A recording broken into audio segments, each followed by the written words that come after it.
Good morning, everybody.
Looks like the drying racks have got some things,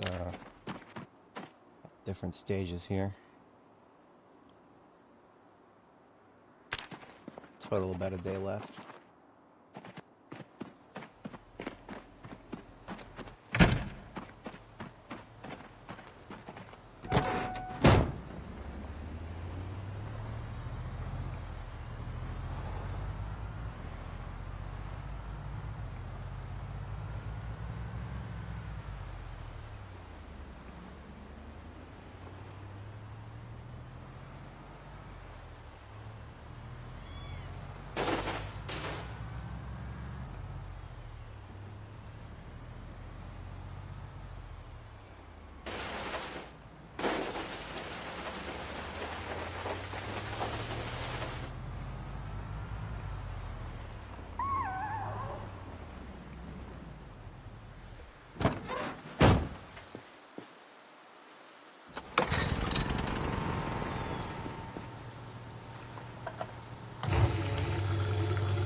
So we've already done a first drop-off at our prospective base site in West Point here.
Suppose we could get started with some weapons.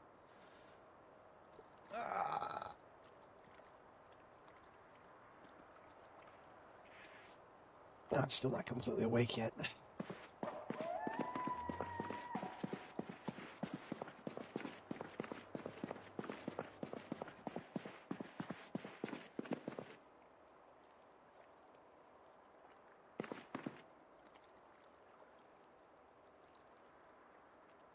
Charcoal supplies are a little low.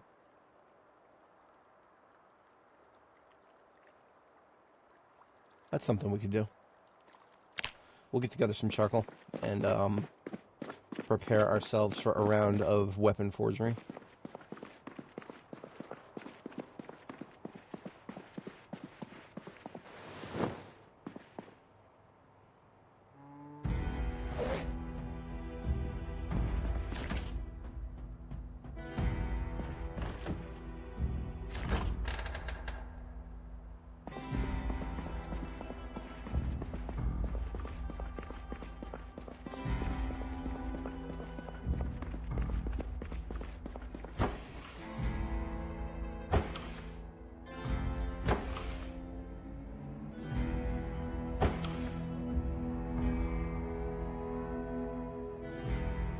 Wow, that is a lot of stuff that's going to go bad fast. Terrifying.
That's a lot of electrical stuff I can dismantle.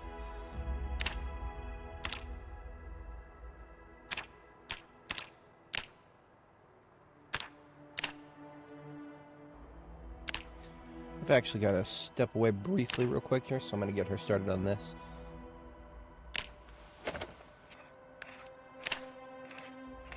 I will be right back.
Alright, I am back. Appreciate everybody sticking around.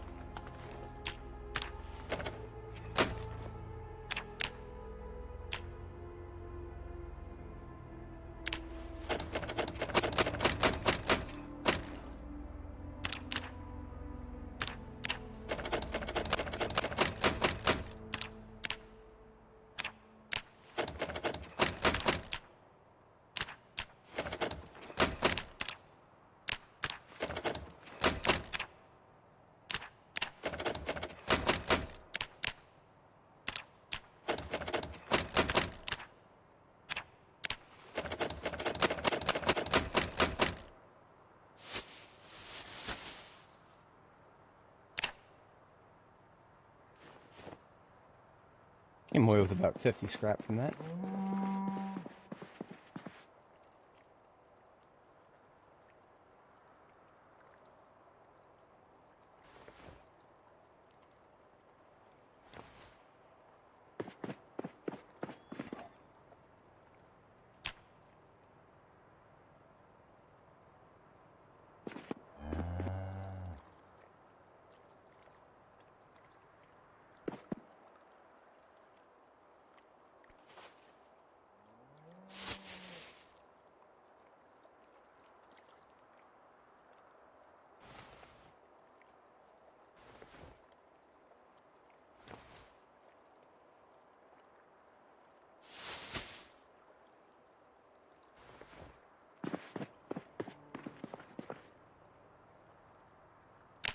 Trying to keep the good batteries put into boxes.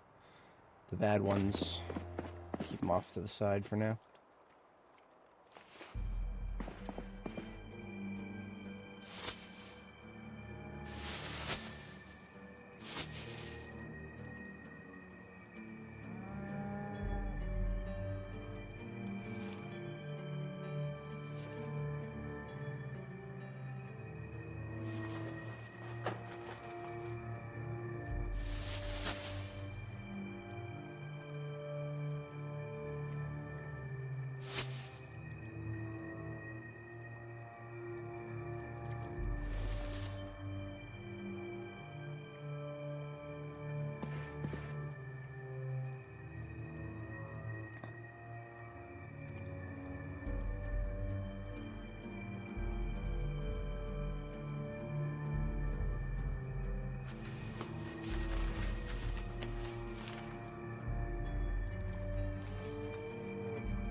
Oh, sweet, we got some rain.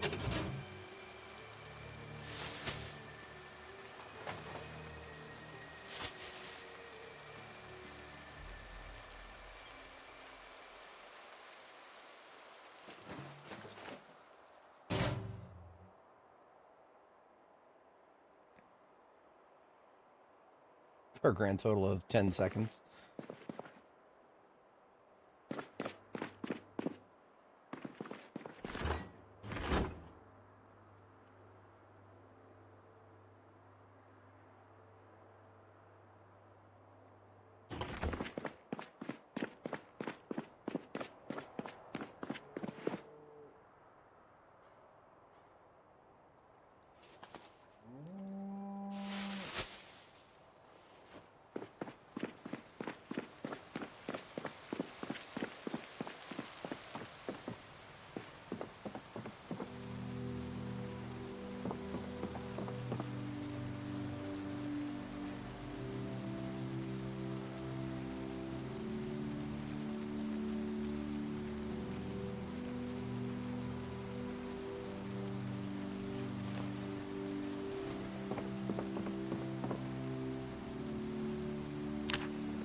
some more leather cooking up here.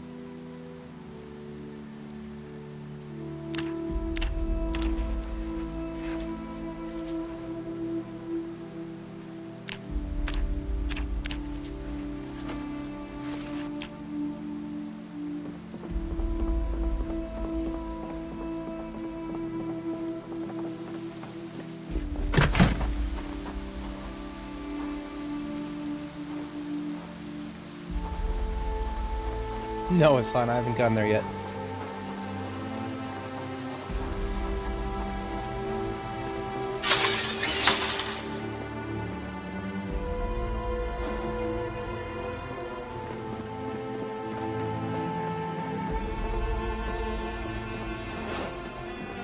Last step of the journey before we hit the military base is going to be stopping by West Point and checking around to see if we can get aiming 5. And maybe, if we get really lucky, maybe even an M16 from Stendo's Fire Emporium.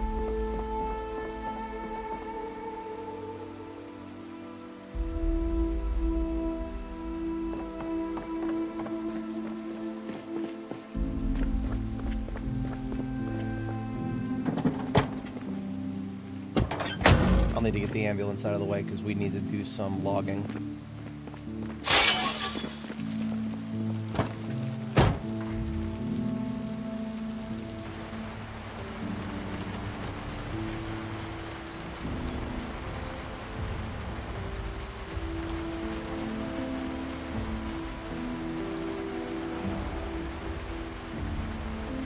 The light? Are you talking about the flashlight? The angle-headed flashlight?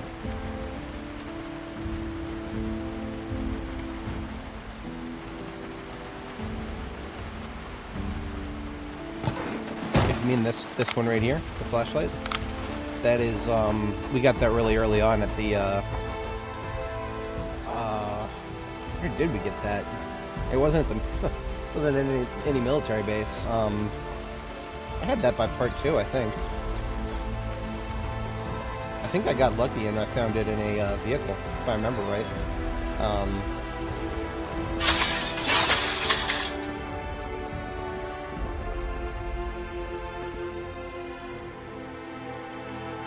Now I'm curious. I am curious exactly where I got it.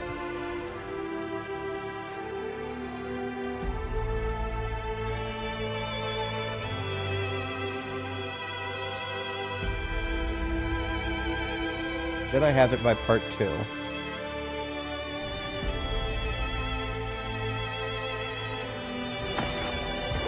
No, not quite. Now we're gonna need a Mason chisel.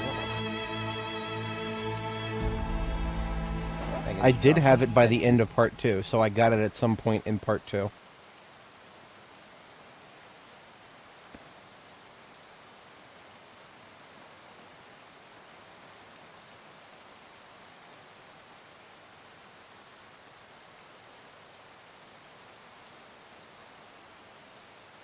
Your world partially reset. Oh, the light on the roof. Oh, I've gotten a billion of those.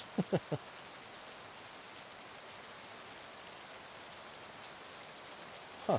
I haven't seen something like that in a long time. I've seen weird things with game crashes and the world resetting. I've seen weird things about that a long time ago. I don't remember that happening since the devs improved save write procedures. That was back in like 42.7 or 8. I don't remember exactly when though. Point being is I thought that they had gotten better about that. Wow. That is very unusual. Couldn't tell you what caused that.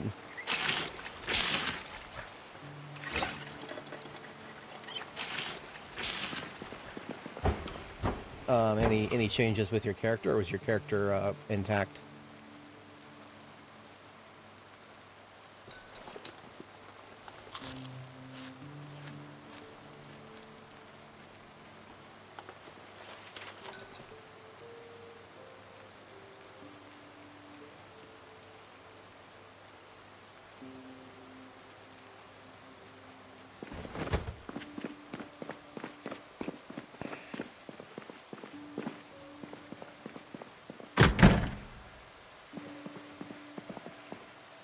30 minutes early. We'll go ahead and get our first sleep in.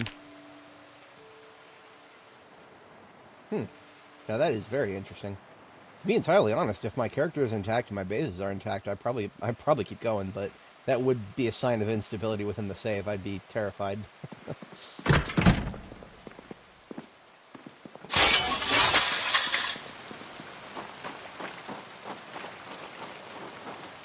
It might be a bit early for the sunflowers to be done, but I'll check on them.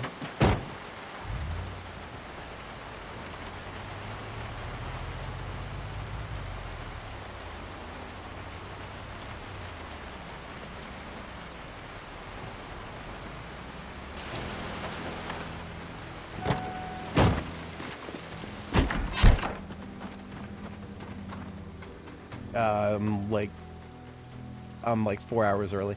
Should have come back tomorrow morning.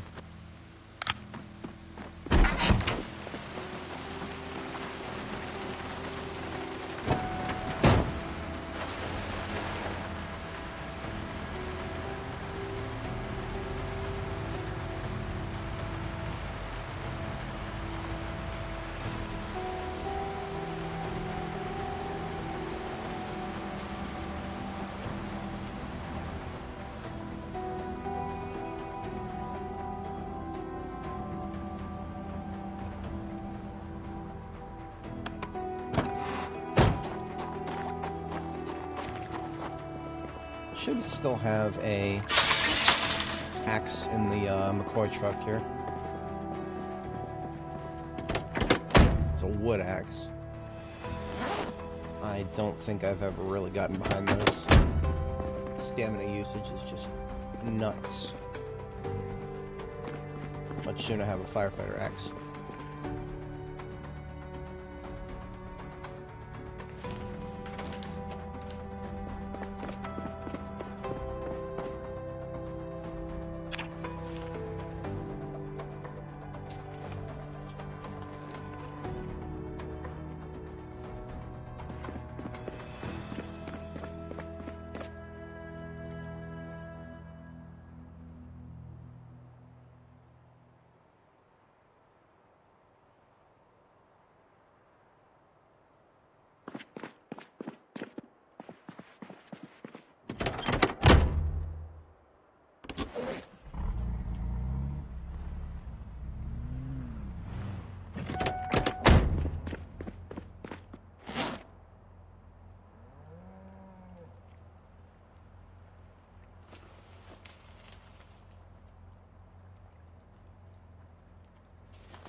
Believe in the power of the crafted sledgehammer. I've gotten lucky a few times and had my own, but I have had to craft it before, and it is a painful experience, but rewarding once finished.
Today we're hitting West Point, Hassan. Most likely. That's the current plan. I don't suspect it'll change much because we do want to see if we can get our hands on a copy of Aiming 5. Stendo's has a somewhat decent chance of spawning it. Among the gun stores, possibly one of the best chances.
It's about second bedtime. We'll hit the hay here at the gas station.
If we want to do a tree branch burn, we're going to need a total of 27.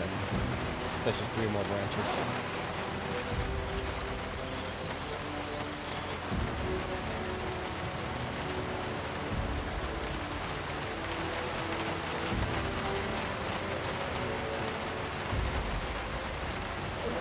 Got to get them in multiples of 9. So that's 9 times 3 right there.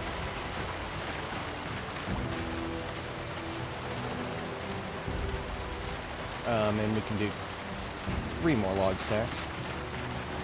That's 3 more trees. Hey look, there's 3 trees in a row right here.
That's a lot of charcoal right there. I'm hoping that'll be a full truck. Maybe even more than a full truck.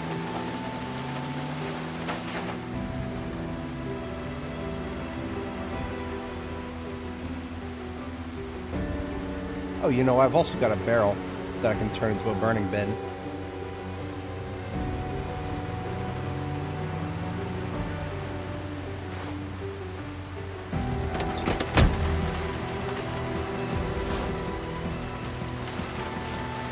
For that, we just need the barrel and then 3 stones. Maybe 4, I can't remember.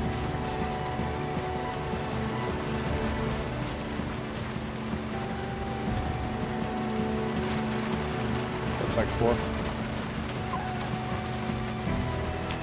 There we go.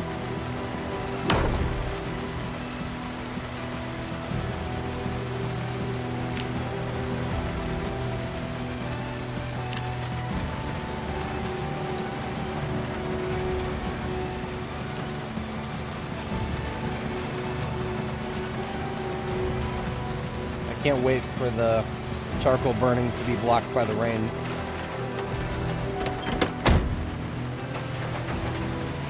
It's coming. This game is not tedious enough.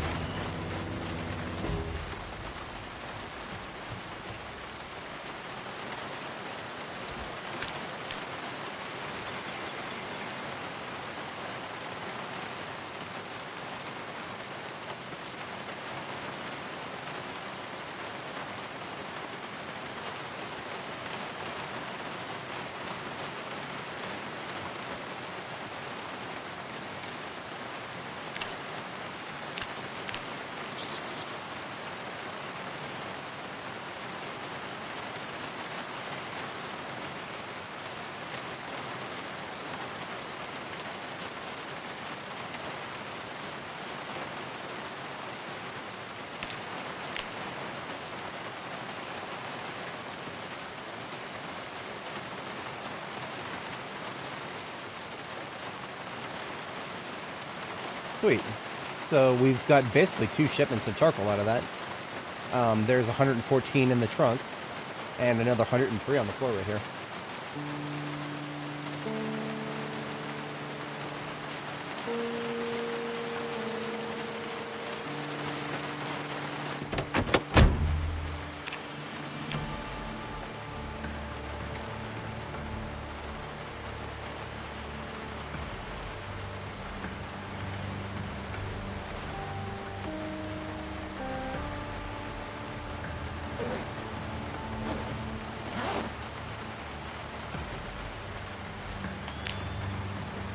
So when I need to come back and get more charcoal, literally all I got to do is drive my truck up next to this big pile of charcoal on the floor there, and just pick it all up, and the trunk will be full again.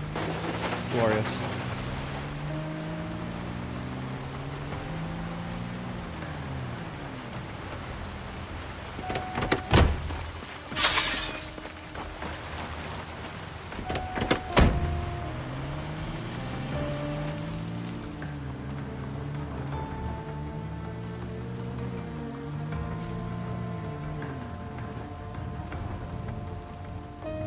Tires right where the trauma bags are.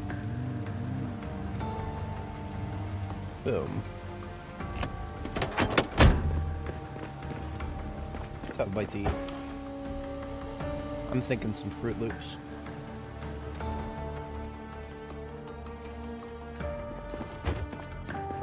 And while we got that bowl, we're making some more Fruit Loops because these fruits we got are not going to last long.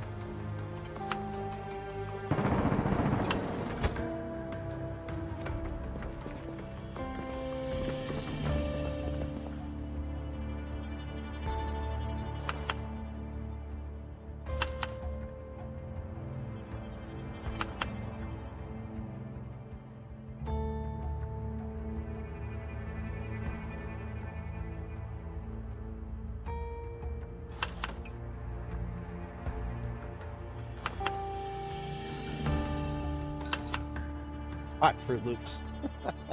Jalapeno and habanero in with the fruit. That, I don't know if I would ever want to eat that IRL, but that, I could see it being interesting.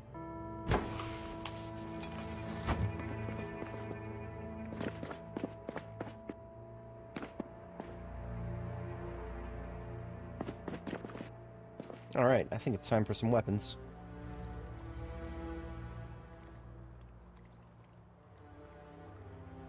Got 5 steel bars chilling here. I think we'll make 4 swords and 2 machetes? Maybe?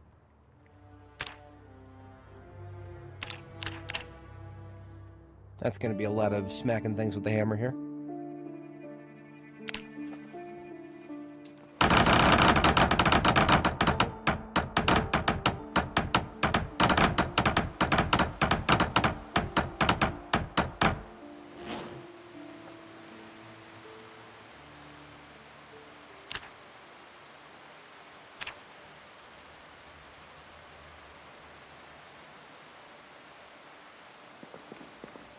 Get another shipment of steel bars.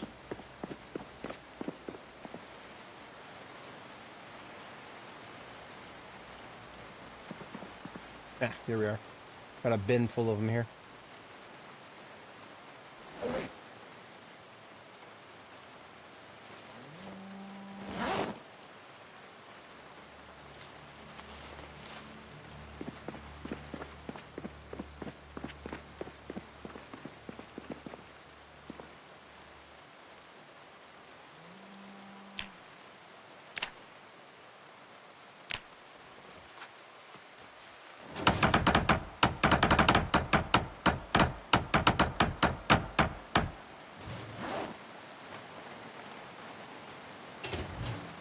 Alright. That's 4 sword blades and 2 machete blades. Let's get them all sharpened up.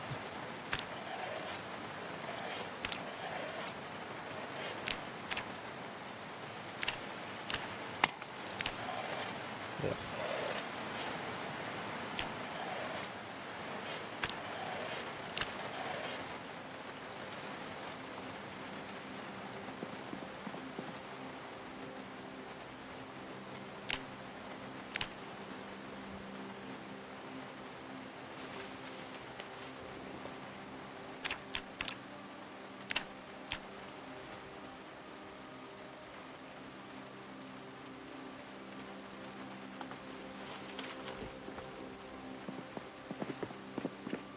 Into the ambulance, the new weapons go.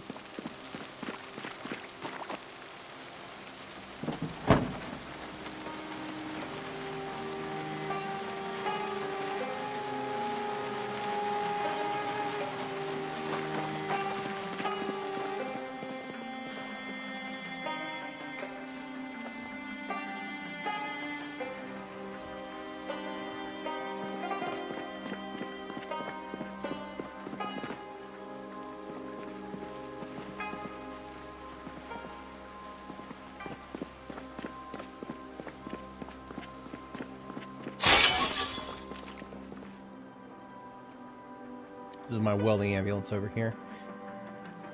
Full of iron pipes, specifically. 61 iron pipes. That's, we would have to divide that by 8 to find out exactly how many gates that's worth. That brain isn't, that's 7. That's just 7 gates right there.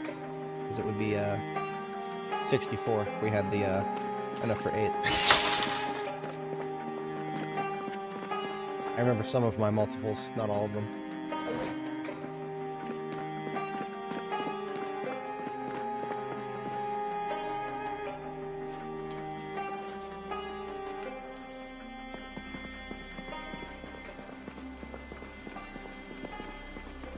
And when we go to West Point, we've got our primary target right in front of us where we're going to set up base. We've already done a drop-off of generators. I think I dropped off 2 yellow generators here at the intersection of 2nd and Dixie. And our actual base location, I'm going to go ahead and mark it with a B. What am I doing for field bases? It's green circle around a blue B. This joint right here. Nothing particularly special about it. It's a warehouse. It is a metal warehouse, metalworking warehouse, like a fabricator sort of joint. Same fashion as Electromax, and it the crates inside of it are not like your standard workshop crates. They're just metal, like steel bars and steel ingots, lots of both. That would be stuff that would be very useful to me if I had a forge, but I don't, and that's okay. I'm not going to build a forge in West Point. I have one right down the road in Muldraugh.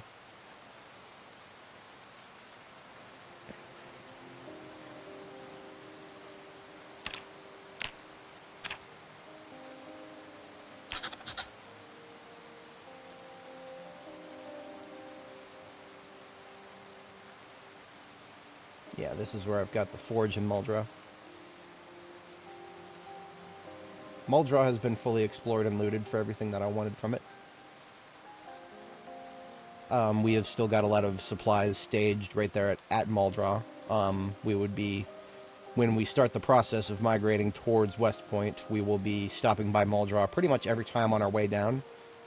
And I predict what we'll do is we'll just pick up a vehicle at Muldraugh and tow it along with us. At least twice. I've already got one vehicle completely loaded with stuff to take to West Point from Muldraugh. And Dixie Highway should be, I'm not going to call it clear, but we've done a pretty good job of cleaning it up. The crossroads here is still going to be loaded with zombies. I've never gotten out and fought them here on this character's lifetime because there's almost no point. There's so much wide open terrain here that you can very easily avoid them. We did actually get out and wipe out everybody at the trailer park here. That was a fun time. We managed to get like 99% of the zombies out here with a single aerosol bomb. That was pretty fun.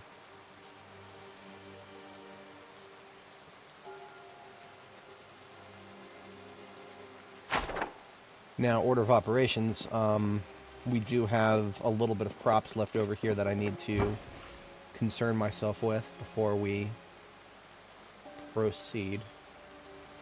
I am overeating to hell and back because there is so much food, and I'm using one of the biggest refrigerators in the game right now. One side of it, 65 out of 65, nothing but potatoes, and then both sides have a freezer, which is full of various stuff.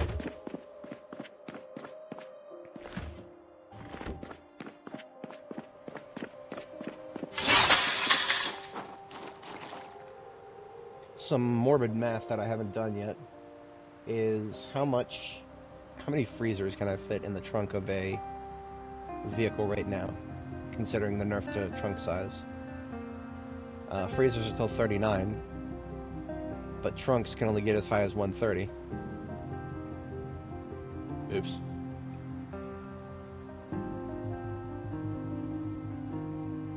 So that's 3 freezers worth, and then a little bit of leftover.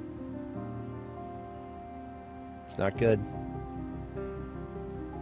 What if we split it up and include the driver or the passenger seat? Hell, let's just include the glove for the hell of it. There's 130 in the trunk plus 26 in the passenger seat and 13 in the glove. That's 169. That's what a trunk is supposed to be in a perfect van, FYI. 169 is what it... somebody with organized trade should be able to get 169 out of the perfect trunk of a van. That should be a perfect ambulance trunk right there, but no. Fuck. Let's divide that by 39. Okay, so we can do 4 freezers worth in a single vehicle if we split it up well enough. I think I've done that before. Not on this character.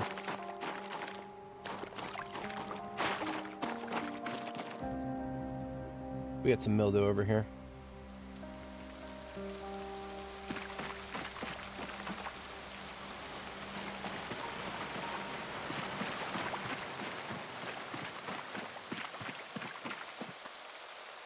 Mildew spray that I made a long time ago is still mostly full.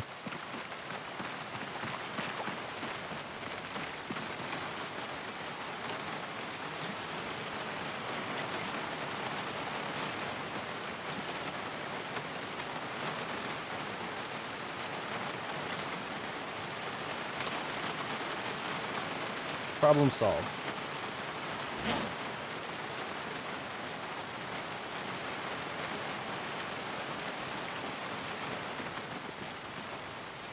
I was not actually expecting to be able to harvest the flowers again.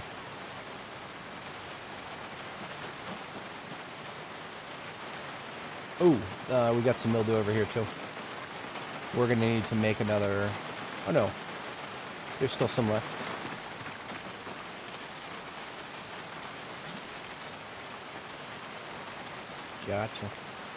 Gotcha, fam. My plants shan't be cursed out here.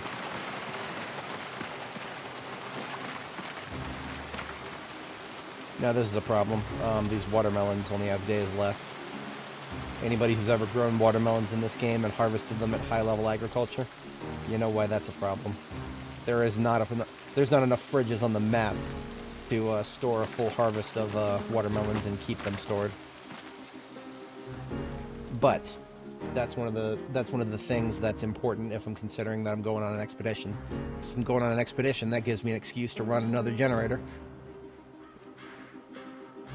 This is what I did on Annie. On Annie, I brought a whole bunch of watermelons with me. We were at the sanatorium, I believe.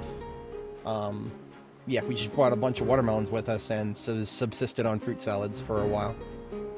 I predict we'll be doing that again.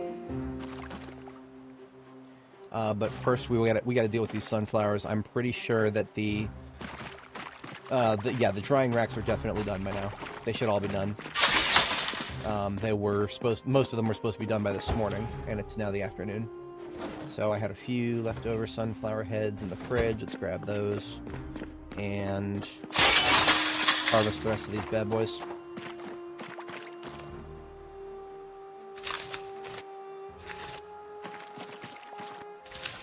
So why do we grow sunflowers?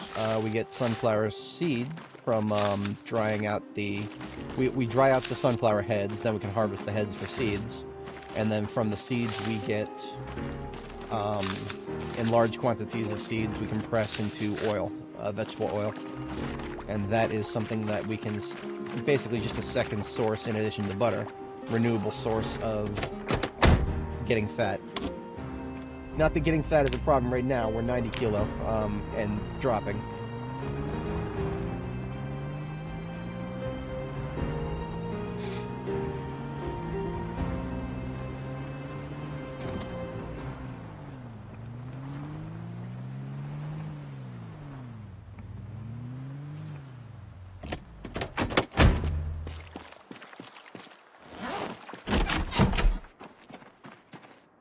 I have to actually load up some of these before I can even empty them. I have to load up some others because I am over the encumbrance limit. I harvested so many sunflowers that I'm at I was at 54 encumbrance out of 20 or 50.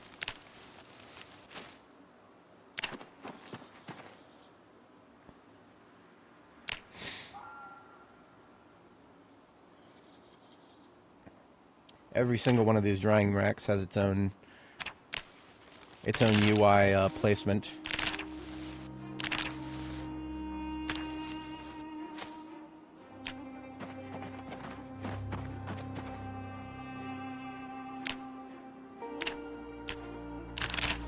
And yes, I am using an auto mouse clicker for this, because we have to click every single thing individually.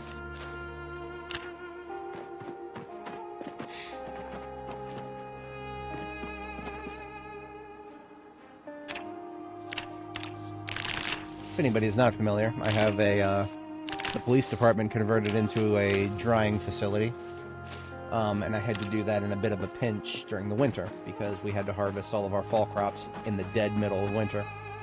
And in order to actually use all of our fall crops without losing any to rotten, we had to dry them, and you can't dry shit in winter unless you've got the drying rack right next to a frickin' campfire.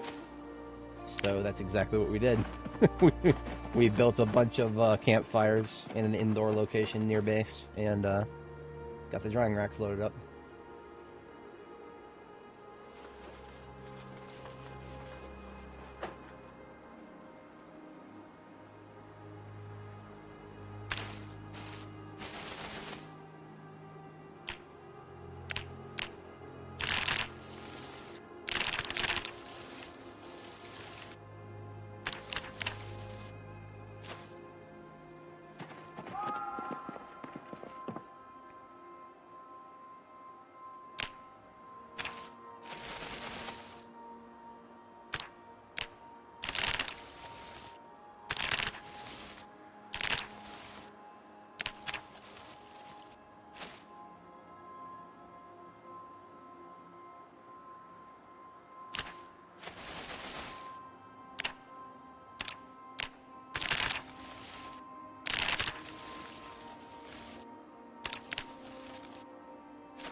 Now, this might seem like a lot of sunflower, and you'd be partially correct, but the ratios of sunflower heads to sunflower seeds are a little weird.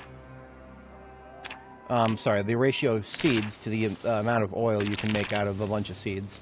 The ratios are really weird. We need like 30 seeds to make 1 oil, and then we need 30 oil to make one vegetable.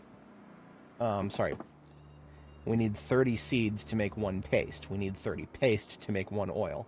So that's 30 times 30 seeds that we need. Something about that feels really weird. But because of that, that's why I planted 30 sunflower plants. I feel like the devs just did an extra multiple in there somewhere. This is a very unfinished system. But even if it is functioning as intended, I'm not too mad about it because, at the very least, it is doable. Sunflowers aren't that hard to grow.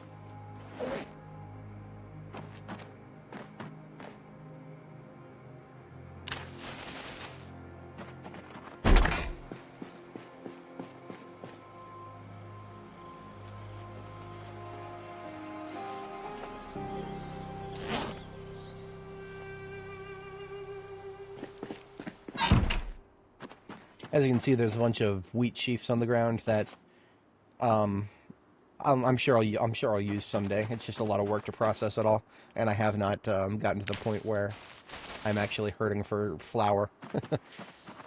Flour is something that I have a lot of, and you can only use so much of it.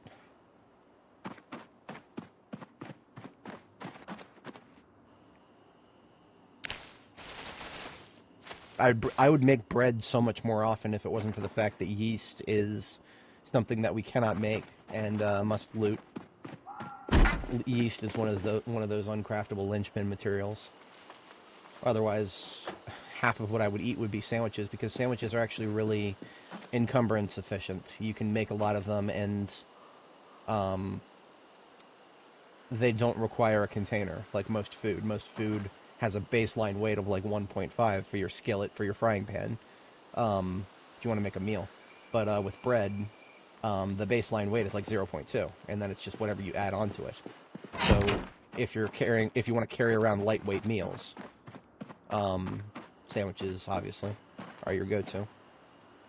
But that's everything that we need to get onto the racks, and all of the stuff that was on the racks has been emptied.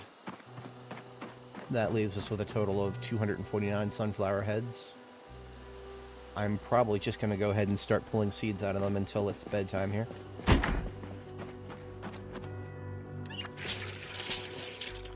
And yes, I did install rain barrels here, and rain barrels and a bed just so I can sleep while I'm babysitting the drying racks. Thankfully, I don't have to do that in summer.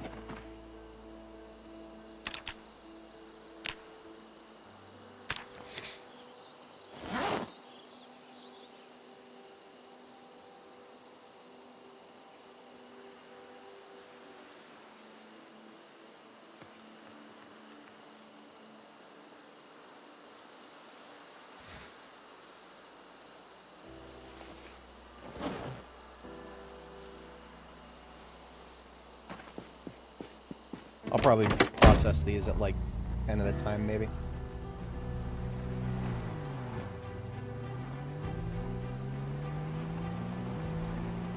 Let's have another Fruit Loops and then hit the sack here.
Okay, so we've got 300 sunflower seeds on our person. We'll have to grind those into seed paste. So I came back to base a little bit prematurely here. I don't have a corn here. I can fix that. I can make a corn here. Wouldn't be that hard. I'm sorry, not a corn, a grindstone. Mill. I know how a word, I promise. Where would I put it, though? Where would I put,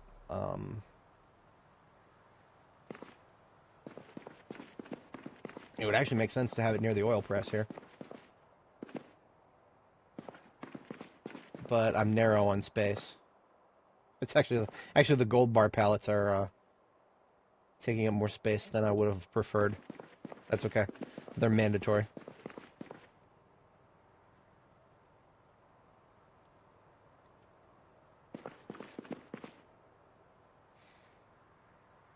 That's okay. I don't need to make another one right now. That is a little bit more work than it's worth. We'll just stop by the. Okay, now here's something I can do though. Here's something I can do that I should have done a while ago. I'm gonna take one of my floodlights down to the police station.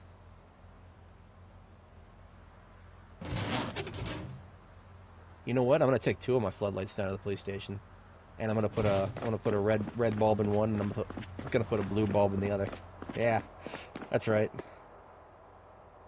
We'll get some cherries and berries going.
I know I still have some floodlights up here. I have way too many floodlights.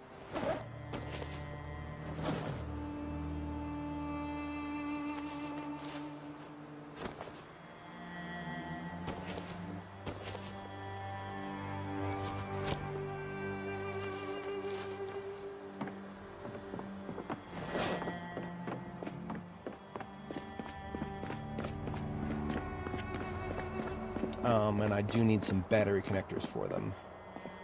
This is a perfect opportunity to use these batteries that are slightly lower integrity. And for a battery connector, you just need one scrap electronic to make the connector, and then one battery for the connector itself. I didn't bother with, damn it. I didn't bother doing that back in winter because I actually was using the fireplaces for light. But in the dead of summer, that's not really necessary.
Hell yeah.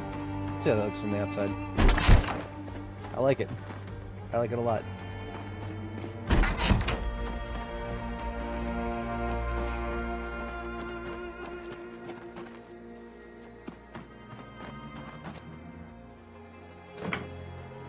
We don't always have strong reasons for the things we do. Sometimes it's just fun.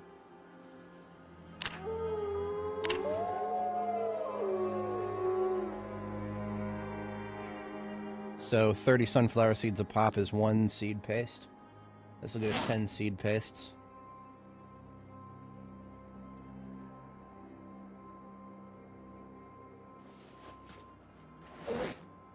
Apparently we can straight up eat seed paste.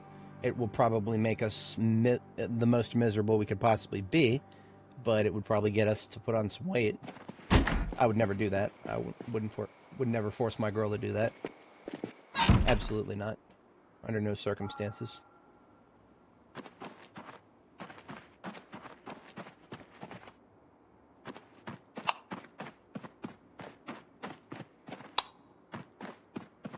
Second bedtime before we proceed. Stay on a sleep schedule. For anybody joining, welcome. We're just getting some harvest work done here.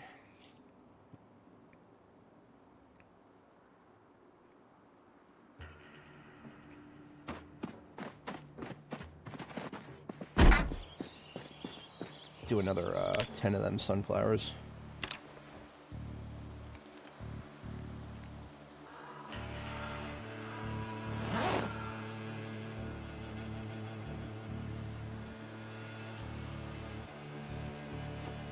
Or, we should be doing sunflowers 30 at a time, so let's do 20 more.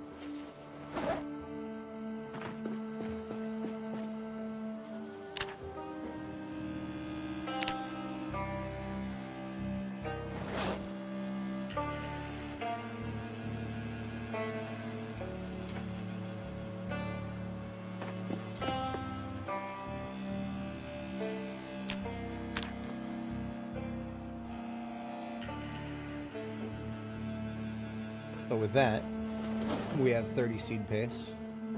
We can actually make 1 whole vegetable oil now. The second one we've ever made. There's still some more sunflower heads to do that with, but we'll take it in turns. We're pretty hungry at the moment.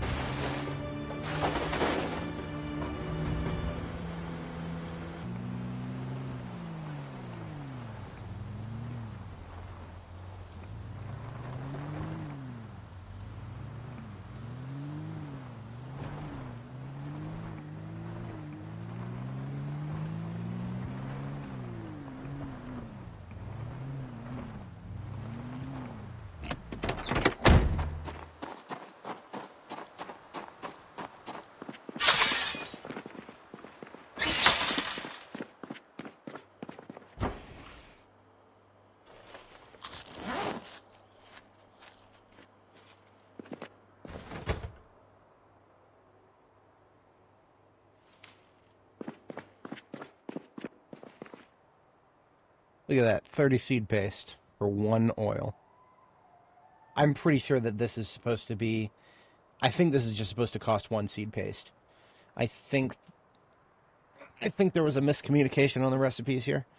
It just doesn't make sense for hundreds and hundreds and hundreds of seeds for 1 oil. That just doesn't make sense, but I could be wrong. I don't know. I just work here.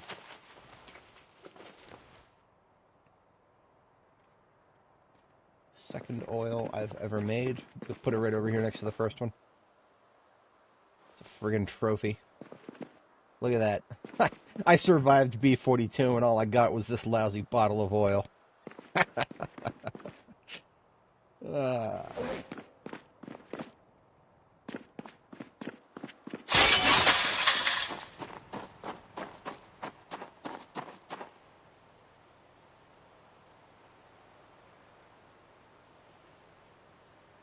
At that ratio, that's 90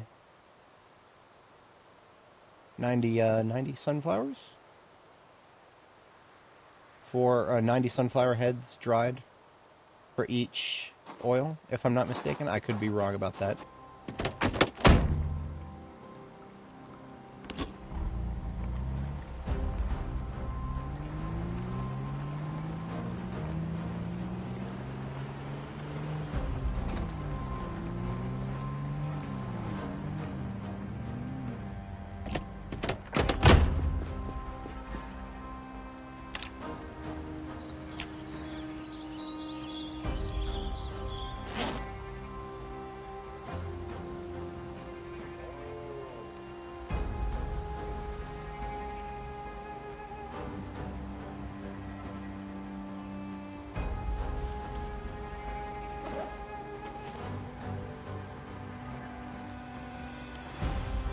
I'm gonna try to do them all at once. I got the storage for that.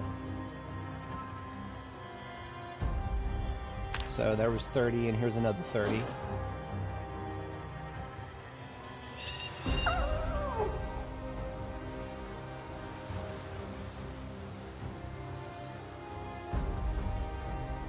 What the hell? Oh, I'm dropping them. Carrying too many sunflower seeds.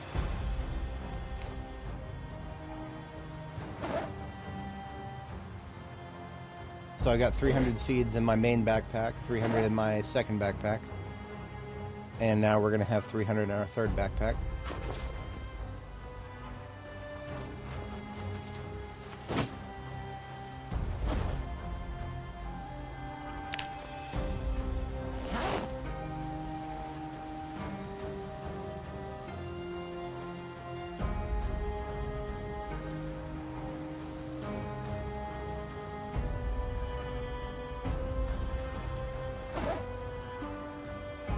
So we are now carrying around 900 sunflower seeds.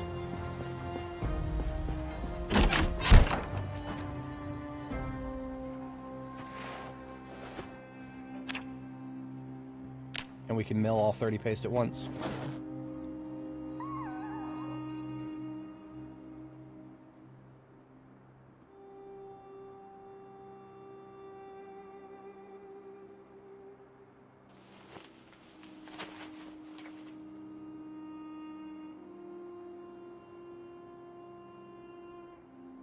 What exciting things did you do in your adventure to survive?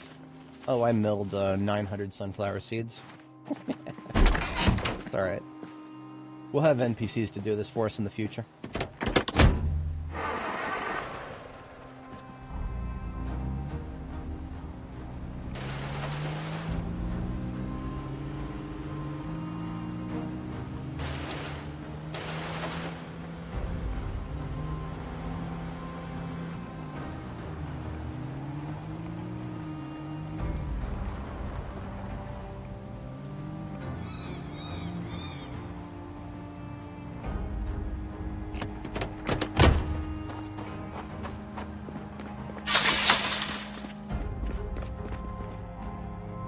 My third vegetable oil ever.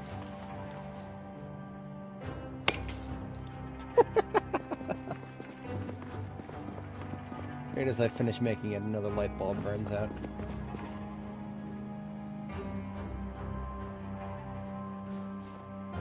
So that right there, these 3 bottles of oil are the product of 900 times 3, that's 2,700. 2,700 sunflower seeds to produce 3 bottles of oil. Seems totally fucking reasonable. Totally reasonable. Definitely not something that the devs just kind of didn't really pay attention to. That's okay. They've got their mind on more important things. Like multiplayer.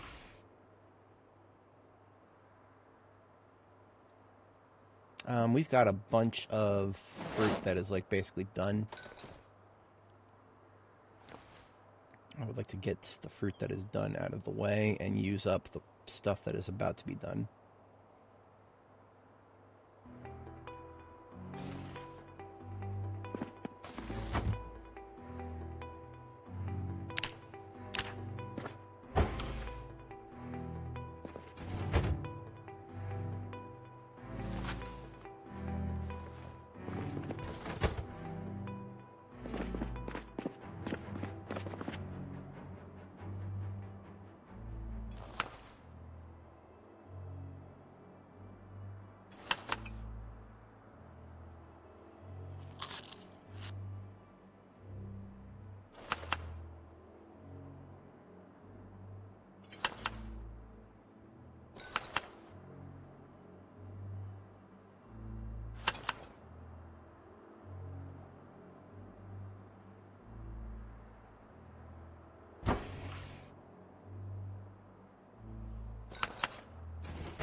fruit salad with 6 different types of fruit.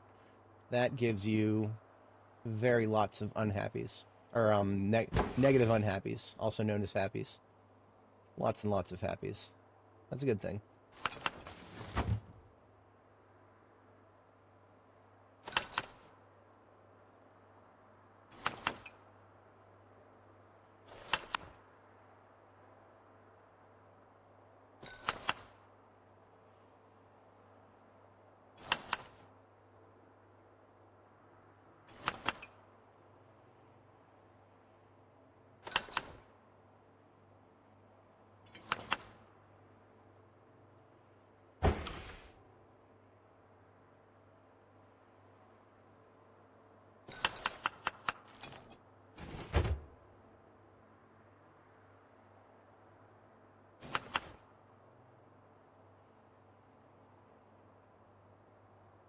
Okay. That's all the fruit used up. I am disappointed that we cannot do more with pumpkins. Oh, I wonder. The pumpkin chunks and pumpkin slice here are all uncooked. If I cook them, can I then turn around and put them into a salad? I'm willing to bet that's a possible yes.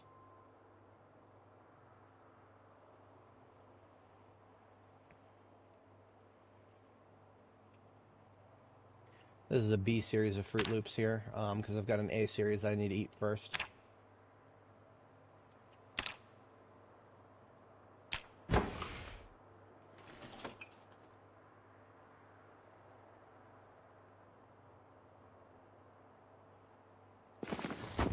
I would like to see what happens if I cook up these pumpkin bits. Can I turn around and use them in more interesting recipes?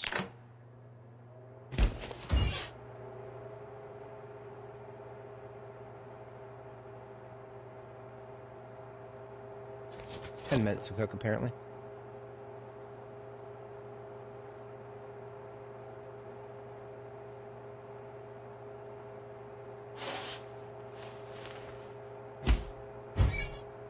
Oops.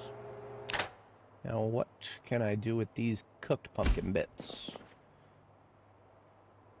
I can put them in a roast. Okay, that already makes them 10 times as useful as watermelons. I cannot make them into a salad.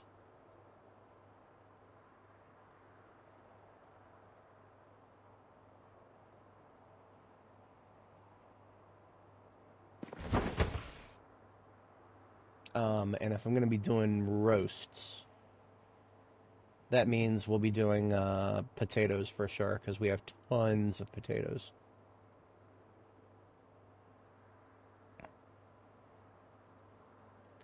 I can think about that a little bit later on. I don't think these are at risk of going bad immediately. I would probably want to come up with a standard template, though, because I have so many pumpkins that I can still pull out of the ground down there. One potato, one slice, or I'm sorry, 2 chunks and 2 slices. That's, yeah. Yeah, I could do that.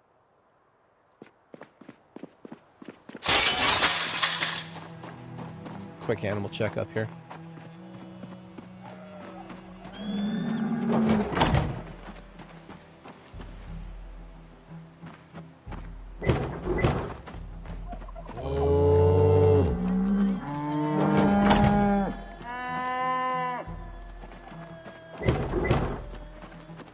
I would like to fill up all of these troughs with grass.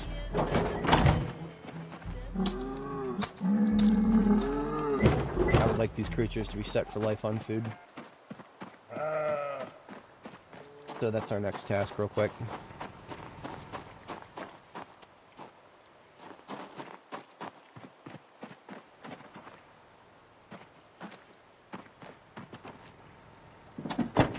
That's our sack bin, and here's our compost bin. So this is our scythe. Yeah, it's got our scythe in it. Okay.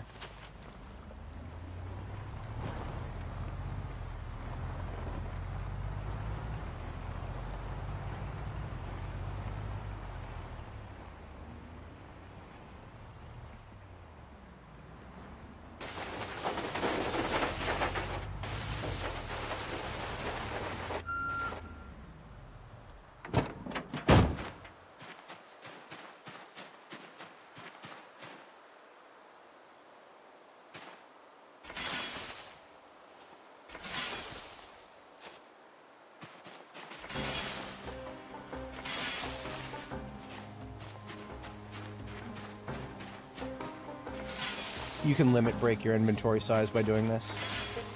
All of the grass that you scythe will go straight into your inventory regardless of how over-encumbered you are.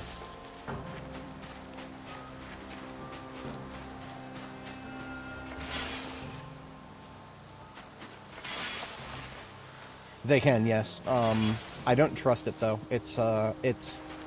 There's been weird problems with it in the past, so I leave extra rain barrels just in case. Or, extra water bins to be filled up with rain. They get both.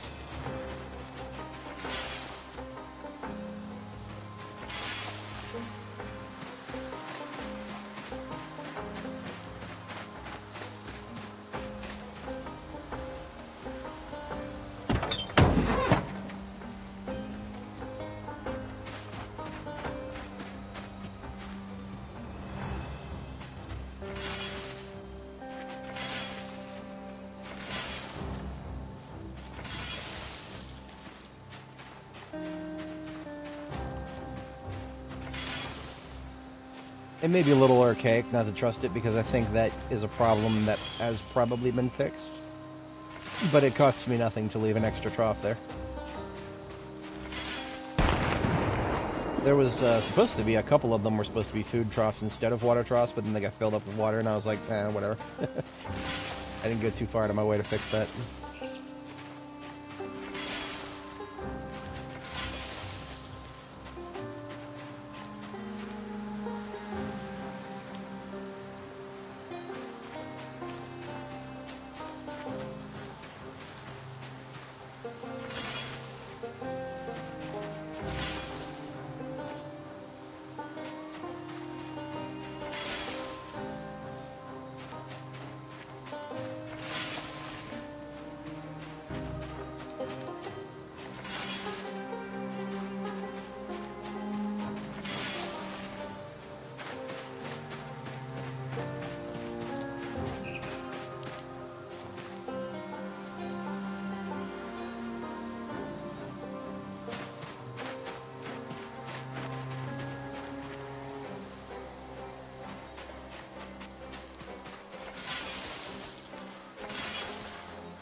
Perfect.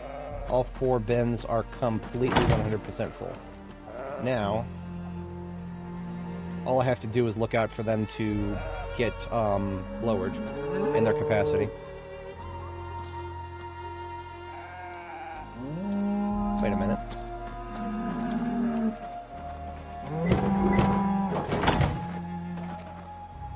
This one's not full. I was deceptive. That's okay.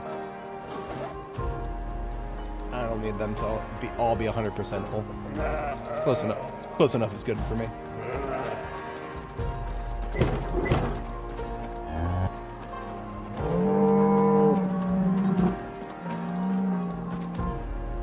Oh, we've got some hatchlings.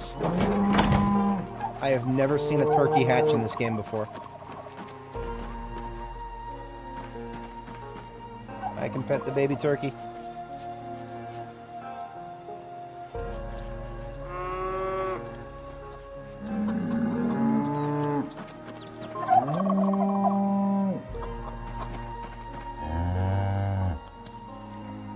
I think we've got a bunch of fertilized eggs on this side.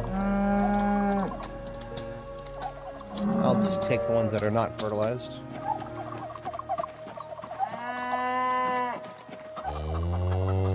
At least the turkeys are better than the chickens in terms of actually laying fertilized eggs when the female is fertilized. I have seen many chicken eggs, or many hens that are fertilized, not actually lay a fertilized egg. I guess that is the chicken equivalent of a miscarriage. In which case, that's shameful. Quite a few of those are occurring.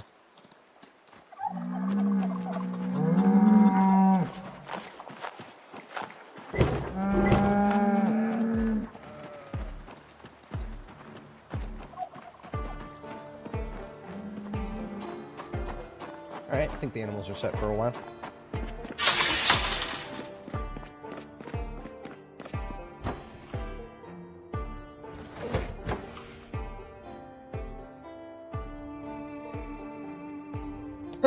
These are not turkey eggs. Those are regular eggs. How were those in the turkey farm if they're just regular eggs? I don't know. I'm not even going to try to think about that right now. I have seen very weird situations where eggs seem to appear in the wrong spot just because there's chickens nearby. I don't know how that works, and I don't want to think about it much further. Looks like we've got a bunch of lights to replace here.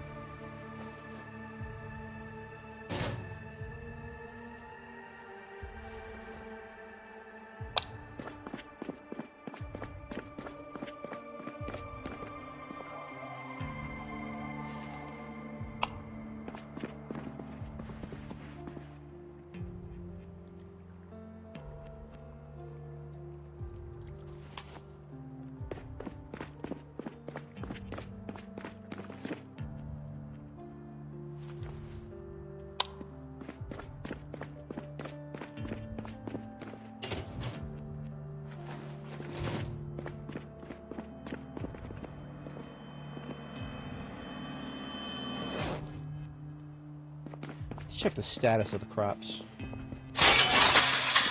I remember the watermelons had days left before blooming.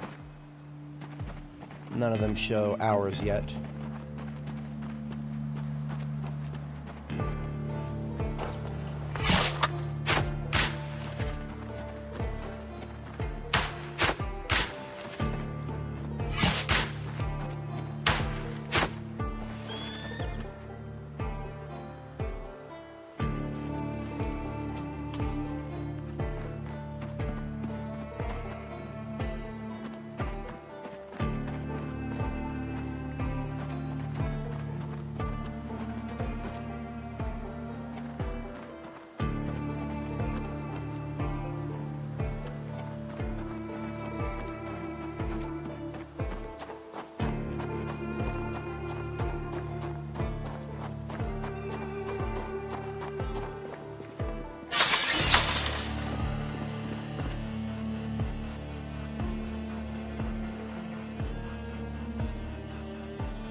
Almost forgot that I have all this corn over here.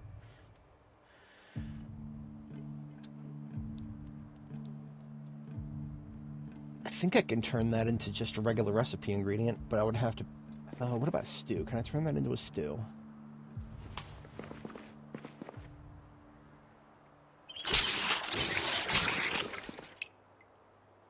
Wow. It gives 1 nutrition. So that would be one of the most useless stews I could ever make, but it would be a stew, I suppose.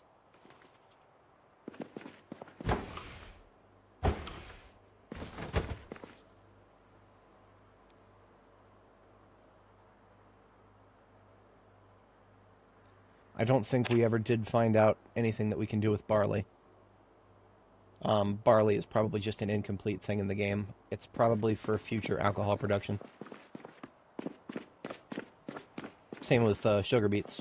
I did not even bother planting sugar beets. The only reason that I planted barley, I assumed from the outset that barley was not going to be useful, just because I looked to the crafting menu and I saw that there was literally nothing we could that used it as a recipe ingredient. But I mostly just grew it because I've never successfully grown it before.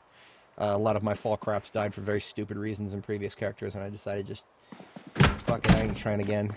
But, new version, so it was worth a quick shot to see if anything changed, which of course it hadn't.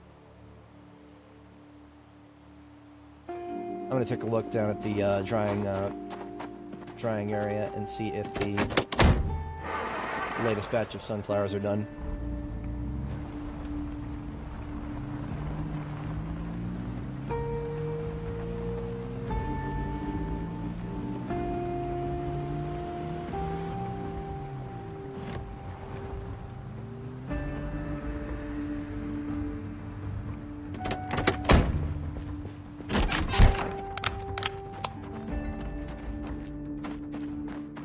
Doesn't look very done,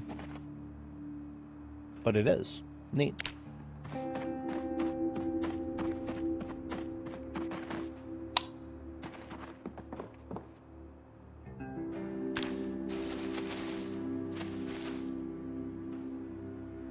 I intentionally left the truck running. The battery looks like it could use little charge up.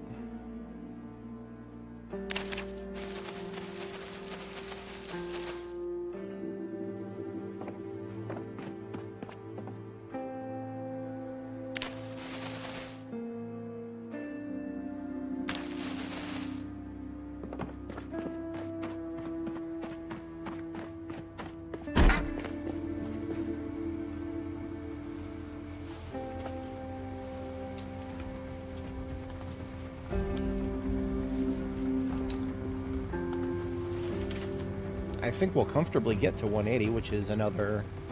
That'll be another 2 bottles of oil.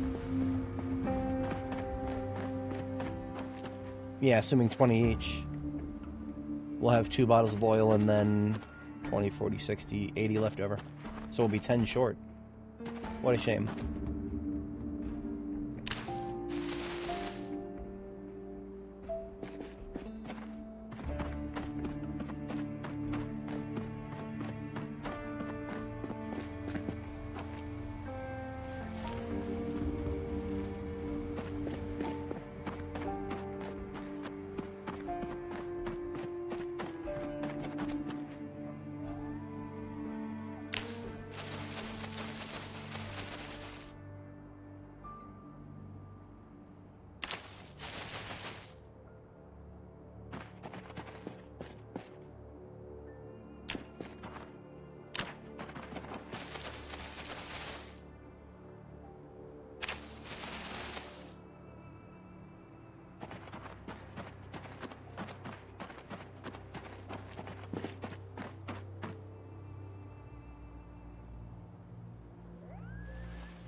Actually, these 80 leftovers I'll probably turn into seeds and then plant next year, maybe.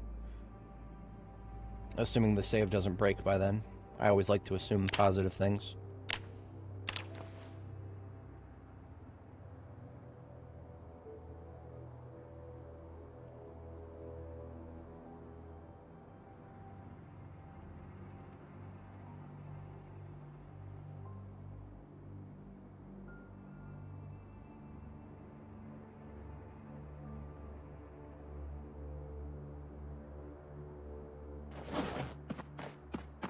I should have just left those as sunflower heads because they wouldn't go bad, and they would take up way less space.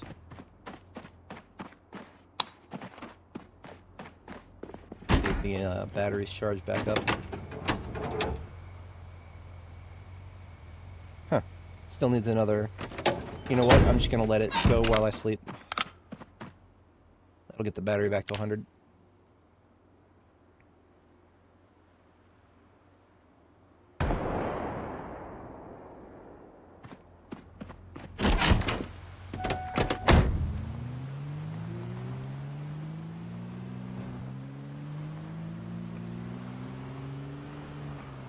Oh, where I'm going. I need to, well, I need to get some food. We'll get some food, then we'll come back and mill some seeds.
I shouldn't forget that I can literally put sunflower seeds as toppings on my salad.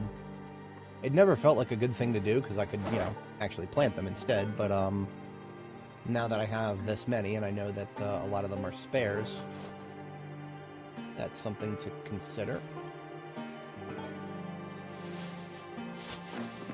I mean, it's not like I'm not going to be planting 260 sunflowers. Even if I could set it and forget it. Wow. That would have to be I don't know. I don't know if I ever would do that.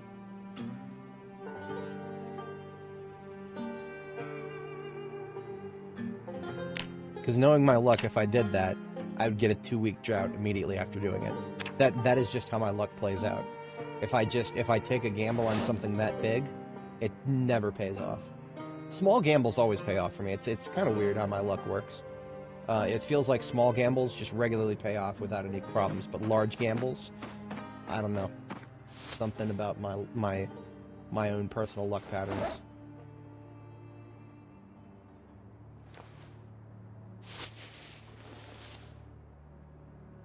Oops. That's what I meant to do. That leaves me with 3 garbage bags full of sunflower seeds, and 20 left over that I'll save for planting, maybe. I don't know. I mean, every time you put sunflower seeds in a recipe, it only uses 1 out of 5 charges. So these 20 sunflower seeds are actually 100 salads worth of seasoning, which is kind of nuts if you think about it. But I don't think the act of seasoning a salad with sunflower seeds is really going to increase the amount of nutrition you get from it. It's just going to give you happies, I think. In any case, that we'll separate those, and then we'll get started milling this 180. That's, like I said before, that's going to be a grand total of grand total of 2 more oils.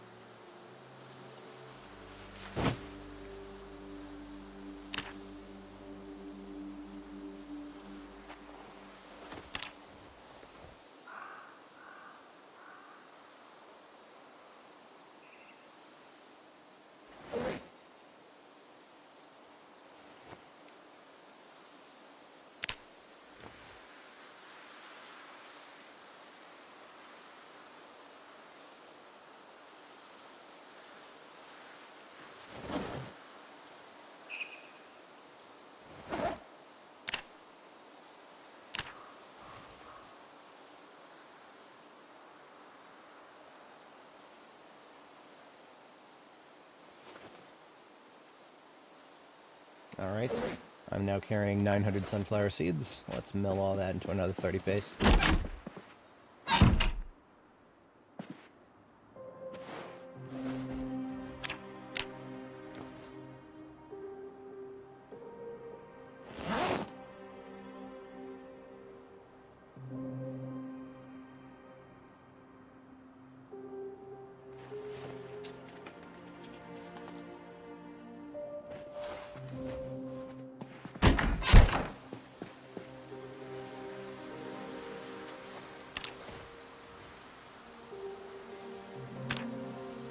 I suppose I might as well go ahead and just mill them all, or whatchamacallit, seed these all.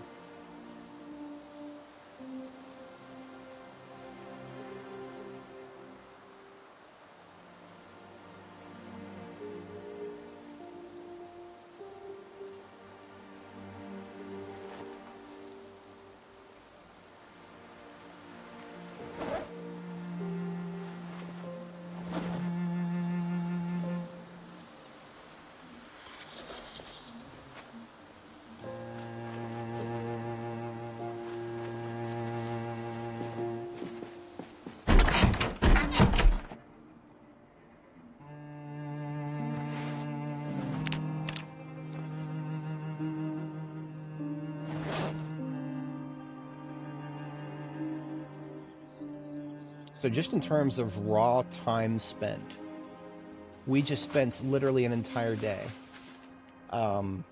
processing after the drying process. So not even counting the drying process. We spent an entire day getting the sunflower seeds, the sunflower heads, seeds removed, and then the seeds milled. And now to go press the seeds, an entire day for 2 oil. Oh, perfectly balanced with no exploits. See, I'm just comparing this to butter, which is the other way to get fat, and it's just absurdly different. It's like, this is absurd, so much absurdly harder. That's why I keep thinking that I think this is an entire order of magnitude harder than it's intended to be. I just think that an oopsie, a little oopsie, on part of the devs. Isn't it amazing how an oopsie can result in a weirdo like me spending a lot of time on something that probably was never intended to have a lot of time spent on it? But anyway, here's the grand total of 2 oil coming right on up.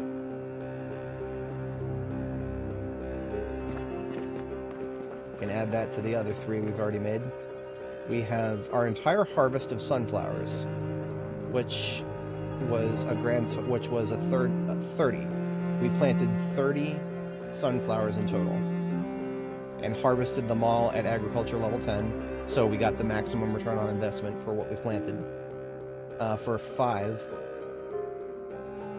let's call it 5.9, because we got really close to another bottle. We were literally 10 seeds away from another bottle. So if we had, whenever you're agriculture level 10, you actually get a certain amount that you harvest that's guaranteed, and then there's like a certain amount bonus you can get. So that bonus is variable and random. So random numbers, probably, if we had made a few better rolls when harvesting, we could have gotten a little more, but I am not upset about it. That's 5 bottles of oil, in addition to the oil we already found, which Look at that. We got another 5 bottles of oil that we found from looting.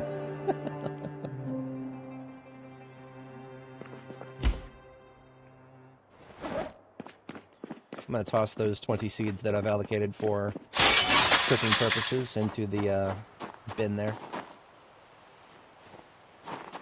Oh boy, we've got some blooming pumpkins over here. You can tell that it has changed color there. Now that's interesting. When it gets to the blooming phase, we actually have weeks left. So that's good to know. I will keep that in mind. If I were to harvest that now, I would have nowhere to put it. So what I want to do is, if you guys joined to see West Point, I promise that is coming. And in fact, this is now pushing us in that direction. When I harvest some of this stuff, it's just going to go right with us to West Point. That's going to be the most efficient thing to do with it.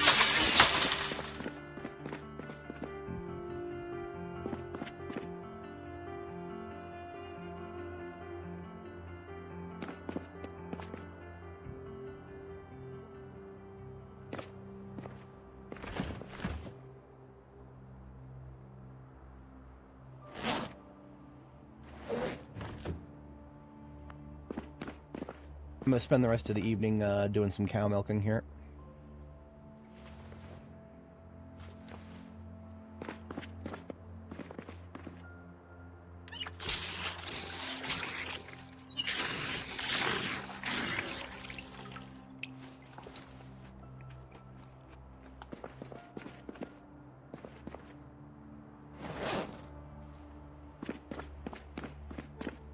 And we'll put some butter together with the milk we get.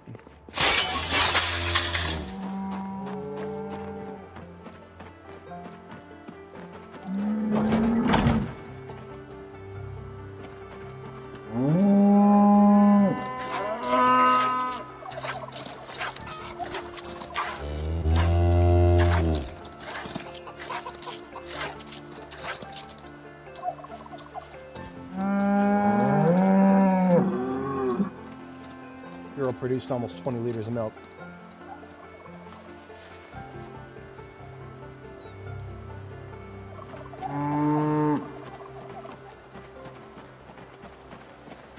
Holsteins are very powerful cows.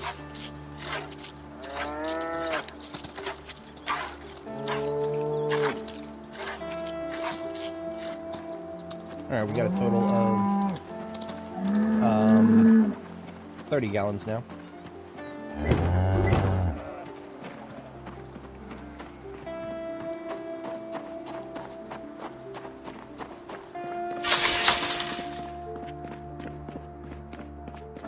So we're going to deploy our butter churn up some butter.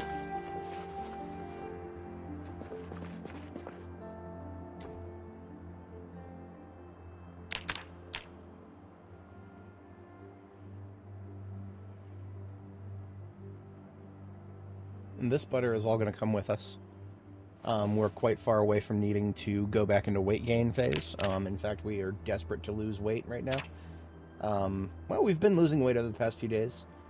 We were at 90 kilo at the start of the stream, and now we're down to 88.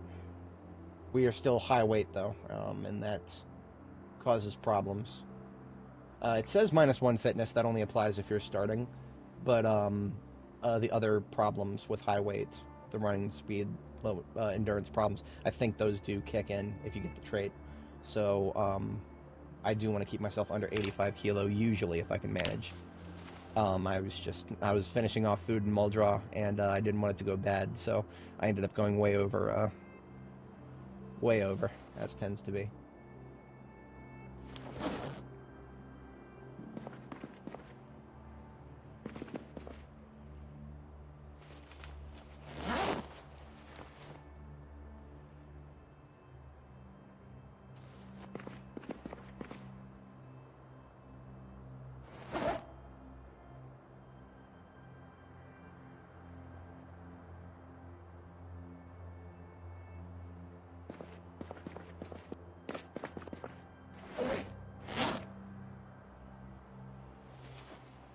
So 5 vegetable oil and 6 butter, all made myself. I shall proudly make use of that when the time comes to put on weight again. What are we going to take with us in terms of... Oh, some of the habaneros are going bad already. Should I just pull the seeds out of some of those? No, I shouldn't. I have plenty of habanero and jalapeno seeds, and I never planted them because that's a lot of work. That's a lot of work.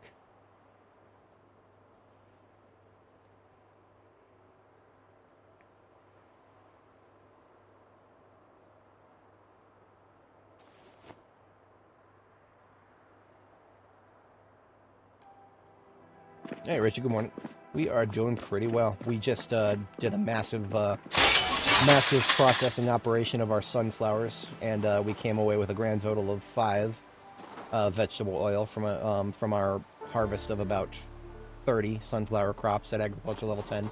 And I spent some time complaining about how ridiculous those ratios are, but it got what we wanted, so I'm not going to complain too hard about it.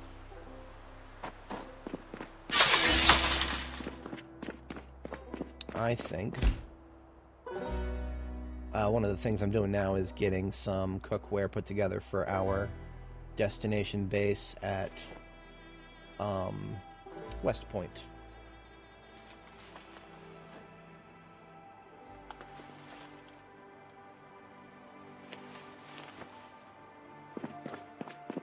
Yeah. Apple butter would be... I wish we could plant apples. That'd be pretty cool. Apples are not currently a thing we can plant, which is a tragedy in and of itself.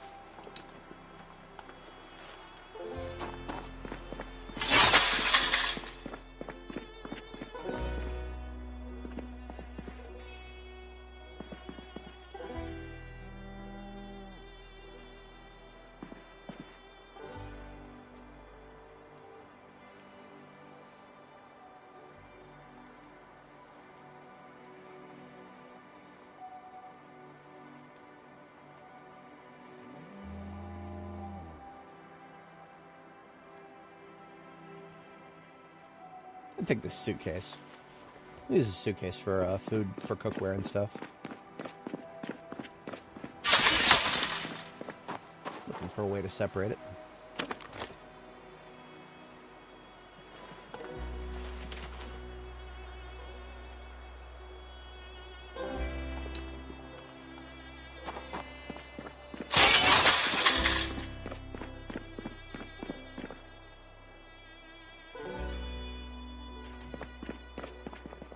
And we can put away the butter churn. It's just going to block my pathing and annoy me if I keep it deployed, so I'm just going to put it away.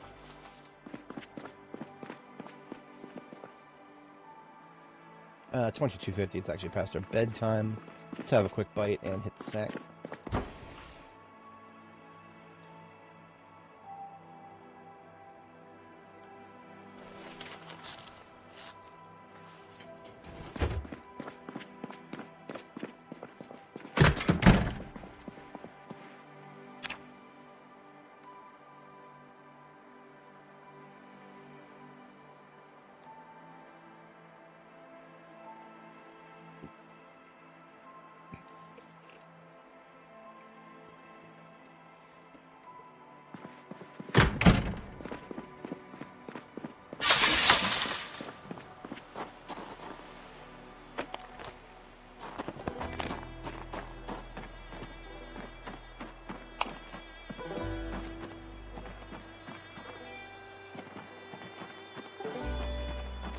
No, we got two of these watermelon. Look like they're about to hit blooming. And I want to wait until they're blooming, and then I'll harvest one of each. One watermelon, one pumpkin. And take those with me to West Point, where I can refrigerate them. I may also harvest these flowers and slap them up on the drying racks upstairs. I would have to redeploy these small drying racks for that.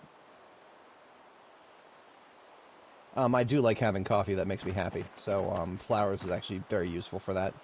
You can put flowers in your coffee, as silly as that might sound. Flowers like rose petals, lavender petals, marigold, and chamomile. At least chamomile does kind of make sense, but everything else is a little odd.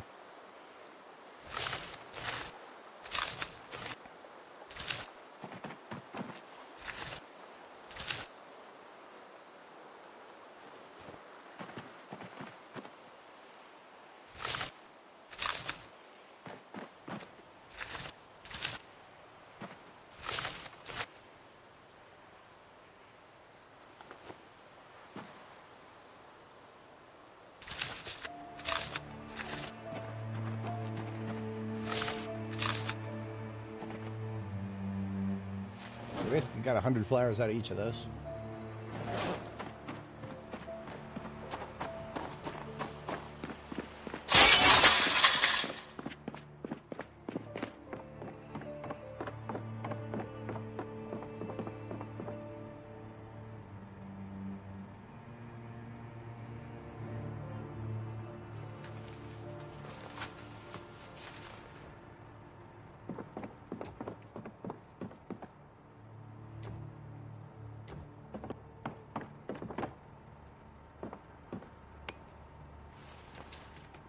God, I love hearing that sound of a breaking light bulb.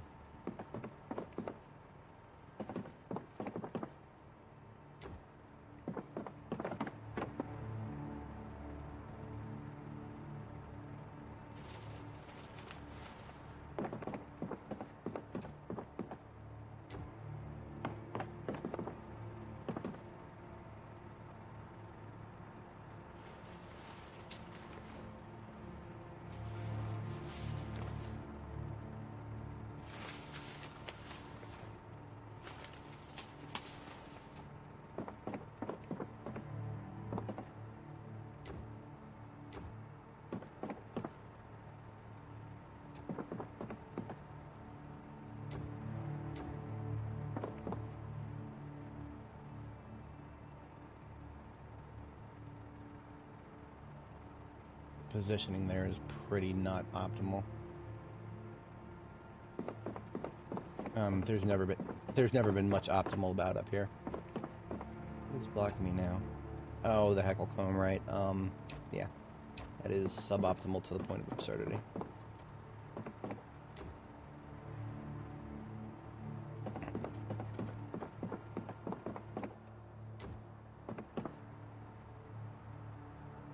Okay, I've got a total of 9 racks out. Let's get one more at least.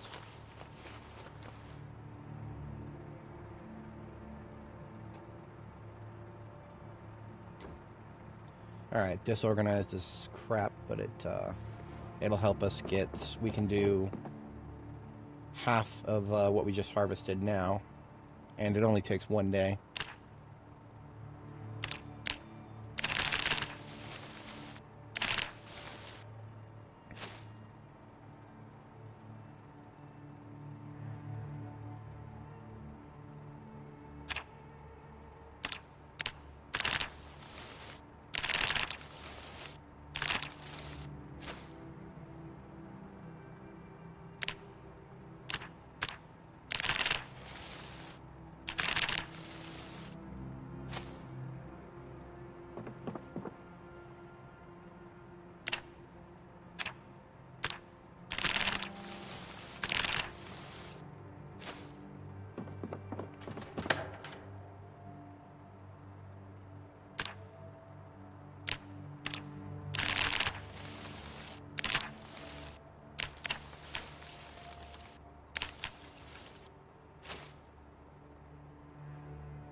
Yeah, we can actually open multiple menus at once, can't we? Oh no, we can't.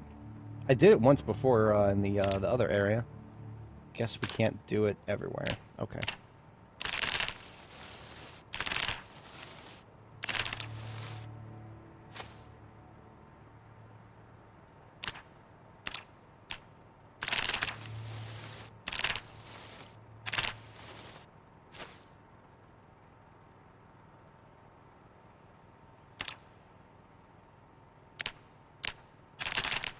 And now let me do it. Why would it let me do it now? Who knows?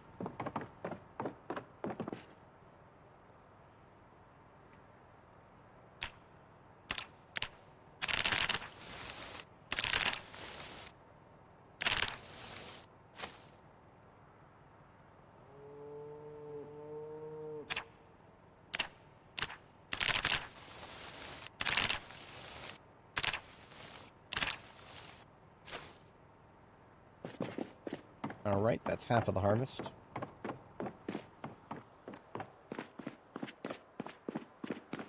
Toss the leftovers in the fridge.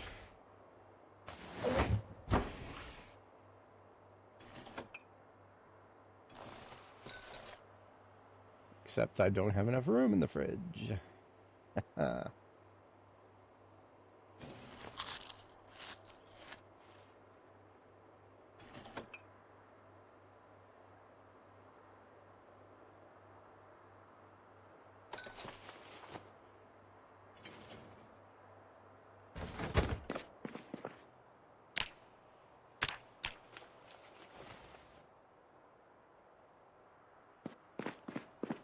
Didn't want to be reduced to that, but that'll get some of the watermelons out of the fridge. I was always prepared for it if the time came. Can't save them all, but turning them into seeds is better than wasting them.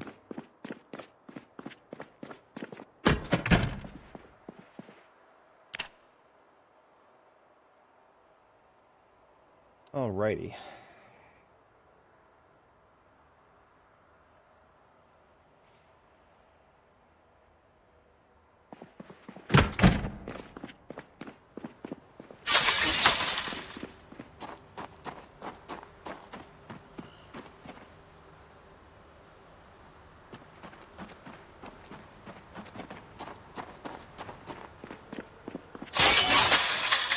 Should probably keep in mind that I probably want to be bringing my ammo to West Point eventually. The time for me to consolidate my ammo is not upon me yet. But if I take my loose boxes, I can consolidate those with whatever I loot down there.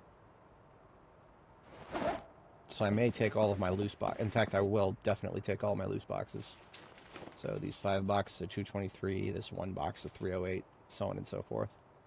This will just contribute to adding things to cartons. Because we're going to find plenty of loose boxes all over the place in Stendo's Firearm Emporium.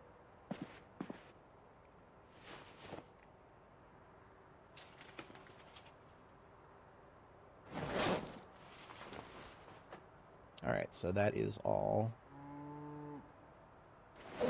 I don't think I'm going to have any problems finding a red dot site there, but there is always that very, very small possibility.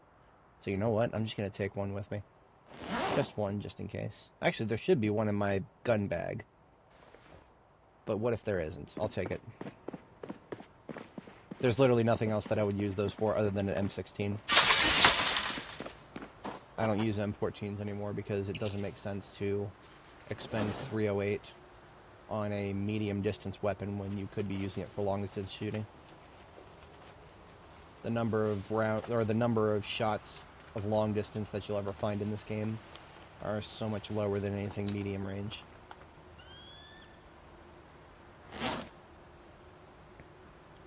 Okay, not bad. We're armed to the teeth.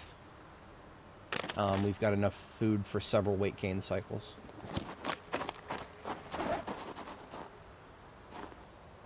Or rather, we've got enough additives for several weight gain cycles.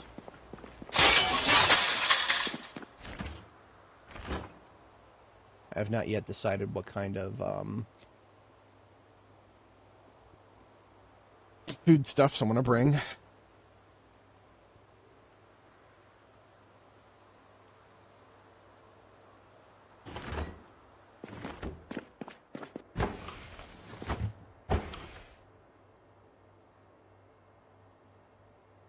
Everything on this side of the fridge, except for the potatoes, is going to have to be emptied to go with us. So that is something that I'm going to have to consider.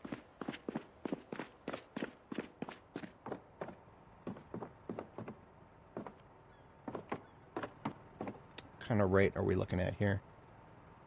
About 9. Oh, it's cold. Shit. I mean, it'll warm up, but I wasn't expecting it to be cold.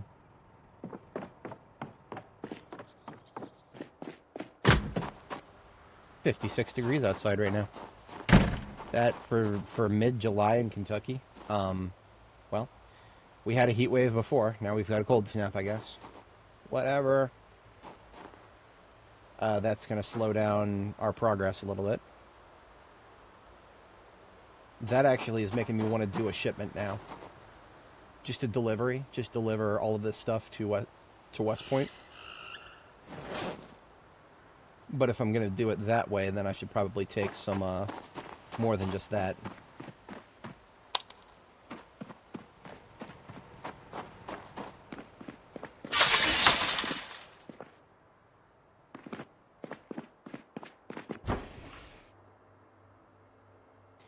Let's go ahead and use up this the pumpkin that I put together here.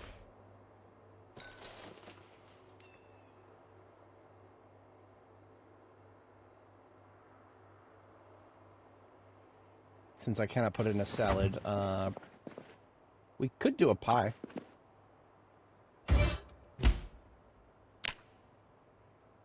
Yeah, let's do a pumpkin pie. YOLO.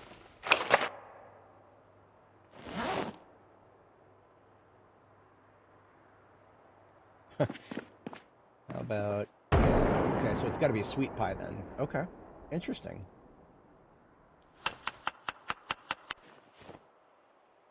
Now, one of the reasons I have both slices and chunks is because those technically count as different ingredients.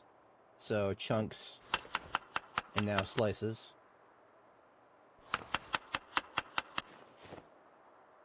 And that is a 40 pie. Let's glaze it up a little bit. Pumpkin spice pie. Oh yeah, we're absolutely a white girl now. 100%. 10 out of 10 game of the year. The only thing that makes me sad is I can't turn the pumpkin into a seasoning and then put it in my coffee. Then this would be the fucking goat. This game would be the goat if I could do that. But that barely used any of the pumpkin, unfortunately. So, yeah, let's make a couple of stir fries.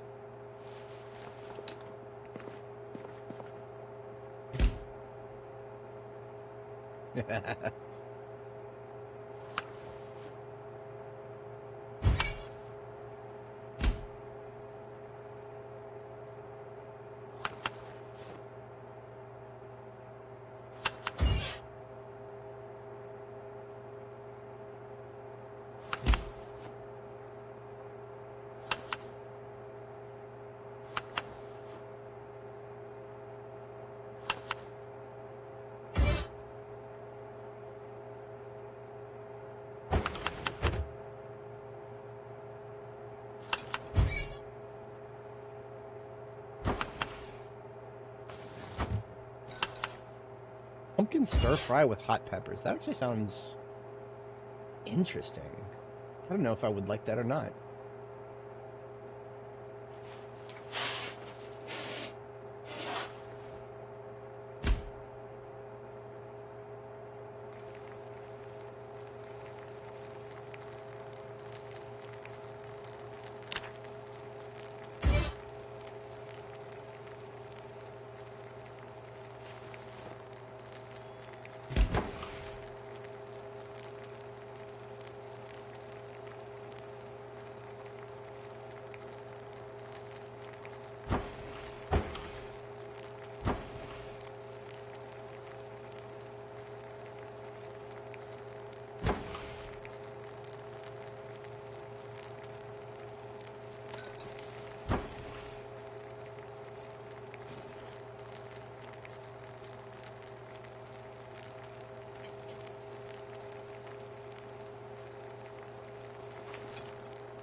I'm just going to toss out the chunks and slices I've already used.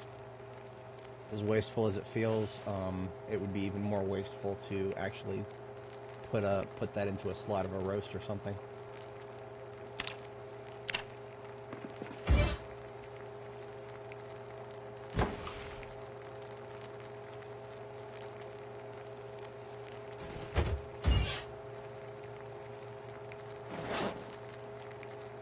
I feel like these should come out to be 30.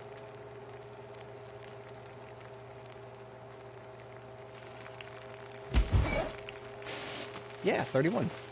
That's an interesting recipe, and it's one that I could very easily replicate.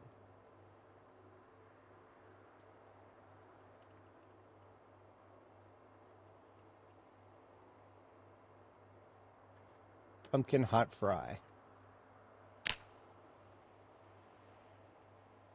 Well, I say easily replicate. I used up all my jalapenos. So we could do more of those with habaneros, but I already put the habaneros in the freezer. So that's fine. Yeah, I think we're just going to do a drop-off at West Point. That makes sense to me, because we have got time to wait. We've got to let those... We got to get those flowers off the drying rack, and that's going to take some time.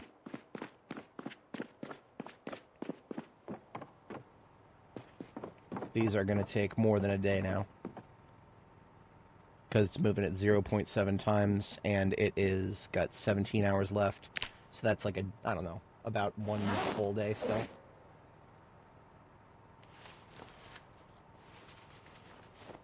I'm not even going to think about the leather, because I don't care. It's I just slapped it on there to get something going.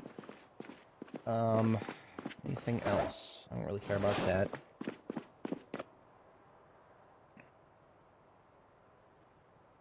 Shouldn't have a problem finding an axe head down there, but there is not a... Oh, there's not going to be a sledgehammer down there either. There are going to be some fences. So let's take...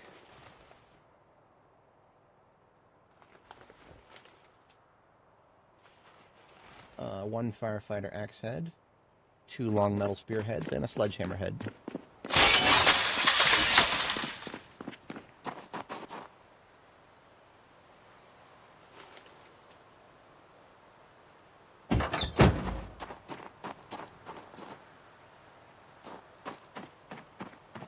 Okay, the blooming watermelon still has weeks to go, so that's fine. This is one case where I actually want them to take as long as possible to get to the next growth phase.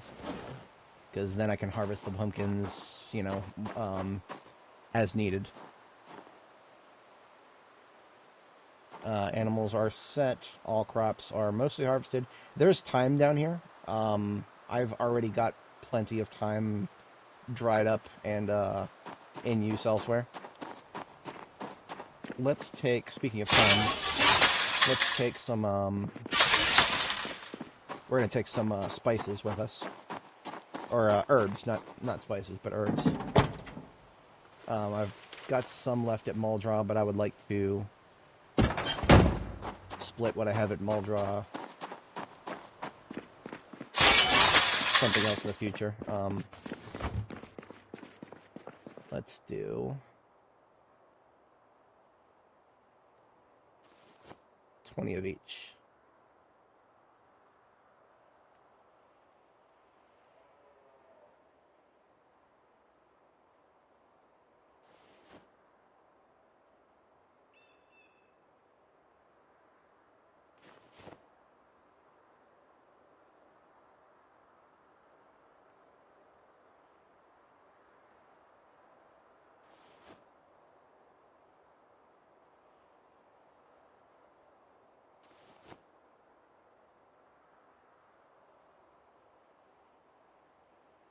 So a lot of the stuff that I bring with me to West Point will eventually go with me to Louisville, but before I do Louisville in this character, I will be doing the military research station, which is going to have me spending a lot of time on the other side of the map first.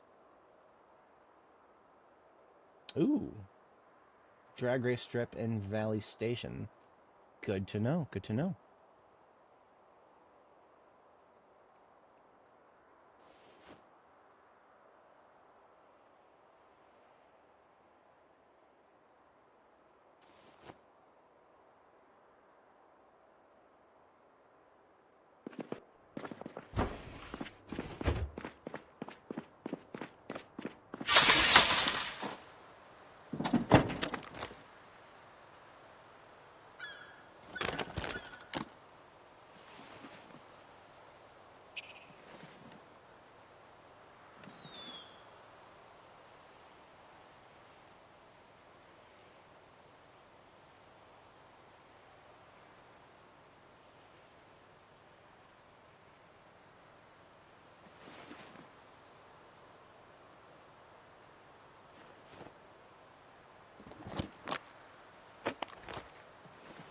That's actually good right there. I don't need to overload it.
Take about 16 of these.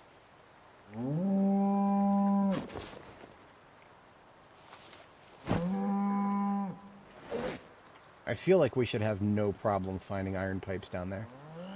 I'm going to take a vote of confidence that we're not going to have any problems with that. But as a counter, I'll need some welding rods and torches.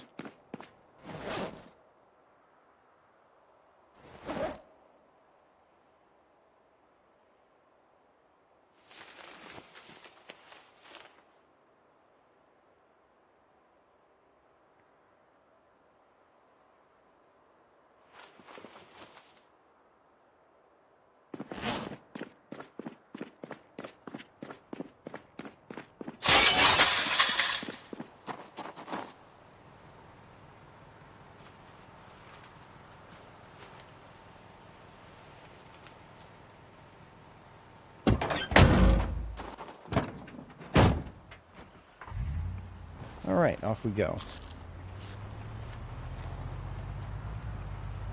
Now, because what we have here is a variety of things, we'll probably want to... We've already got generators down there, that's not a problem. We'll probably want to kill all these zombies. I hate respawns. I hate respawns so much.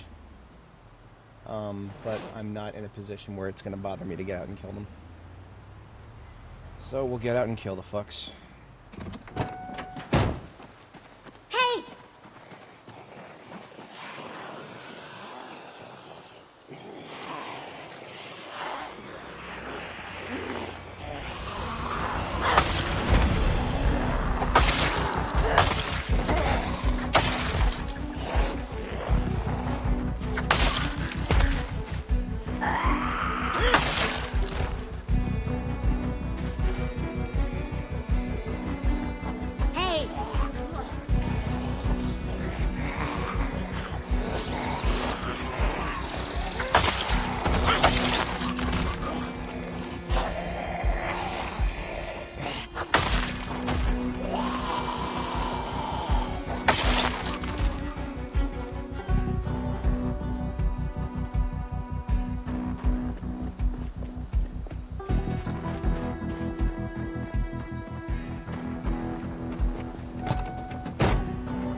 A lone wolf up there.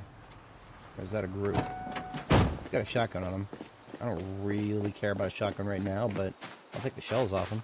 Who knows, maybe he's got a 9mm magazine.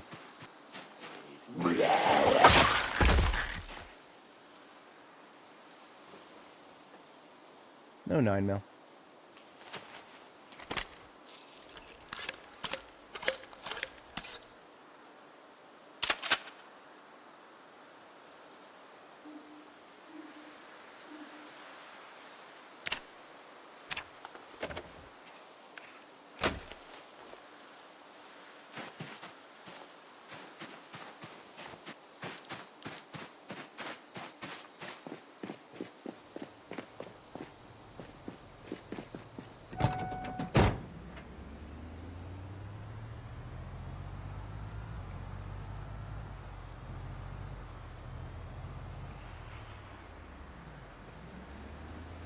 That wasn't just the wind.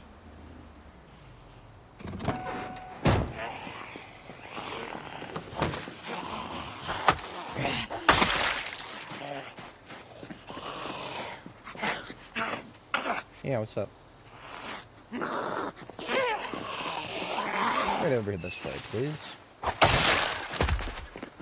So the South Road looks clear, but honestly, the fact that I've driven back and forth on it means I've made enough noise that if there's somebody I missed, they'll be waiting for me in the middle of the road once I'm on my way back.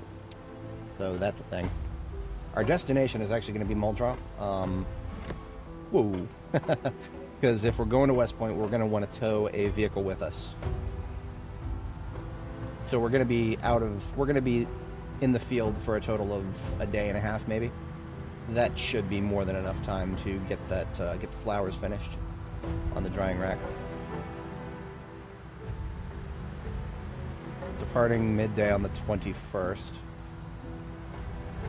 We have not had rain for at least 2 days, so I don't want this to be my full departure yet. We don't want to get, basically I'm saying we don't want to get stuck in. Staying loose.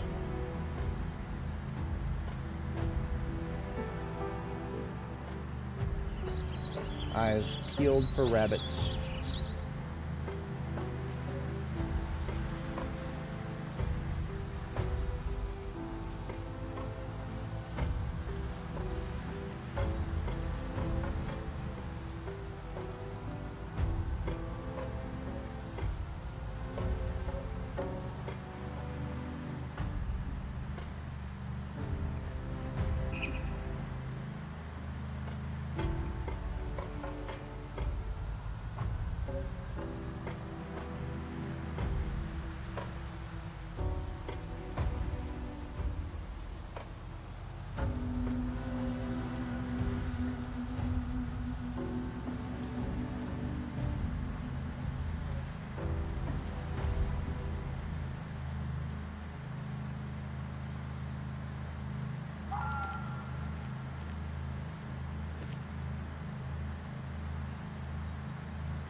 Muldraugh is going to have my weapons bag as well. I'm probably going to want to make sure that we get that up to our destination. I've got like several variety bags at Muldraugh that all need to come with me. The explosives bag, the gun bag, and I think I have just a generic bag full of stuff for establishing a forge. Now that's not going to be used at West Point. I mean, I'm not going to lie to you guys. I might. I don't necessarily think it's strategically the best idea to build a forge at West Point when I have one right down the road at Muldraugh. But I also kind of just want to. I have more than enough leather, and I have 2 bowls that I need to eventually get rid of one of. So I may... So not only do I have plenty of leather, which I do, I also have more leather that is going to be available in the not-too-distant future. I'm going to want to butcher at least one of those bulls before winter. I actually kind of want to just... One of the reasons I want to... I mean, the bulls that I'm thinking about butchering, I actually kind of just want to butcher it so that I get some Holstein leather and leave it furred to try to make some other clothing with it. I just like how the Holstein clothing looks. It's pretty nice.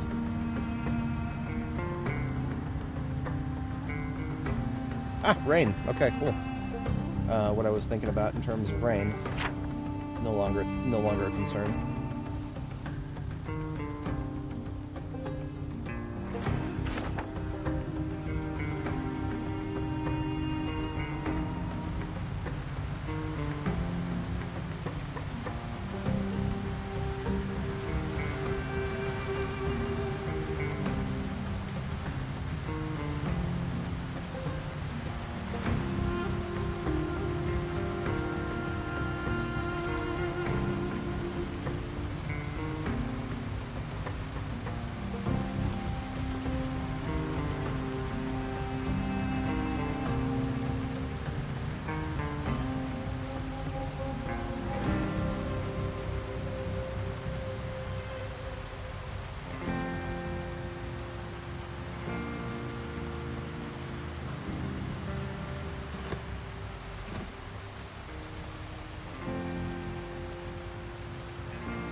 Boy. Walk right past me, why don't you?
I don't know exactly what it is about this area, but a lot of them seem to have enjoyed migrating from that farm up there to the empty road. Keeping this road clear has always been a bit of a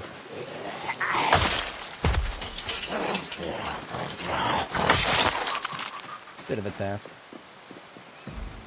It's always easy to go right past them, but at the immediate moment, not in any particular rush, and would in fact like to have clean supply lines if I can manage.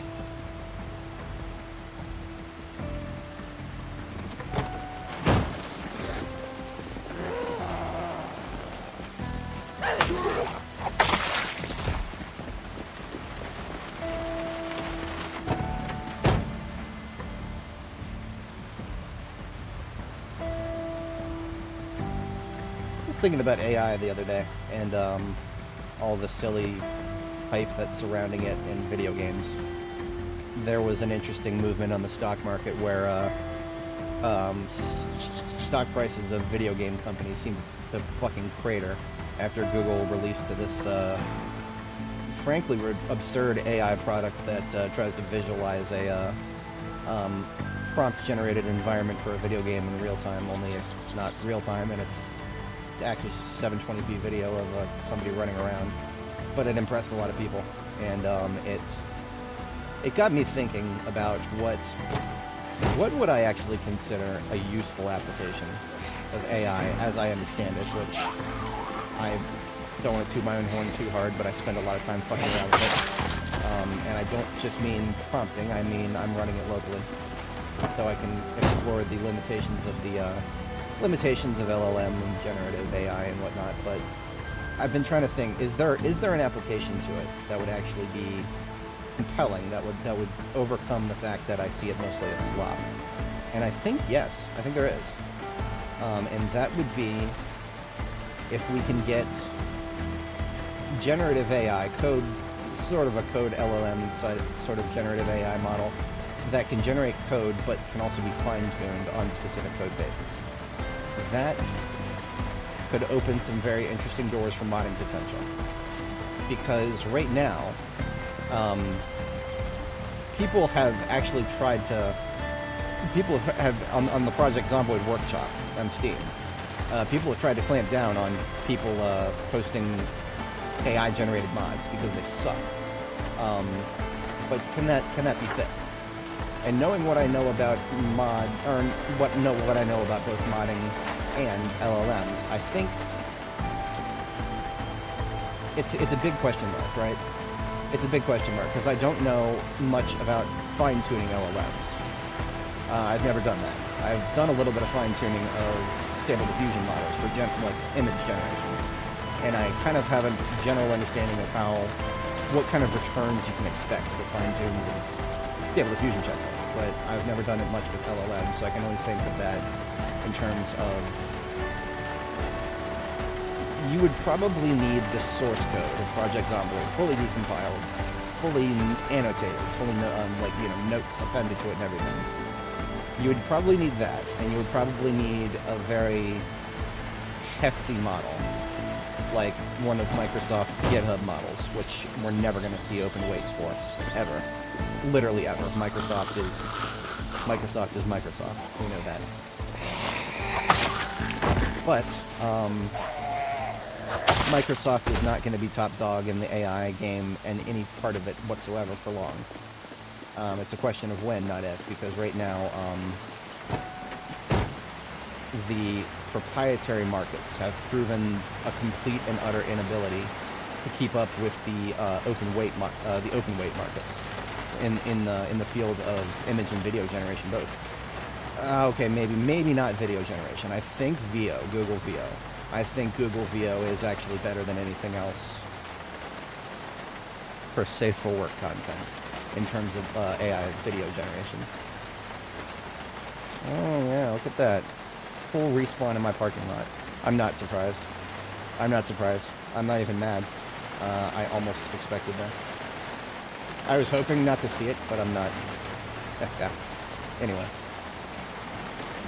But yeah, I do think that if we can get an open weight LLM that can do, that's easy to fine-tune. Now that's already, just those words that I just said, if you don't know what they mean, it's a tall order. That's like asking for, a power generator that can fit in your pocket. It's a tall order, technologically speaking. It doesn't seem like something that we would have the technology for right now. LLMs, by nature, are fucking massive. It's the reason NVIDIA is the most profitable company on the planet right now, because they got the monopoly on high VRAM GPUs. And high VRAM GPUs, why do they need all that VRAM? Because models are so fucking big.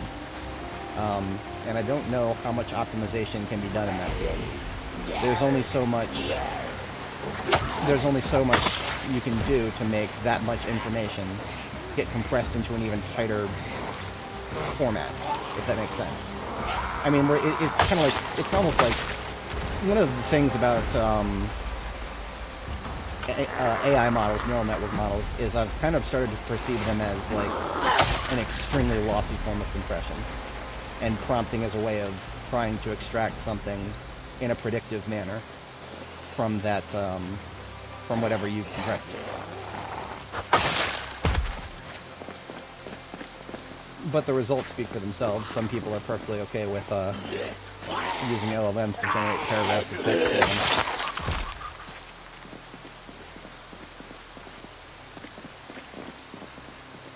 And a shout out, of course, to any of my viewers who may have an artistic bent, because I know and I completely sympathize with how AI is absolutely fucked the market, and not because it produces good stuff, but because it produces stuff that suits are willing to say, yeah, that's good enough. That's how you know we're fucked, right? It's not, AI is a symptom, not the cause of us being fucked right now.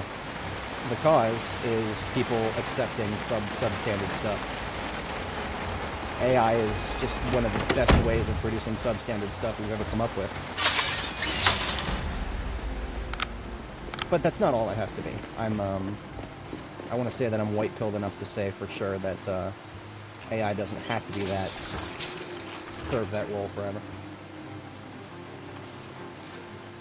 I'm genuinely surprised that I did not get fatigued, but I'm not going to question it. I'll toss my perishables in the fridge for now.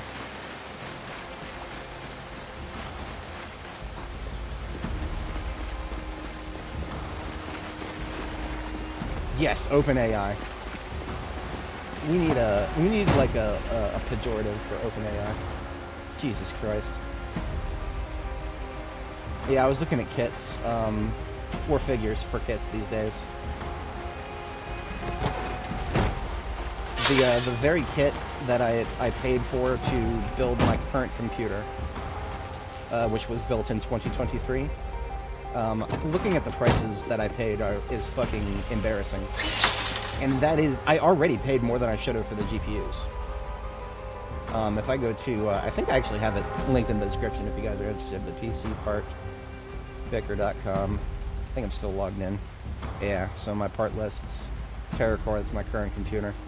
I bought two 32 gig, two 2x32 gig kits at $160 each. So I paid about $240. Sorry, no, $320. Yeah, I paid $320 for 128 gigs of RAM. This is DDR5 4800. And it's Crucial. Crucial doesn't exist as a fucking brand anymore because Micron decided that they don't want to do stuff for anybody but the fucking data centers anymore. But you can see in real time the price increase. I bought, this is the first GPU. That's what's rendering this scene right now. The first GPU that I bought here, the RTX 4090, the Gigabyte one. That was what I bought when I first did this build in 2023. This one I bought a little bit after, and this is just the price increase from the stupid crypto miners. We had no idea what was coming. We had no idea what was coming at the time. Yeah, 100%.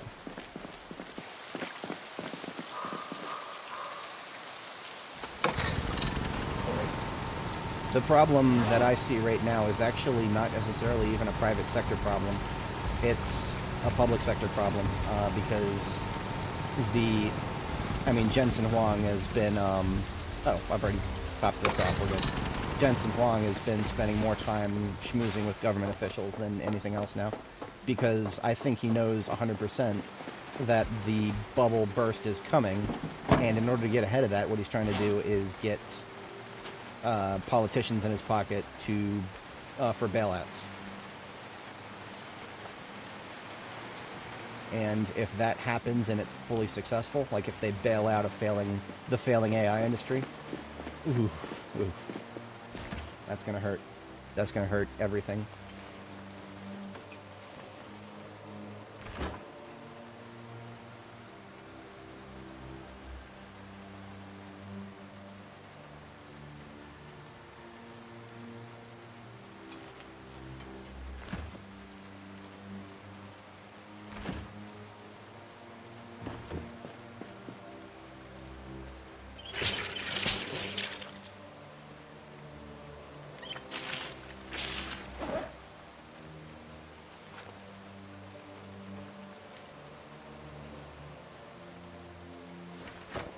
Yeah.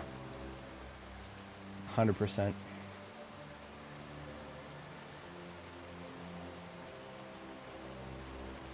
I wouldn't go as far as to say that we've learned nothing from 2008, but we definitely did learn what we needed to learn. And some people took very, very incorrect lessons from 2008.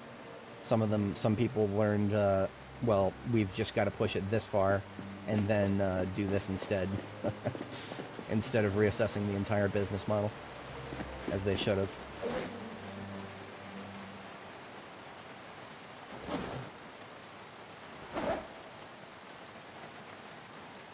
So this is all that I need to build another forge. I might do... I don't know. I don't know. I'm not going to make any commitments on building my next forge. I'm just going to take it as I see it. Now, if we look at West Point, we'll see that there's a lot of residential I haven't explored yet. I only did a shot down Main Street here. I passed the school, I went down Main Street, and that's it. And that was kind of intentional. I actually want all of the residential that I explore in West Point to be first exploration late game, because I have learned that if you uncover survivor houses early game, the loot's going to be pretty weak. There is such thing as a difference between survivor houses in early game and late game. Well, when it comes to migrating to Linux, if you're privileged to do so, I would absolutely recommend trying it on a computer that's not your primary computer. Like if you have a older computer, or it doesn't even have to be a gaming PC, just something that is not what you use all the time, to try to get used to it and see how much you can do on that computer, and try to do it on that computer and try to learn how to do it. And then, when you can't do stuff or can't do it as well, go back to your main computer until then. That's if you can manage to do that. Not everybody can do that, because, not everybody... I've been building gaming PCs for years, so I have, a total of 3 others, including my current one. My oldest gaming PC, the one I built back in 2010, is currently my firewall. It's running a pfSense. It's a Linux distribution that turns a x86 architecture computer into basically a firewall. Yeah, there you go. See if you can spend more time on your notebook on the Linux side. It's that's the most I could ever recommend. It's not a guaranteed strategy. Now, that being said, it also depends very heavily on your distro. And Valve is blazing a new path when it comes to Proton. They've been investing heavily in the Proton compatibility layer, which helps you do gaming content like Windows-style gaming on a Linux machine. I'm getting a direct message on my work computer. Stand by. I will be right back, folks.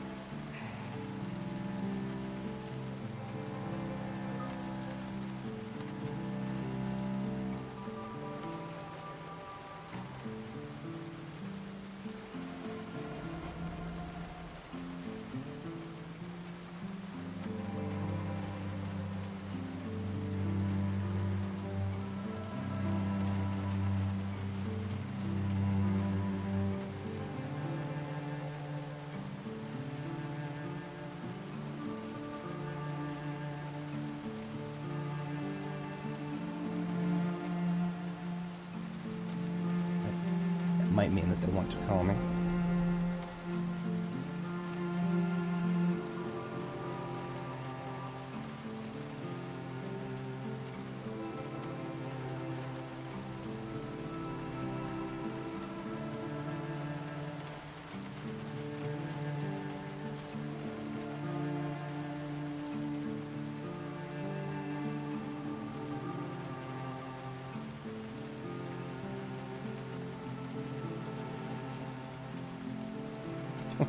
Okay. The PM messages me, "Good morning. Do you have a few minutes to do this thing?" And I'm like, "Yes, certainly." And nothing. Did they not expect me to respond so quickly? Boy, now you're moving at the speed of government. I suppose I'll just keep that tab open and see what they say. In the meantime, We already have some iron pipes here, just as I thought. Yeah, if we have 12 iron pipes here, we only need to weld apart a few more cars, and then we'll have 16, and I can do my dual gate strategy. I really like these dual gates here on either side of a place that I'm going to be working at. Yeah, I do like that. Oh, shit. Okay, hang on. Oh, this is Josh.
Alright folks, I'm back. I am sorry about that. That was my program manager.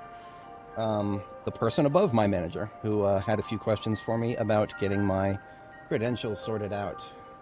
After all of the time that we spent working remotely, they want us working in the office now.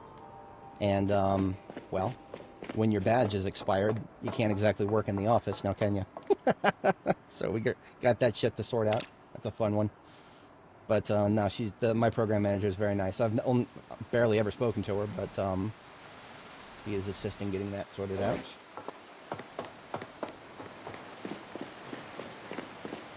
Hopefully I didn't make it too boring for you guys there. We did manage to get a little bit of packing done overnight. Now, I think I am going to go ahead and shut down the power here, because we're going to fight our way to the new location today. And we should not have any problems actually establishing base there. We've already got 2 generators there waiting for us. And I'm going to take a third in my main backpack, actually. How am I going to do that? I'm going to hand carry it, because that is a thing I can do. But I'm going to need to take what else I need to bring with me and put it into the offhand bag here. That's a good question. To be entirely honest, she was calling me about a form that I submitted. Apparently she has to be the one who submits it, so all she did was just ask me a bunch of fill-in-the-blank questions for a form that I had already submitted. So I was like, okay, cool. I sent her a screenshot of the form that I had already submitted, and she was like, oh, cool. And then she was just confirming everything with me as she entered it. So the government situations are very fun sometimes. It's not only just that you have to fill out a form for everything, it's also who has to fill the form out. That is also a thing. Oh god, yeah, mass credentialing ops. That sounds like a lot of fun. Except not. So what I'm going to have to do, if I want to take all these watermelons with me and a generator, I'm going to have to actually drop some of the watermelons on the ground, and that's fine. That's fine. I will drop them on the ground, because otherwise I won't be able to pick up my backpack.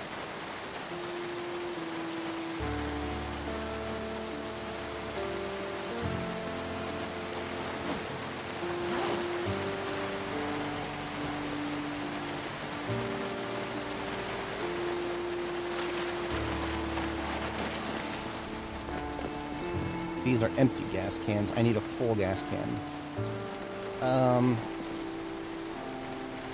I need a couple full gas cans, actually. Here's what I'm going to do. I'll take these gas cans, just as tools, and I will also go fill them up at the gas station that I have here in Muldraugh that's already secure.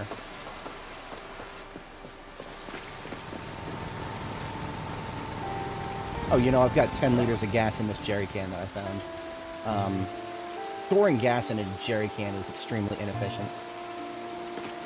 And I don't expect that I'll be running the generator here at this base for extremely long periods of time again. So I will be able to subsist with just what's up there for now.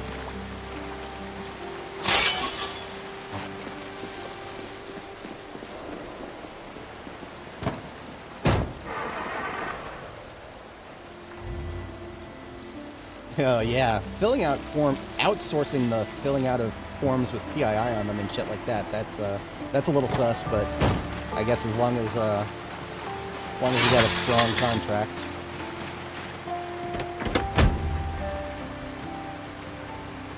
Right? Well, if you're somebody who's trusted, that's job security, hopefully. As long as there's no weird things. I have unfortunately had some very, very, very trusted people on my contract who have gotten deleted because the government said, hey, can you make this cheaper? And they're like, sure, let's go fire the most expensive people. One of the weirdest things I've ever seen in my line of work.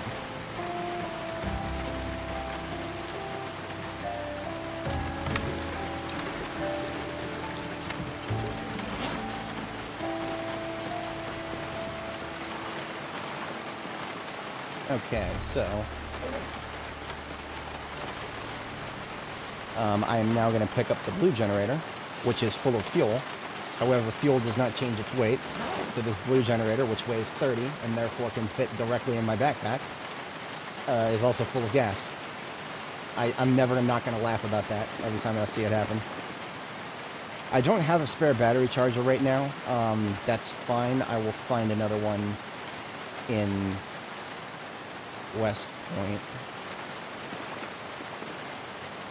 I almost feel like I should... Yeah, I'm going to take a spare heavy-duty battery with me. There's one right there. I'll go ahead and take it.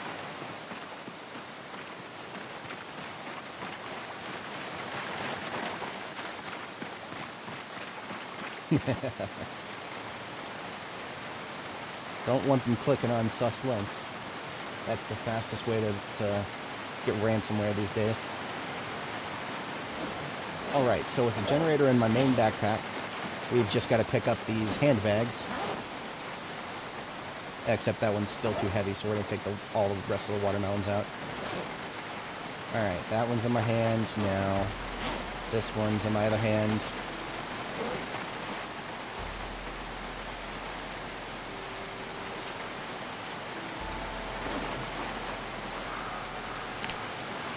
So as much as I would have liked to clear the crossroads, I am now carrying way too much to do that.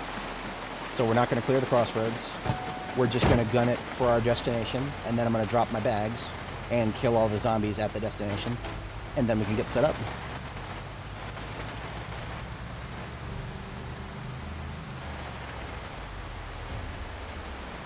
That guy's got a sword stuck in him, isn't it? Tempting, but no. It's not my kind of sword. It's one of those scrap metal swords.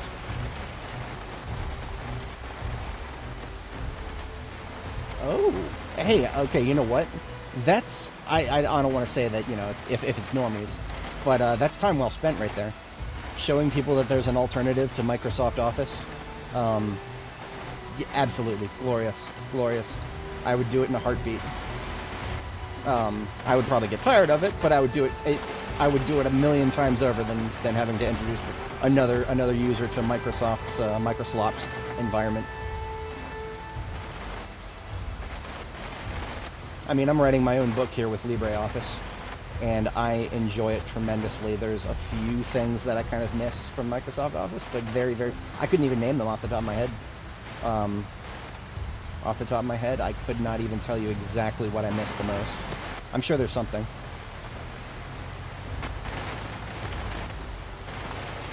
I can tell you a billion things that I don't miss. I don't miss the license verifications. I don't miss the ads for, wow. We've got a partial respawn here. Damn it.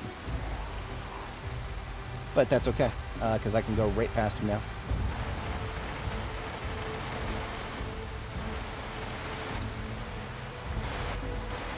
Oh, yeah. You know, I haven't used it. I haven't used the, what do they call it? LibreOffice Calc.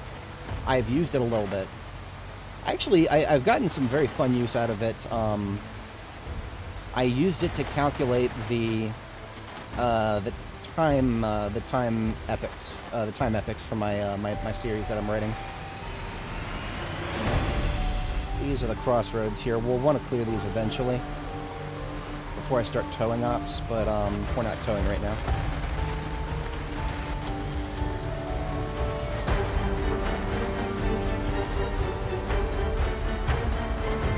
It's been so long since I've heard this track.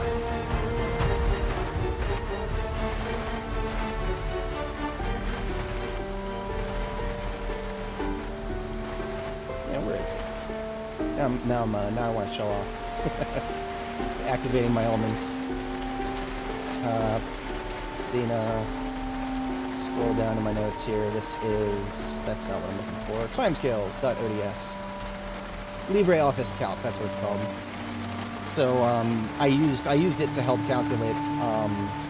What I did was I just took 1 second of Earth time and I made it 0.976 03162694666. That's how long a second is in the time scale for my series. And the reason I did that is because that allows the day length to come out to an even 18 hours, and the rest of the time scales to generally make sense as the characters describe them, while also being scientifically accurate to the planet that they're on. Because I started with the planet and worked down from there. There's another reason that there might be time scales might actually, in reality, they might actually be a lot slower. The planet that all the events take place on is in a solar system that is orbiting Sagittarius A star, which is the supermassive black hole at the center of the Milky Way. The entire solar system, the star and all of its planets, are in a really high on the plane elliptical orbit around the black hole, and it orbits the black hole once every. I forget the orbital period, to be honest. I would have to go back and recalculate that. But all I remember from my notes is that it's a lot slower than can be observed.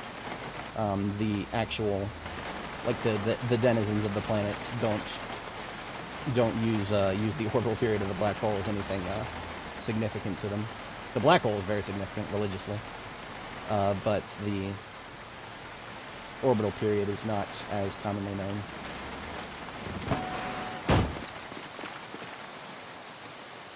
Alright, here's what I'm going to do. It's a little risky. I'm going to sneak past a few zombies. I just don't want to be coming back and picking this shit up. So I'm going to leave the bags over here.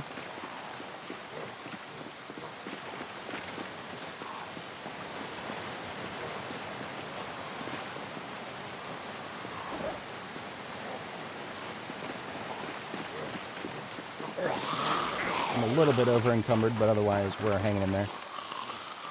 I might actually take my main backpack off too.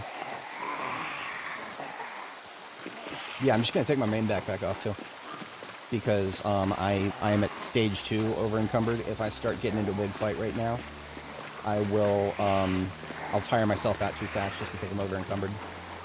So dropping the backpack here. We'll come back for it. We've got our weapons. We'll need to make a food stop, but otherwise we're doing good. So let's identify where to kill them.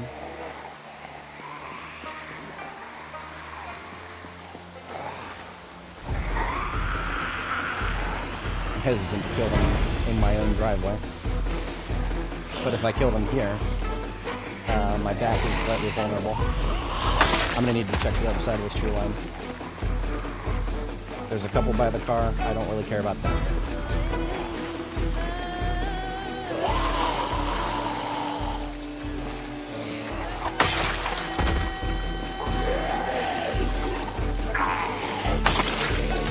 Feels weird fighting without being over encumbered. I haven't done that in a long time.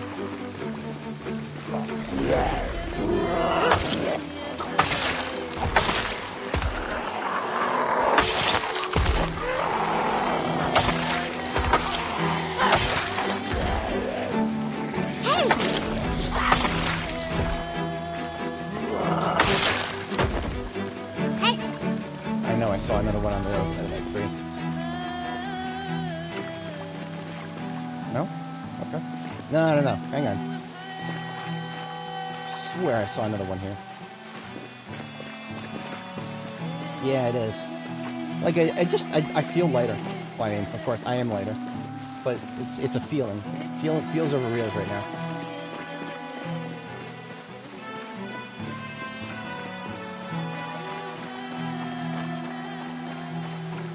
Get a bite to eat real quick.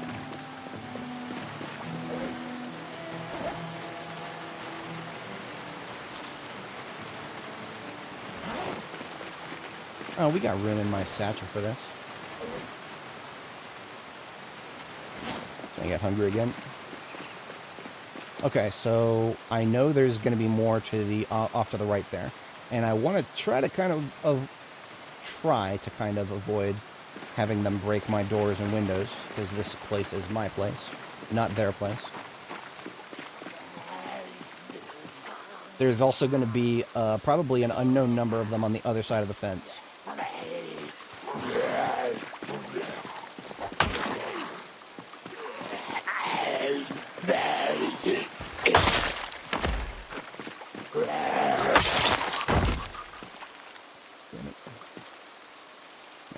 Okay. I'll bury that guy later. One of the things that I always do whenever I set up here, I've set up here a few times before, I always make a hole in the fence. Actually, really just to deal with the zombies on the other side of it more than anything else.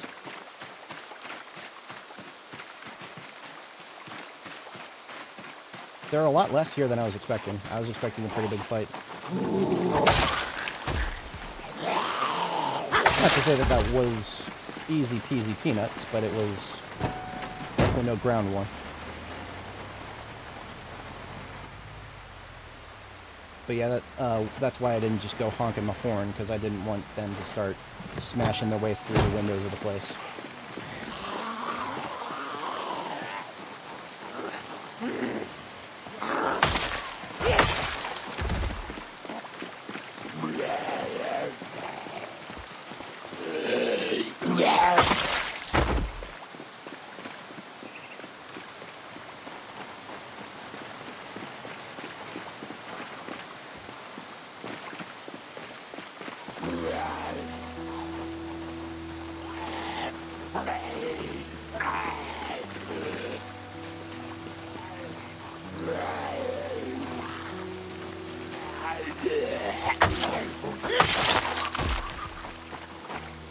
I have found enjoyment in making bases and gas stations.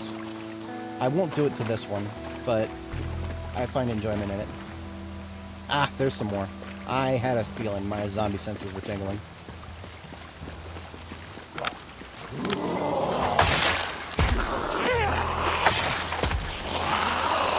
I haven't been very vigilant with sharpening this machete because it's close to the end of its lifespan already. I'm just going to swap it out when we finish this area.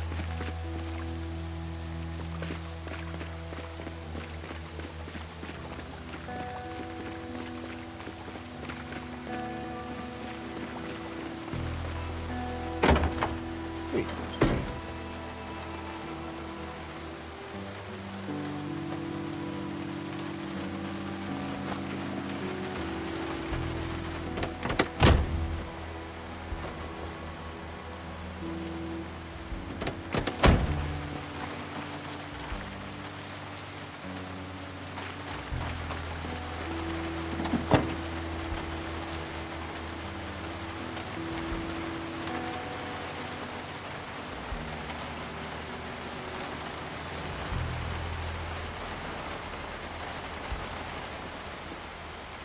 Surprisingly, there are no burned wrecks down here.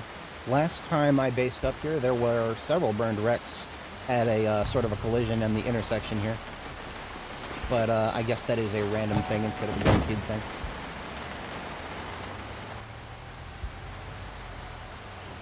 I was never fully committed to memory exactly how many of these burned wreck spots are guaranteed versus random chance.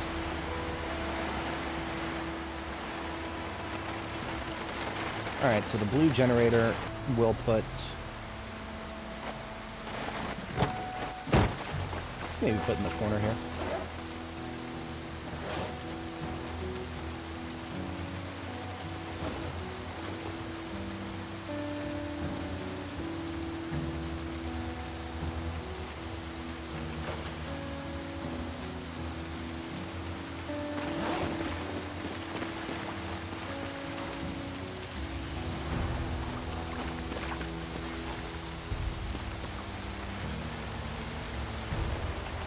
Alright, gas infrastructure established. The designs of these places are slightly different. This design, I think, will allow us to go straight through the middle. If we get these trash cans out of the way.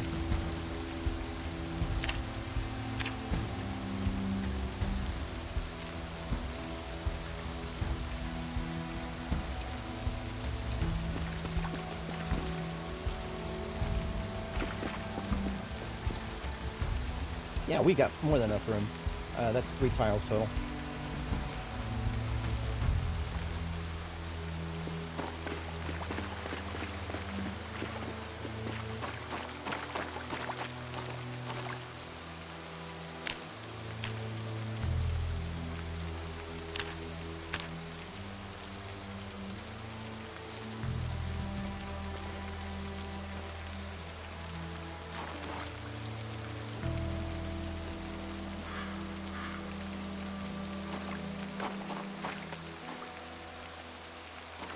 I don't have to do this, but I want to.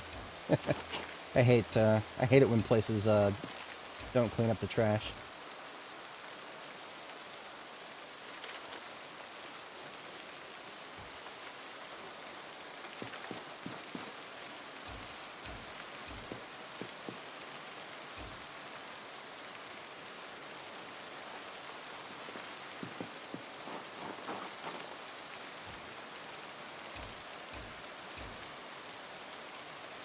Something that I could have gotten myself into the habit of, but I've never actually gone through with it, is foraging through trash. Like actual trash nodes, go into foraging, search for trash, and take a look at them. I think by picking them up and deleting them like this, I might actually be losing some foraging opportunities, but I just don't usually think about that. It's not like it's that big of a deal, but foraging can give you chances for really obscure things that, I mean, I've seen this posted on Reddit before. You can theoretically find an M16. You know what? Let's just do it. Do I still have the umbrella? I do. I have an umbrella that I carry around so that I can forage in the rain. So even though it's raining right now, if I equip this in my secondary hand,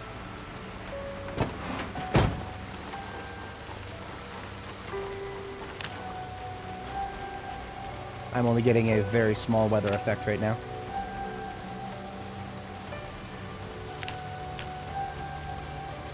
I know my back... It shows me that my backpack is there, which is funny. We're at max level foraging. I would probably not be doing this if I was not at max level.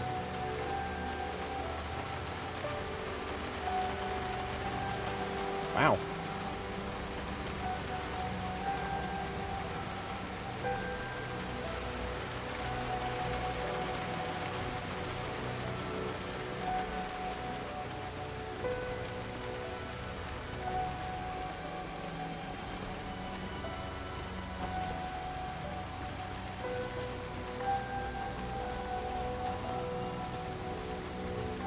This is also something you can do in houses that are looted and trashed.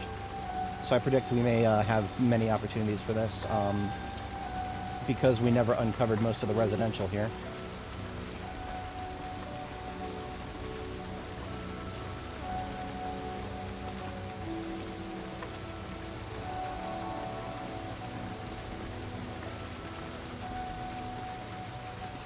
Yeah, see, I haven't, none of these trash nodes have actually spawned anything.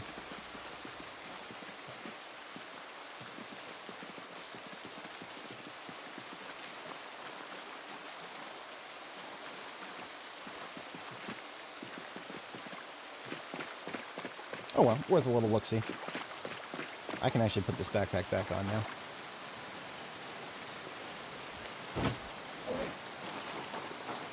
Eat the rest of my Fruit Loops. Maybe even clean up the rest of the trash on my lot.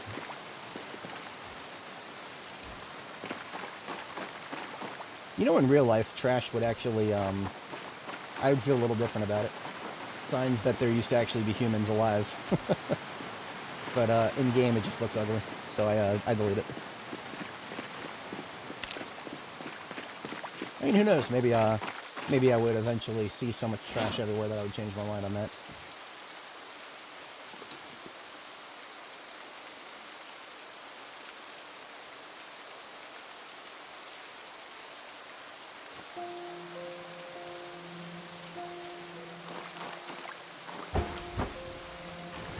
I actually looted the ice cream from, Oh, no. The game is gonna make me, It's gonna make me break the window, isn't it? I'm unironically gonna search, I'm gonna search the zombies real quick. Somebody might actually have a key to this, to the gas station.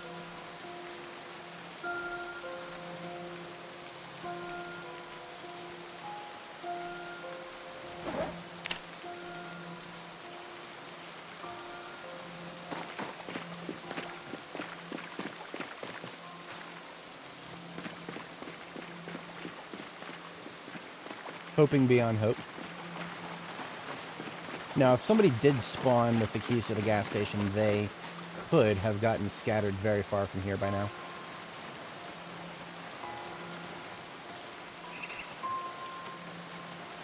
A key to one of the nearby cars.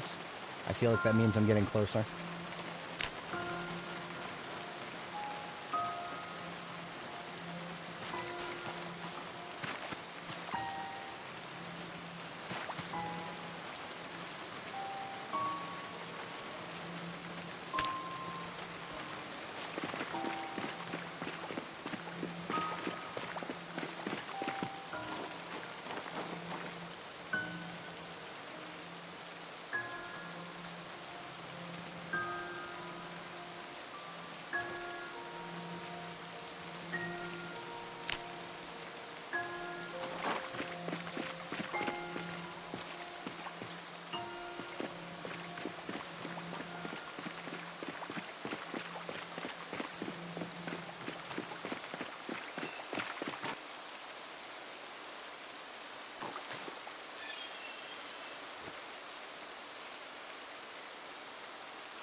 That's not a perfect match, is it?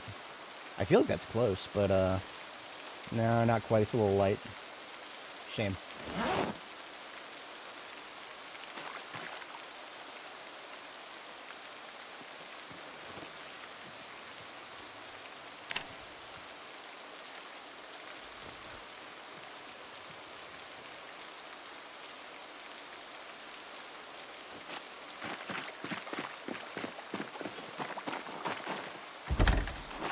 I feel like she's probably not going to have the keys to the gas station.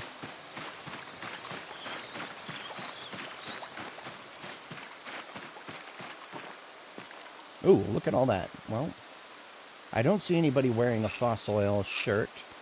That would be a target.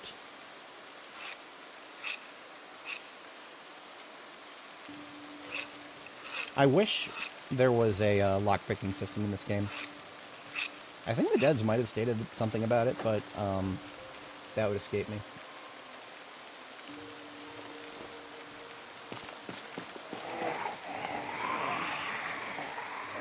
I kind of want to use this. I want to use this fence, but it would be a little dangerous.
Holding out hope that I'm getting a little better at counting my shots.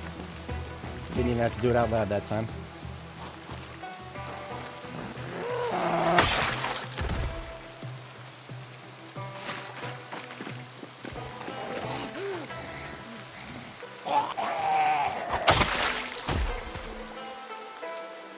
See, if the devs ever added crowbar prying to the base game, they would probably, like, give you a chance for the door to just get destroyed.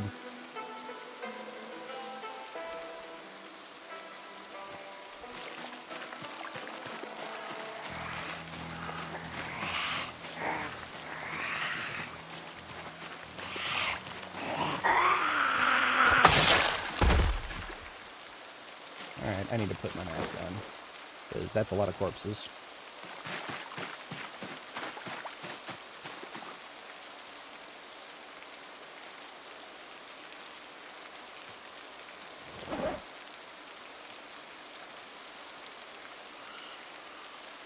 One incoming.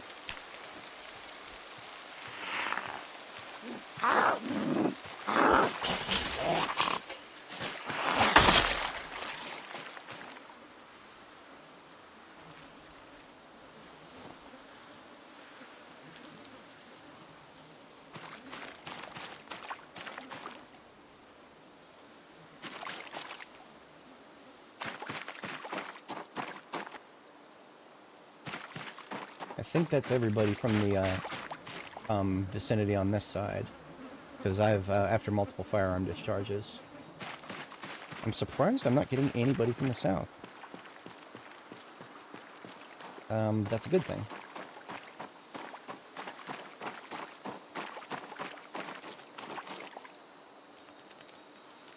Yeah. Well, the devs have done a good job at making explosives, or I'm sorry, at making bullets randomly damage cars. Seeing as our girl here has accidentally shot out her own light bar once.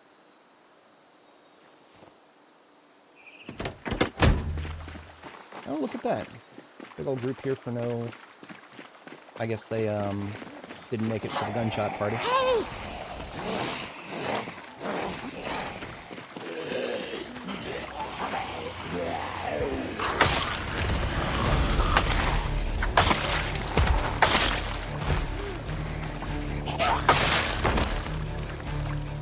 Hoping beyond hope. There's a machete. This dude had a machete stuck in him. Okay. It's in the same condition that my other machete was when I started with it. I find that particularly funny. Just when I thought I was done with him. Oh, ooh, ooh, keyring. Keyring, we might have found it, boys. Ah, key to a random fucking residence, of course. Whatever. This is now my keyring for West Point.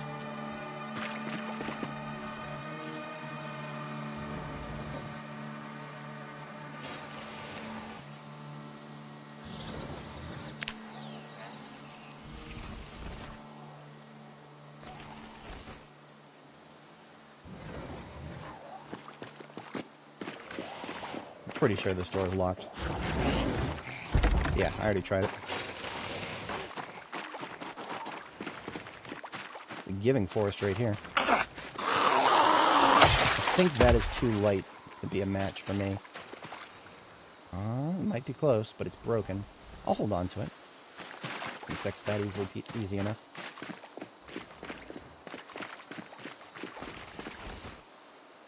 Now, the interesting thing about this particular situation is I don't actually know what a door sounds like when it is about to break, but it's being scratched instead of slapped.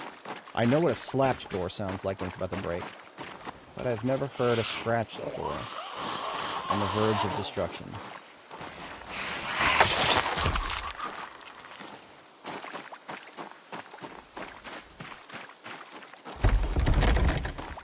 Oh well. I tried. I can say that I tried.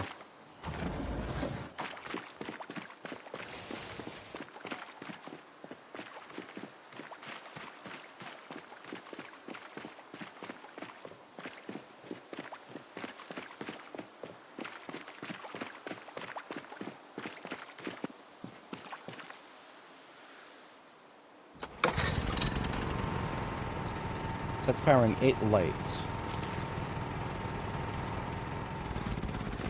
I'm going to say that might include lights indoors here. But I don't know.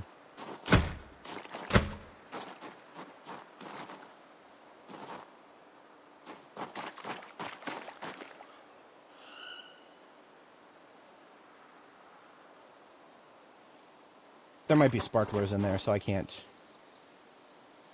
turn down the opportunity. I hate doing this. Especially because the whole thing was perfect. Knowing my luck, the next zombie that I kill is going to be the one that I wanted.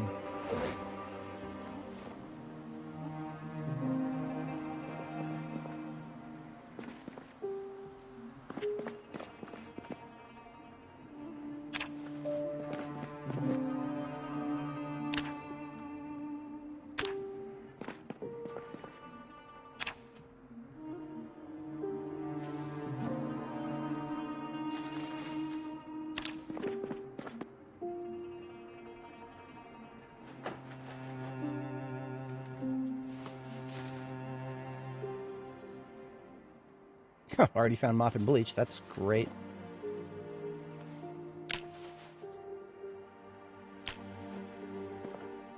Actually, it took me a little while to get that together for our other base in Muldrow.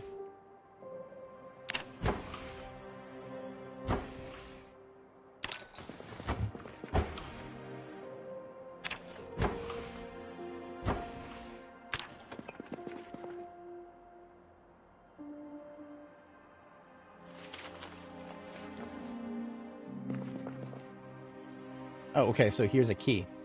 Just a key. It doesn't say what it's to. That's really funny. That's really funny.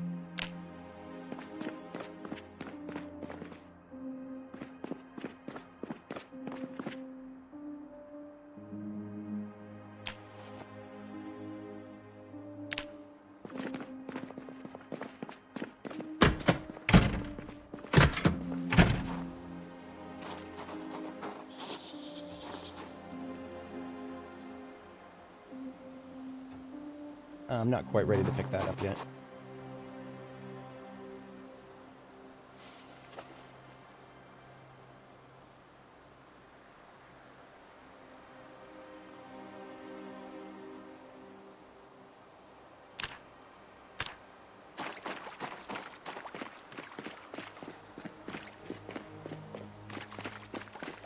All right. Time to get unloaded.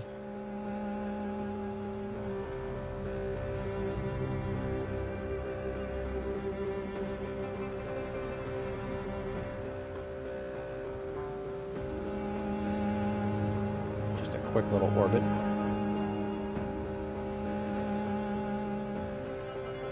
I hope the game doesn't make me break open the doors here. Where did this guy come from? I suppose you've seen the key, have you?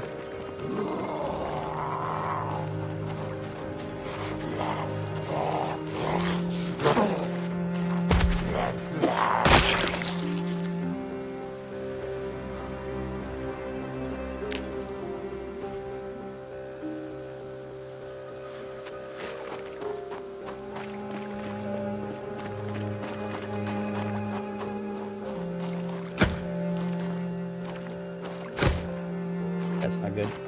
If the front doors aren't open, then I don't have high hopes for the other doors. Wait, I actually see a broken window in there.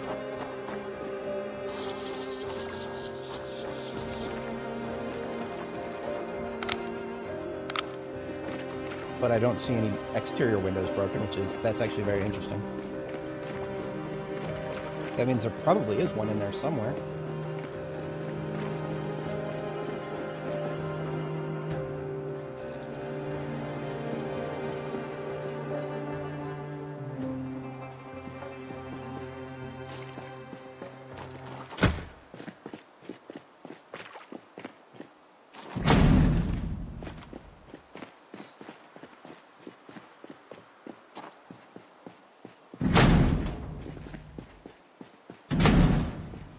Okay, well, it sucks, but we are going to have to break out the sledgehammer. I was planning on replacing some of those doors anyway, so it's not a tragedy, it's just a setback.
Okay, so I need to put,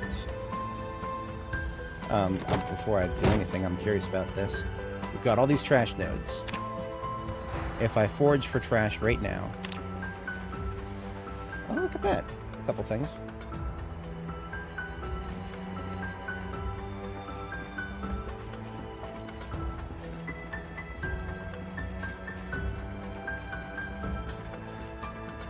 But that is it. I find 2 items in all that trash. So trash nodes are valid markers, but they're not like, you know, they're not like super reliable indicators.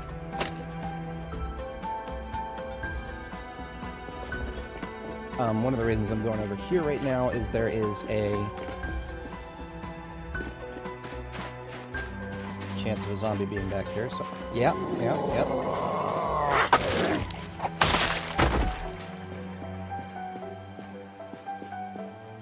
Damn.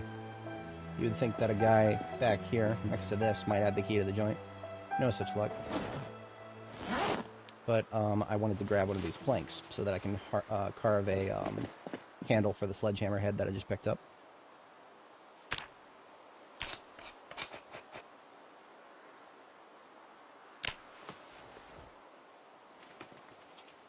Alright, so now I have a sledgehammer to use in the local area. I have a sledgehammer in the passenger seat of my ambulance, but this place is going to need a lot of sledging work to make it what I want it to be. So, because of that, it's going to have its own sledgehammer. That's why I brought the head.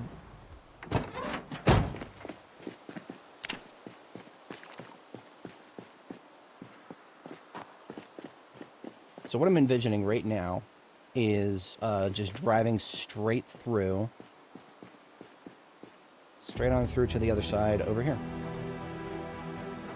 If I hug the wall on the left here, that means I only have 2 walls inside to break through, which is not bad at all.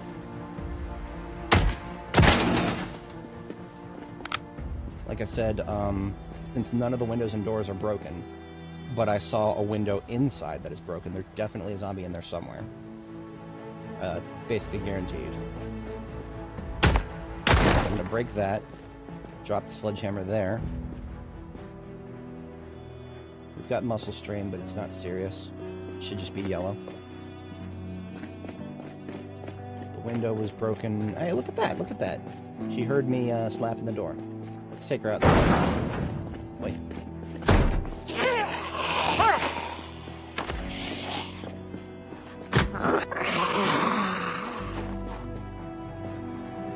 This way, please. Oh, hello. It was interesting that she took a second to spawn in. I wonder if fatigue contributed to that. I think it does.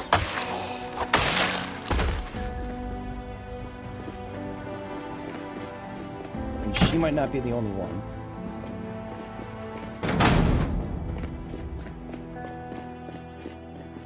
I should have checked her for a key.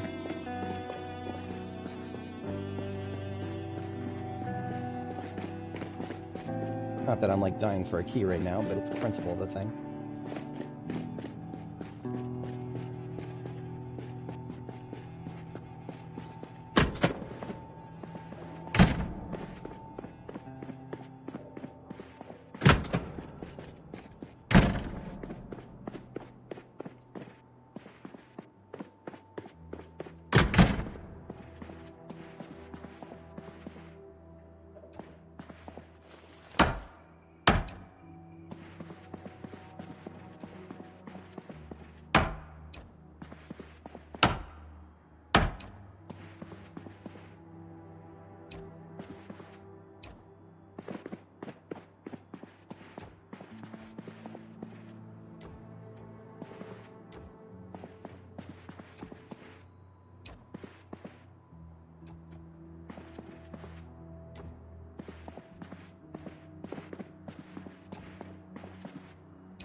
There's one of my iron pipes.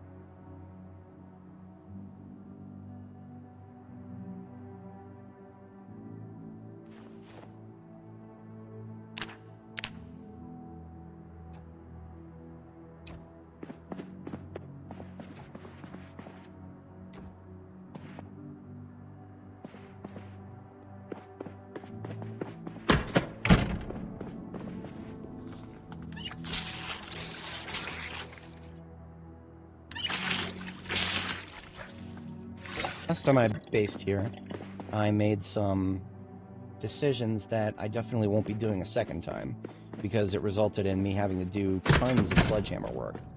What I wanted to do was make it so that I could enter through this other door here, and then like kind of circle around inside, and then come out this side. And that is a lot of work for not a lot of gain.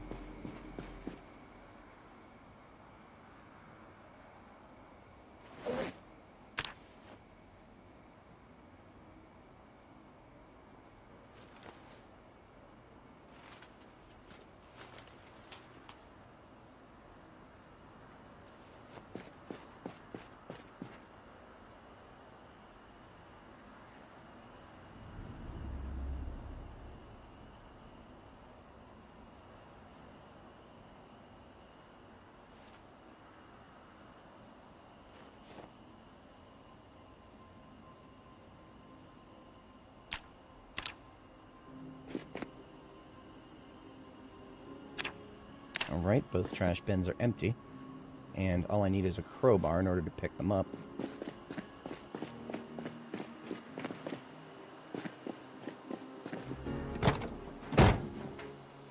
Which I always carry around these days, for this exact reason.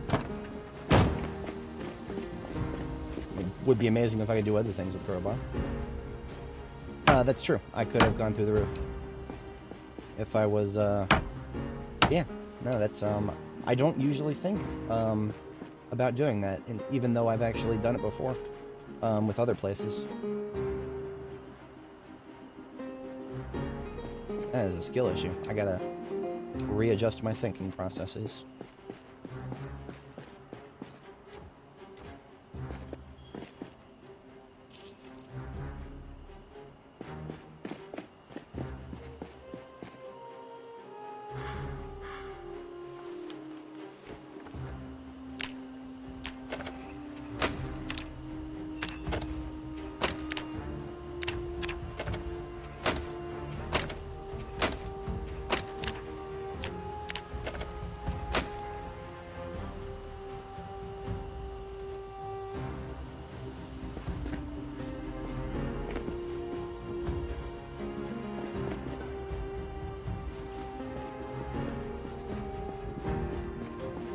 I forgot there's an interstitial wall.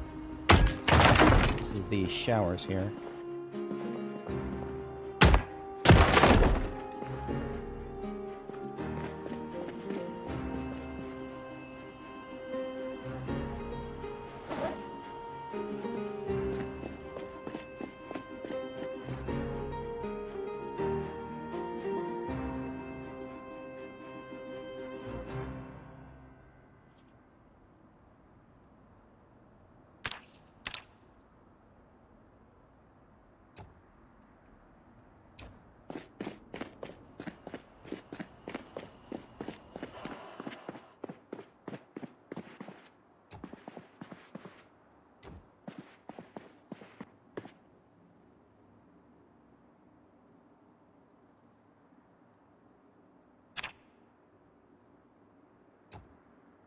Wish I could rotate these, but I can't.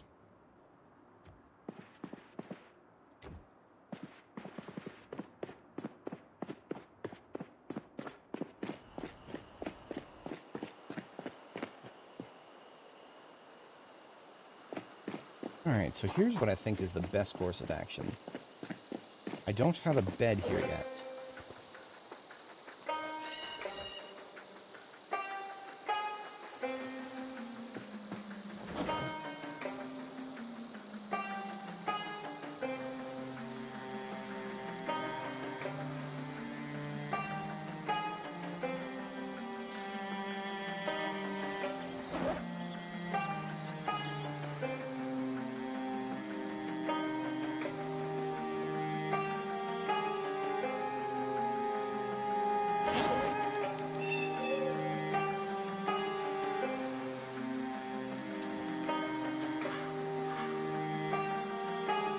Everything that's going to stay here is going in this bag.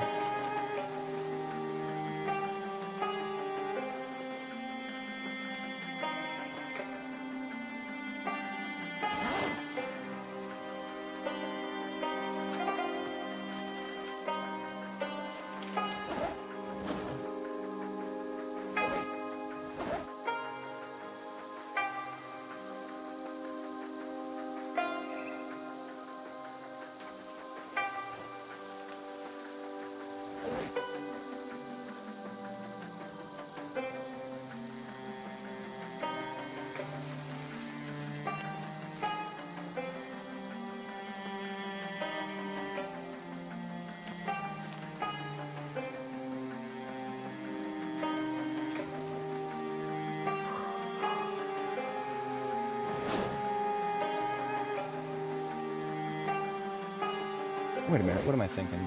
I have a generator here. There's nothing stopping me from going to get a fridge. I know it's close to my bedtime. You know what? I might actually just take some caffeine pills. At this point, wasting time is actually not a good idea. There is things I want to get done.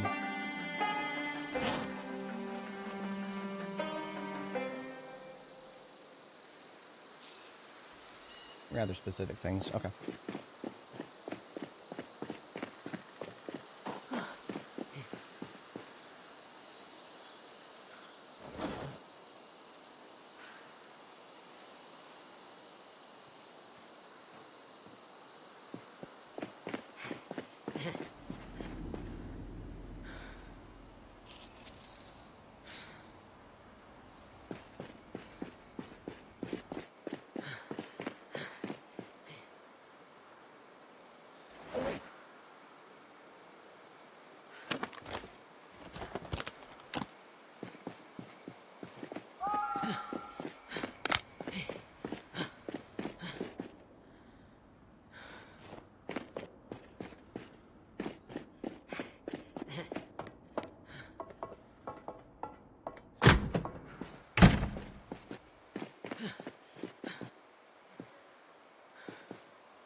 That's why I put it on the 3rd floor last time.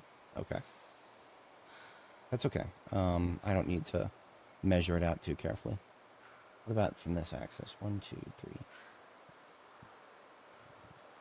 1, 2, 16, 17, 18, 19, 20, 21, 22. So if I put it all the way over here, then it won't power anything on the far wall. So if I wanted to do a second circuit, I could do it. Okay. So yes, I will actually put my generator right here at the very edge.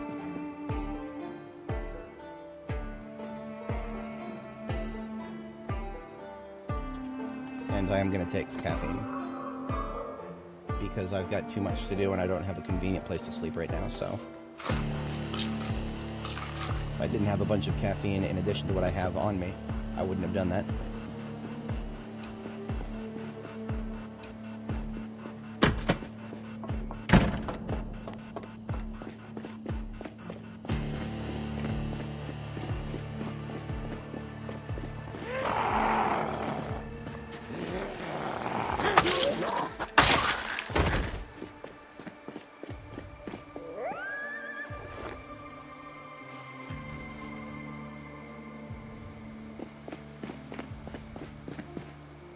Saw a tree shake, but nothing else.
I have no room for a generator. What am I doing? I can fix that if I take these 2 bags out for now. Yeah, I can fit one now. My flashlight just got used up.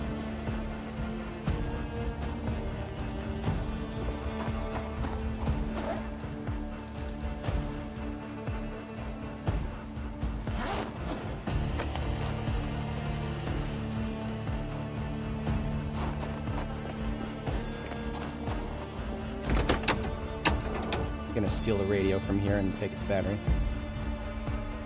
I have a spare battery on me, but no need to use that if there's another one right in front of me.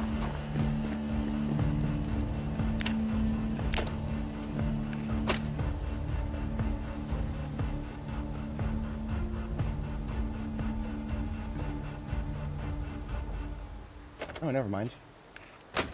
I thought the battery had actually died.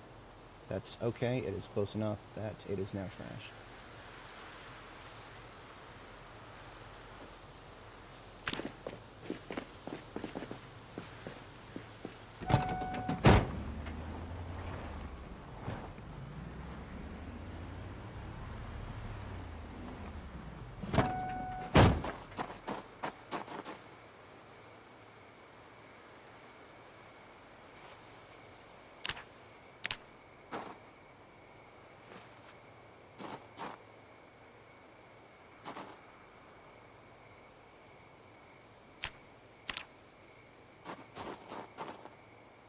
You can limit break your inventory size sometimes when you pick up those freezers. Right now I'm carrying 59 encumbrance of stuff, and that is because we are... I don't know. I actually have no idea why freezers are allowed to limit break your inventory, but I know they are. Now this freezer particularly is going to go all the way, it's actually going to go out of range of the generator we're about to place, because we want to use a separate generator to power this freezer. I actually kind of want to put it where those... I kind of want to put it where these stupid things are. Damn it. Okay. Temporary here for now.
I didn't measure correctly. We're only going to have 3 tiles if I'm going to have to move that whole stack. That's okay. I haven't even emptied the boxes yet.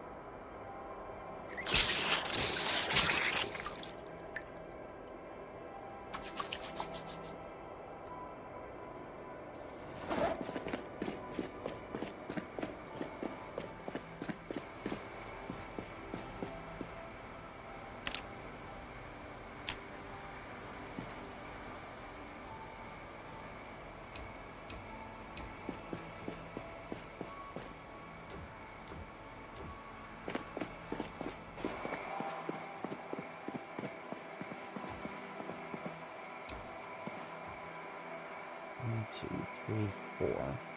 So I can put it here.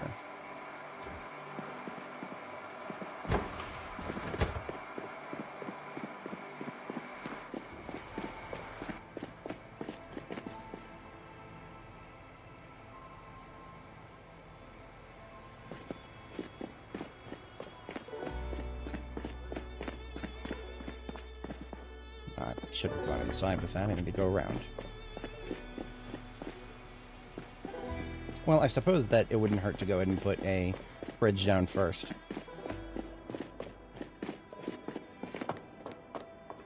So basically my plans are I'm going to have one of those generators way out there in the parking lot out there to power just the freezer that I just put down. Meanwhile, the generator that I'm currently carrying is going to go here so that it's out of range of the freezer, and therefore is just going to power a fridge using the gas out of this can.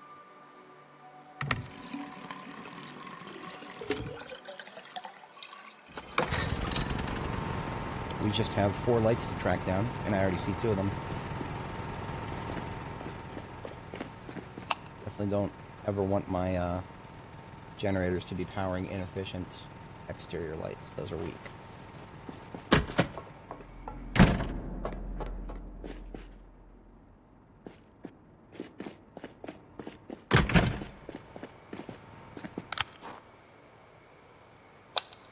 Here's 2, and here's 3.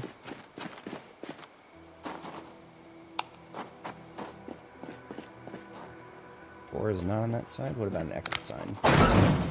No? I figure that might be out of range.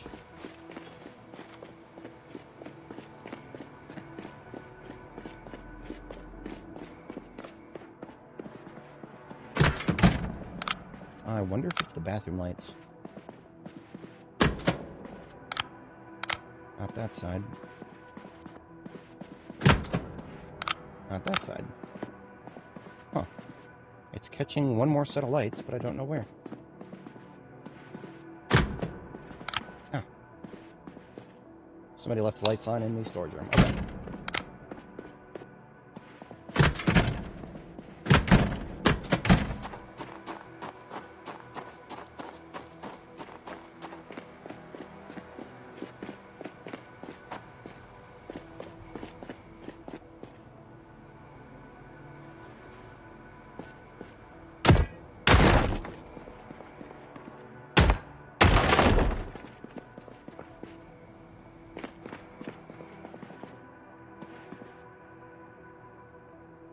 Okay, so this table is in the way.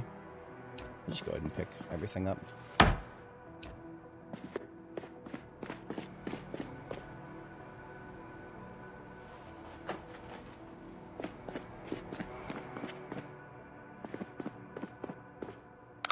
The lights that we actually want to be on are those, and then these, I believe. Yeah, see how much surface area that covers? Much more efficient than anything else I could do. Yeah, at least let's double check that. I think this is one of the cases where, I think the floor lights use more power than, or they count as more than just one light.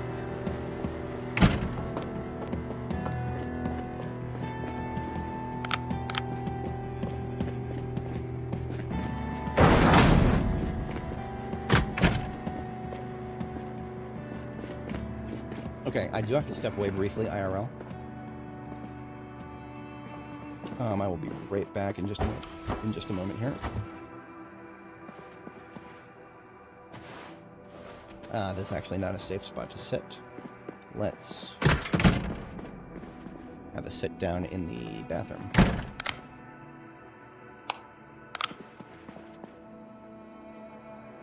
Okay, I'll be right back, probably just about 1 minute here. Just a sec.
Alright, I have returned. Appreciate everybody sticking around.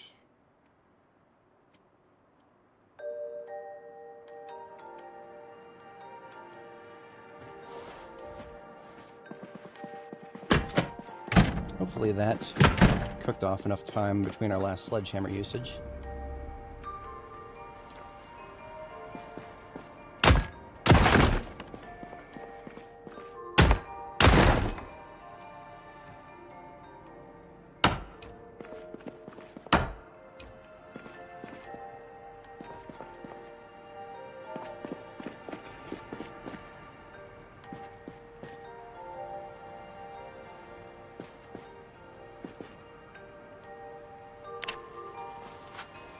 And these ingots right here, these steel ingots, are one of the reasons that I was considering building a forge here. Because then I wouldn't have to move those ingots anywhere.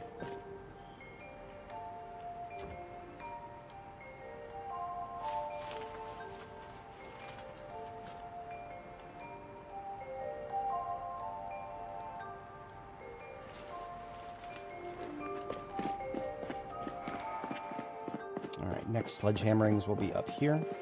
And then we'll have both sides open.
I'm just going to dump stuff that is going to stay here on the floor here. I have not quite figured out a storage system yet. I just prefer to get it closer.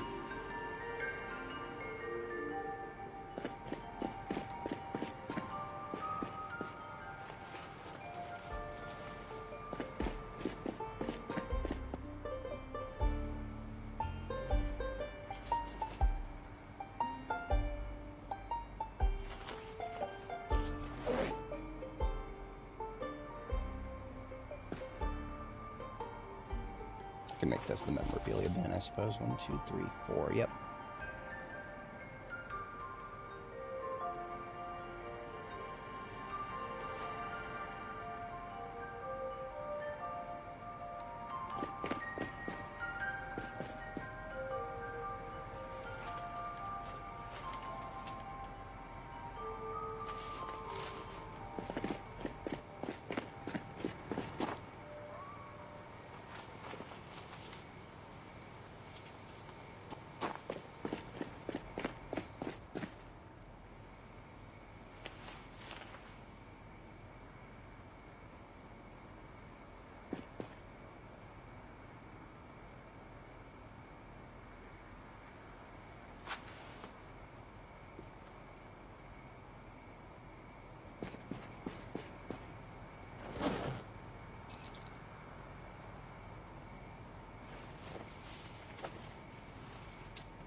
Just gonna keep one spare of each. And the other spares can stay here because that's where they're gonna be used, is here.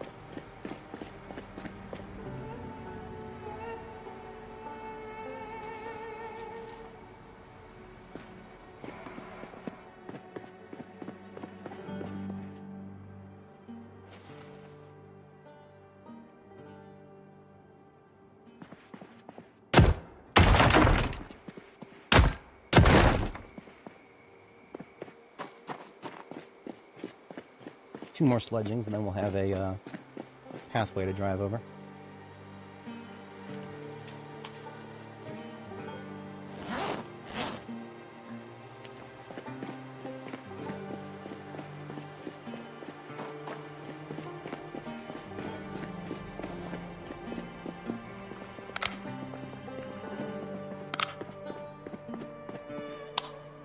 I feel like I should use this as the kitchen. TBA. For now, I just need a place to put the watermelons. That is within range of the current generator.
I now have a place to put any of the, both of the gates, and I now have a place to drive straight through the place, straight through the base.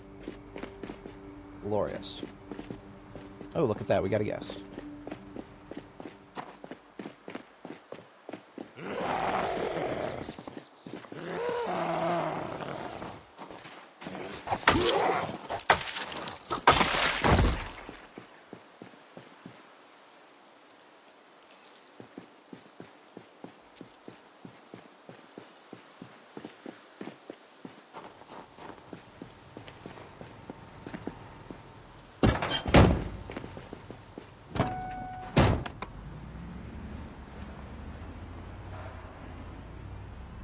Glorious. Now to put in some gates, that's going to require iron pipes of a large quantity. We have a fair few waiting for us back at Muldraugh. Before we go back to Muldraugh, I need a fridge here on the main generator circuit. See, the order of operations that I'm going on right now is we've got a freezer placed, a second generator that we have yet to place, and then a primary generator and a fridge we have yet to place. So we're in a very weird spot at the moment, but it will start to make a lot more sense once I get the... because what we're going to do is come from Riverside carrying a bunch of watermelons. Like, a bunch of watermelons. Like, more watermelons than I could ever carry at once, normally. I need to drop some weight so that I can pick up a fridge. In order to do that, I gotta be below 10 encumbrance in my main inventory here.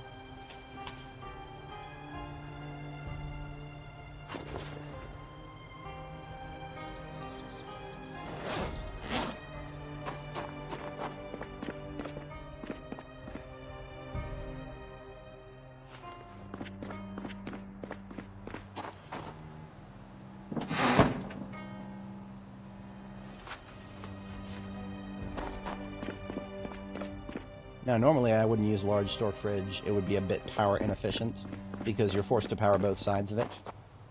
Well, okay. You can get away with powering only one side if you're very careful about generator placement.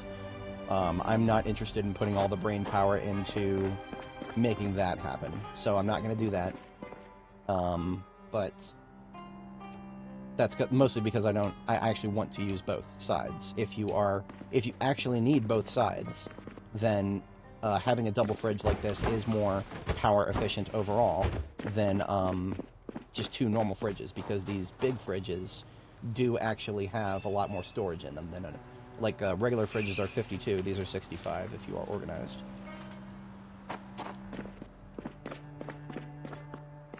And if I'm gonna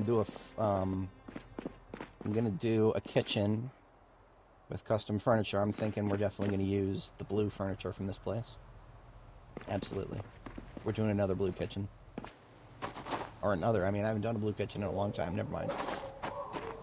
Scratch the another part.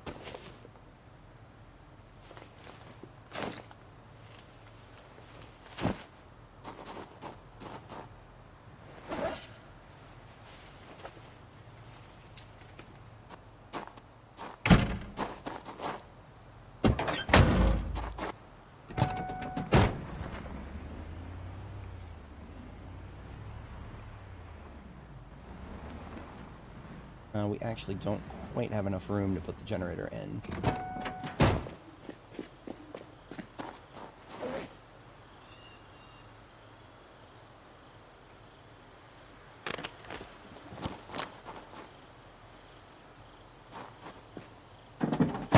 Take a couple things out here.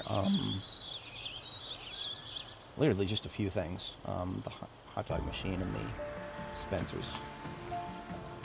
We're below 87. That's yeah, perfect.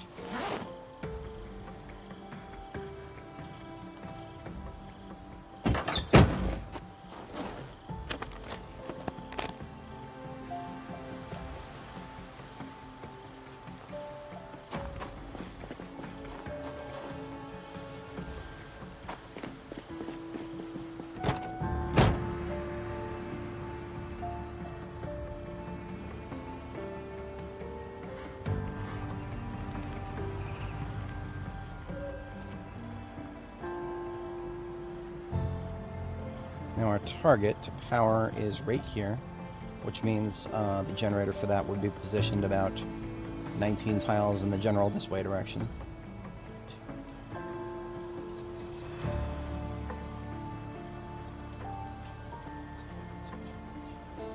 Right, I remember now. I have done this before. I did this on Annie, almost in this exact spot.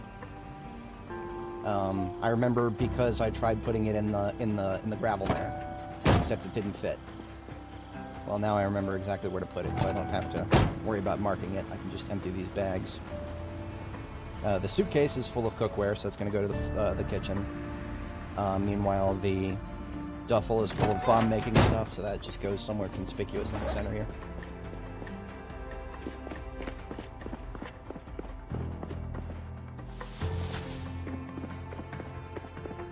And this is the destination for the fridge.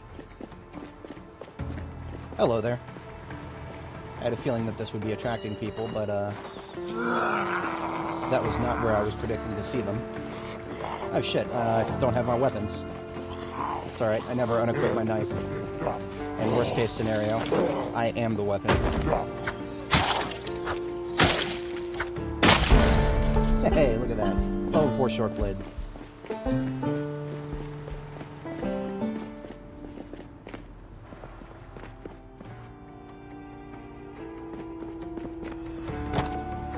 Carry weight, I need to... Well, actually, now that I've gotten those bags out, I need to get the generator out. And then I can take some of my gear off.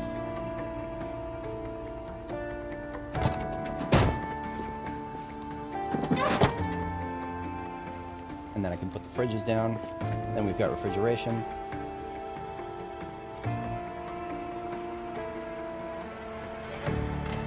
I was going to get some gas because I thought this one might need it. It is currently powering 3 lights and both box of freezers, so let's shut the lights on. There's 1, 2, and I see 3. Is it sad that I was able to immediately identify that? That subtle increase in light for the S light there.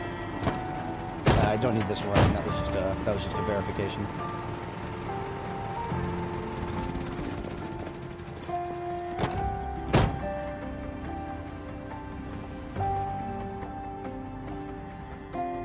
All right. Once again, removing stuff so that I can pick up the bridge.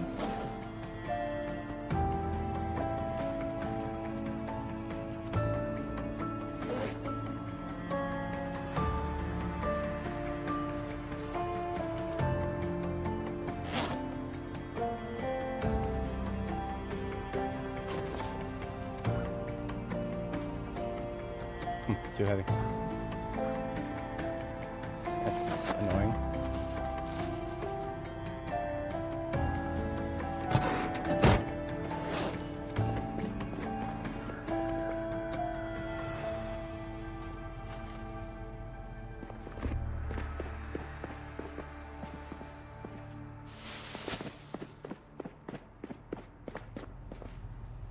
Alright, finally, here's our fridge. So I can get all these watermelons back into refrigeration. They've been out for a little too long. Wouldn't be surprised if they're starting to go stale. Somehow they're still fresh. That's cool.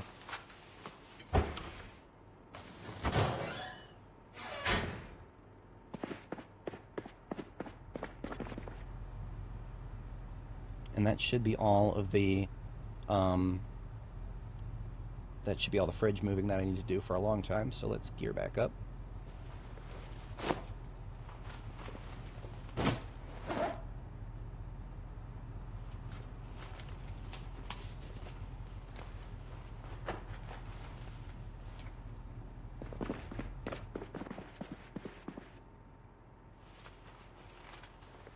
I don't know which box to put these in, so I'm just going to literally drop them on the floor, using a little bit of a cheat here.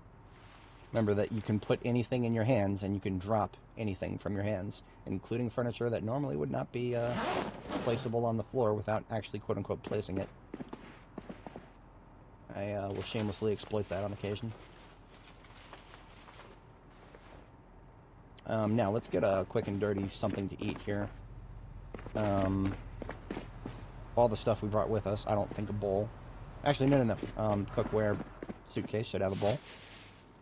And we don't even need to look that far. We've got one right here. And I want a bowl because we're gonna smash and slice a couple watermelons. These are the ones that have been harvested for the longest, so I should be consuming them first before the next batch that I bring down here. We slice 1 and smash 2. Because smashing produces 5 and slicing produces 10. So now we have an even amount. My standard watermelon salad build is 2 chunks, 2 slices, and then something else. But we don't have anything else right now, so this is fine. I really like how it calls it a fruit salad, because the watermelon chunks and watermelon slices count as different fruit. So it thinks there's more than one fruit in there, so it just calls it a fruit salad. That's really funny. I don't know why that is so amusing to me. But getting these slices and chunks into salads now basically resets their shelf life.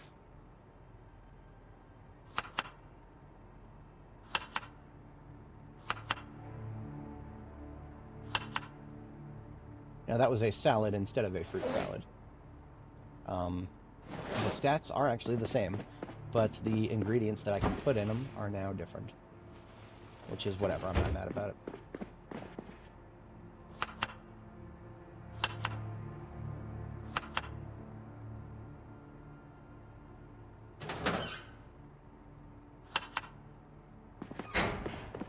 Yeah, they do. This is one of the reasons that watermelons are slightly redeemable, despite their massive, disproportionately enormous size. They're actually not that bad because you get... They count as 2 different types of fruit. Now, pretty much the only thing that I know of off the top of my head that you can actually do with watermelon is make a fruit salad. I don't think there's anything else you can do with it other than just straight up eating the slices or chunks. But in terms of ingredients in a fruit salad, remember, if you make any type of cooked food, or not even just any food, any evolved recipe, if you use 3 of any one ingredient, that removes any happiness bonus whatsoever. If you use 4, it actually gives unhappiness. So trying to get a fruit salad with nothing but watermelon in it, yeah. Slice 1 and smash 2. That's or at least I prefer to do that ratio. When you add, if you're high level cooking and you add chunks to a recipe, that does leave a little bit left over. I've learned to live with that. I just chuck it.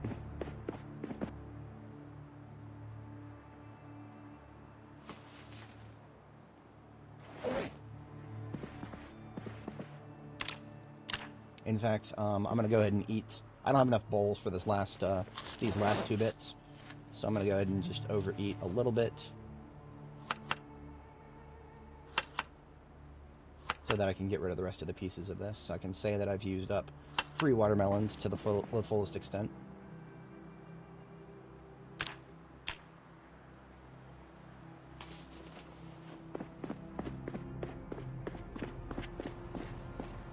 So there are a few amenities left to call this a true base. That's okay. I'm not, I would like to secure the place before getting the rest of the amenities, because I don't need anything other than a fridge right now.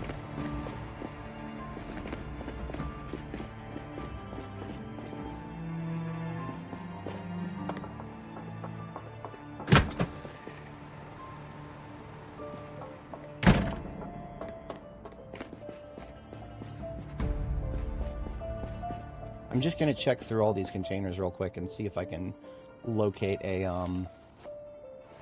tongs and all. Oh, that's very interesting. See if I can locate a, if I get any more iron bars. It's pretty unlikely, but if there were going to be any, it would be over here or in those shelves here. I'm sorry, not iron bars, iron pipes. Iron pipes specifically are required for the gates that I want to build. And if I go back to Muldra, I can get plenty, but I was just trying to see if there are any more in the local area first.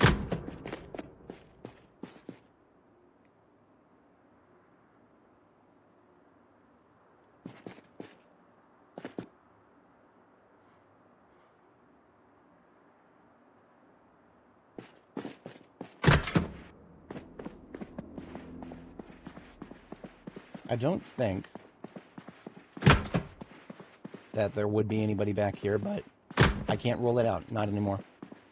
The number of zombies who just stand in front of doors without ever attacking them seems to be higher than ever now. So, I am going to treat every single one of these bathroom stalls as hostile territory that may have a zombie right behind it. But we're good there. One of the reasons I did that is because every single one of those toilets is a potential source of iron pipes.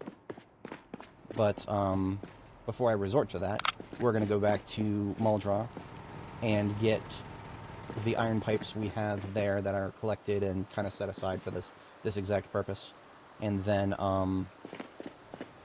we will probably supplement that with some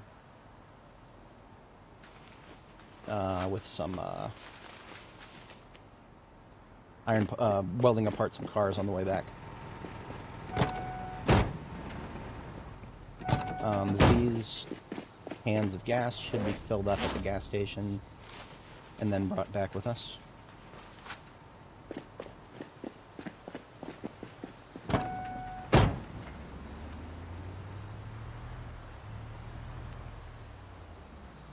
You know what? I'm going to take all those fruit salads with me. All the fruit salads that I made and put in the fridge, I'm just going to take them with me. Because this is going to be a bit of an effort to... I want to clear the crossroads if I can. So this is a day and a half of food right here. That should be enough. If it's not, we'll figure that out. I've already been gone a little bit longer than I was expecting, but I mean, that always happens with me. That always happens with me.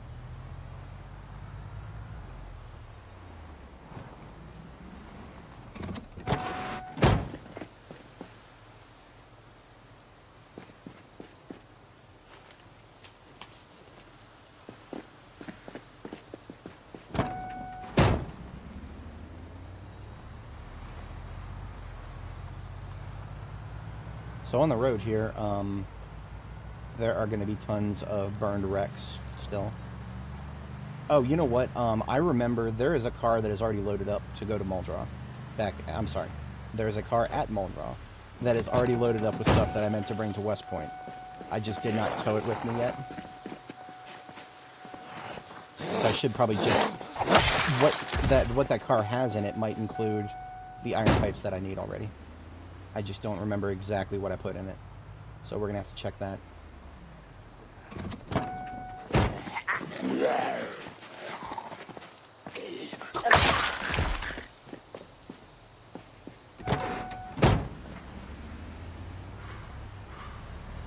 Hello.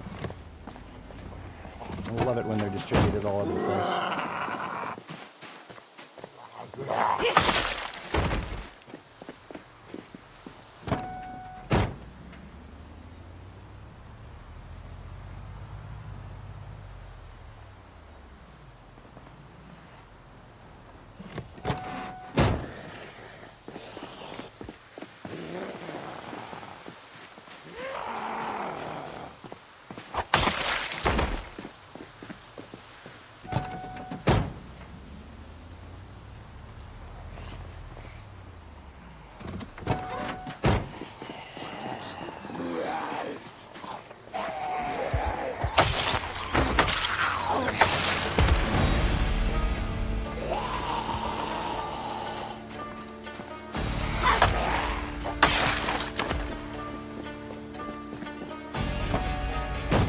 Yeah, these two burned wrecks right here, for example, probably anywhere between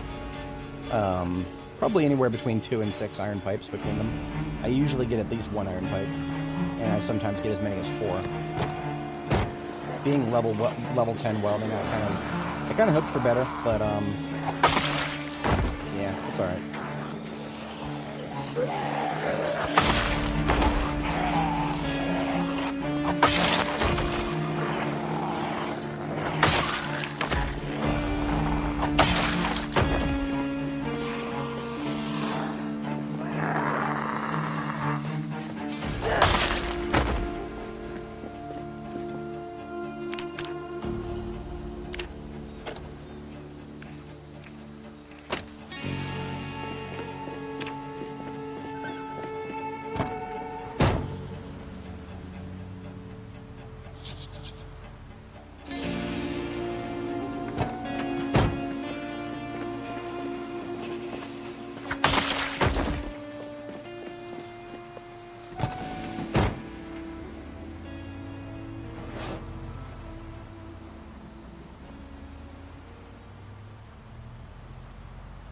I have to refill my water bottle, but that's not the worst thing in the world because watermelon salads actually have a lot of hydration in them.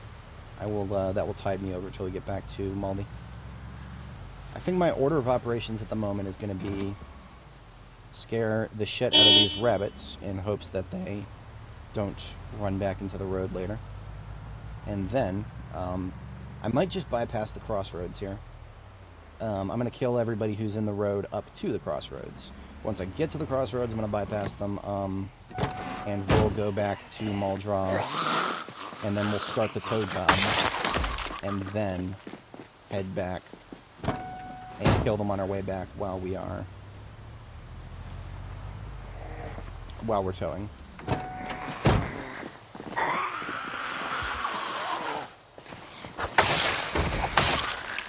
That gives me a chance to get back to Muldraugh and grab some agua.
feel like I need a low-level combat mix for this game. I have a high-level combat mix. It's just been a little while since I've used it.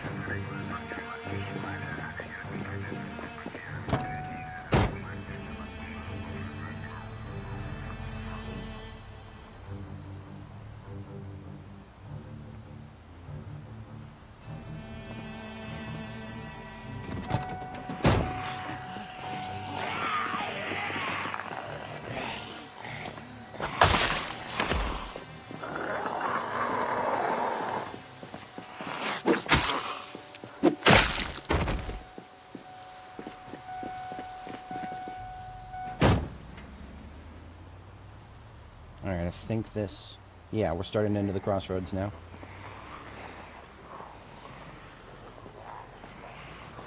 I'm gonna go a little slow,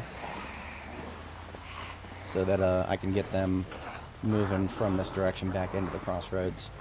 And then on my way out, I will speed on out of here.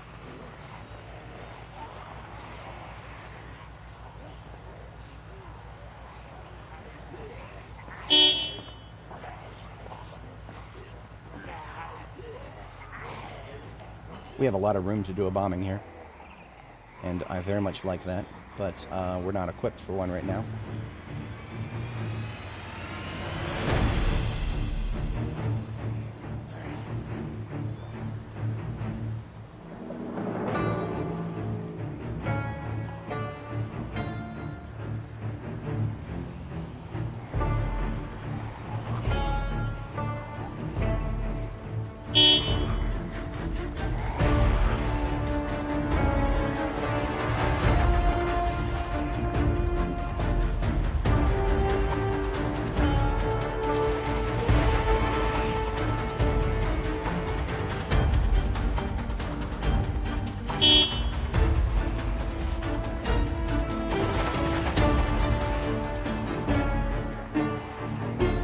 We're not doing the siren yet because,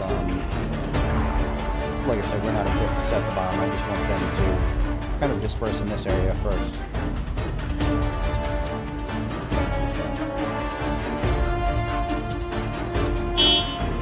Alright, so now I speed on out of here.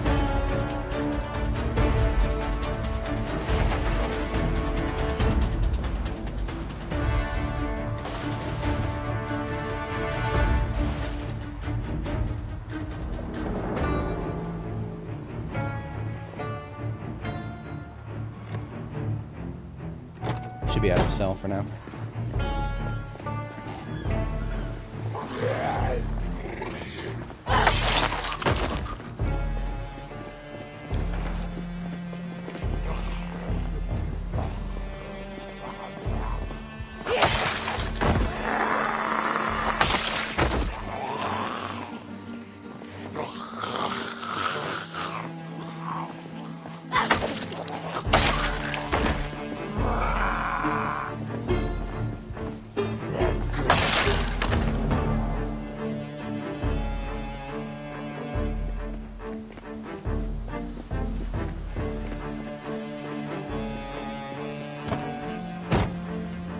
What I might do,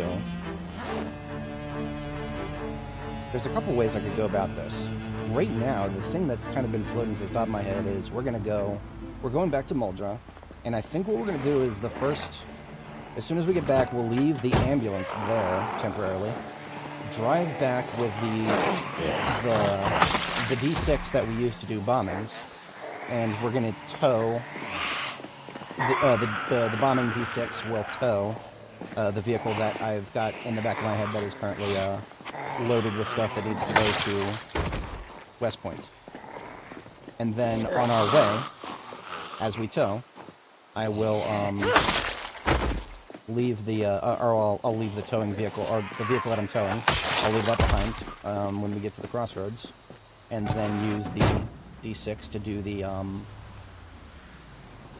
bombing or the bombing operation at the crossroads there. So I don't have to put the ambulance at risk, and then I will just come back with a throwaway car to grab the ambulance after we have finished the shipping operation.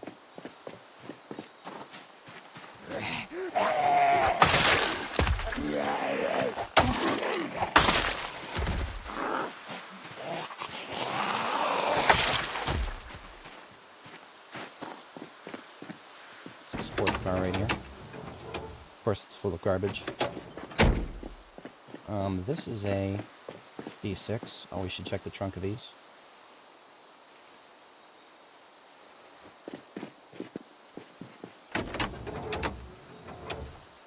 Engine quality 23. Absolute garbage.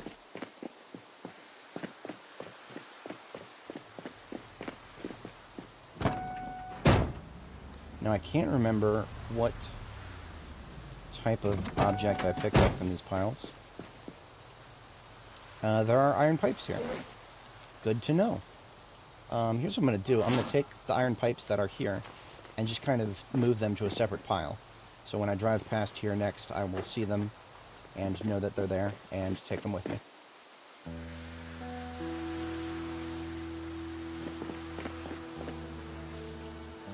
Okay, so I took the iron pipes from some of these piles, but not all, because I probably because I ran out of room, and that's fine. I would also like to have a lot of steel rods for windows, but I don't know how many I need, and I don't know how many I have already loaded up to go with me.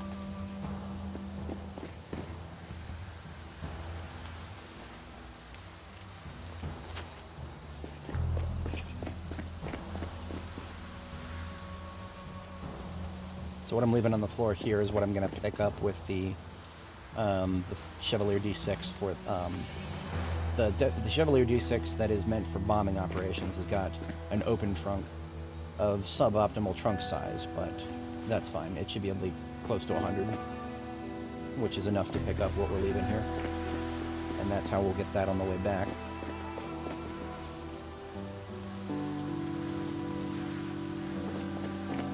Looks like I ended up getting tired at 1400 hours. So the caffeine pills that I took were not perfectly optimally timed. I should have probably taken them at midnight, because that would have been a few hours later, and that would have resulted in me getting tired a few hours later, which would actually be on time for me. So I need to burn that into my brain somehow, that if I want to just completely eliminate sleep for a night, the optimal thing to maintain my schedule is to wait until about midnight to take the caffeine.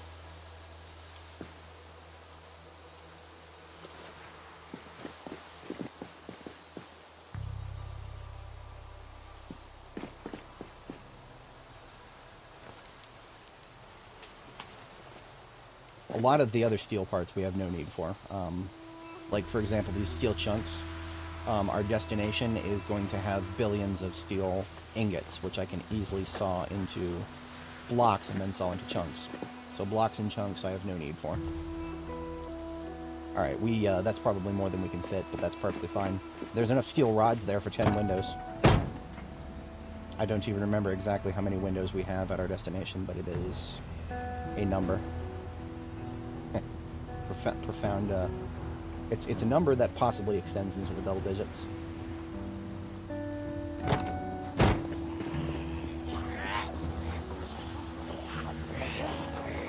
Tired and thirsty.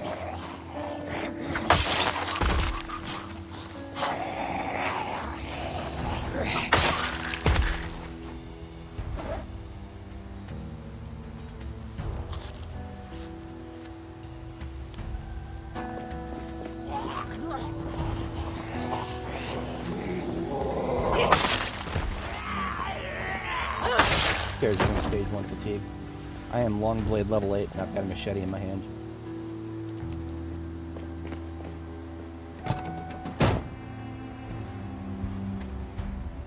I don't remember if I checked this one or not. I think it's a survivor car. Yeah, look at all those pretty numbers. Does it have any weapons? Probably not. Survivor cars are always locked. The rear windows are kind of bad, so I'll smash those.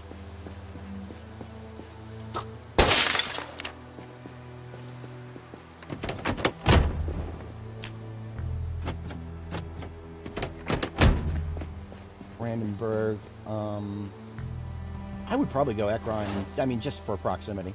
Like, if you are close, or, I mean, if you're at Brandenburg, Ekron is just right there in between where you're currently at and Irvington. I mean, I personally, sometimes I have done in the past, I've done Ekron before Brandenburg, and then sometimes I've done Brandenburg before Ekron, but I usually have done both long before Irvington, just because Irvington is so far out there.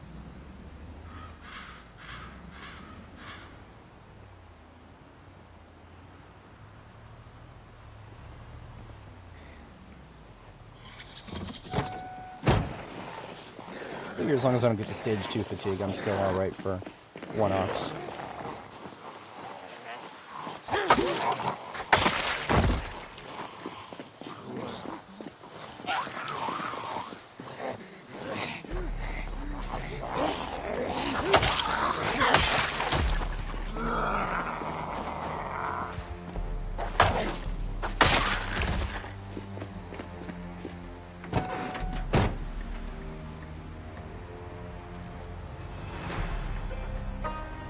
Yeah.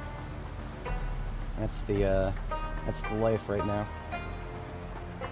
We can only fit so much in a van, so we've got to fit. We just have to have more vans.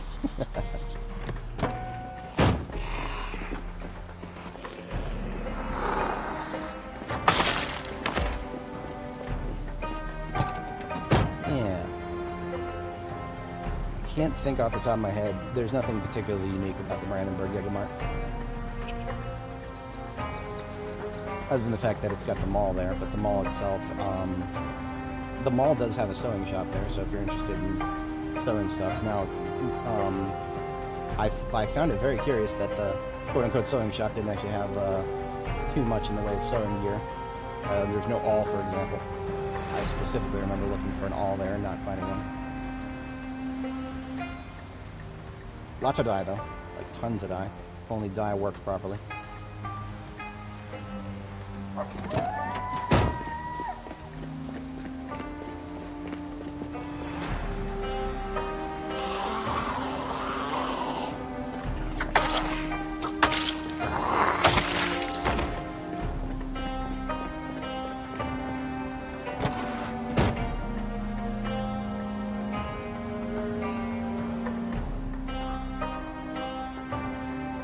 Starting to wonder if I should just drink some coffee. Nah, I can handle this.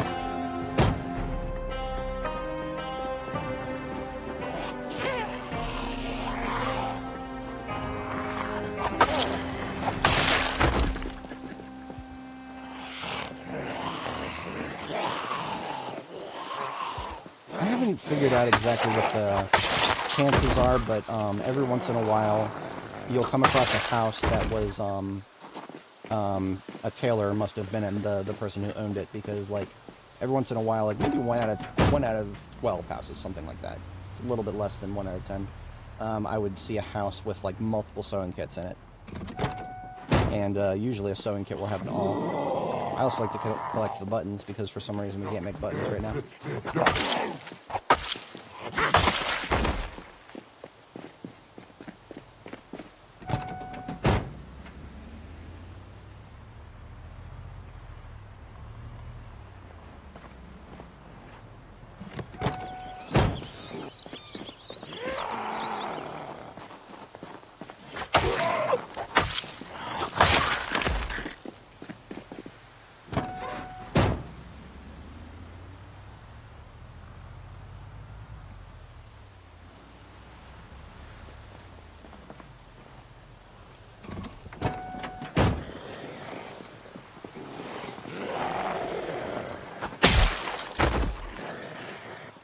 Scrap metal sword.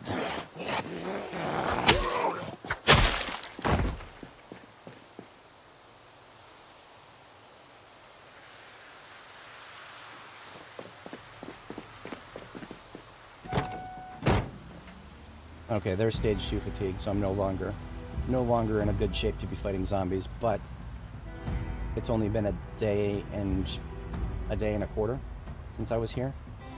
But that doesn't mean anything. There could be 50 of them in the parking lot now. But it looks like we're okay-ish. Alright, let's take a look at the mail van, because the mail van is what is going to have what I loaded up already. 3 generators. So this is not just going to West Point, this is also going in the direction of Louisville. Like, we don't have plans for all 3 of those generators. It looks like I have not fully loaded the vehicle. There is foodstuffs in the passenger seat. More propane and welding stuff in the glove and trunk. Driver's seat has nothing in it.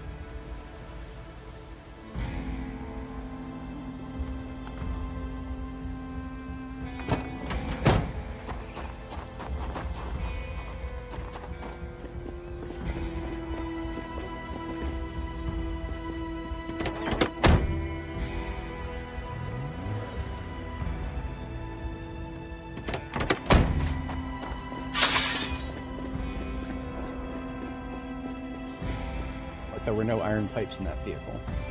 And I have 12 here. So I definitely need to go pick some up on my way back. These 12 are going to weigh 18.0. Let's establish a garbage bag for the driver's seat of the vehicle that we're going to tow with us.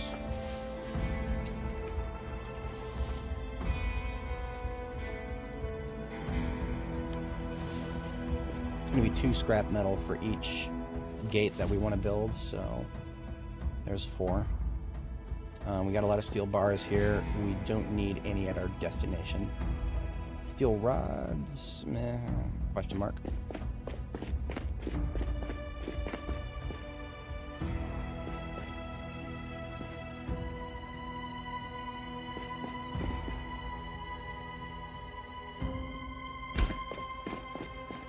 Ah, iron pipes over here too.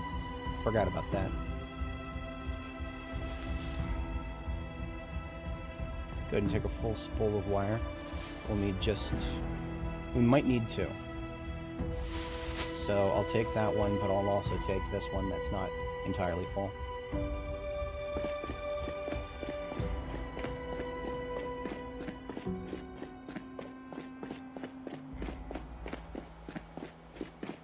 So this garbage bag goes on the driver's seat, and I'm going to go ahead and position the van for easy towing.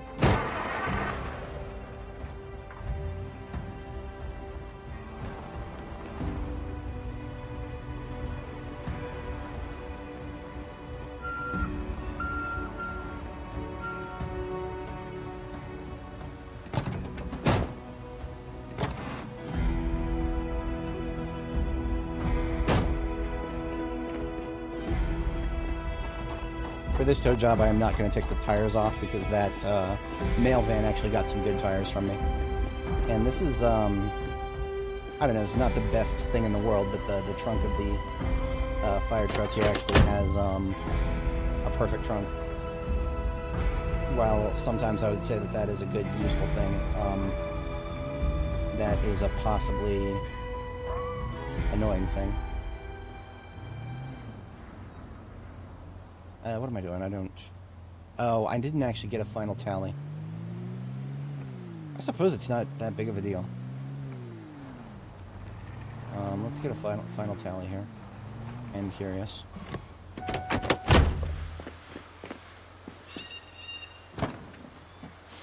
14 over here. So I just need 2 more iron pipes. But that, of course, is just for the immediate operation. There will be other uses for iron pipes, especially when we get to Louisville. Now, Louisville, once we get to... There's going to be roadblocks all over the place that we want to clear, so iron pipes won't be a problem eventually in Louisville. But at a certain point, it might actually be annoying. I'm going to take this red generator and leave it at the gas station at the crossroads. Not sure if and when I'll use that in the future, but it will be more useful there than it will be here. It's those 2 blue generators are more than enough for anything I might ever want to do in Muldraw again.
Take a few of these bowls with me.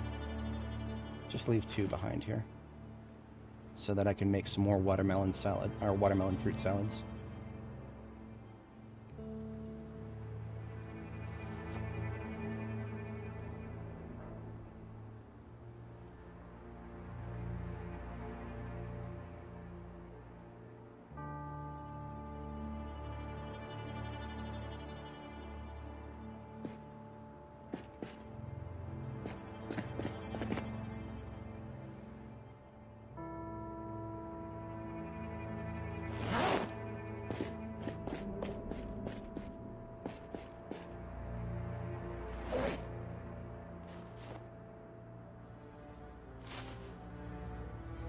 Ah, yes, 8 door hinges for the gates at our destination.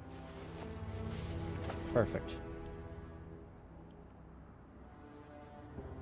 I don't know if I will need to make a door when I get there, but if I do need to make a door when I get there, there's 2 extra hinges that'll enable me to do so easily. Everything else is okay.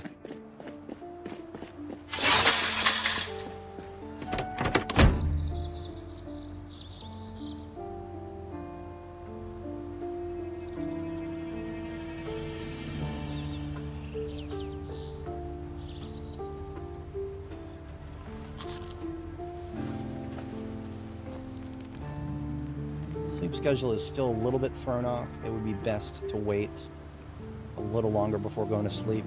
Let's take a look through our vehicle lot here. Perhaps some of this glasswork can come with us. There is a lot of real estate in our destination in West Point that we have not explored yet. So the chances of there being a vehicle that is worth taking and repairing are non-zero. I wouldn't say it's like super good chances, but I'll take them.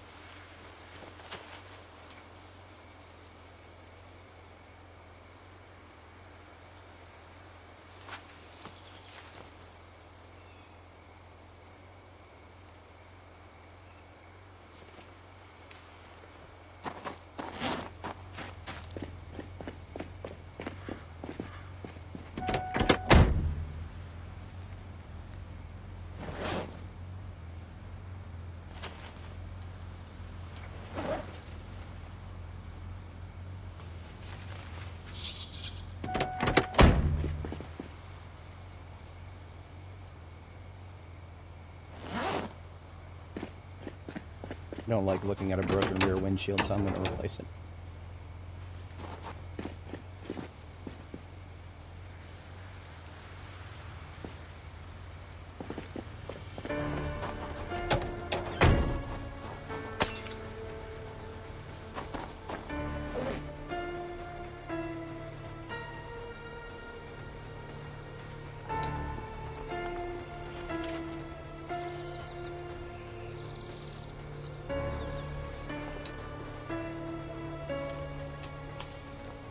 Ooh, that's a pretty decent looking performance muffler.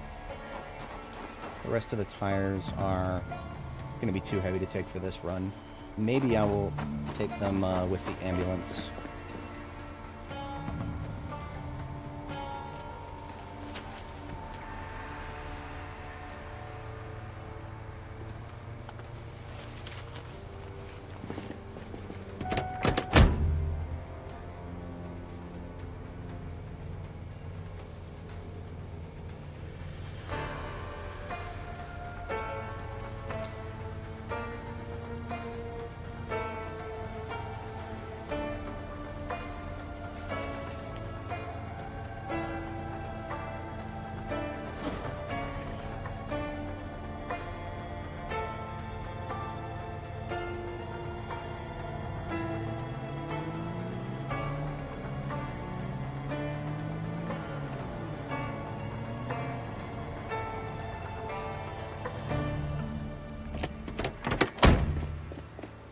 Alright, 20:30 will be fine for bedtime.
Wait, that's for here. Right? Yeah, that's for here. There is a place that I can go fishing right down the, little further down in the lake around the corner there. So that bag full of fishing stuff can stay there.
Okay, a little bit later than I slated, but let's hit the sack.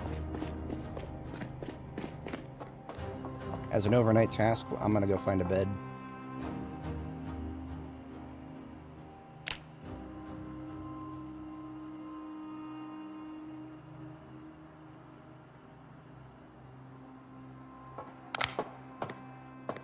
A bed from the local area that I can bring with me up to our destination.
Which one of these houses had a...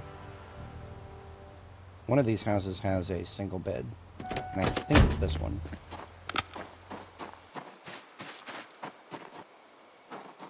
Yes, it is this one.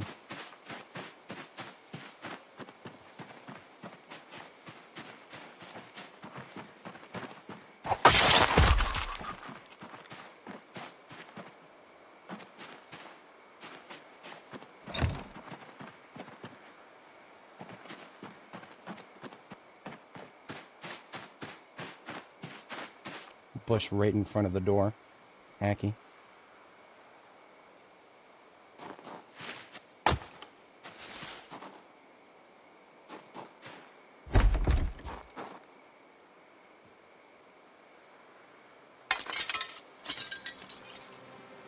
Oh.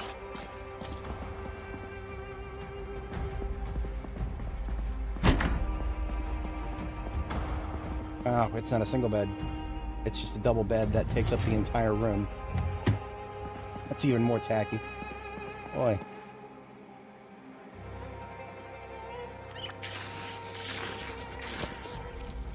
Ah, oats. Cans of oats are now rotten. Fantastic.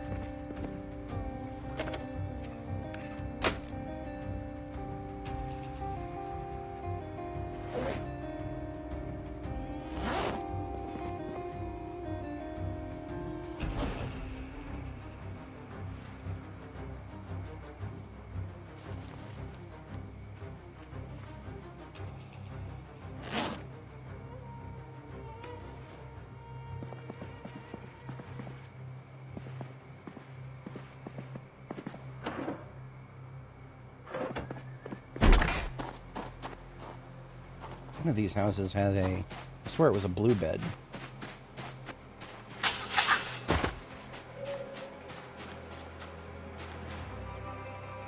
I think it was this one, and I think I already took it. What did I do with it?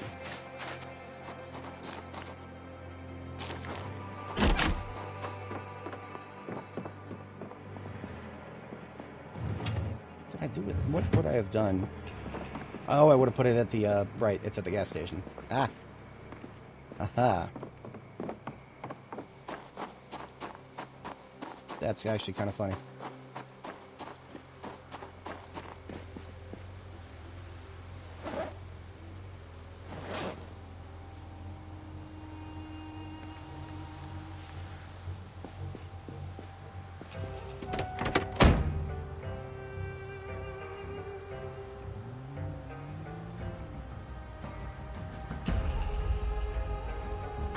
You know, I'm gonna do the thing. B42map.com. Lovely website. I'll shout it out. Sometimes I like to explore for what I need, but sometimes I'm on the clock.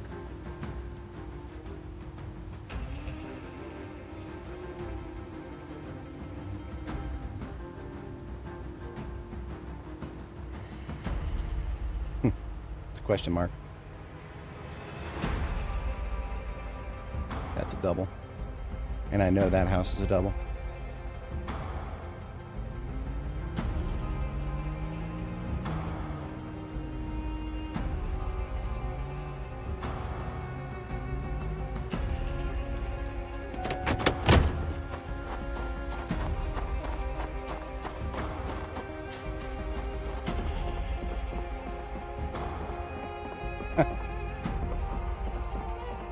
It's positioned at the correct angle that I couldn't see it.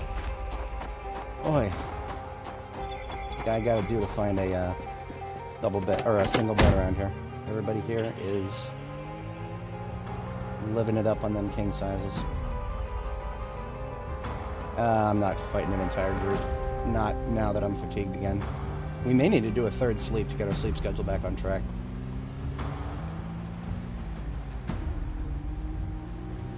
Or just drink some coffee tomorrow. That's probably when I'm gonna drink some coffee tomorrow.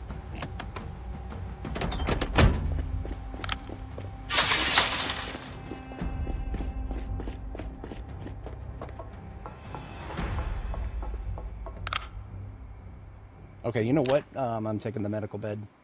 It was specifically brought here to be convenient, and I've got a double bed deployed upstairs now with a pillow and everything.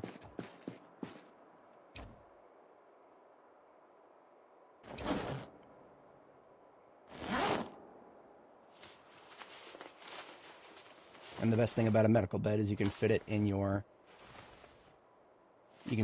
a backpack. All right, we are prepped to button up everything here.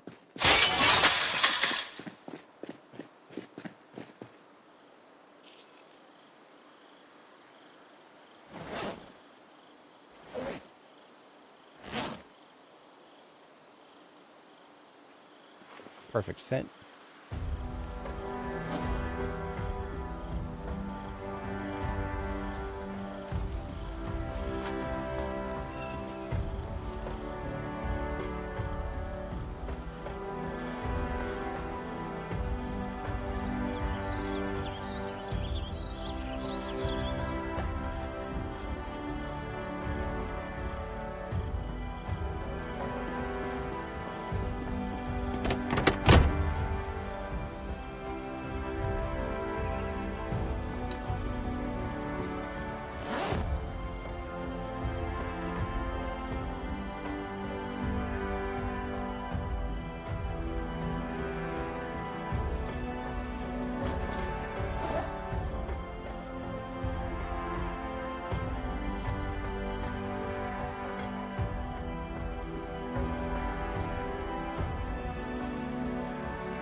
over-encumbered. Not being strength 10 really hurts sometimes. Wait, might be able to get some space back if I put away the keyring. The keyring from Muldraw can get left here, because this is Muldraw. I shan't need the Muldraw keyring outside of Muldraw.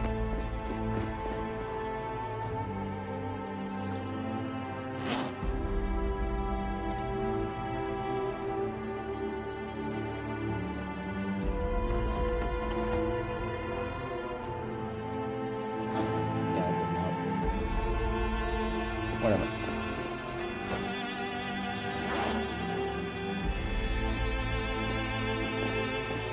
It'll get better when I put something.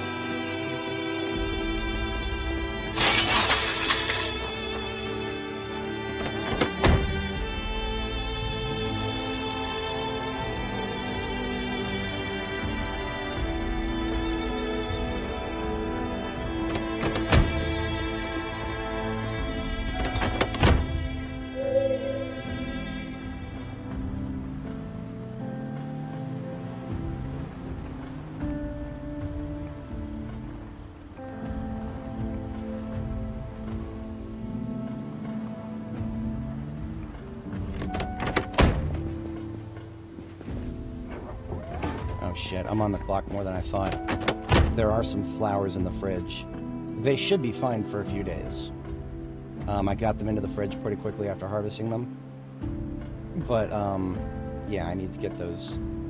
I can't spend any more time out here after this current tow. We're gonna do a bit of a loop around. I would like to have a Corvette at our destination, so we're gonna go back to Riverside with a throwaway. Then we're gonna pick up the Corvette. Then we're going to come back to Muldraw with the Corvette and tow the ambulance back to our destination, and then we are at our destination permanently from there on out. Well, permanently as in for the following week or so. This is why we got out to kill everybody on the way here, so that the road is clear with the exception of the crossroads.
Well, look at that. We do have a guest after all. That's alright, I suppose.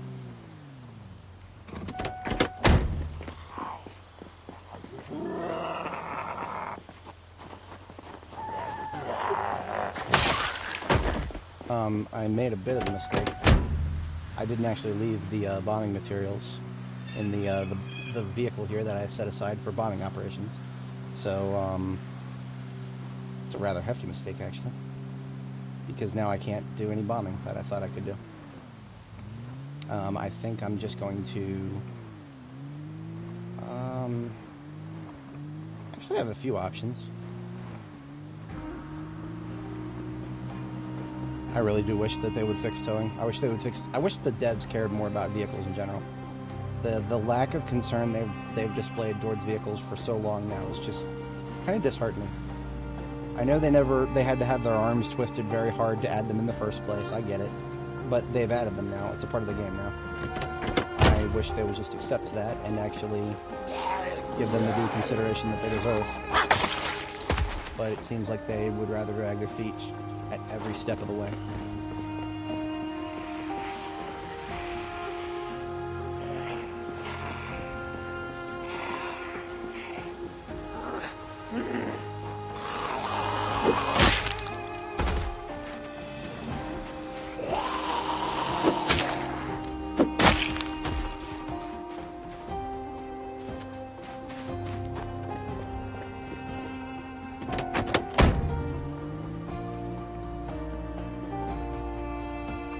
Feels a little presumptuous to leave a generator here.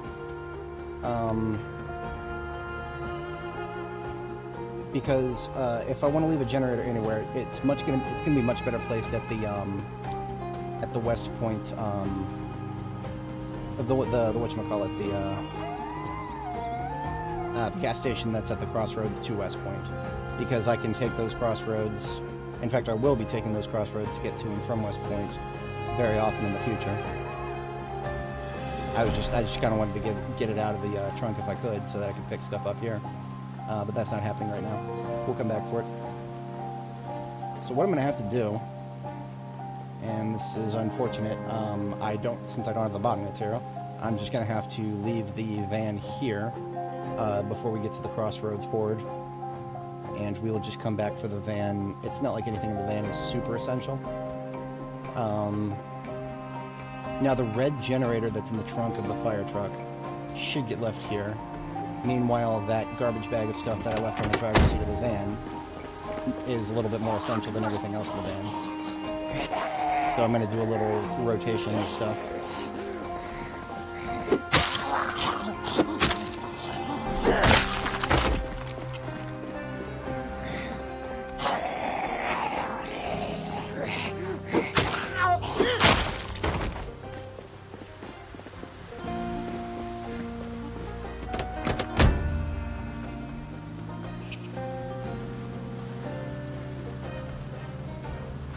Alright, here we're at the crossroads.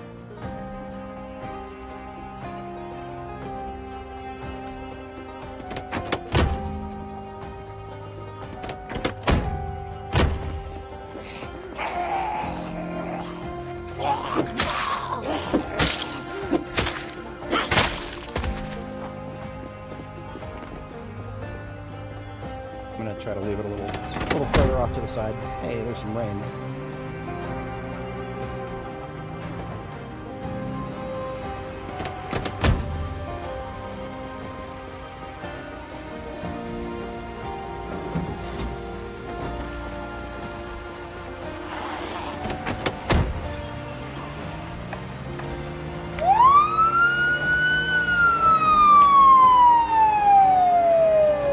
I want to be able to drop the generator that I'm carrying right now.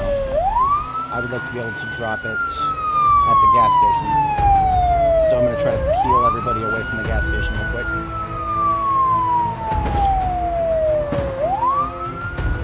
Skill issue.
striking line of sight.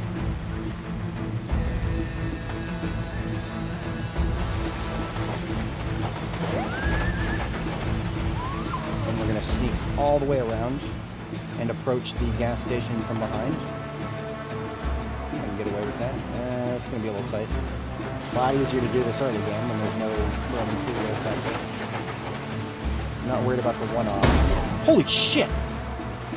Okay. I absolute skill issue. I was looking over my shoulder instead of at that fucking rock right in front of me. RIP to my windshield.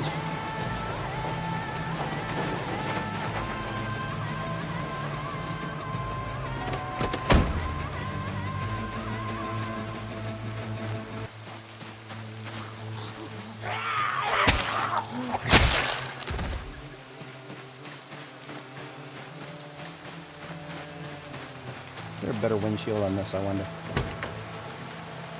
Yeah, no, absolute garbage. Excuse me, you are right where I want to put that generator.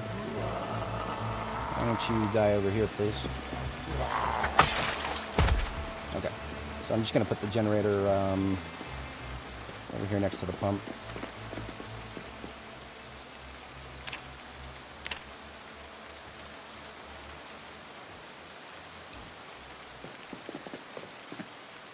We successfully pulled everybody away, which is fantastic.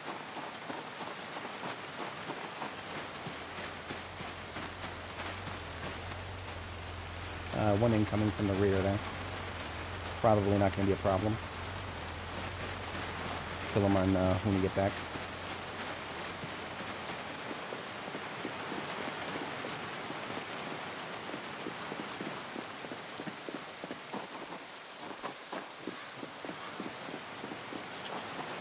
Multiple up here, actually. That's no good.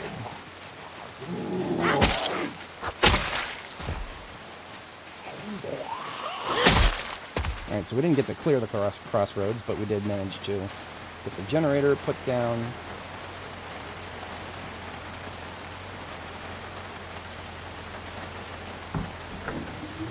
We'll even get it connected and a preliminary fuel drop.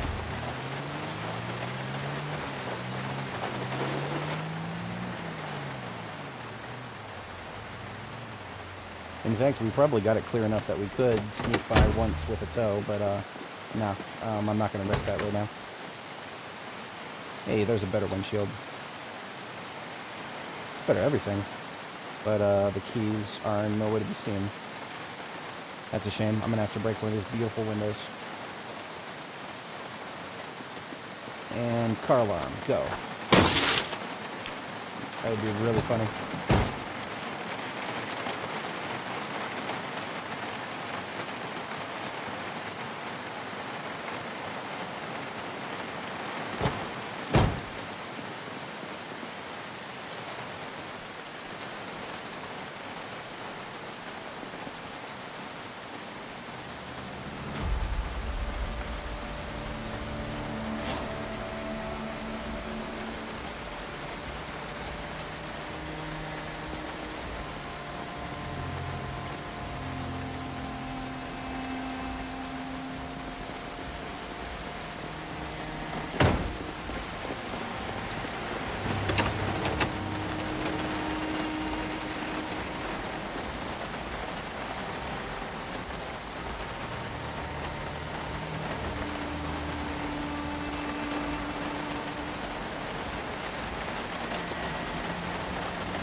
Being as this is a horde vehicle, having a good windshield on my driver's side is always a very, very important thing.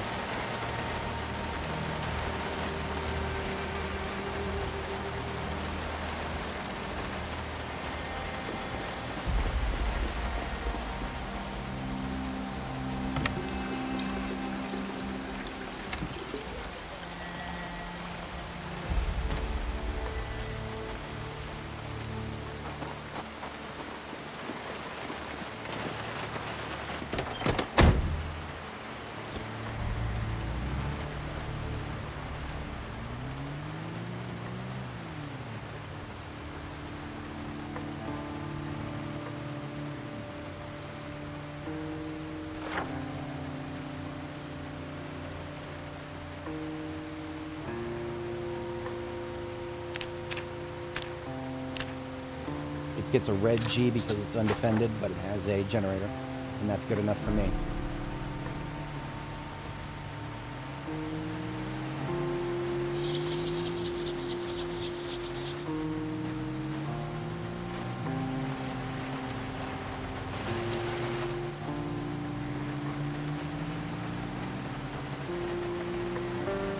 Shit, I need to pick up the garbage bag that I left in the passenger seat of the van. So I can't go back just yet. Let's just lure these guys back into the,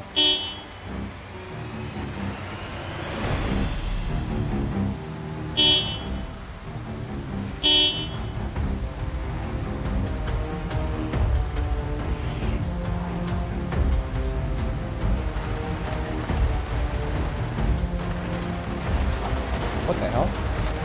There's another red generator right there. Okay. That's not mine. I didn't put that there. But I'm not gonna complain. I'll come back for it someday, maybe.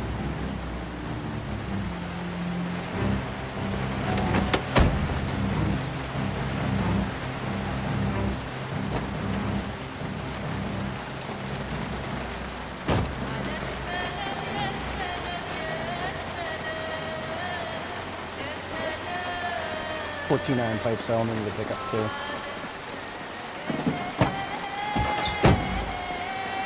That's something in the glove?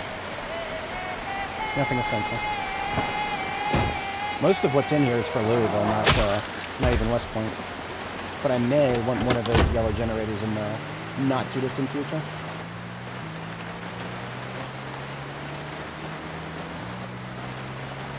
And I'm just going back to top up my supply of iron pipes from the piles back here. There we are.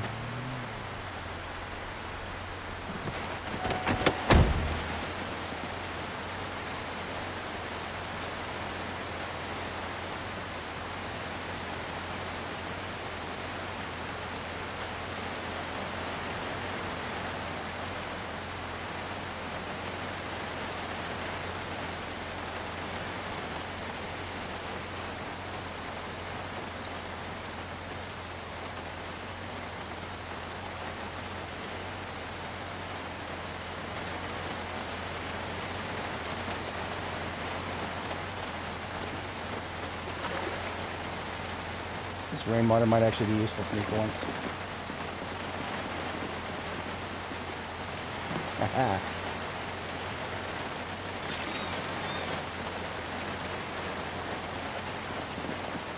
I've never actually done that before.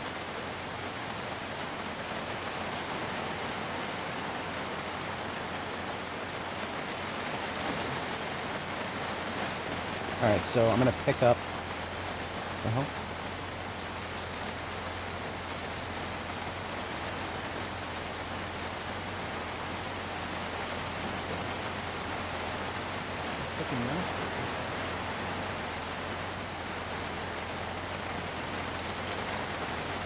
That's annoying. Anyway.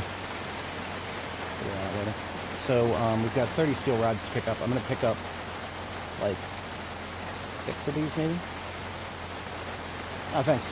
We are, to be entirely honest, I don't know how many hours of gameplay we're up to. The day number is in the title. Just add, like, 6 to that. That's where we're at right now. Okay, so the steel rods on the floor there, that's 36. That's exactly one full military backpack. So I can fill that up. And there is most, if not all, of our windows barred at our destination.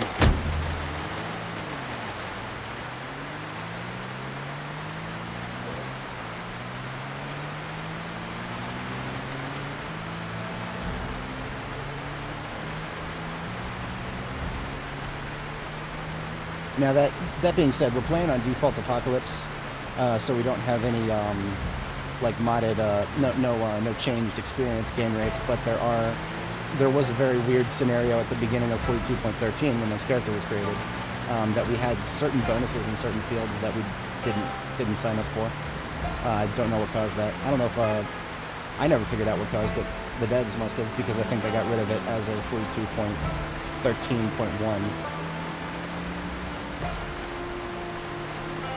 Threaded that needle.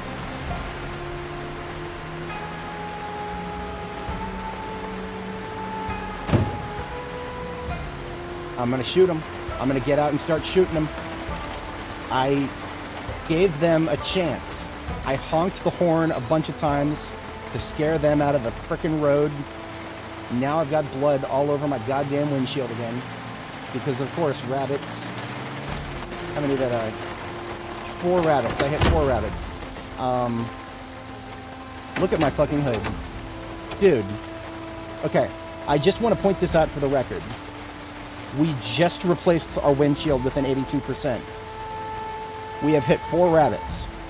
We have gone from 82% to 57% on our windshield from hitting rabbits.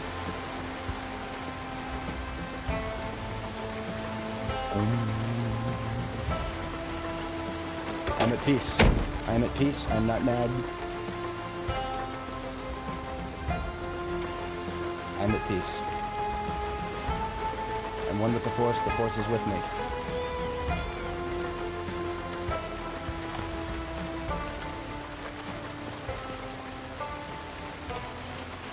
This is a surprise butchering experience. That's what this is. Just imagine all of the zombies, all the hundreds of zombies I've killed with this truck by luring them in circles without ever running into a single one. Only for like something around 30% of perfectly intact front work to just instantly disappear like that.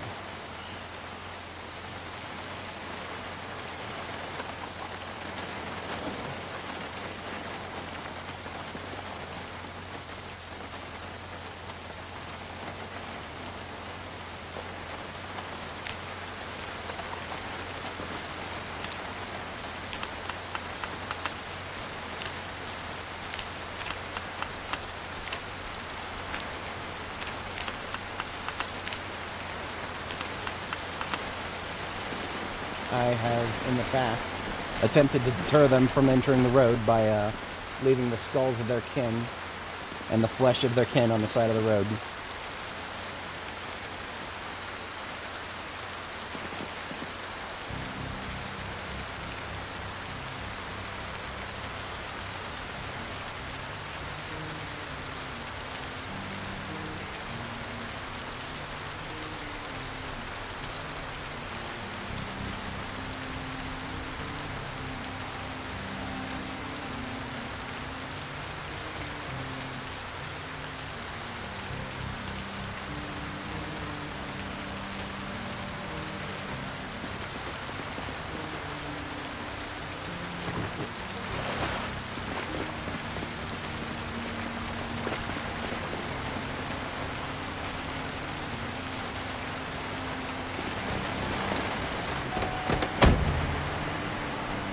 Who knows, maybe it'll actually work, maybe it won't.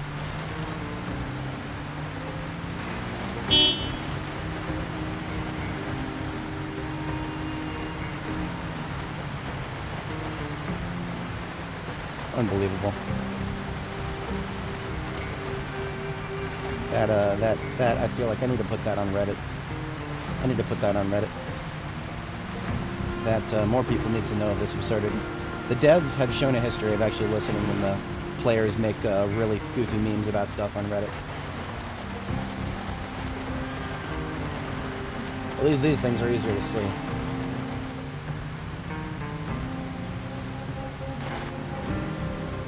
And we are at our destination finally. That's the road to Northwest Point right there. And our destination is Southwest Point.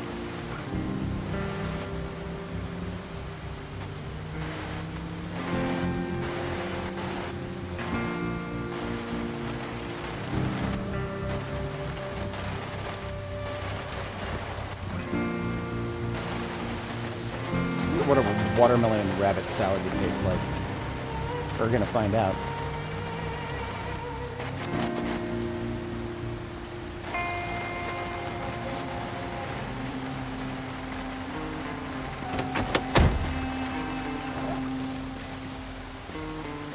I feel like I should just grab my, grab some welding torches and, they're all in the ambulance, aren't they? I left all of my welding torches in the ambulance, didn't I?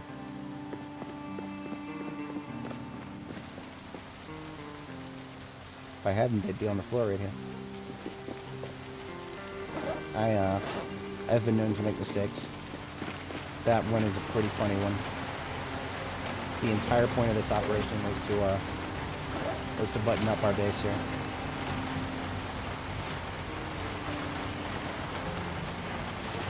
It's okay. We'll just put the materials in the correct place.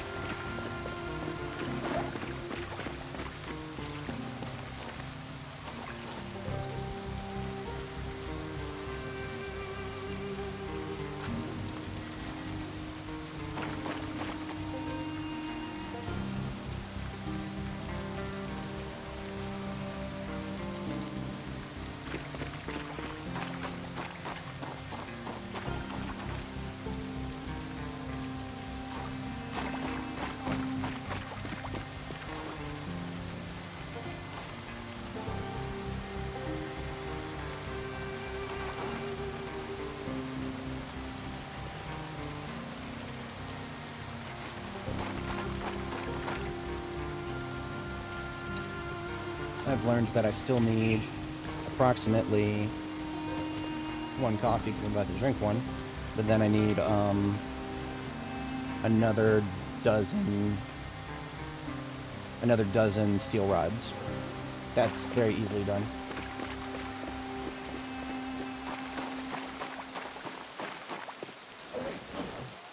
Oh, I've already got 6 still, so make that, I have not decided if I want to do something else with this.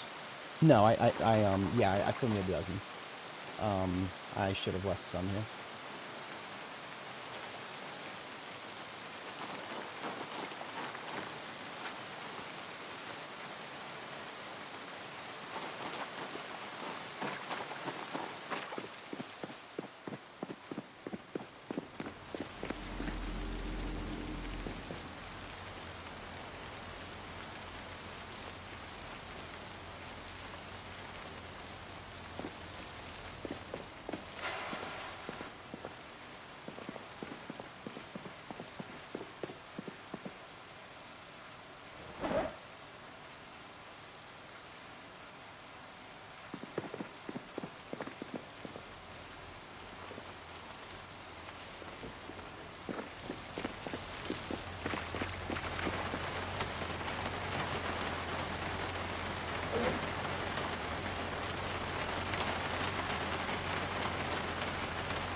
I wasn't expecting to have to use this windshield up so soon, but I do have a spare.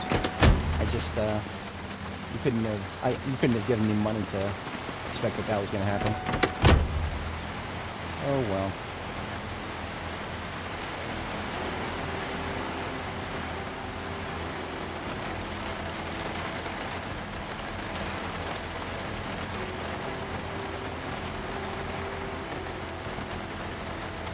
Okay, everything is out of the front of the vehicle.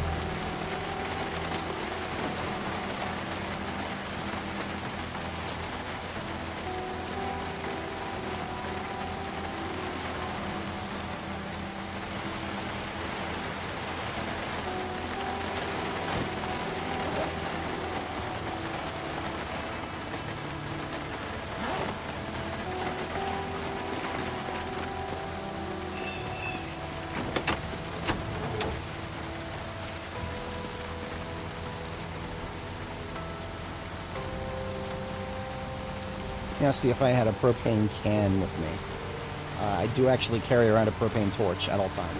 So I have exactly one propane torch. I just won't be able to get that much done with it, because I'll need to refill it. That is the whole point of having multiple.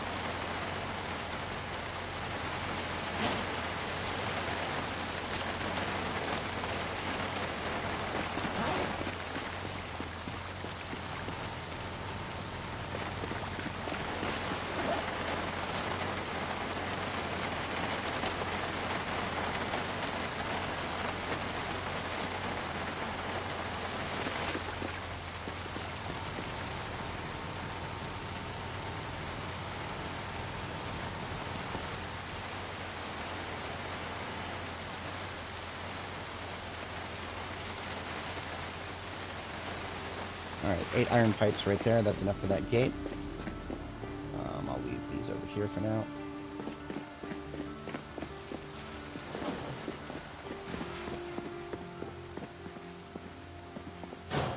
This is not going to be the final resting place of the bed, but if we put it down, we have it in place.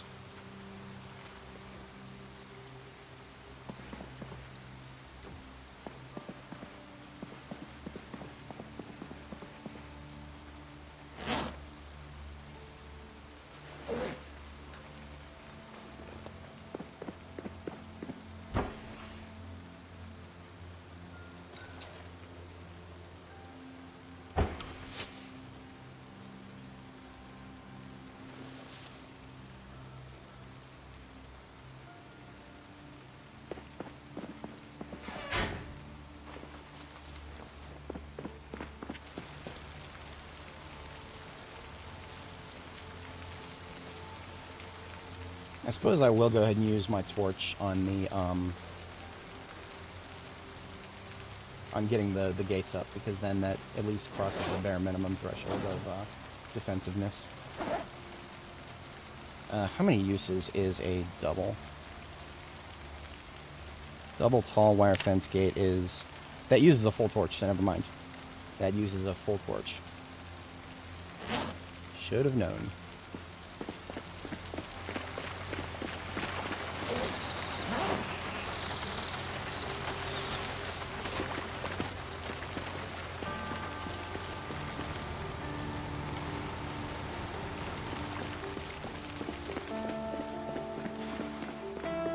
Contents of this garbage bag are for the second gate, right here. I've still got some garbage in our inventory. Let's just get it all out here.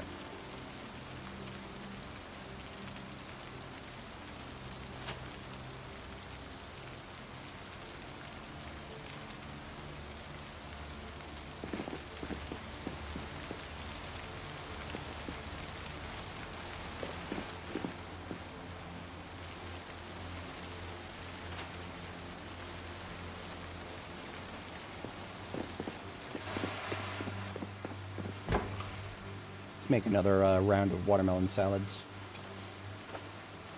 In fact, I might use up all the rest of these watermelons on that now.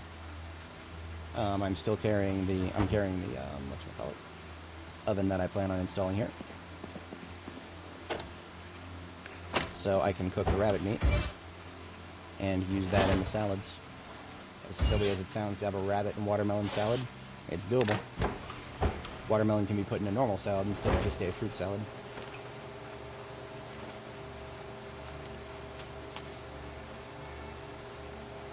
So we'll want to slice 2 and smash 4 of these watermelons, I think. But I need to monitor the rabbit meat while I do that.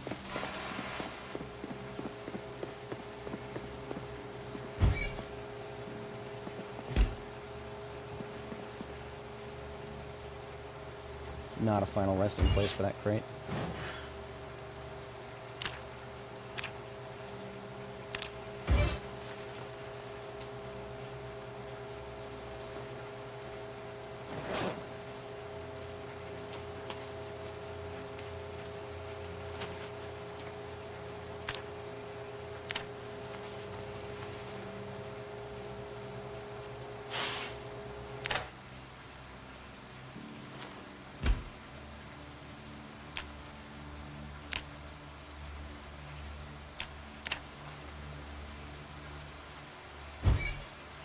Alright, so we have a total of 20 slices, 20 chunks, and a bunch of random rabbit bits. We probably don't have enough bowls to use it all up. Whatever we don't use, I'll toss into the freezer. That will give us time to work. Or feeling forced to come back here. Start with just one helping of rabbit in each of these.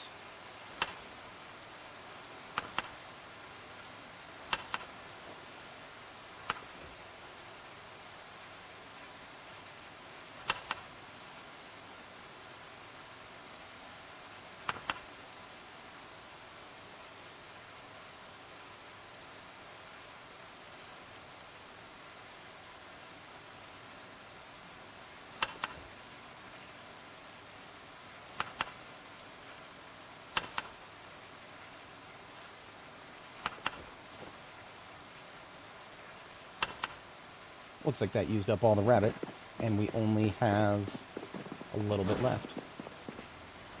In fact, no, we used it all up. Perfect. That, I didn't expect it to come out that perfect.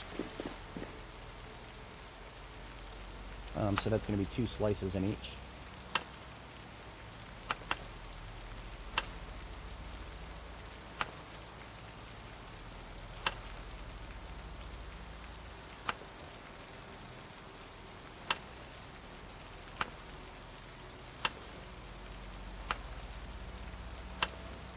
The only slight downside to these salads is they're gonna come out pretty heavy.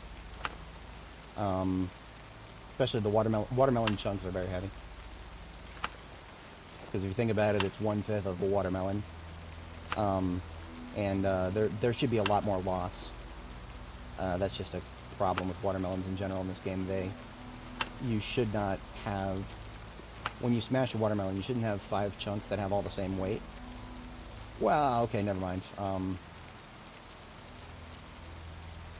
The removal of weight should happen when it gets added to a recipe, because you're not adding, if you add something to a recipe, you're not going to be adding like the skin of the watermelon, for example. That doesn't make any sense. But a lot of things about the cooking system in this game don't make a lot of sense. In any case, that is 6 salads, each of them of slightly different hunger reduction. I'm going to go ahead and eat the smallest one in its entirety, so that I can use a few more things. And these 3 here that are 50s shall go into the freezer, while the other 2 go into the fridge. Or no, they'll just come with me, because I need to go back tonight.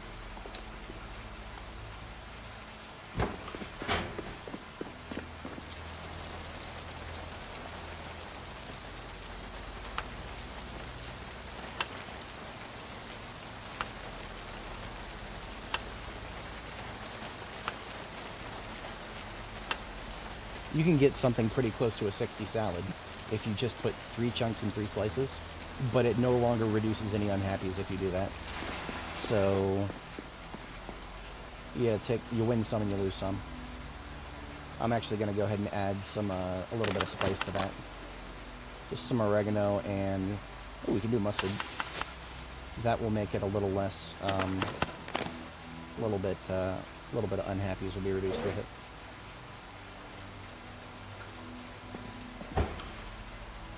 Now that means we still have 5 intact watermelon slices and 5 intact watermelon chunks. Those go into the freezer, because these watermelons, they've been out for a while. I don't expect they last too much longer. Everything else has already been used partially, is going in the trash. I have no tolerance for leftovers at this phase of the game. Way too many leftovers. I have so much food, I intend on using it efficiently, but not that efficiently.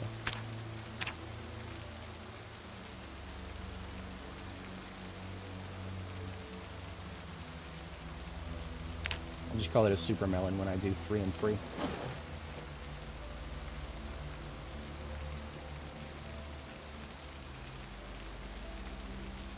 I'll call it a melon game for the rabbit salad.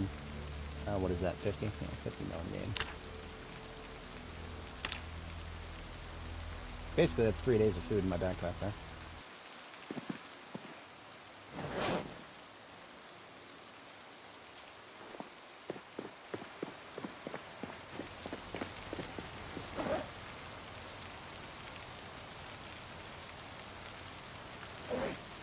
Aerosol bomb, remote controller, and crafted trigger. In fact, let's actually just put that trigger on now. We are going to add a remote trigger to the aerosol bomb using the stuff that's in this backpack here.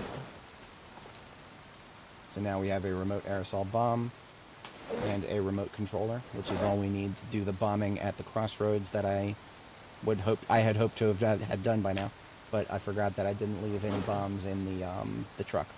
So it's a little late in the day to be doing that now, because by the time I get there, we will start losing daylight. So I'm not going to do it now. watermelon with powdered stock, or powdered milk. That'd be interesting.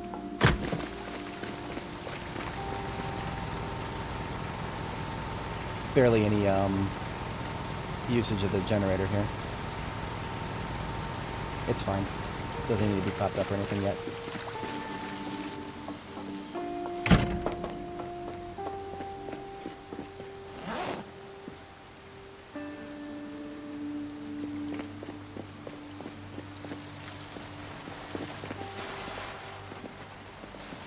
I feel remiss not to get a rain barrel up.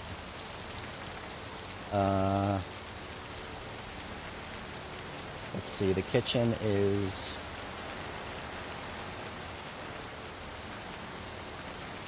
1, 2, 3, 4, and 1, 2, 3, 4, 5, 6, 7, 8, 9, 10, 11, 12, 13. So 4 and 13 from the corner, the inner corner here.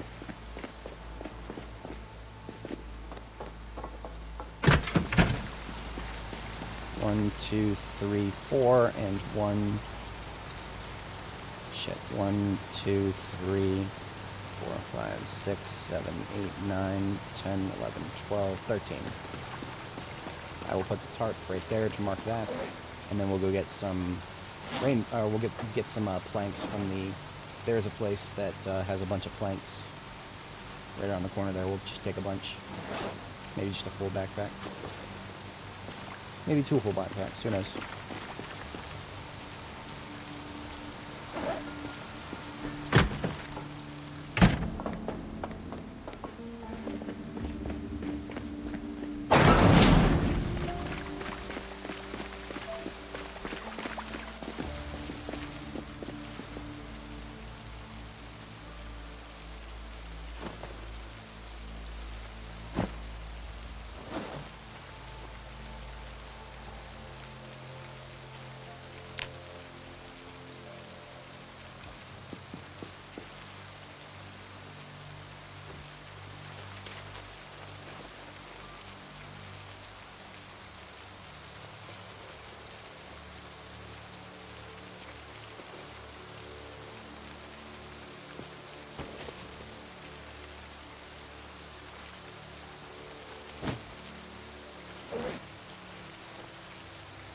I feel like I just saw a tree shake.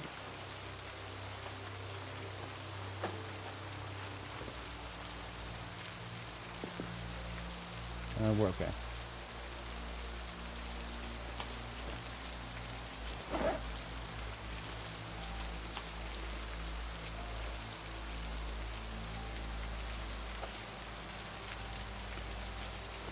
So we have the materials to build 5 rain barrels.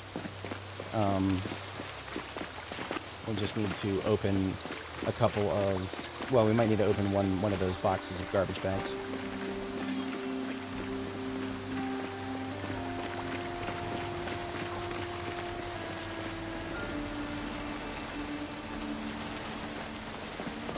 That is why we brought it.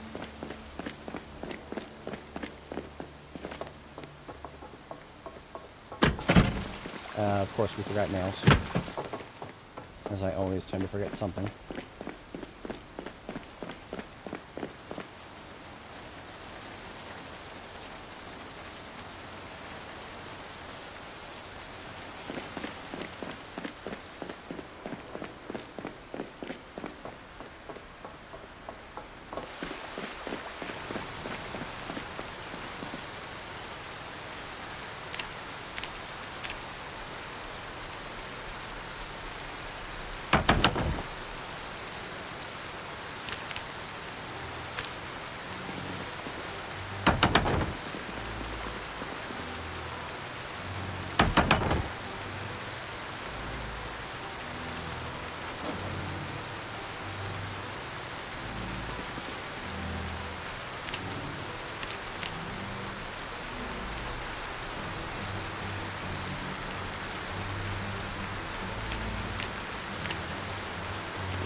Perfect. And I still have 3 spares to mess around with.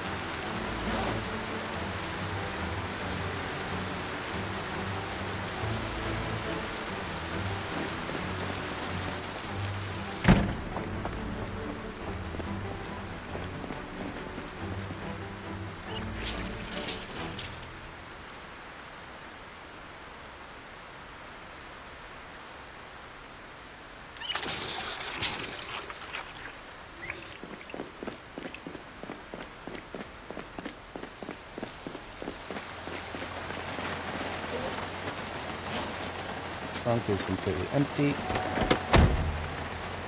Essentials are removed. These all stay here as part of the general kit for a field vehicle.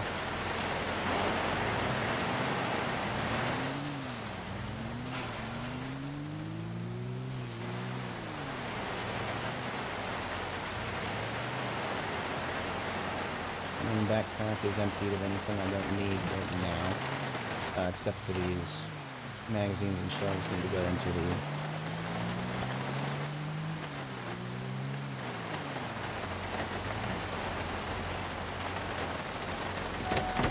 alpha bag, which I put in the ambulance.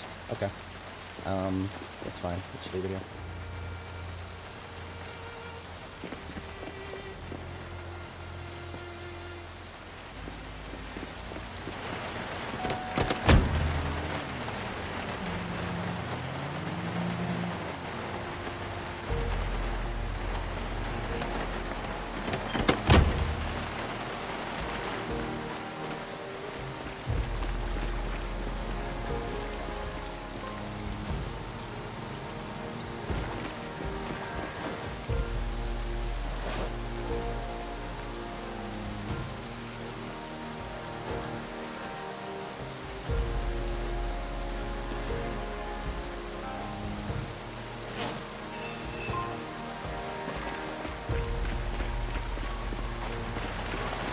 Just to repair the hood when we once we have a lot more welding torches to work with.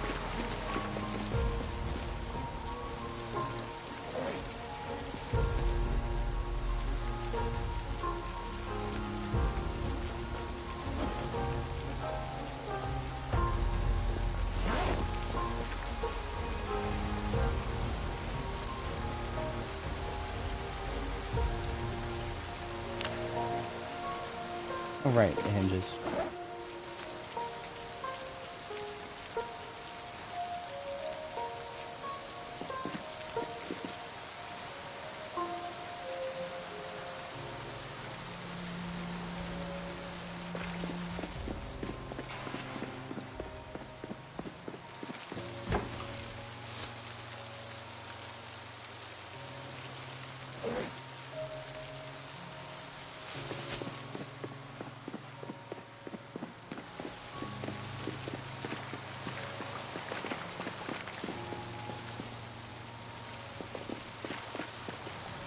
So I might actually, I might do something a little gamey here.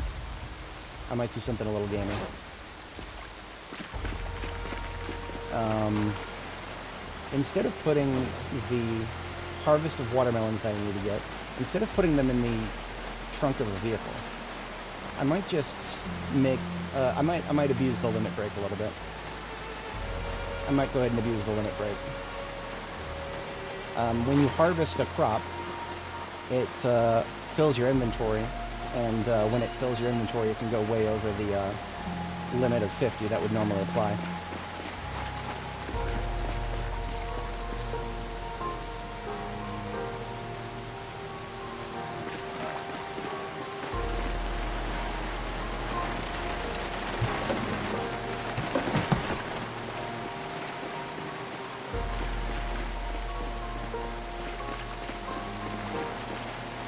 Oh, I actually have the key to this.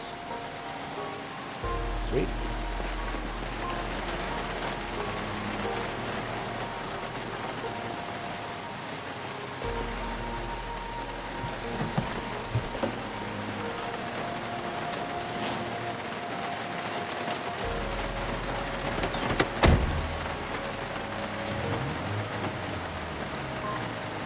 It's not super well equipped, but in fact there's almost no fuel, but there's enough to get across the street.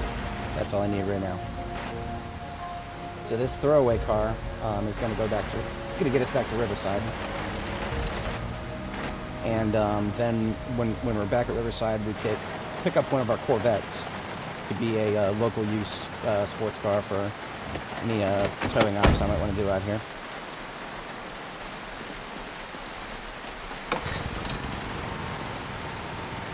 Huh.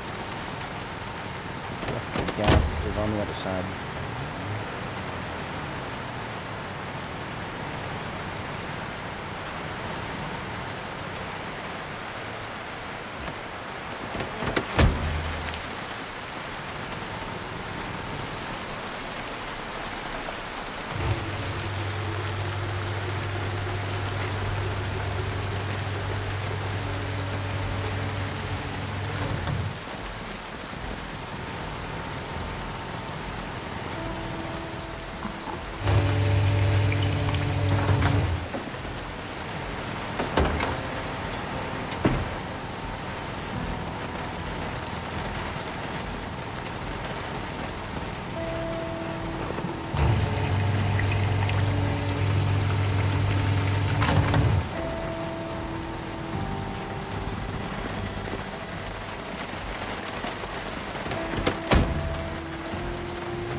So I'm going to sleep here tonight.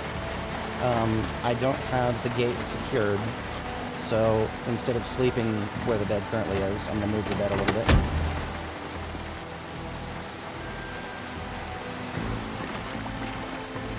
I'll put the bed in the closet so that I'm at least behind a steel door.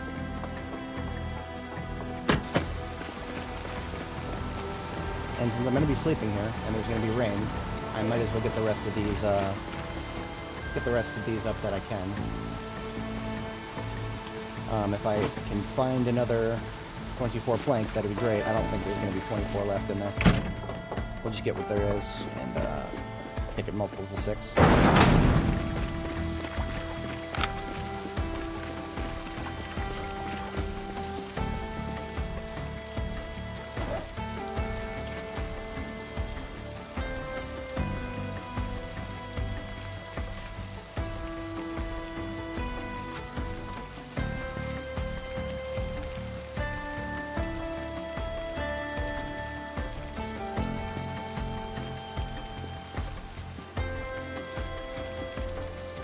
Just might make it.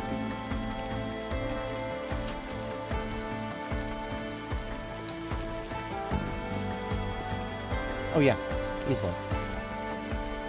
8, 9, so I need 3 more.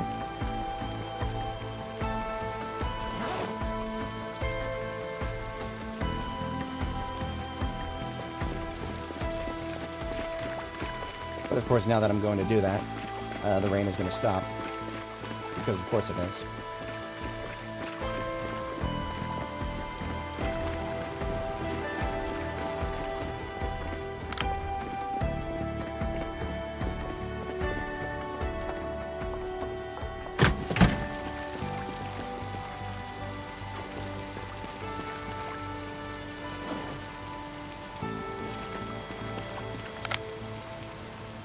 God damn it.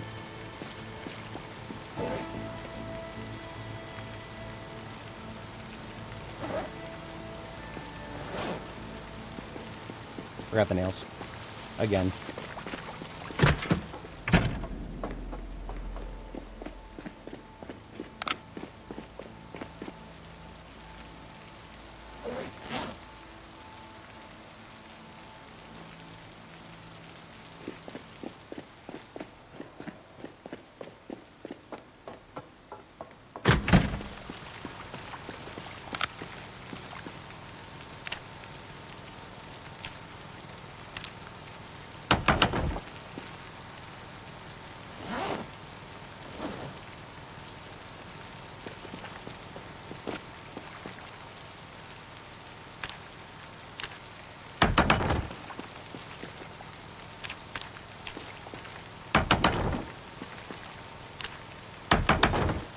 Perfect.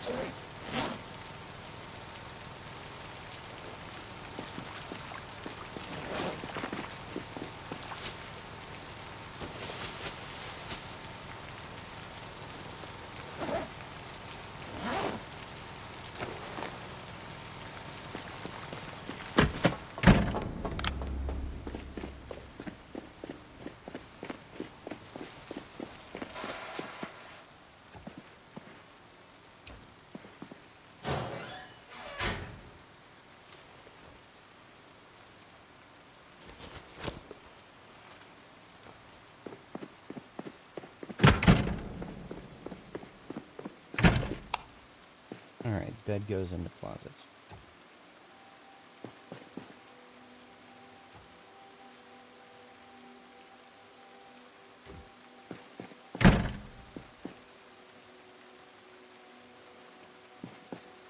Head goes on pillow.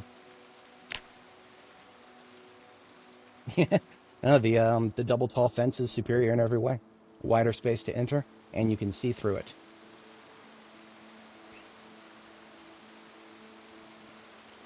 Since I have the materials for it, I shall always make use of that.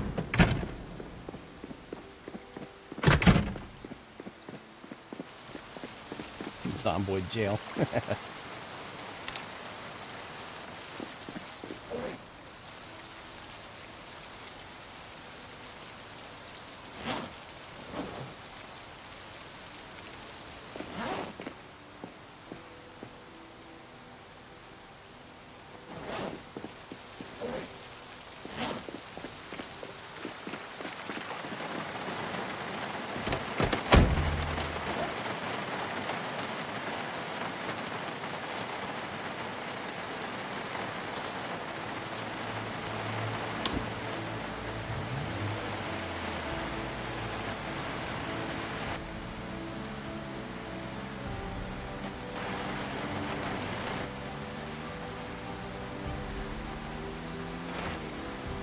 I should assume that the brakes on this thing are not that good.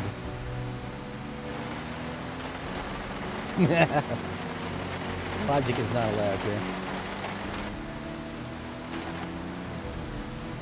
I'm just gonna set a cruise control for 70 because I know these cars can probably do faster, but it's probably a very bad idea for a car that I don't know very well to go faster than 70. The brake check is not that good. So we're definitely not exceeding 70 at any time.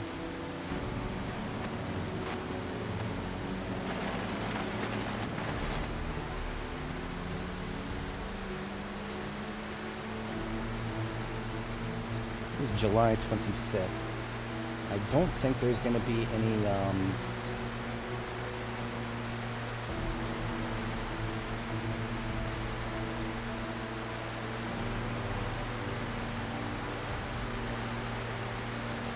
my brain is shutting down because I was supposed to sleep again. But I'm not going to let that stop me.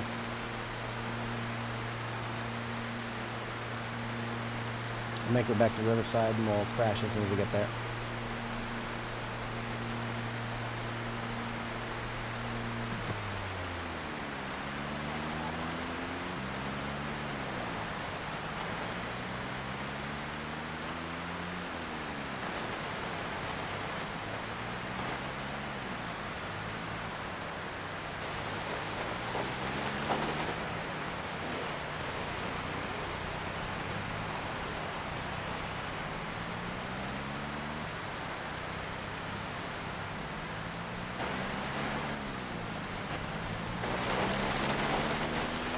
I don't want too many of them to follow down this road, so I gave them a little bit of a ring around there. I should have been down this road at least once before, but I'll need to check the map after I'm secured these, I'll kill these guys on the way back. Or at some point. Because I won't be coming back down this road immediately. In fact, it'll actually be a little while before I use this road, so it's fine to bypass them now. Kill them too soon, then they'll just respawn.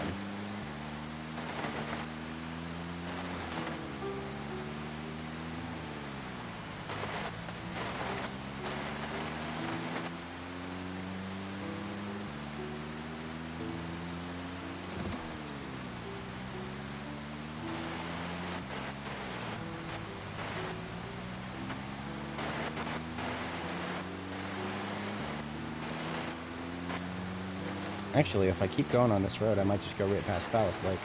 I could sleep there. I would have to take a couple of extra turns, though.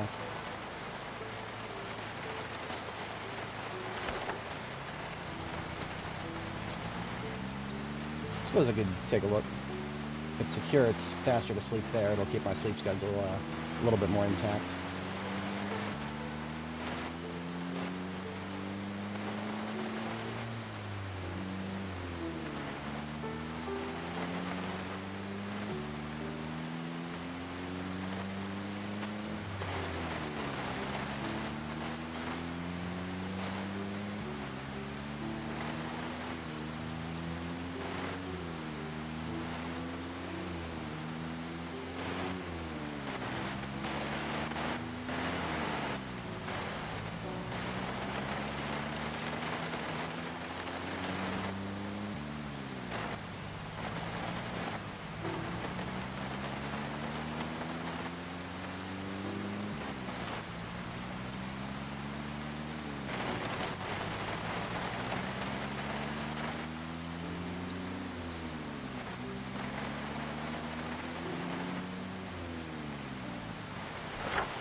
It's kind of hard to recognize this.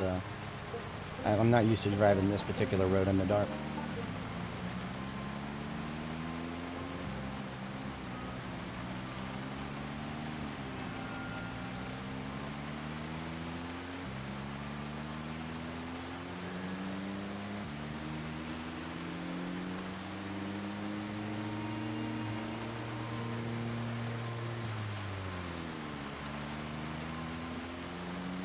These lights going south.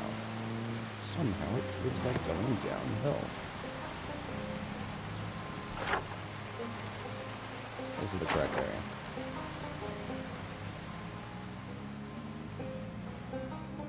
We observed this place once before in desperate search of a trailer. Never did find one. All of the map we've explored so far, not a single proper trailer for hauling stuff.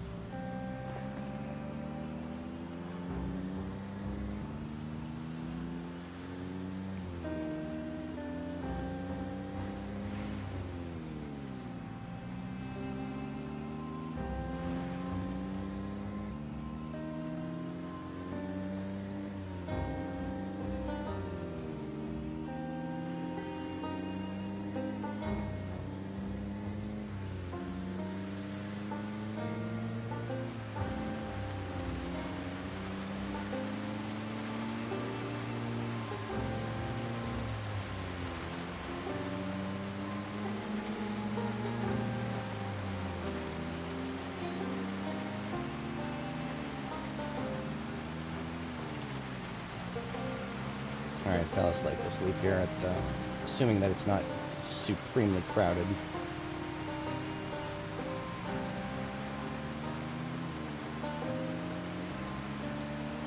Oh yeah, we took a look at everything in that particular area. There's a chance that certain specific farmhouses will actually have quote-unquote farm category vehicles.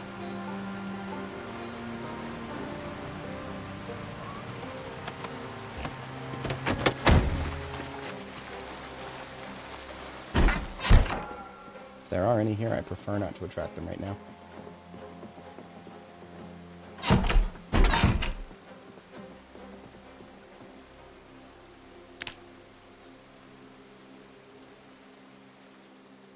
It's just a couple of hours late on the sleep schedule there.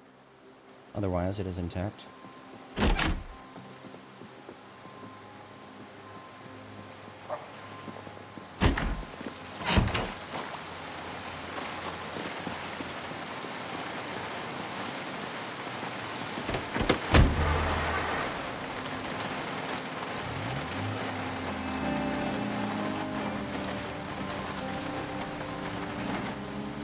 Surprised not a single soul in Fowles Lake here.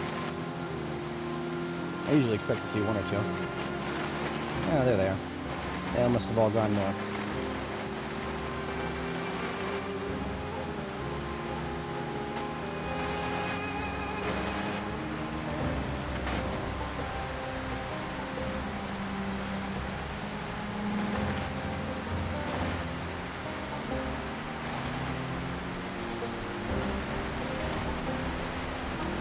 Marked specifically on my map that there's a rabbit spawn on this road near this side. They're never harder to see than during the middle of a fucking rainstorm like this. It's because of the color of the raindrops on the puddles actually is not all that different from the color of a rabbit hide. Looks like the ones over here chose not to go into the road. Good. Welcome. It is true that they eventually stop coming back into the road.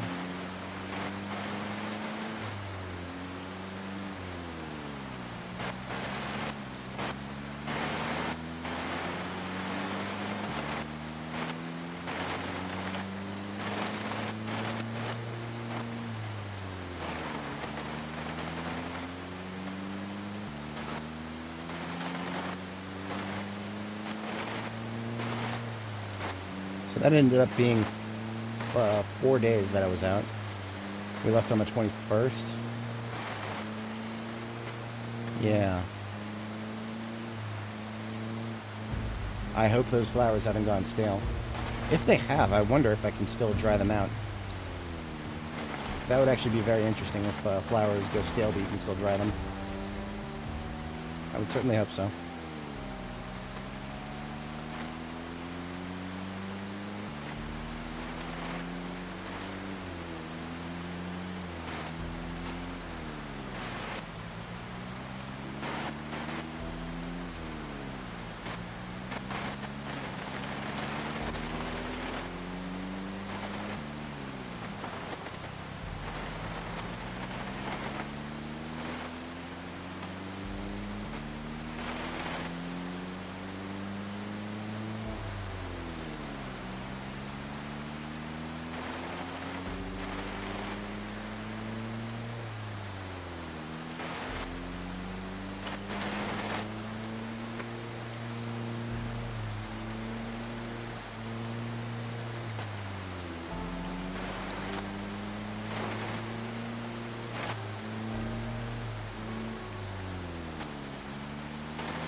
Of course the parking lot is fucking crawling. Why wouldn't it be?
zombies on my lot, thank you very much. I went through the effort of cleaning this place up. It's gonna stay clean, by God.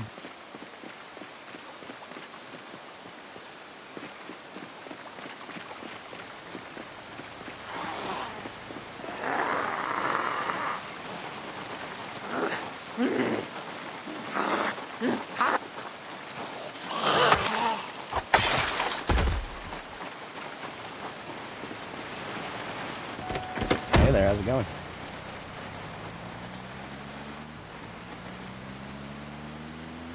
We are currently doing a vehicle transfer and getting some flowers on a drying rack.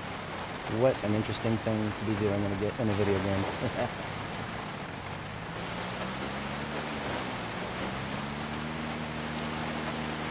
Another sacrificial lamb for the standard parts god. The key for this one can go onto the driver's seat.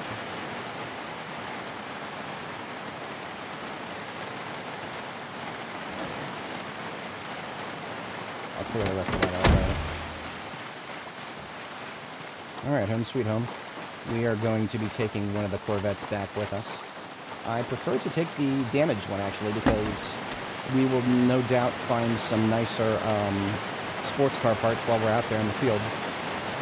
I've already pretty much salvaged everything there is to salvage on the other side.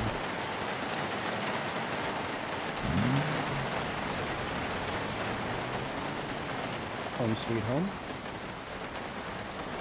Flowers, none of the pumpkins or watermelons are rotting. That's good.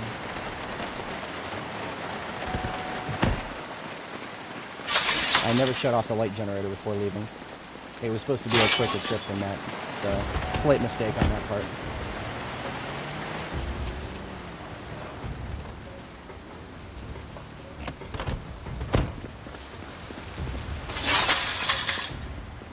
Alright, so what have we got for the flowers? Are they still fresh? They're still fresh. Sweet. You can build on the water in this game. And in fact, I highly recommend it because zombies don't respawn on water. They have a tendency to respawn just about everywhere else, so all but 4 of the marigold and exactly 100 chamomile. We'll want to get all of this onto a drying rack there. Drying rack's right upstairs. All of the other flowers we had up there should be done drying now. It'll be 100 lavender and 100 rose petals.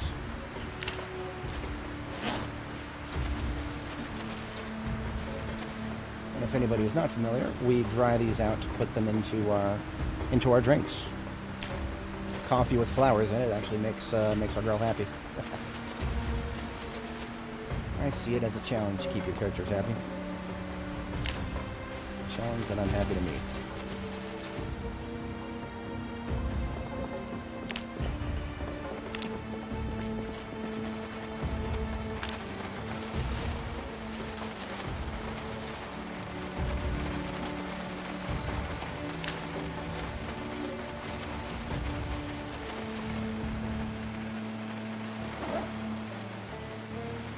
Alright, let's start with the chamomile over here.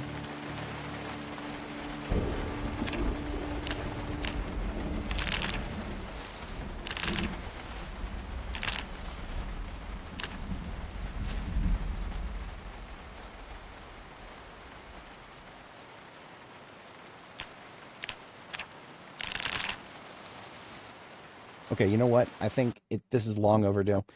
Forgive me, I'm going to pause the game really quick. I'm going to make a clicking macro specific for these stupid drying racks. So, I use Logitech G600 with internet blocked Logitech software. So this is probably a little bit out of date. That doesn't matter. It's not like the mouse hardware changed, did it?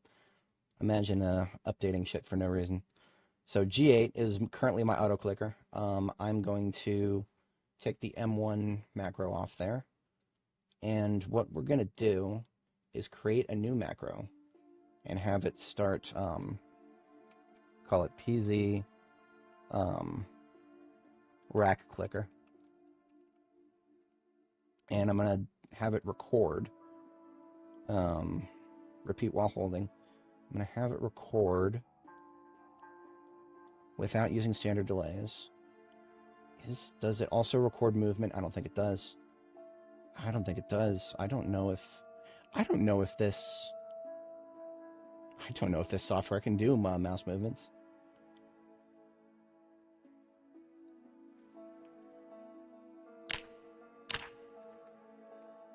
Damn it. It picked up the alt tabs.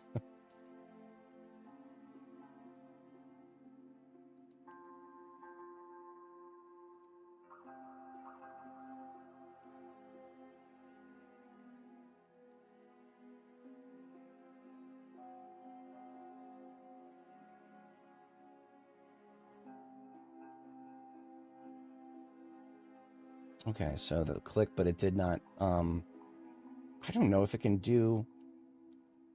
I don't think this thing can actually do movement. I thought it could.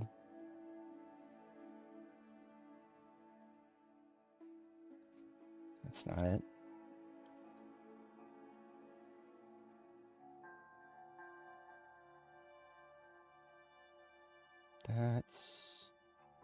It doesn't have movements in there. Damn. Drag the item from your inv to the rack end. Don't tell me that. Hold on a second. Okay, so all I have to do is... God damn it. Why doesn't the game tell you how to do this? Thank you, KTO, for telling me what the game never fucking bothered to explain. I love this game's UI. I love it so much. I'm just glad that I never actually resorted to clicking single clicks. This is much nicer.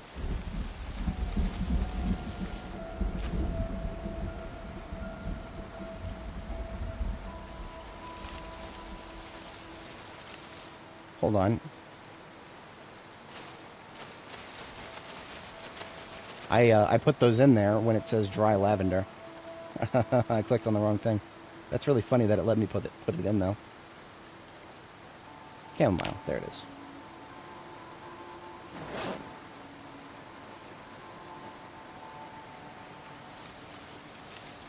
Yeah, I definitely did. And I regret that. Definitely regret that. Always down to learn something new about this game. You would think after 2,700 hours, but nope.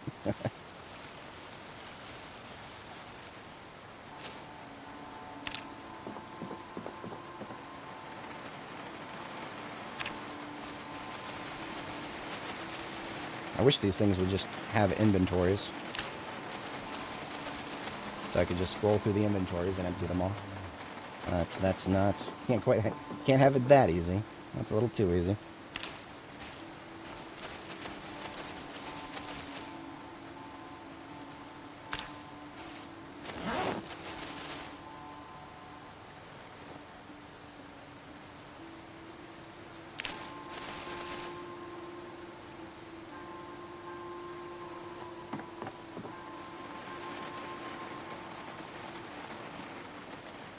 Marigolds are next.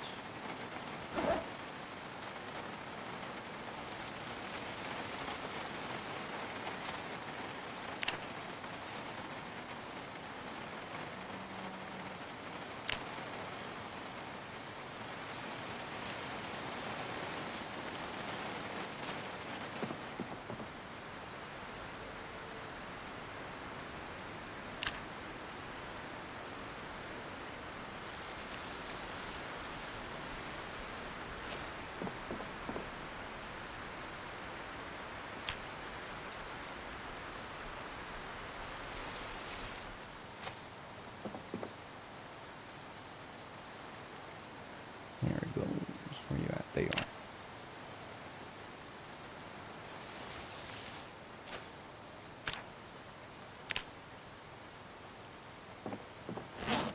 Alright, so the rose and lavender that has already finished drying shall go downstairs into the flower bin. The bin for all the flowers as well.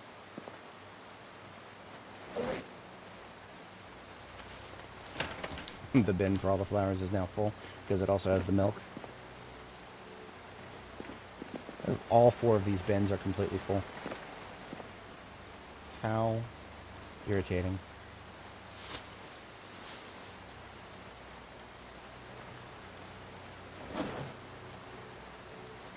That's more like it.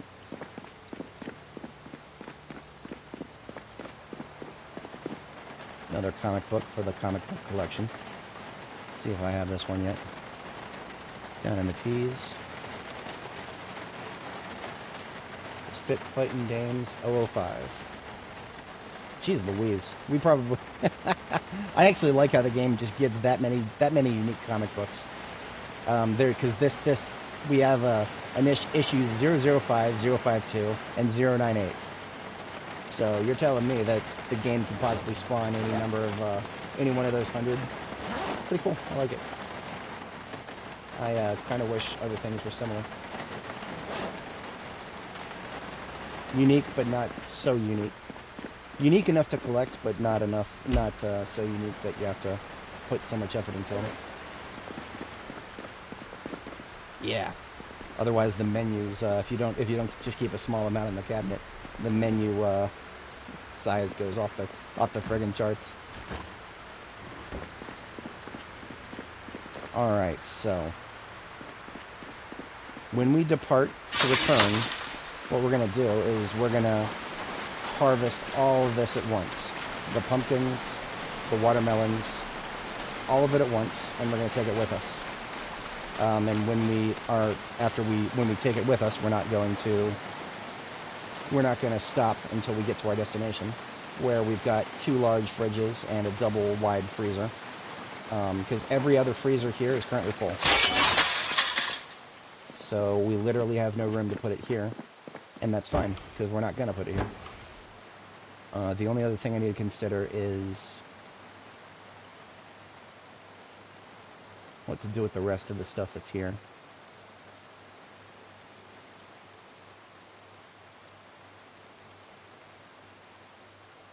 Yeah, oh my god, that is, yeah.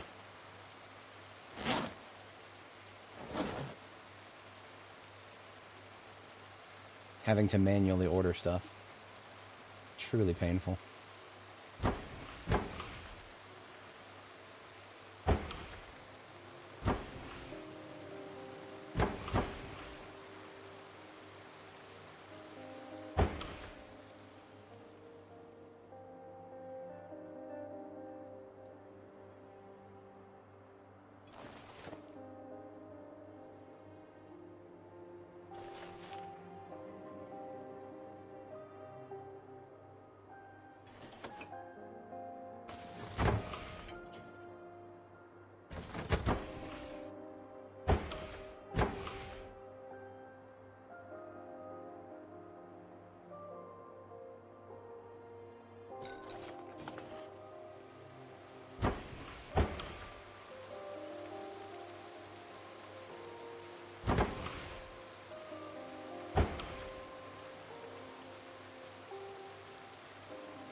No, we should already have, we actually already do have a bunch of,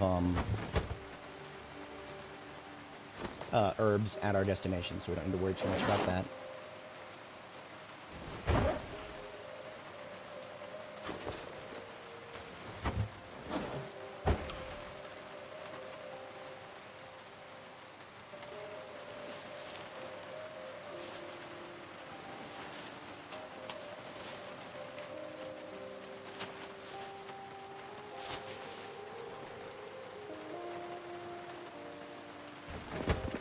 refill our coffee. Actually make that super coffee. I can actually demonstrate right now if anybody saw me handling all those flowers on the racks. This is why we do it. We go to the coffee machine with a mug of water, we make coffee, and then we turn around, or we put some sugar in it. Actually, the herbs go first, so we turn around over here. This is our herb bin. Right-click on the coffee. Look at all that crap we can put in there. Actually, we can do fresh, too. I'm going to use the fresh first.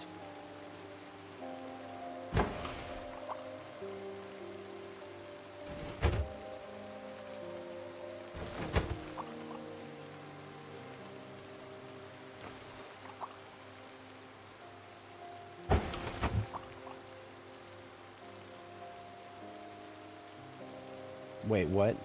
Holy crap, are you kidding me? You can put 2 forms of mint in there. You can put wild mint and actual mint that you made yourself. We just double dipped on the mint. So the coffee now reduces even more stress than it did before. And then I top it off with just some sugar. A sugar packet. And sugar cubes. That's 2 different types of sugar. And look at that. That is coffee that gives me 50% unhappiness. That's freaking glorious.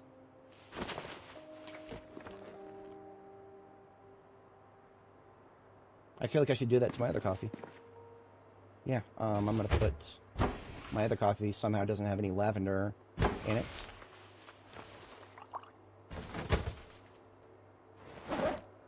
So I'm gonna make my other coffee exactly the same as the one that I just made. We limit broke the happiness from it. That's really funny. Glorious. Freaking glorious. Some of the best coffee you'll ever have. Now this fruit, the Fruit Loops here have actually been... They have been chilling in the fridge for a while now. Those need to be eaten next.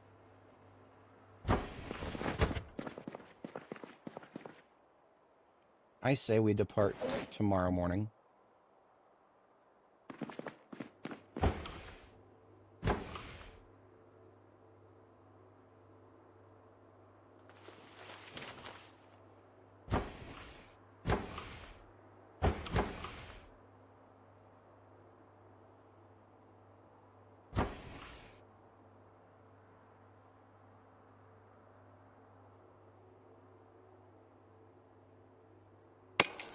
Shut up. The light bulb's dropping like flies. I need 4 replacements now. That's going to be another box, isn't it?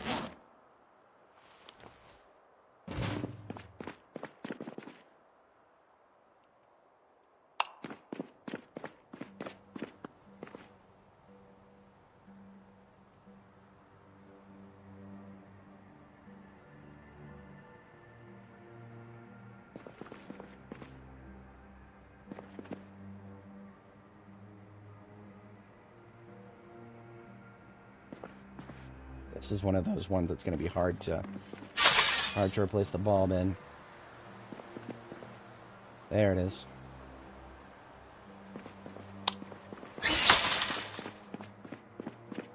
Some of these are easier to click on than others. See, sometimes you can just right-click on the thing itself, but if that doesn't work, you have to click on the tile that's underneath it. Perfect. I remember hearing at least 1, if not 2, upstairs. That was one of my desk lights. I can actually afford to turn these off because these are... I only turn them on when I'm over here reading. It's for the aesthetic.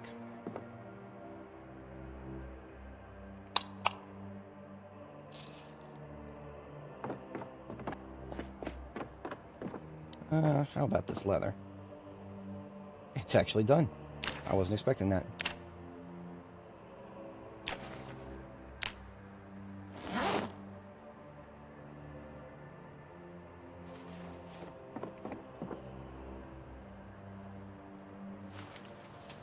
Let's make some more brain tan.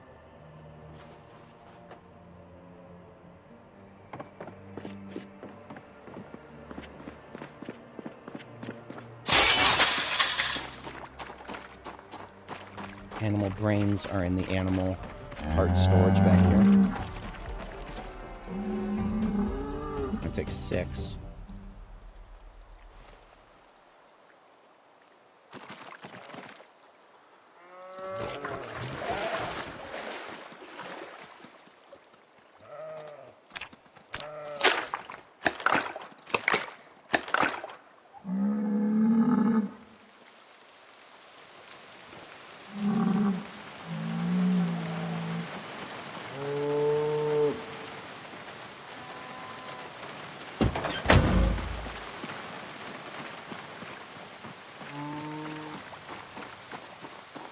Okay, so one of the things that prevented me from... I've actually been thinking about doing some cosmetic work. I should get our girl cleaned up. She is quite bloody. Well deserving of a bath. But what I was about to say is I'm thinking about doing a quick texture update.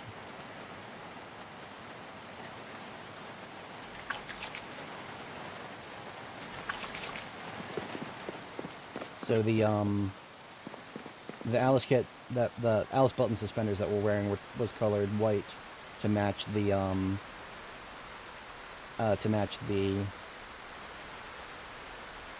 shirt that we had at the time. But now we have to wear a Scrubs shirt because Scrubs shirt is much lighter on the insulation. So what that means is there's 2 colors of medical scrubs in the game. If we go to Zomboid, if we go to mods, it's Pack B42, it's the one that I've made. I have not actually changed the texture for it yet.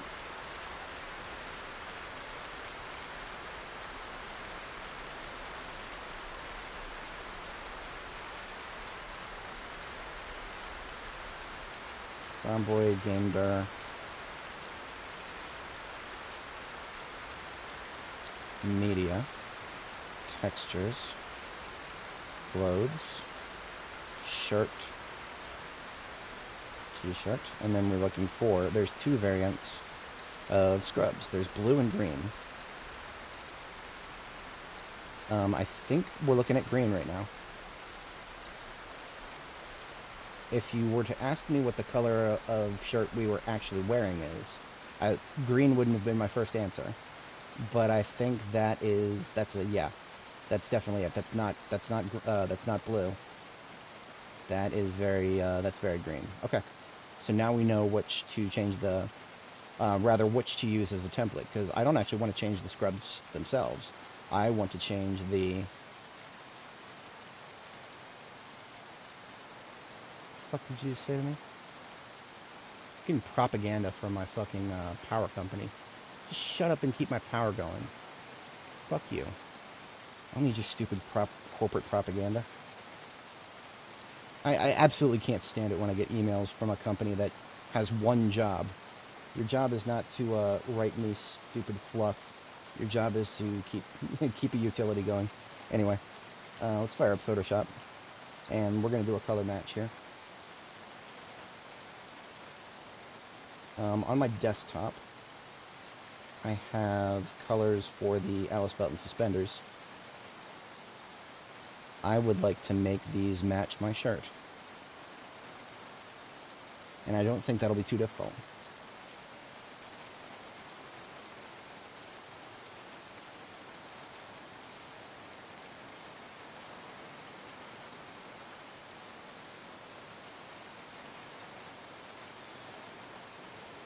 So there's our reference. And here's our source. Now, I'm not going to change the color of the backpack itself. I have tried other colors of backpack, and it doesn't look good because dirt gets stuck on it. The texture for dirt gets stuck on the backpack, and it makes light colors really bad looking. Like, even if you wash the backpack and there's no dirt or blood left on it, the dirt texture gets stuck on it for some godforsaken reason I don't understand, so...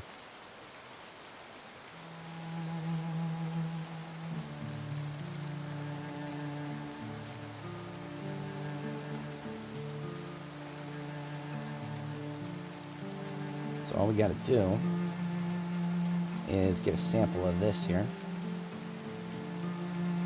Paste it over here so it's not counting any of the transparent layers. Go to adjustments and try a color match.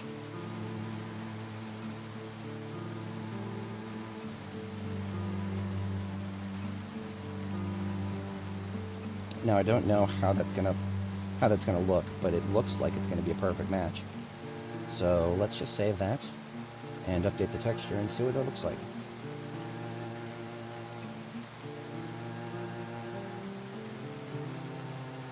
Should still have the mod folder open, right? Yeah. So all I gotta do is put that in. Right now, this is the one we're wearing. It's supposed to match my ambulance, and it does. But without the shirt, it doesn't feel right. So I'll put that back in my desktop there and replace it with this. I think I'm also going to put the satchel, the military satchel, back to black as well.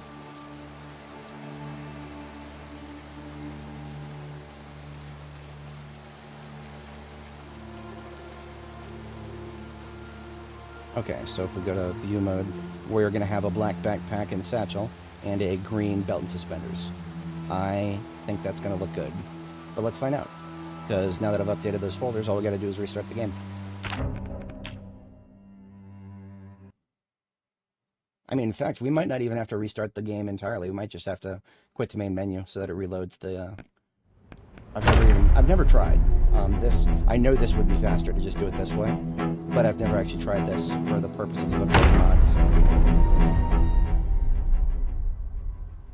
No, that was not enough. Unfortunately, it seems to have cached the textures. So that's fine. We'll just quit the desktop and reload. At least we didn't waste too much time there.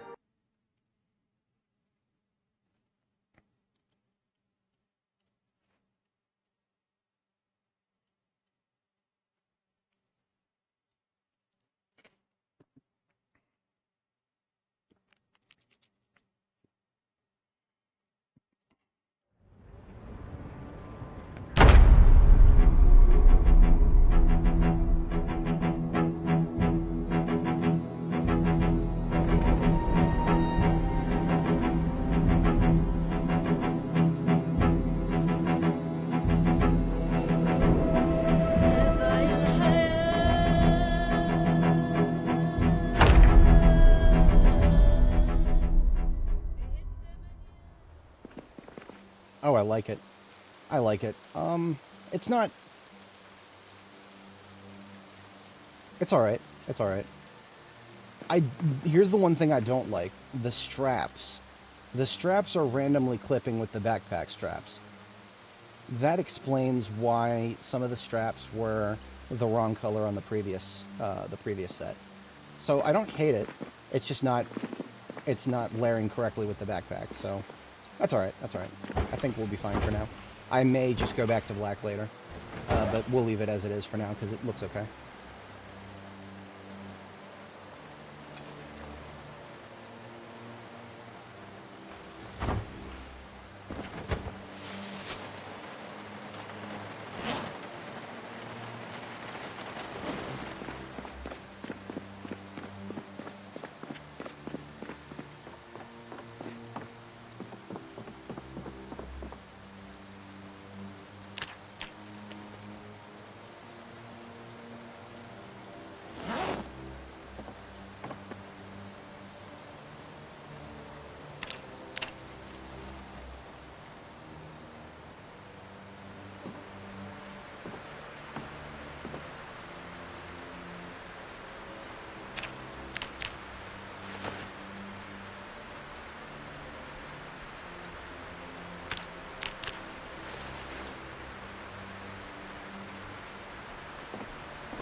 Now, quite separately, I'm going to go ahead and fire up 2 more bowls of brain tan. So that'll be the last time for a little while that I have to worry about going out to get more brains.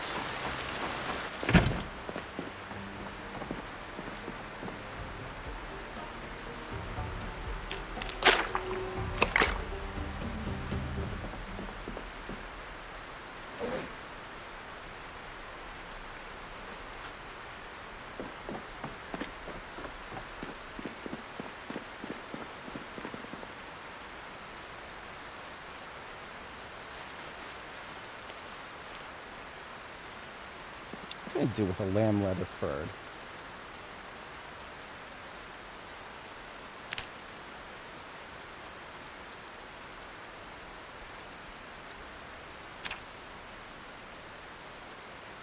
I don't think there is such thing as a lamb leather hat.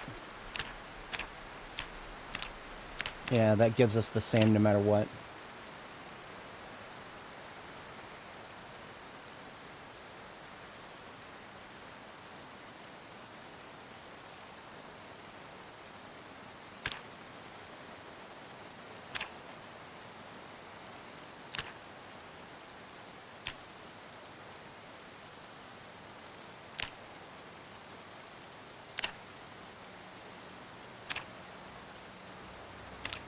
Oh, here we go.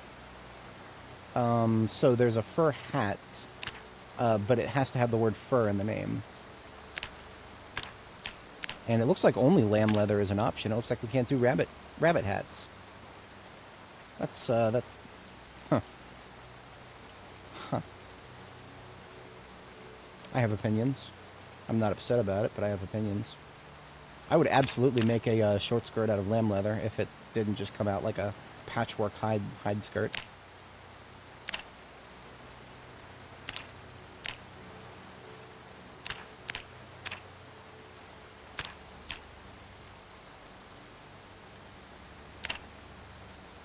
I would make a lamb leather wallet. Absolutely, I would. That's all right. I have observed the different options, and there aren't many. Just love that I could make a garbage bag skirt. Yeah, that's right. I'm garbage. What are you going to do about it?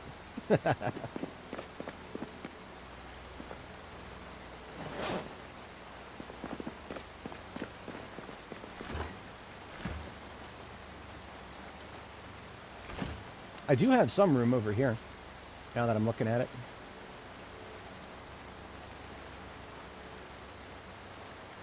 Hell, I've got all these fruit salads with room for one more fruit.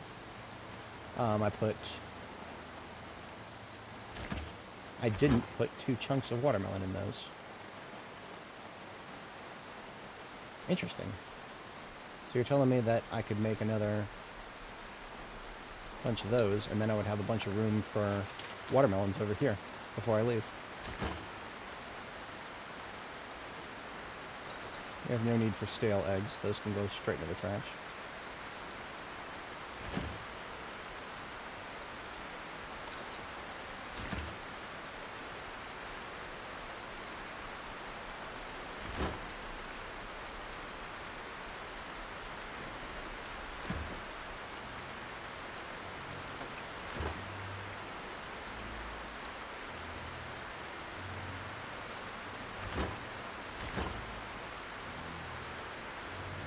I need to put the rest of my oats in here, because we have reached the point where every oats that I find in the world are stale, are not, I'm sorry, they are now rotten.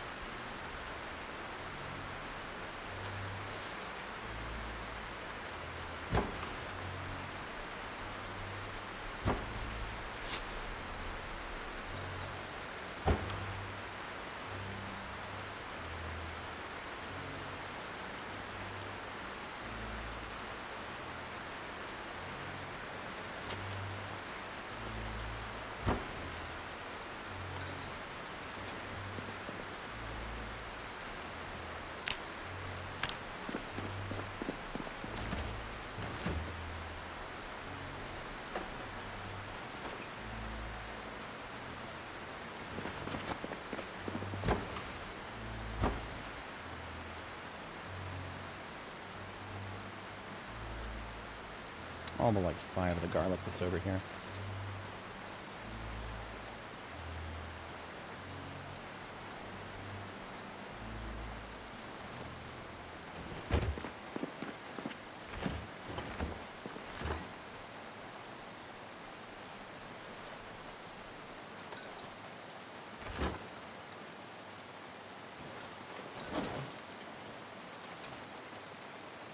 Okay, that's actually perfect.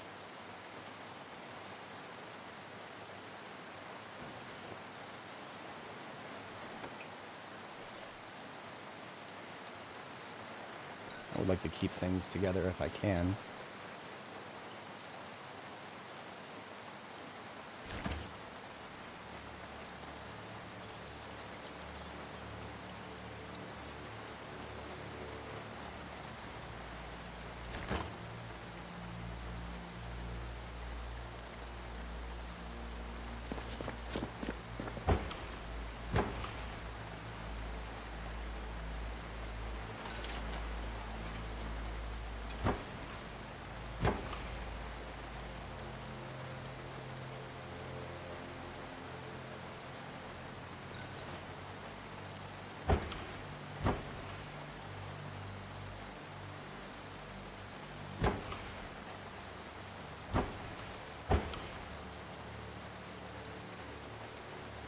I really should never have eggs in my own freezers. One of the only reasons I do that is usually to freeze them before bringing them somewhere else.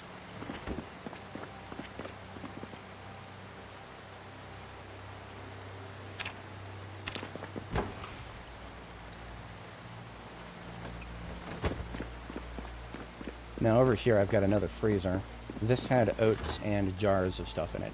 Jars technically have a freshness, so what is supposed to happen is when I'm running the lights, this freezer is also running, but when I turn off the lights to leave the base for a long period of time, it's okay for this freezer to shut off with it, because, I mean, we only want to preserve these jars a little bit. We don't want to be blowing fuel constantly while we're out on expeditions to keep them good, because they should stay good for a very long time if they just periodically frozen and unfrozen.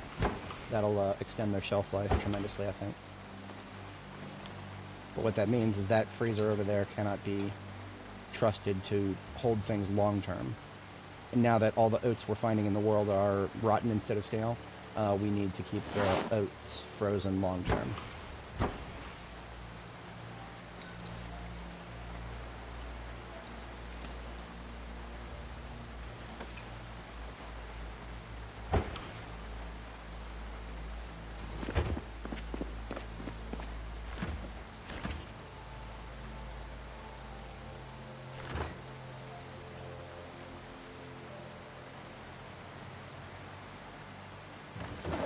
I feel like I should put variety stuff into that, into the main fridge, and then bulk stuff into these freezers. I never really put too much thought into the distribution.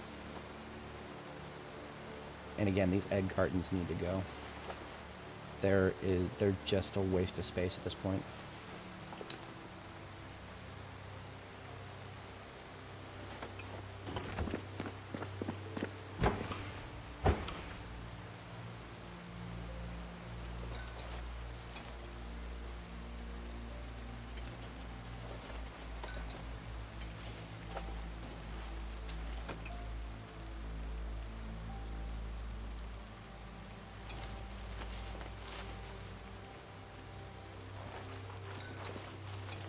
There we go. Now we've got just a little bit of everything in the main freezer.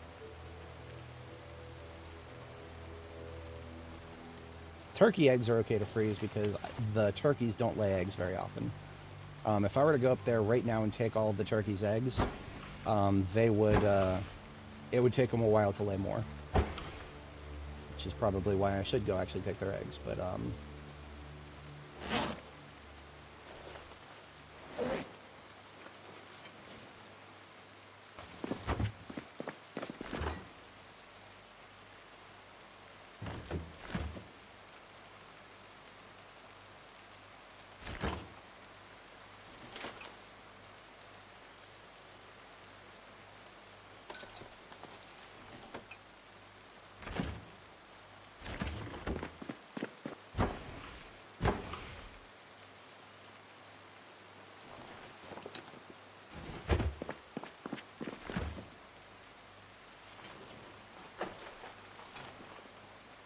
can get... What is... Oh, one of these garlics must have been used. That's extremely irritating. Oh, here it is. That one. And there's one more.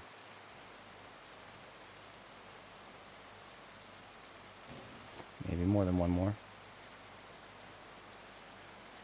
That is infuriating that unused and used garlic got mixed. I would really like to just dry the garlic, but we can't. The only garlic we can dry is wild garlic.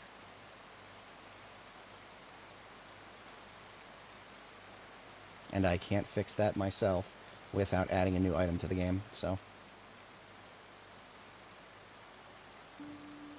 Found it. Alright. Finally, we're back to an even number.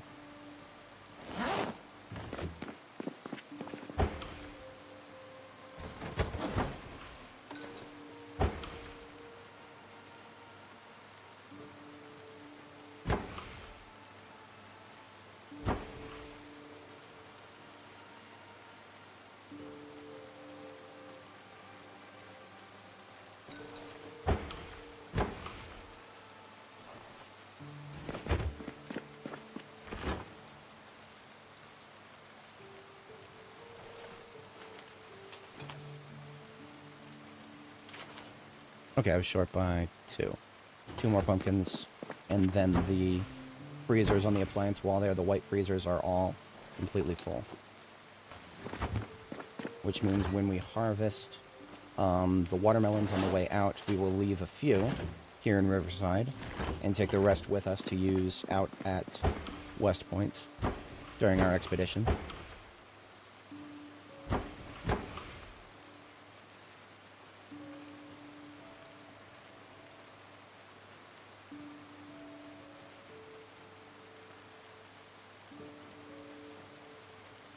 What does it take to make comfrey poultice? Because comfrey poultice doesn't actually.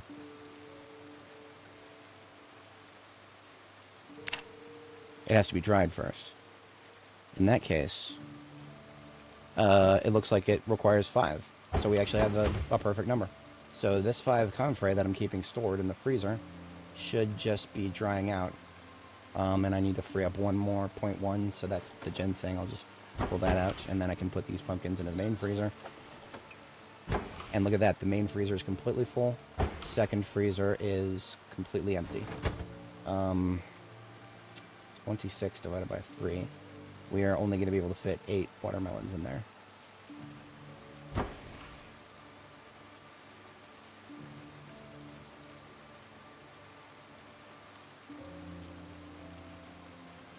Which means I can afford to put 2 encumbrance back into the other freezer. And it's actually going to be potatoes. I don't think the potatoes that I have in the fridge are going to go stale anytime in the next, like, 3 or 4 months. Because it takes several months for potatoes to go stale. If they're not refrigerated at all, it already takes a couple of months. But I'm not going to use up 325 potatoes in... Like, let's just say that I double that, and it's 6 months. I'm not going to use up 325 potatoes in 6 months. So some of these might need to go in the freezer. Some of them might just go stale. A stale potato is still good for cooking. It's not that bad. It still gives you plenty of nutrition. So I'm not upset about that. We are late getting to bed. I'm just going to go ahead and sleep. That will allow this ginseng and comfrey to thaw, and then I can toss it up on the racks. I do have 2 racks that I have not deployed.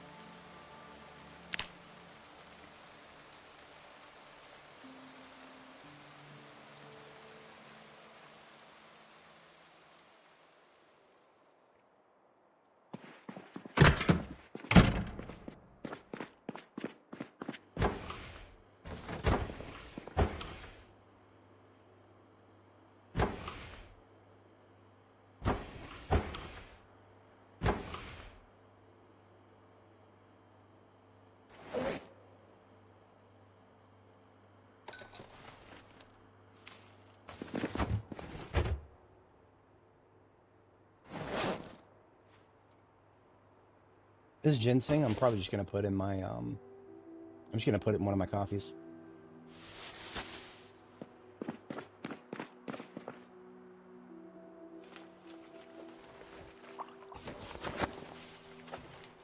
Ginseng, if you add it to a beverage, will actually restore a little bit of endurance.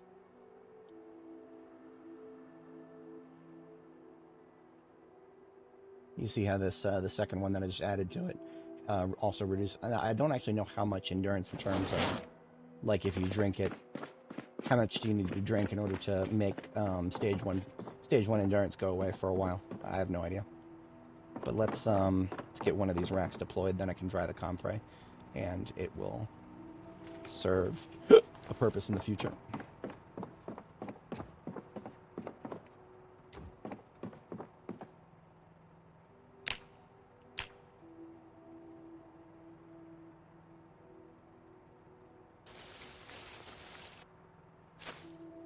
That's enough for one poultice.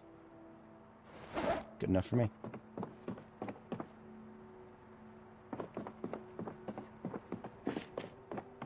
And we've only got about 20 minutes to waste.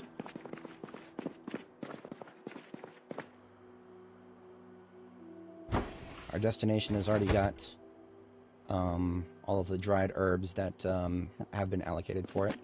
Enough to make like 10 coffees, so we should be fine. You know what? What do we have room for in the trunk here? 33, so it's not a perfect trunk, but it's got plenty of room. How about we take with us we can exactly fit a dispenser, and that is exactly what we're going to take.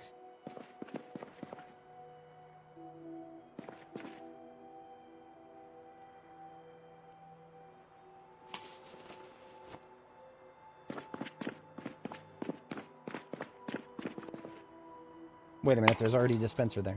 God damn it. I am going to go ahead and move the dispenser out of the way, though. It needs to not be there, because it's in my way over there. That's why I wanted to do that.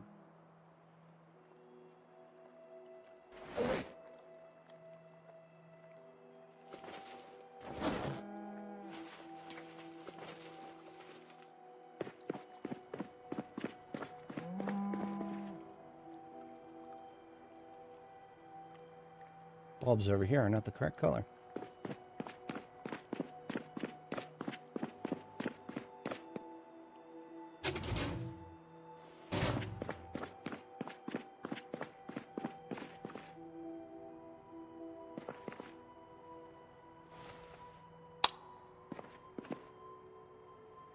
Okay. I think I've had enough of replacing light bulbs for a long time. I'm going to go ahead and shut off the light generator, because it is on a separate circuit from the appliances. So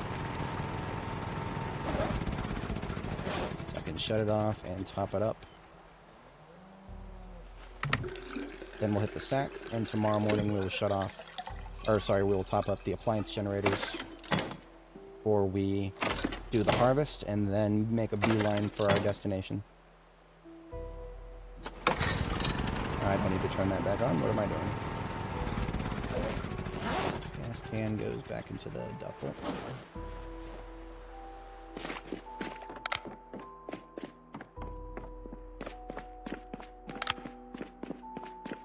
The appliance generators do catch a couple of these lights, so I'm just going to manually shut them off.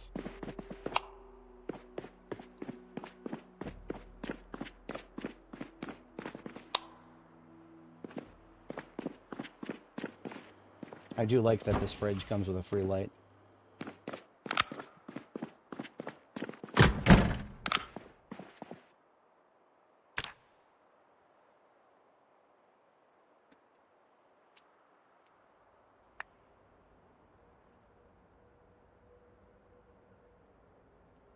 Oh, great fog.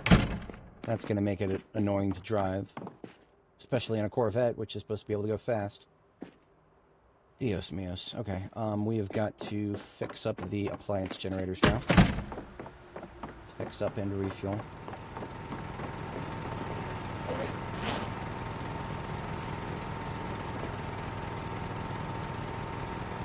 This one made it all the way down to 34, and that's partially because I did not refuel it before we left. And so it went 5 days beyond what it should have gone, because I should have refueled it before I left. So we used up that gas can. That's why we have 2 more over here.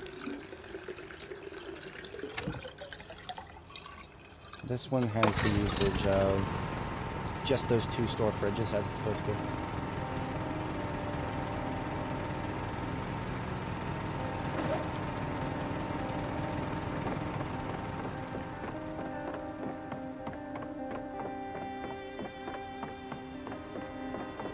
And if anybody's wondering why they're on little bridges going all the way out here, well, that's the only way to make sure that your generators are only powering certain things. As silly as that is.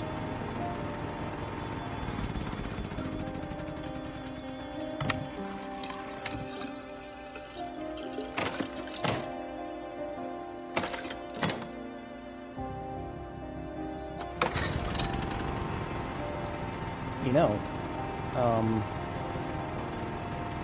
we could do one more chest freezer on this circuit. If we did one more chest freezer on this circuit, it would match the power consumption of the other one. We should actually do that, because we're about to harvest a absolute ton of watermelons, so we will be able to fill any more freezers that we deploy.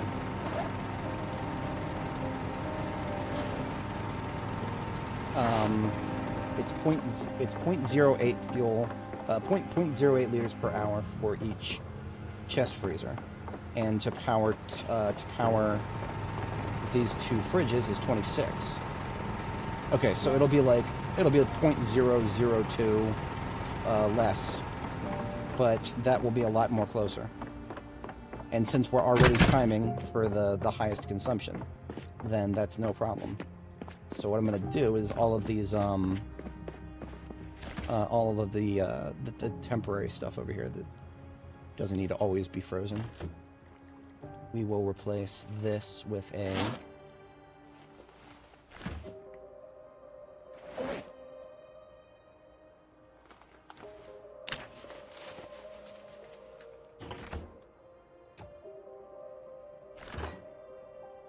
damn it.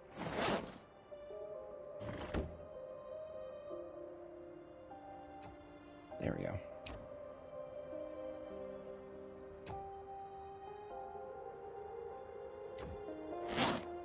Just replace that with a regular container for now.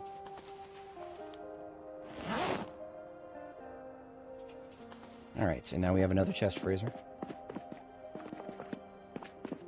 Where would I want to put it?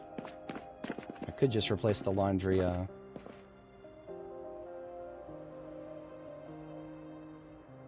gonna move, okay, here's what I'm gonna do. I'm gonna do a little rotation here.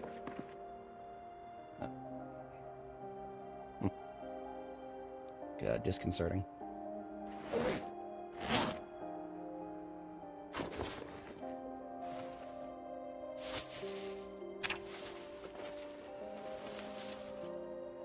This laundry cart is storage for my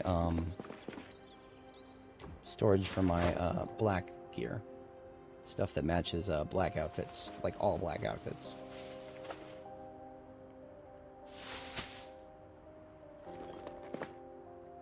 But now, in order to make sure that it is,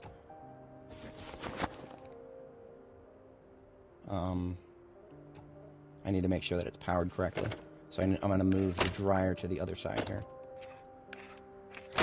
And then put the freezer here.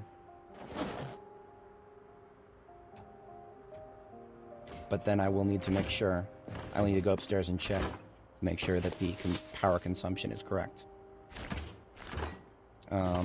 This freezer has 39. It's 3 encumbrance for each watermelon, so we can fit exactly 13 watermelons into this freezer here. Perfect. I may do 10 watermelons and then 6 pumpkins. I think that's what I'll do. So I'm going to head upstairs and verify that the generators are not crossing over. Because they are very close to each other there. Or the appliances that they're supposed to power are very close to each other. So this one, we need to make sure that it is getting 3 chest freezers, which it is. So it is now, the total is 0.26 liters per hour. And now we check the other side because we need to make sure that we're not being double billed. It is actually possible to be double billed for one appliance. I've seen it happen before. It's really stupid, but always do it if you're doing this. Okay, we're good.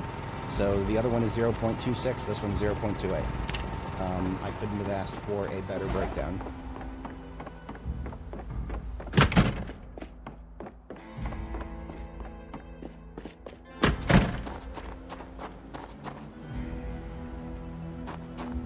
I need to fill my main backpack before we head out.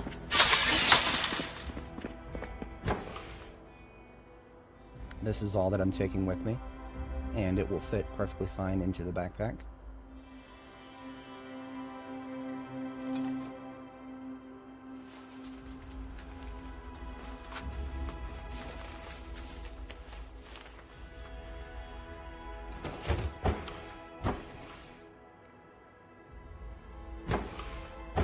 And since we have a fridge here, let's 65 divided by 3 is, we can fit 21 watermelons, and we'll do 20 watermelons and then we'll do the rest pumpkins.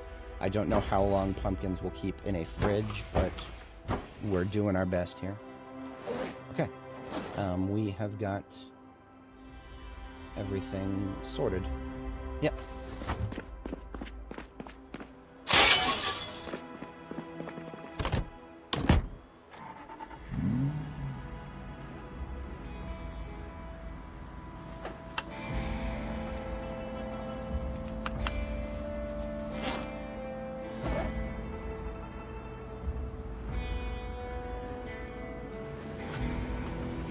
I'm not even going to be able to eat. Oh shit, that was stupid. That was really stupid. I turned too hard. We're alright. No major injuries. Sports cars are very dangerous. Oh, I need to... Okay.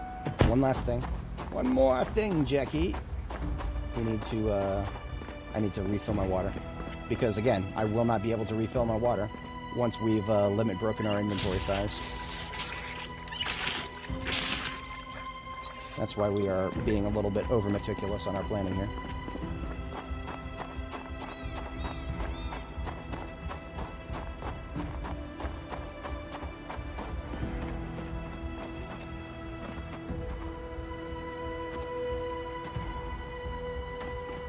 Everything is well watered.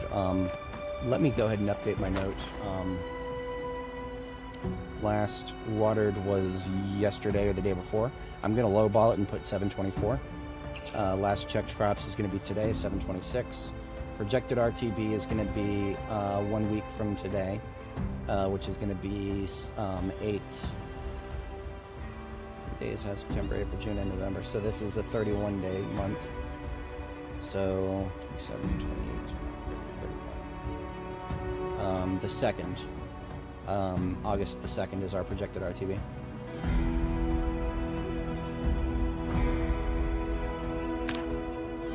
We may come home to find our flowers dead. August might be out of the growing season, and if that's true, that's fine. We have harvested these flowers twice already, so if we come home and they're dead, whatever. And if we come home and they're still alive, cool, we'll harvest them again later. Okay, here goes nothing.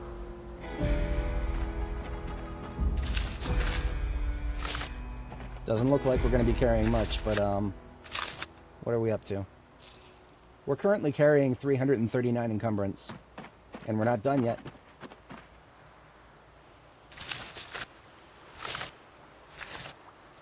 We are now carrying 421 encumbrance. This is why we've got to do everything at once. And this is why I am a little annoyed that there's fog, but whatever.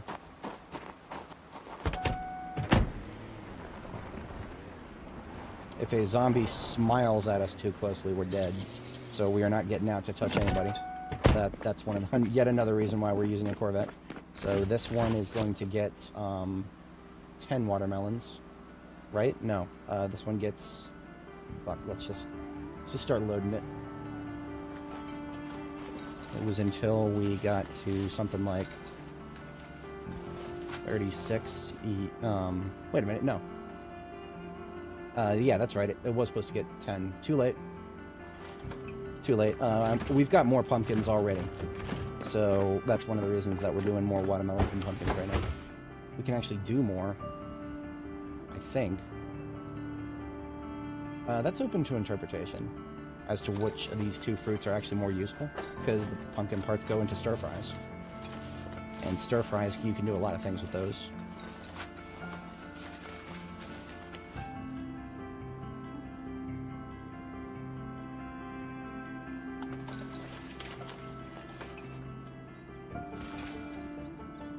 Alright, and now we've got a freezer up here. We're going to focus entirely on watermelons in this one. because that's what we budgeted for. Okay, so now we're only carrying 300 encumbrance, and we've got a double freezer waiting for us at our destination to be filled up, as well as a double fridge. We might be able to preserve everything. Will we be able to use everything before it goes stale? And I'm going to be real with you, I don't care. All I know is that I've gone through the correct amount of effort that makes sense to me. And just as we leave, the fog is gone. Hell yes. Another wacky thing is when we're over encumbered like this, we can't even eat. Like, I literally cannot take something out of my backpack and eat it. You just have to use your imagination and just imagine that I'm driving, like, with my lap so covered with crap that I can barely just move the steering wheel. Can't reach into my own backpack. I'll set a cruise for 70 probably, because this thing cannot be trusted if it takes even a slight collision right now.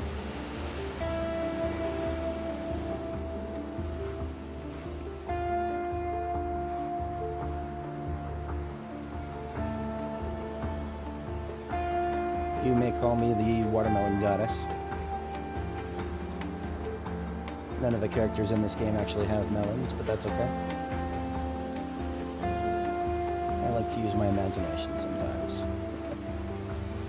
You're forced to, because otherwise everybody in this game looks the damn same.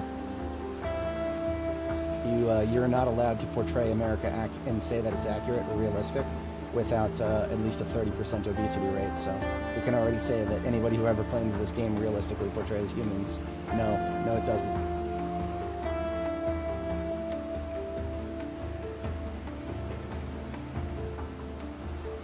I can't wait to accidentally run over 6 rabbits and just have my windshield completely shatter and have her get like a fracture on her hand or something. Because it's exceedingly possible. I think any collision we take is going to be exacerbated really bad by the fact that we're over encumbered. Yeah, I don't know what to make of that. All I know is I don't like it. Because it shouldn't happen from rabbits. If it was a deer, I understand completely. Deer should absolutely fuck your car up. They do in real life, but not rabbits.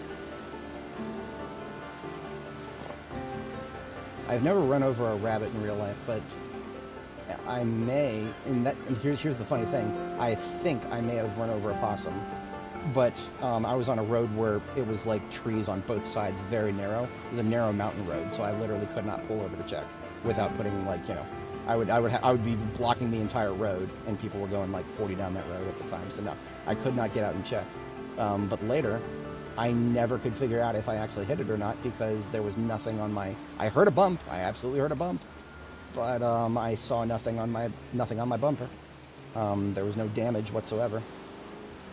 And that experience makes this game feel all the sillier. Are we turning here? I think we're turning here. We are turning here, and we're basically just staying straight, going to the right. Yep. If I could get away with that little damage to the point where I'm not even sure if it happened, yeah. That's one of the few things I've ever bumped into with a car in my life. Never once had a vehicular accident aside from, let me put it this way. I've never once damaged somebody else's vehicle with my own. I have damaged my own vehicle once by drifting at 6 miles an hour over a patch of ice into somebody else's bumper, but that somebody else's bumper took no damage. Mine just got a little bit creased. So I can't say that I've never had any damage whatsoever, but yeah. That's one of the reasons it just hurts my soul to see bad shit happen in this game. I'm supposed to be better than that, goddammit. Even in a zombie apocalypse, don't care. Still a defensive driver.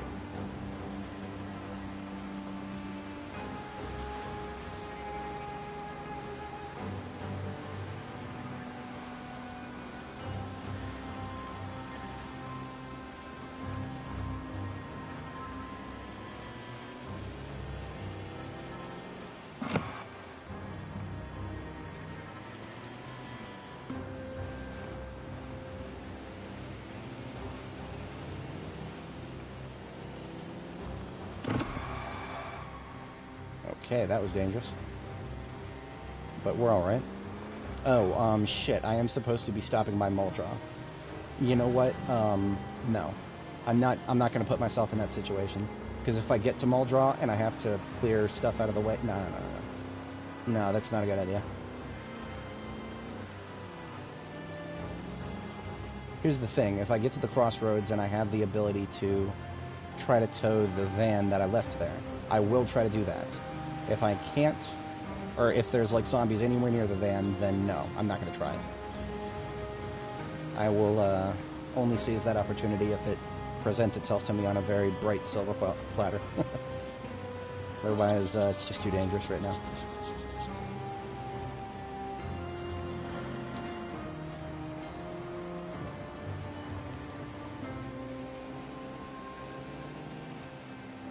What am I up to? About 7 hours 50. We're doing all right in the meta.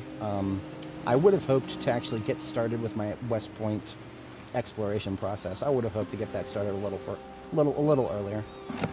But we do have a lot of logistics that I've had planned for the works for moving down to West Point. So we're executing many strategies at once here.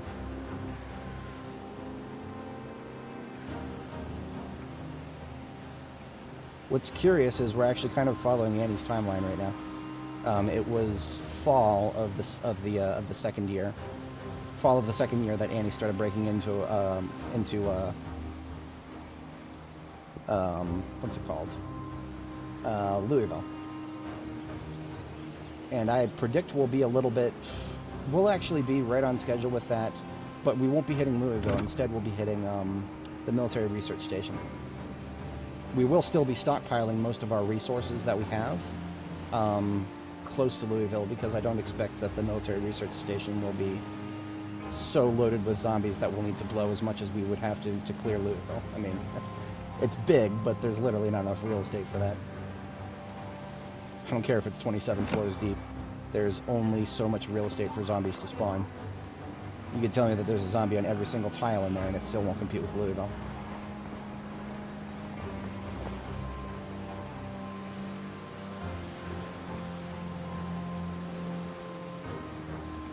Now my brain is telling me try towing forward, but my heart is telling me fuck the brain. You know what you shouldn't be doing right now.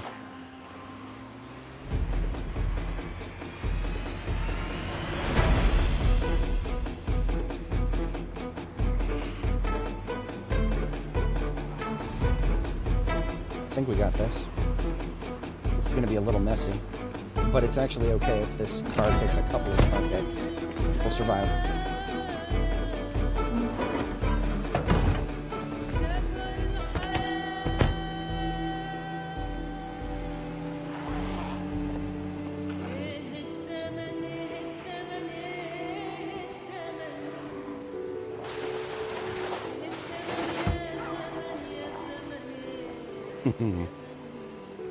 That is not a survivor zombie.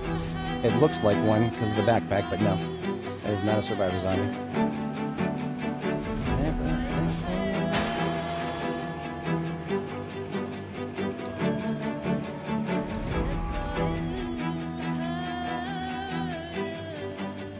Now this thing's got 3 generators in it. So honestly, if we run out of space, there's nothing stopping me from putting down yet another generator with yet another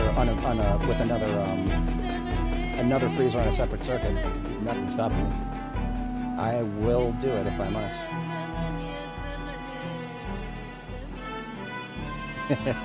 I hear it on my shoulder saying, try towing it forwards, try towing it forwards. The angel on my shoulder is giving me a bright image of what's going to happen if I do. I can see it clearly. Normally my visual imagination actually isn't that good. I'm a lot better with abstraction than I am with specific visuals. That's why I'm not that much of an artist. But in this particular case, no. I know exactly what it would look like, because I've seen it happen before. And it's never a good thing. It's like every time it's happened before, though, I've been able to just get out and run away. Can't do that this time. I would have to drop, I'd have to drop 60 watermelons first. That's not, can't do that very easily.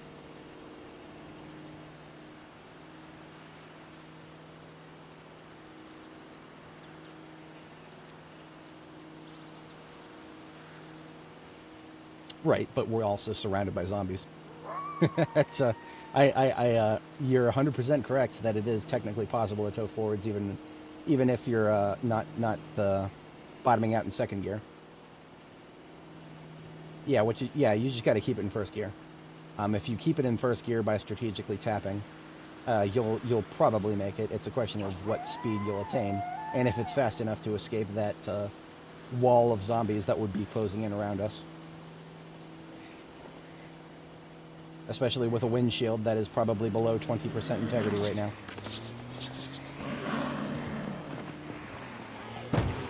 God damn it, that was a trunk hit.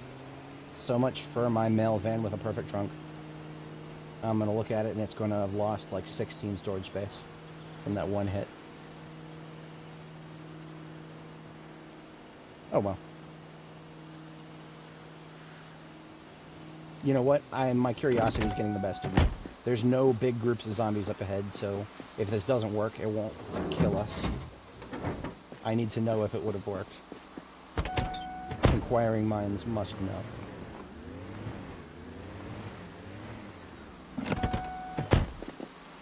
It seems so random whether this actually works or not.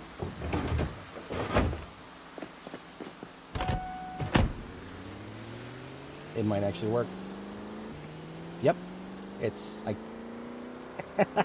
I could have tried going. I could have gone forward and it would have worked. It's just so random whether it actually pans out. Sometimes it fails to work so hard that I never would want to try.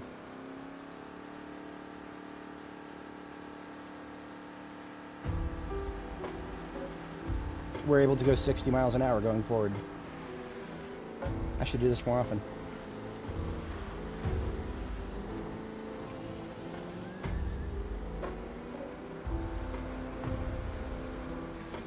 The devil was right this time. It's when the devil is wrong, or when the devil is actually fucking with you.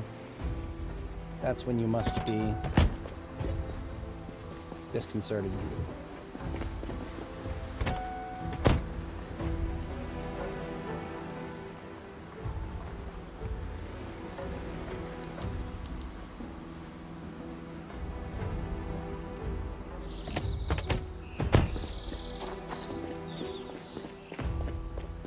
Alright, so first we're gonna dump... How much? How about we just do 10 in the fridge here? I mean, we've got both sides of this fridge. This is actually really cool. This is really cool. I'm gonna start with the freezers then. I'm gonna start with the freezers, and then whatever is left will go in the fridges. Because I think we actually have enough room for everything. I was not expecting that.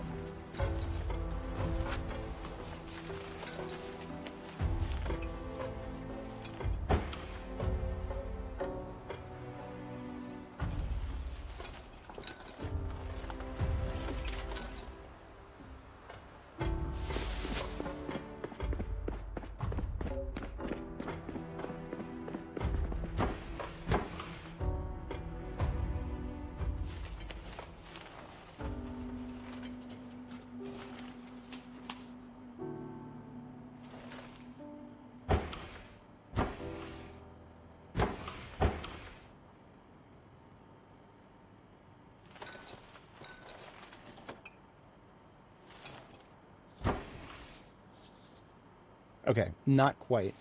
We're going to be close, but we're not quite there. Right? Yeah, we're not quite there. And that's okay. See, they were blooming, but we never got seeds. And I find that to be quite fascinating.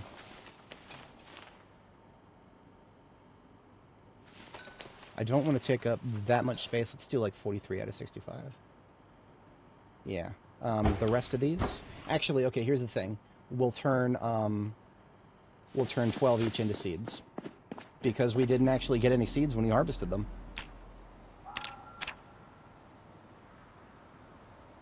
Very interesting.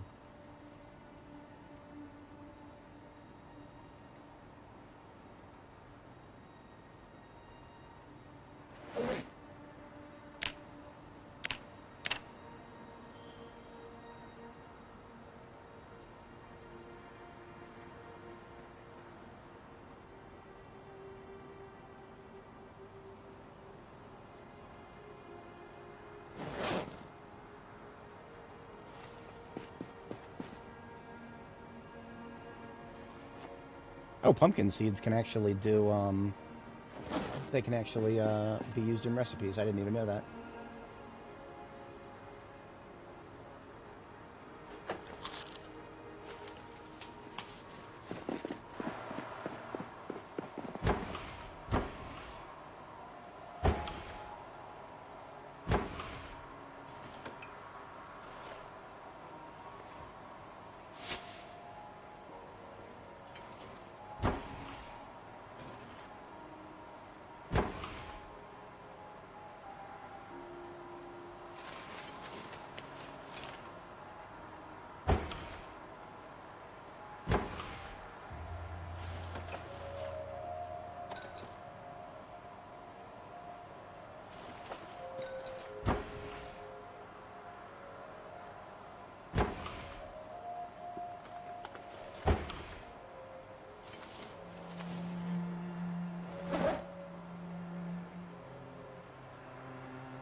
Alright, so we managed to fit everything, but, except for one egg carton. That's because there's 0.2 being taken up by something. And I don't even know what. That's probably one of these berry salads. Let's, let's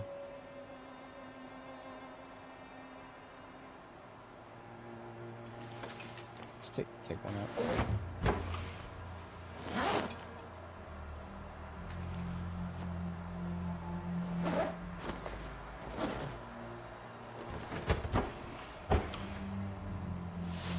Okay, and that concludes, as soon as we fire up the generator, that concludes all of our preservation necessities.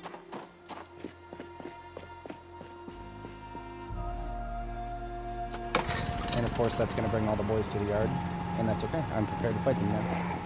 Let's go, boys. Should die somewhere that's not my yard.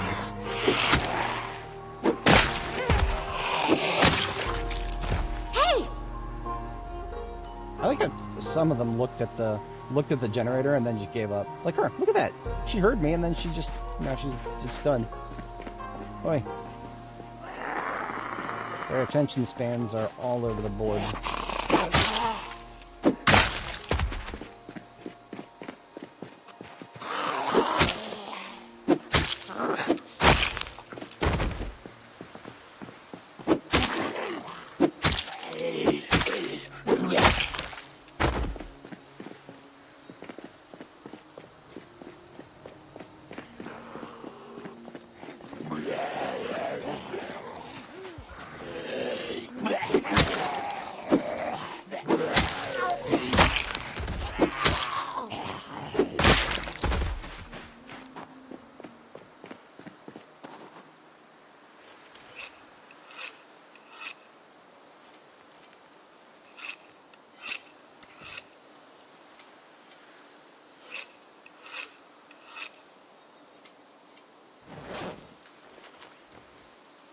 Still don't understand why she put the whetstone away and then she got it back out. Such a strange behavior.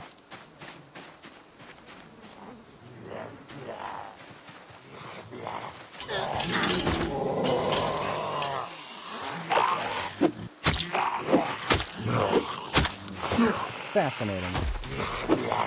I wish it wouldn't bother making the noise if she was just gonna miss like that.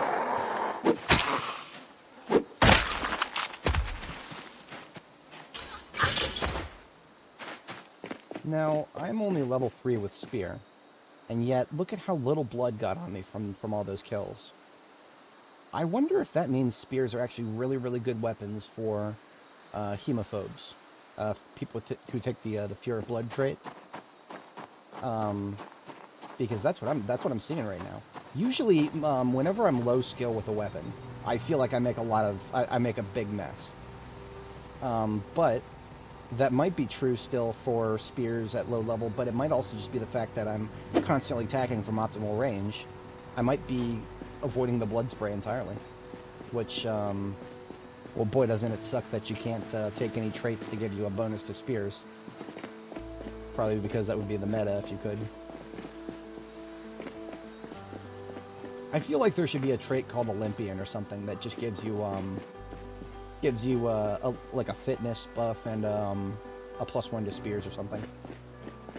I hate it. I fucking hate it. I hate it so goddamn much, and I don't necessarily think it's an objective hatred. I think it's like I can't give you a strong objective reason for it. It's just the fact that I don't. And maybe it's just a skill issue. I don't feel like I have the brain power to keep track of when I'm getting bloody and when I'm not. Probably just a skill issue.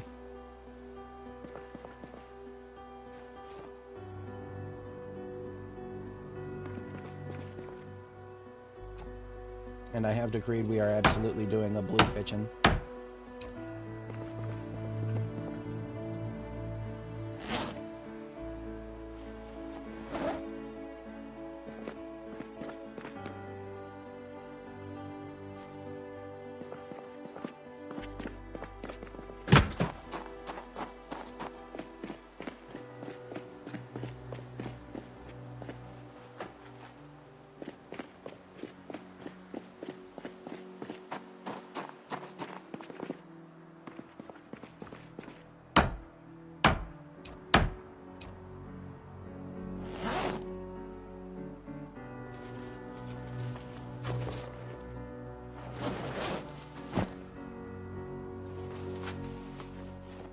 Just run across the street and come home with, what is that, like, 7 pieces of counter?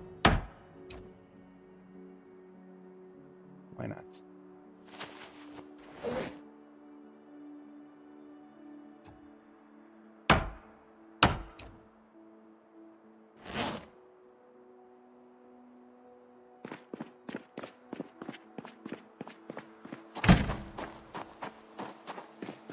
Now, we only have one corner, so I'll have to keep that in mind.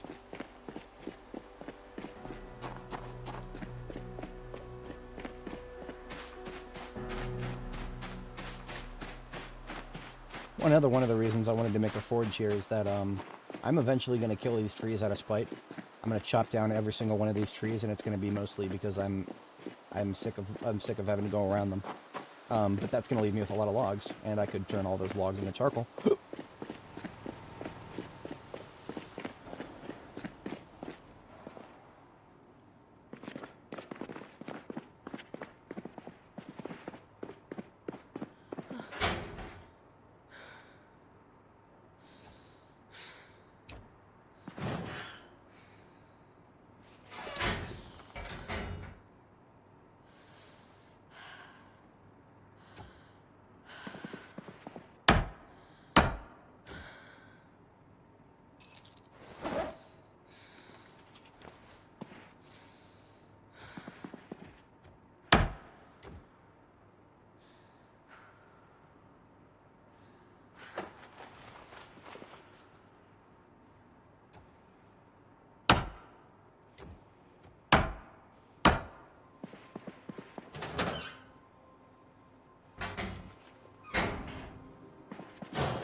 I feel like I just heard a zombie noise.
I need to do a full perimeter sweep because my Z senses are going wild for some reason.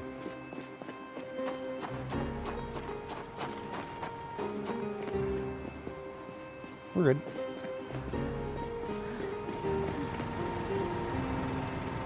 So this generator right here is actually, well, we'd have to put down one more freezer. If we put down one more freezer on this generator, then it would be parallel to the one back at base. So we'd be able to tell, just by looking at this, a close estimate of how much left we have at base.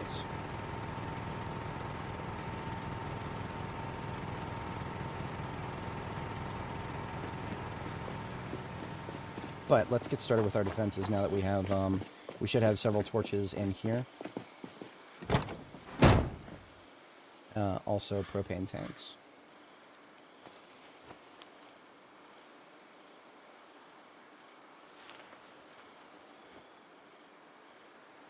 Those 3 generators are probably just going to stay in there.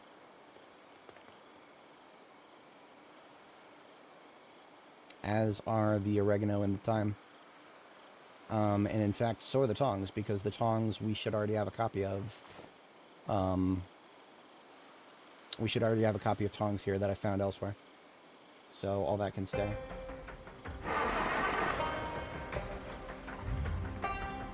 And as I predicted, we lost 6 storage space in the trunk, which is whatever.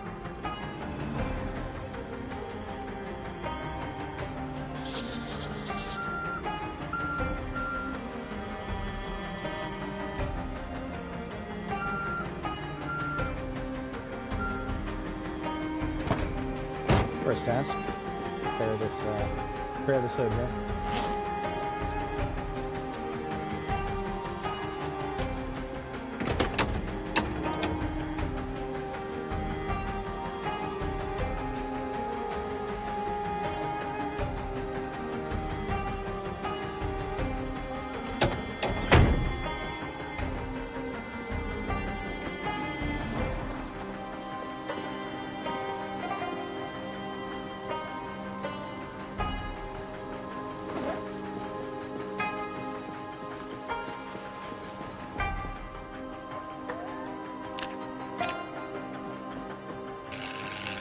Better than never.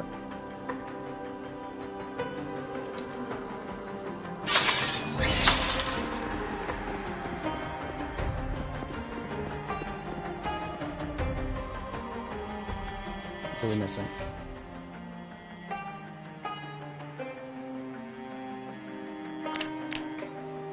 Ah, we're short on rods. That's no problem. Didn't know I would need another set, but otherwise, here we are. I'm just going to take all these, because we are going to get right to work on the windows once we do this.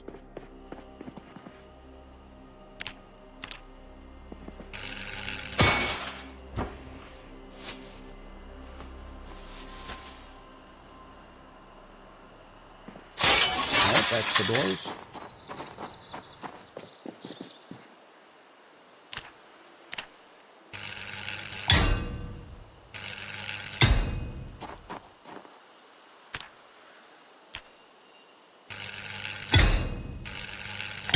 Feels good to see work come together.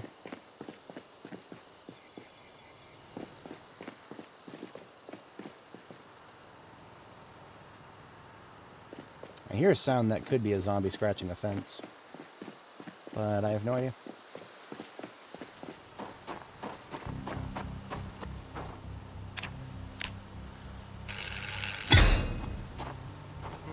We are out of something?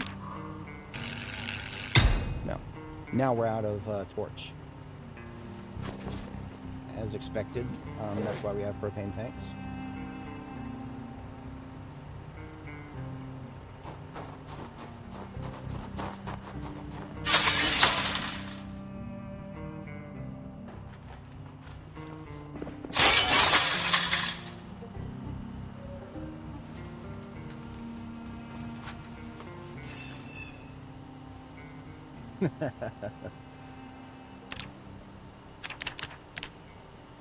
Well, that's one of the reasons that I sit at the correct angle so that nobody ever has to see my teeth.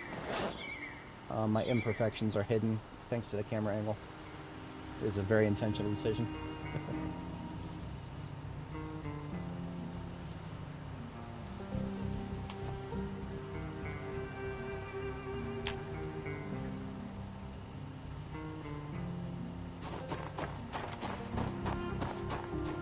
I feel like we'll be okay on rods.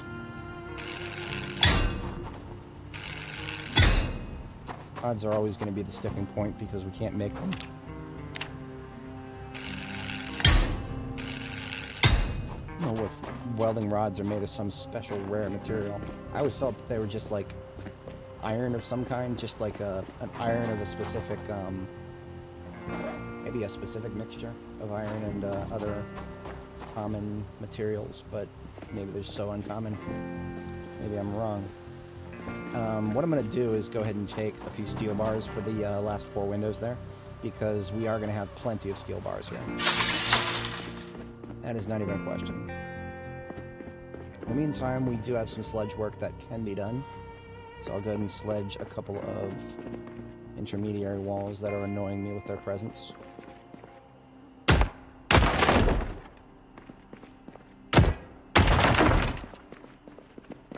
If anybody's not familiar, we can only do walls 2 at a time because any more than that would cause muscle strain in the red.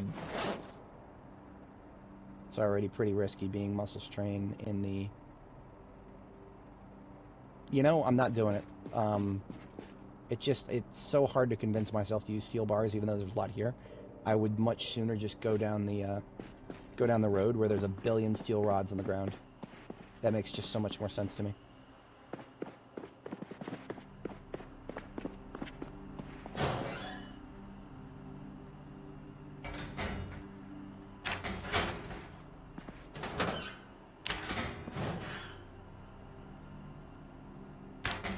As fate would have it, we've got ourselves a pipe wrench right here. That is going for our sink, which we've already got the rain barrels upstairs for. We just got to get an actual sink to put in, and then we've got water already.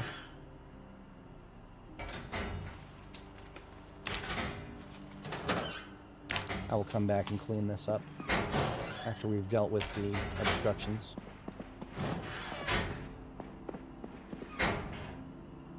We can put 3 of these into one of these counters, which is what we'll do for now until we find a better home.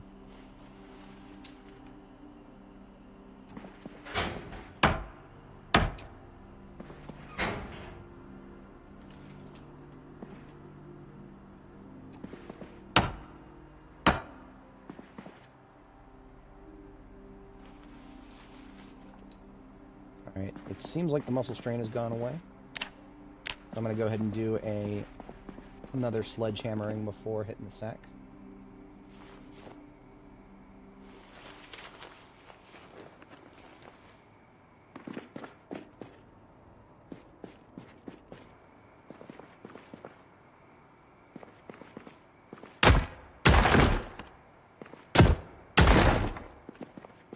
Alright, bedtime.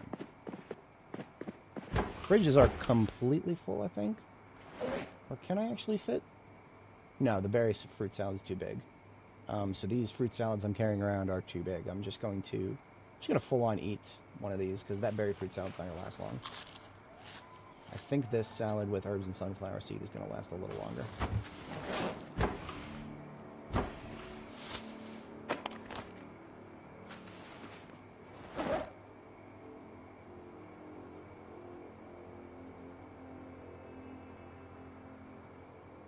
Oh, silver. Antimony and other alloys. I see. So that's another fun thing is that there is silver in this game. So I feel like the devs, I'm sure they just haven't added it yet, but I hope they add it someday because, I mean, if we can get silver. I have never done any welding IRL. I do a little bit of soldering. I'm not good at it, but I do a little bit. I have destroyed only 1 mouse so far in my flailing attempts to replace a mouse clicker. Soldering over 800 Farren. That's pretty hot.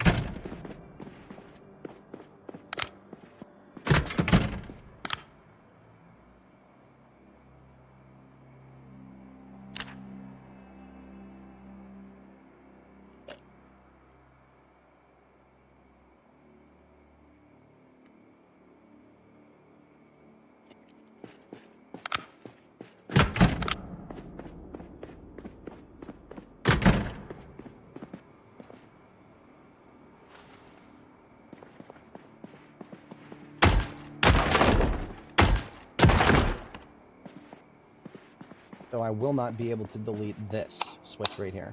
That is going to have to be kept intact because that's a lot of light. That is a lot of light. Yeah, that's fine. I'll just keep the hallway intact.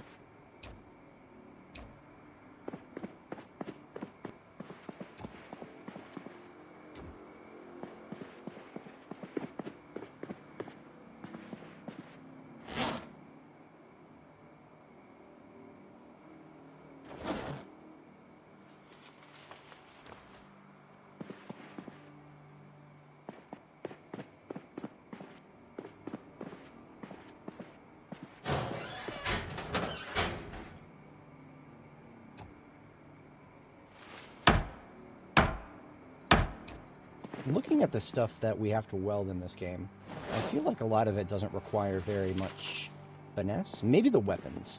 The weapons that we wield together, or that we have to weld together. Improvised weaponry probably feels like it needs more precision. And if the quality of the welding rods affects how precise you can be, that's just an assumption that I'm making. Not that I'm eager for the devs of this game to add more different types of welding rods. That would probably just be nightmarish.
Okay.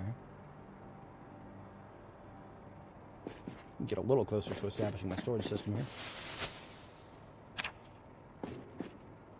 We will continue making a mess on the floor until the storage system is ready to receive what we want to put in it.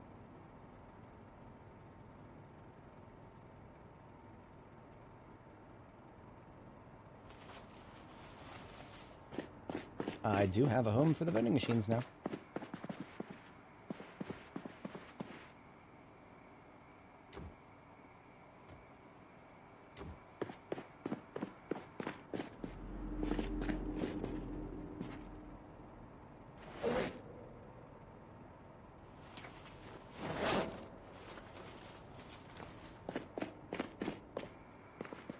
Is it necessary? No. Do I want to? Absolutely.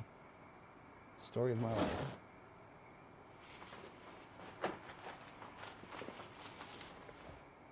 So this reminds me, this conversation about welding reminds me of the fact that it's on my not too distant future list to pick up a 3D printer.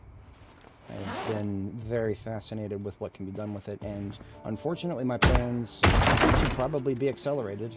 I hate to think about it, but there's a possibility that regulations are going to come in that are going to cause the manufacturers of these things to start introducing firmware problems to the printers.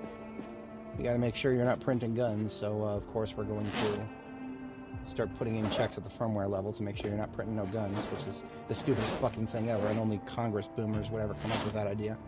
But I've heard that that idea is being come up with. Stupid as it sounds. So, probably my idea would be to just get a 3D printer before that and never connect it to the internet, like I do with so many other things in life.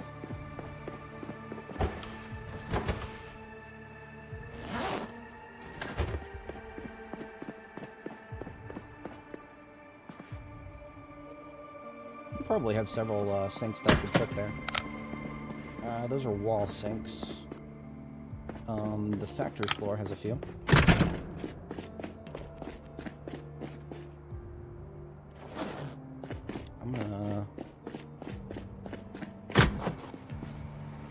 I don't like wasting too much water. So we'll put, empty the rest of this sink in here.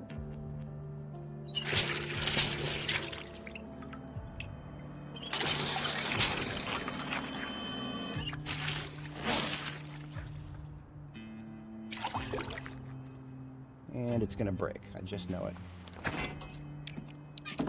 Hey, there we go.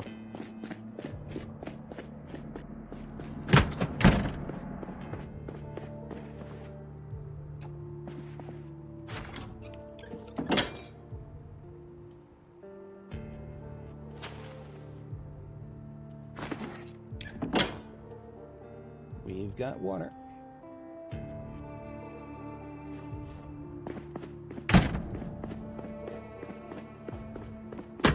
I will dump this water that I collected out of that sink. I'll just dump that upstairs later. Next time I go upstairs. Do a quick clean this bit. Looking good out here. Yes, that was exactly... Okay, that...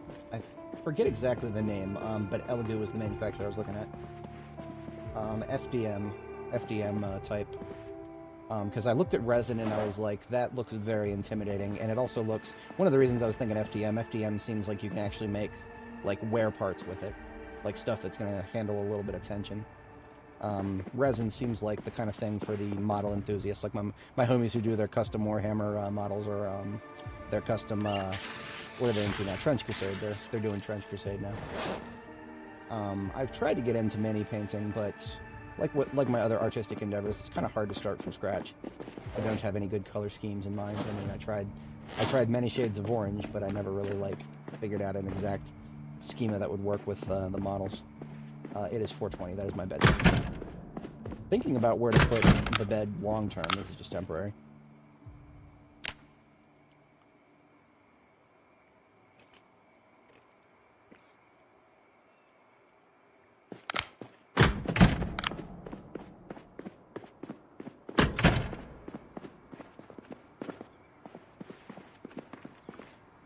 Yeah, it's just, I don't know.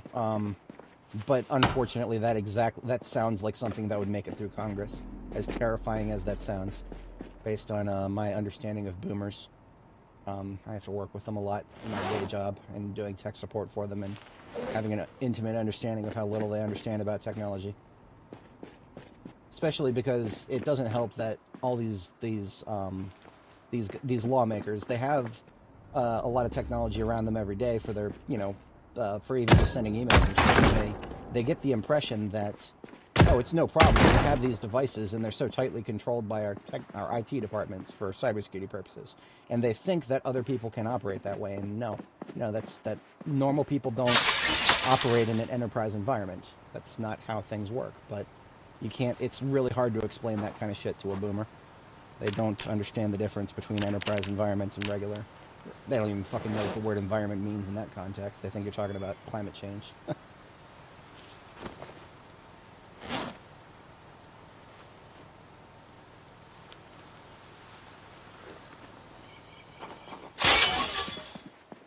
I think lower receivers have always been the sticking point.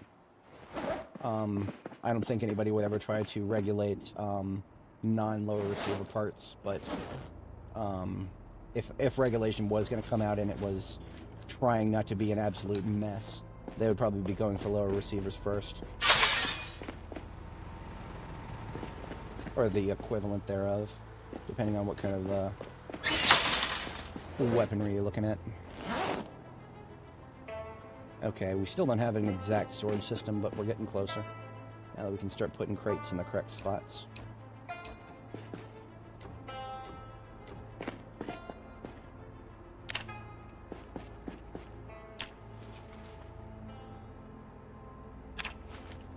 Yep, it's firmware has always kind of been like an arms race that is weighted a little bit in favor of the people who want to jailbreak it, unless you're doing absolutely nothing but. Like, for example, iPhones.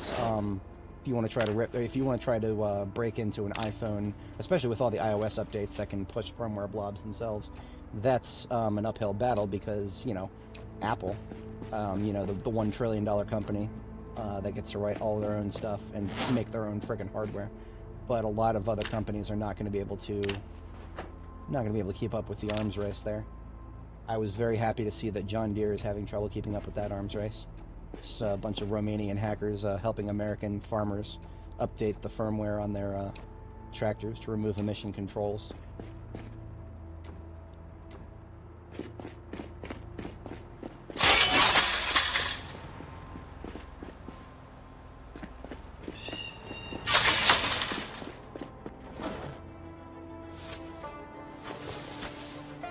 Not even the worst opponent of emission control software. I understand the purpose behind it, but the implementation is absolute dog water. It should not completely disable the device if there's something wrong with the emission system. It should just put a warning up. This device is not in compliance with emission laws. A lot of farmers would eventually take that seriously. They just wouldn't want to sacrifice their whole fucking harvest by sitting around waiting for some John Deere tech to come out. Or God forbid load up their tractor on a pallet, on a whatchamacallit. On a hauler that can actually take the time. Yeah, based. That's friggin' based. That is the correct response. Well, okay. The correct response is for things like this to never happen. But if they must happen, the correct response is to bypass it at every opportunity. I certainly hope Rossman succeeds with his attempted reforms to the DMCA. Ew, a gnome. That's unacceptable. So we're going to take one of these as a throwaway vehicle. Because the 3 vehicles that are here now, they need to stay here. But we just need to go back to Muldraw with 1 vehicle to get our ambulance that we left there. And on the way back, we will pick up some more steel rods to handle our windows here. We need a total of 12. Yeah, 3 times 4 will be 12. I will go ahead and move the torches and rods here. And there goes my salad. It is now stale. Damn. I had a feeling that I was not eating those in the correct order. Whatever. I have way too much food to be eating something stale at this point.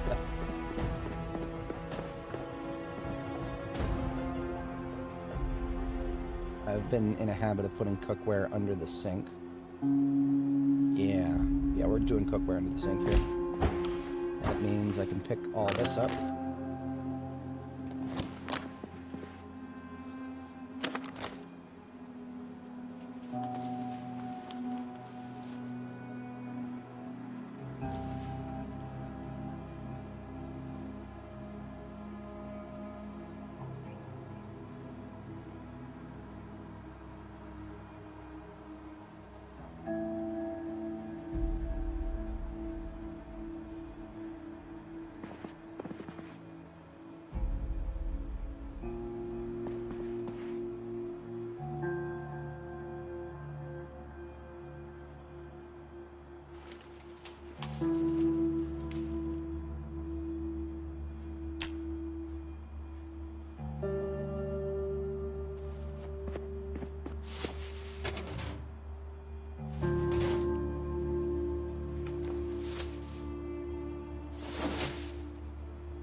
These lard and margarine are in use. Same with the mustard. Okay. And everything else is small form goes in the corner. Perfect.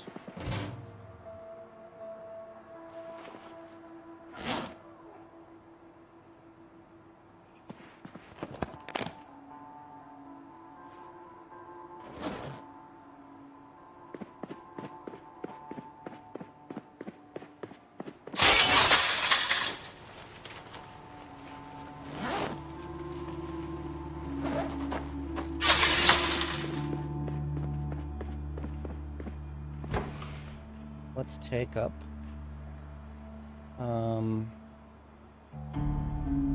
two of these fruit salads, I think. Yeah, there's nothing else we can put in because they're regular fruit salads. And that's a full day's food right there. Glorious. And off we go. Shall extract a can of gas. Just a bottle there. Eeny, meeny, miny, mo. I'm taking the one up here. Looks like it's got pretty parts. Yeah, it's true. I mean, you could theoretically change the culture, but that is not well. I've always felt sad that the long march through the institutions did not capture business school, because that's one of the places where modern economic thought starts. Where do you think these Wall Street execs are learning how to be hyper extractive? I feel like it's starting in business school, but that is a lot of sad stuff being taught over and over again to the same people. This thing does feel really weak. How's the tires? It's not just the engine. The engine's very bad. The tires are okay-ish. Pressure's a little low. The brakes are very bad. We're not exceeding 50 in this thing. I'll give it a little more fuel. And maybe I will fill the tires. We should have a pump here.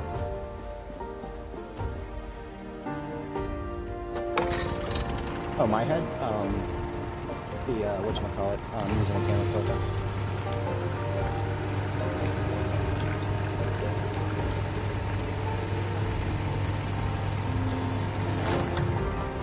And really for any particular reason. I just like it. It is supposed to be orange, but it doesn't show up right on some. It doesn't show up right sometimes.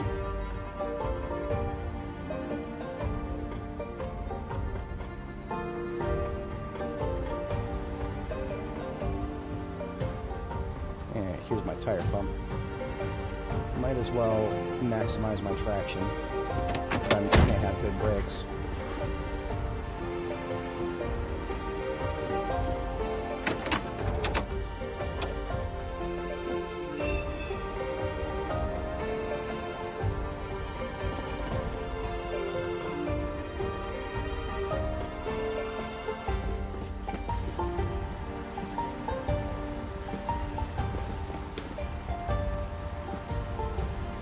I feel like that should make a difference.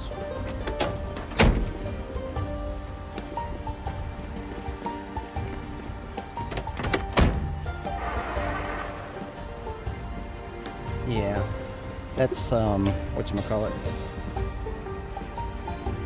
Definitely the mic isn't helping. The music is variable too. The game's music, as much as I love it, it does have a tendency to sometimes get a lot louder than it needs to be. Except some tracks stay very, very, very quiet.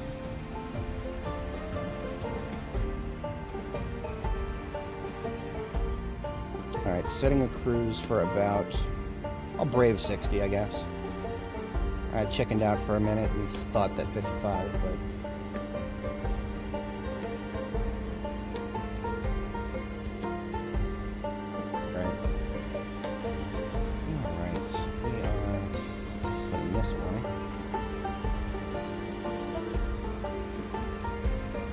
We getting out and fighting? Not right now.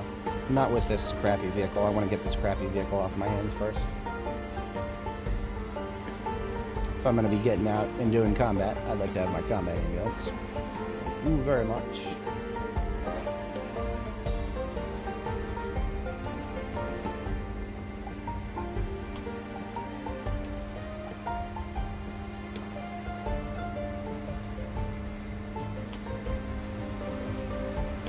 Oh, it's just video filters. Just video filters, not even for any particular reason.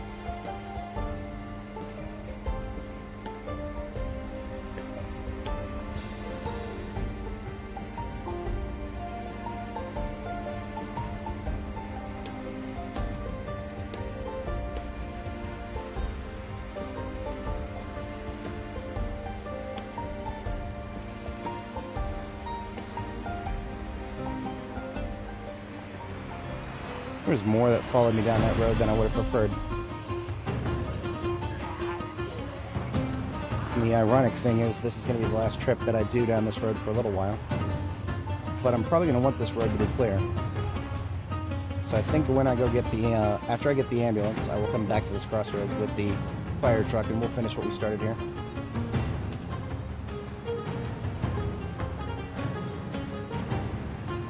We're going to do a, oh, not my real head. Oh, that's not health. That's protection levels. This is the armor menu. The armor menu is, I monitor at all times to see if I accidentally take a scratch in one of my clothing. That it doesn't always make a noise when it happens, so sometimes you'll run through a bush or something and get a scratch and your protection levels go down. So I keep the protection window open to monitor that. But all the red means is that I don't have any. It's summer. It's middle of summer. With all these heat waves, I cannot be wearing anything on my head right now. You could wear something like a neck guard, but that would cause a lot of discomfort problems, which would eventually get you depressed. Having to take it off and put it back on again all the time is no fun. I only do that when I specifically get into fights.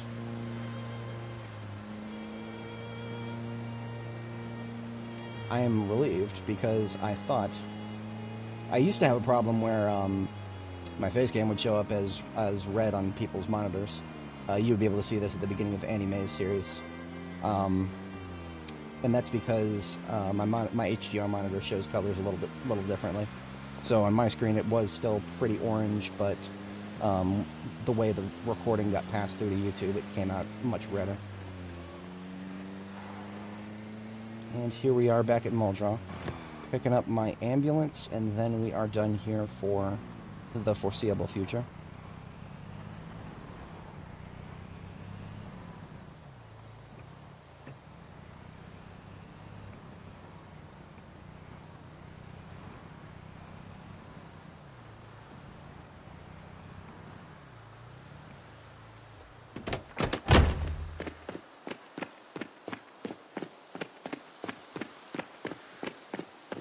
I'm thinking about taking one of these floodlights with me, just one. I don't use the one back here very often, so I feel like I won't miss this one if I take it. I should have room for it. I do believe I've loaded up a fair bit of stuff in the ambulance. Yeah, but I still got room.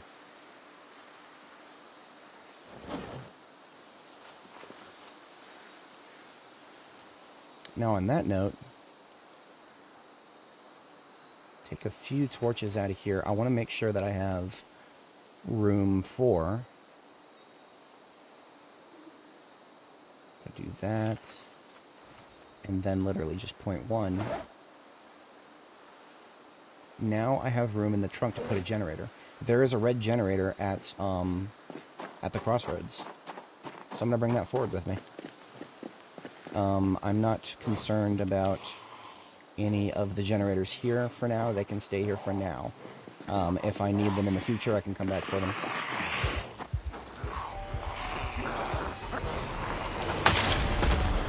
I never acquiesce respawns at my base if I don't have to. I don't even need to unbutton the base. Right now the base is not attackable. I've got vehicles in front of every single entrance. But it's the principle of the thing. I hate having zombies around my base.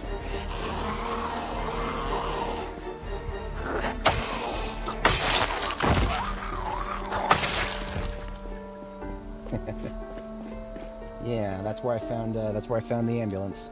This ambulance right up here that I'm about to get into, that was an initial spawn here as a wreck when I first found it, but we repaired every bit of it except for the glove compartment.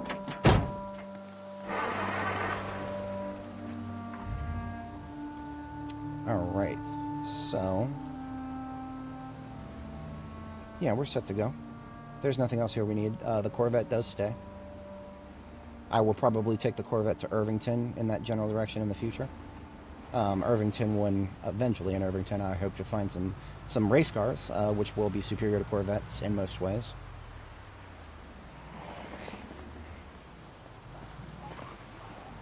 You know, no, I do not tolerate this. They're too close to my base. I don't care. It's the principle of the thing.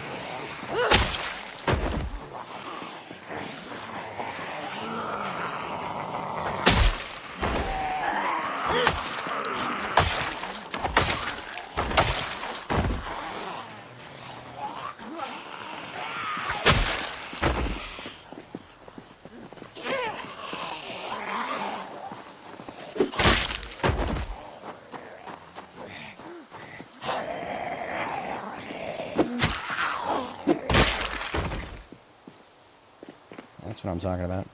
Clean streets. I said, clean streets. Another guy with a sword in him. I feel like I've seen several of those lately.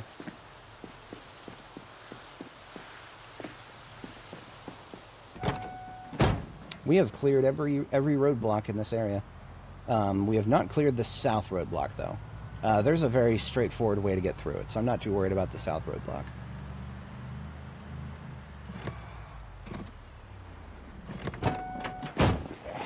Out of my road. I also can't exactly foresee what kind of stuff I may still want to go back and grab from Muldraugh. I mean, I have a massive stockpile of things there. So as I'm building out my presence in West Point, if it seems like something is becoming difficult to locally source, the ability to just mosey down this highway cannot be understated.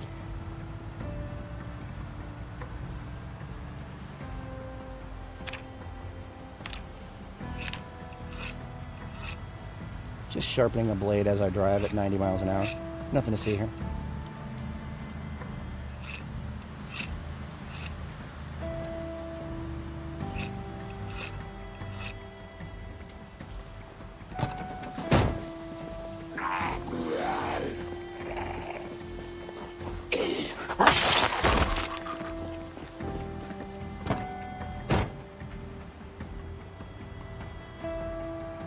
Fast shallow. Is there anybody further ahead? No. If there was, I'd just let this one catch up to me.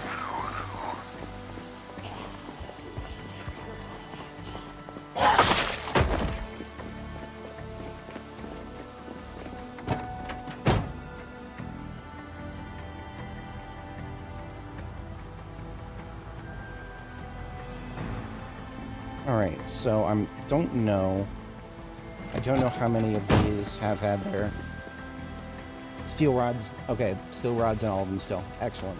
So we need 12 steel rods total.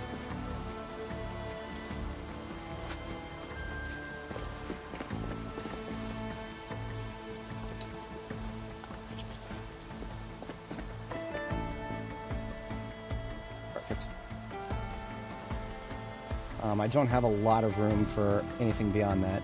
I could use some engine parts, actually. I'll take some engine parts until my storage is full.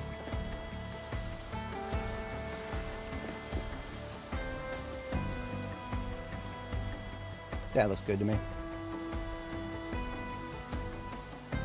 Almost anything else steel-related can be acquired at some point from all the steel ingots that we have.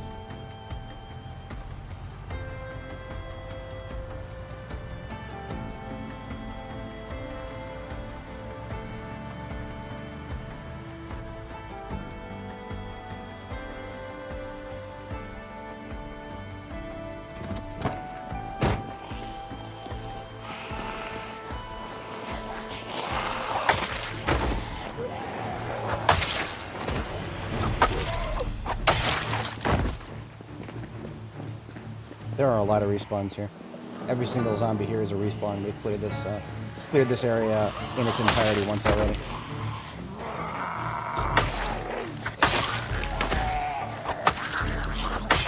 You can see the ashes of what remains after we did our first clearing. It was a glorious aerosol bombing. I intended to do another one shortly within the next 10 or so minutes here. Maybe less if we look at all the blood on the ground. That's from a single bomb.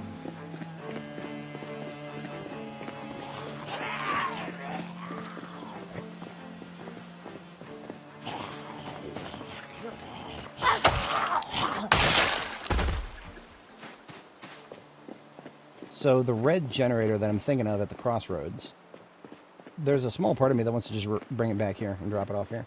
Because I don't have an immediate need for it at West Point. And because of that, it would probably be better served here at a gas station. Even if it's a gas station I'm not very likely to use. Hey! It's interesting how they love to congregate right in that spot where I have to squeeze through. Something fishy about that.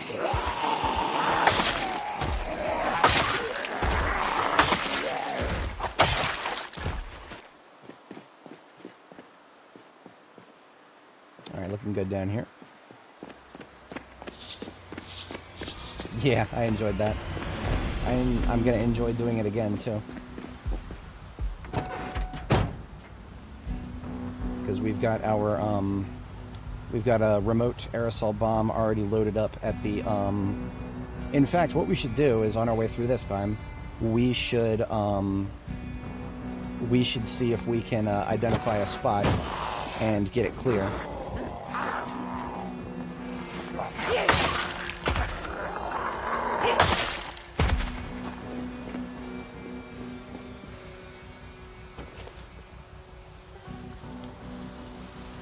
I kind of want to take some steel sheets.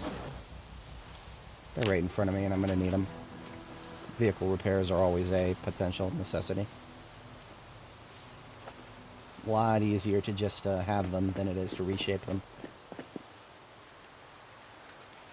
And if I don't need them, I leave them on the floor. And I know where they're at in the future. More easy to access back there than they are here.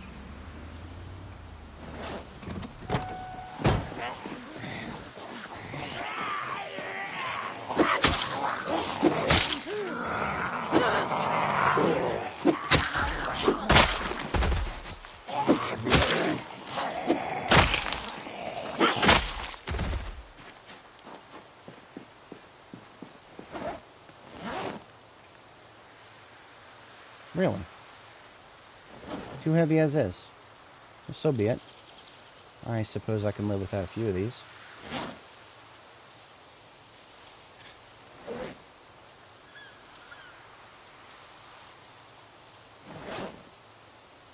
Alright. I'm never going to forgive this game for its insistence that something has to go in your inventory before it can go in your hand. That's not how hands work.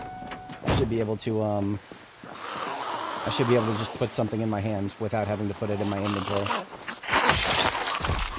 I mean, it's not like the quote-unquote inventory of a person is actually a very well-explained mechanic for a game.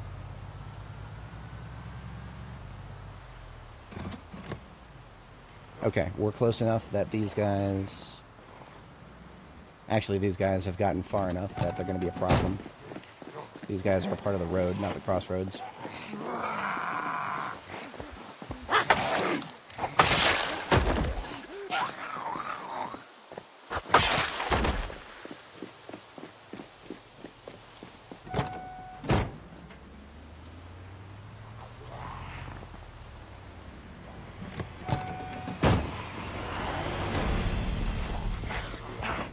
We're gonna have to switch to the sword for this.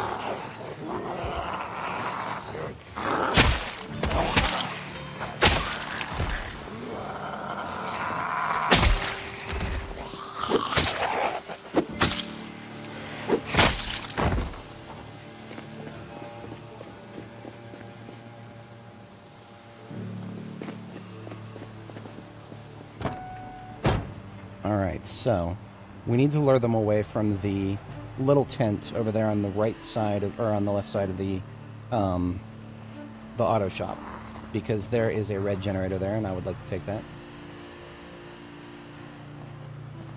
So we are going to fire up the light bar.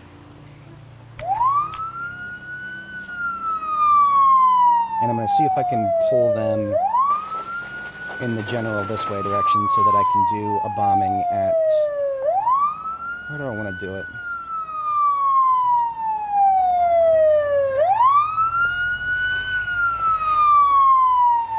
See, a lot of these streetlights make okay spots, but then this spot is taken by that truck. Maybe if I move the truck...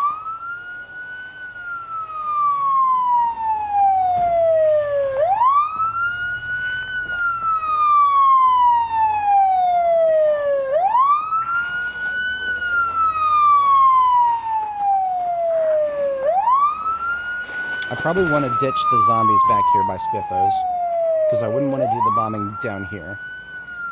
So if I ditch them down here, then I can think about it more when I return with the truck, which is going to do the bombing.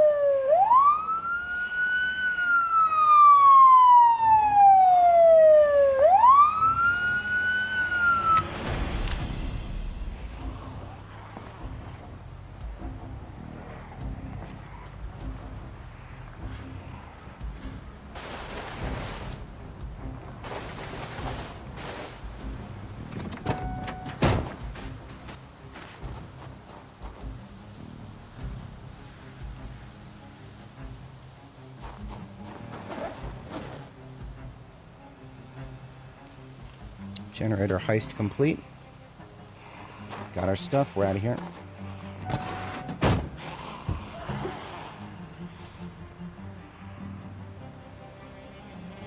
want to try to sneak around the back. I don't want to grab too much attention right now.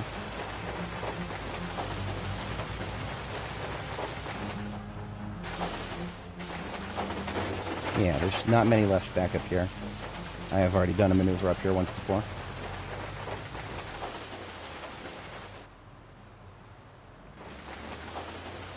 So I want to pull that white van out of the way so that I can set the bomb somewhere around that area. But if I'm going to do that successfully, then I'm going to need to not have these zombies be here. So this street light right here that I've got the green cursor on, that is a great spot to put the bomb. As soon as this thing is out of the way.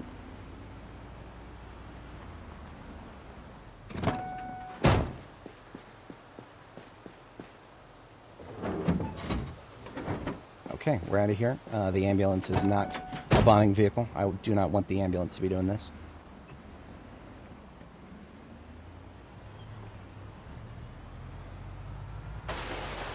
That rock right there has already fucked with me once. Not again, thank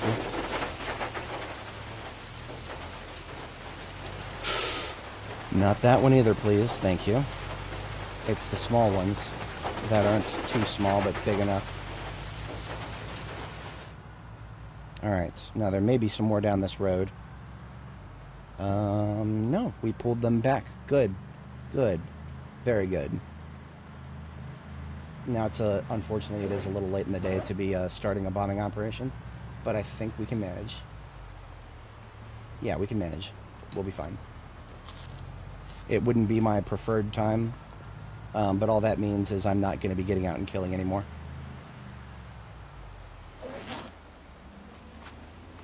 Why did that take so long? Anyway. Moving a salad took like 3 seconds. Yeah, we'll just mosey past these guys for now.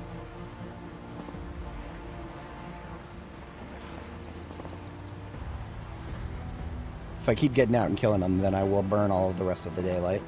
And I don't like doing bombing operations at night because part of the success factor is being able to see around me. And the view cone, the way it narrows at night, very hard to see around me.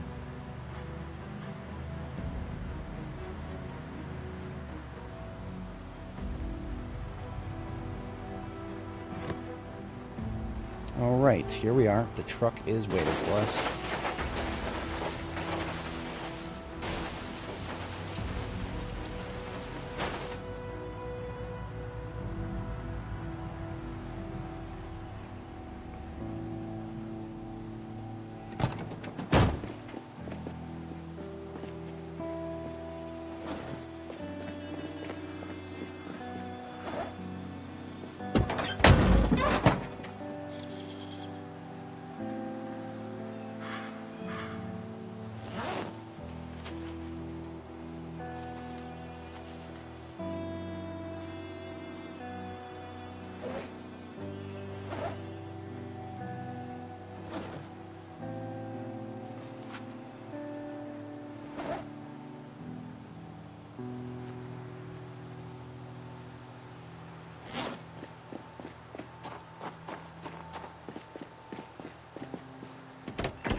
Alright, truck is okay on everything. After the bombing op, I might actually refuel it. Gonna go ahead and take the bomb and the controller out of the trunk. And the 12 steel rods that we've got shall now be purposed towards finishing off this, finishing off these windows.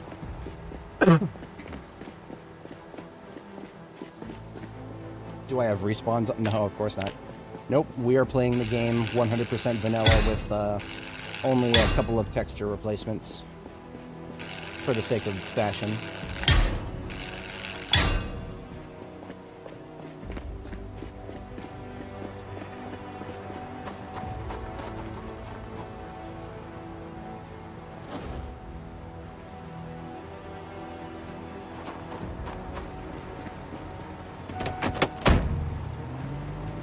Alright, here goes nothing. Time for some bombing ops.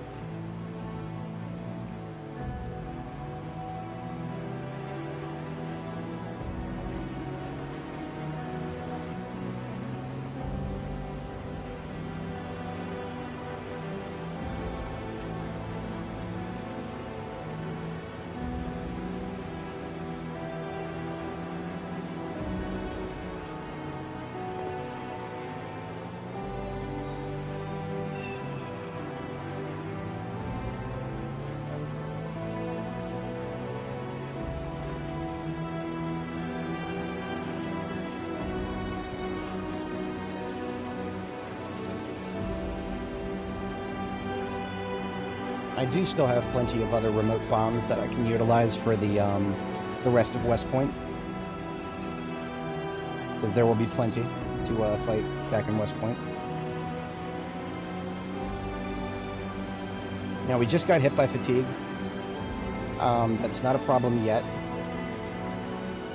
If it turns out that I'm going to need to get out and fight my way to the bombing, or the location where I want to plant the bomb, then I will do so. I'll drink a coffee.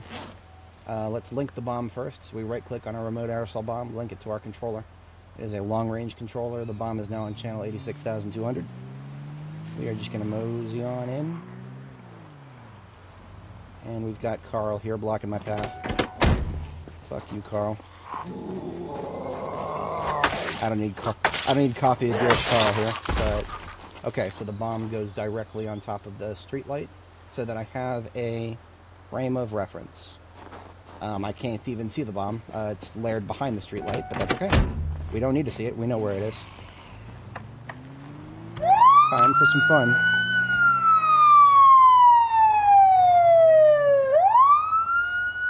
A sane person would be very hesitant to do such a thing that close to a gas station.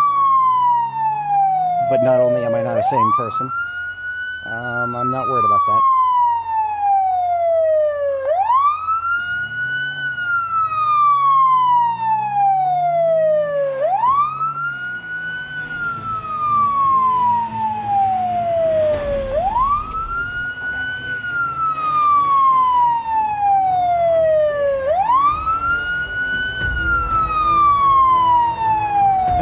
Cruise control for this part.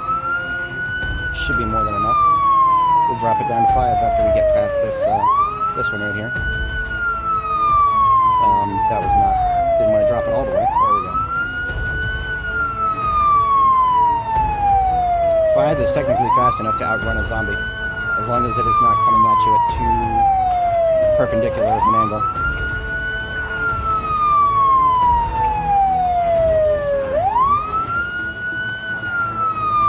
But otherwise, we want to maintain a low speed until we get the attention of everybody who's fallen all the way to the other side of Spiffos there.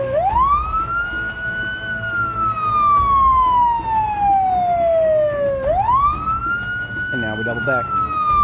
Now, because we're going to get a lot of perpendicular angles here, I've upped it to 15 miles an hour. 15 is my circling speed.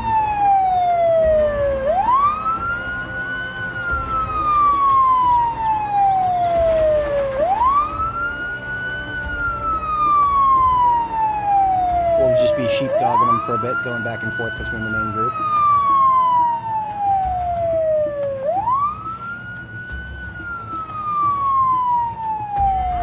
It's not until we are confident that everybody has jumped out of Spiffos.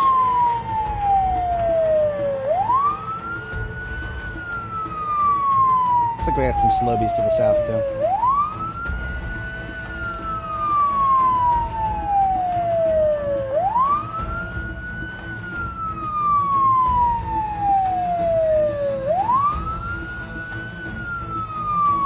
And some of them may have distributed out into the forest that are still coming out of it.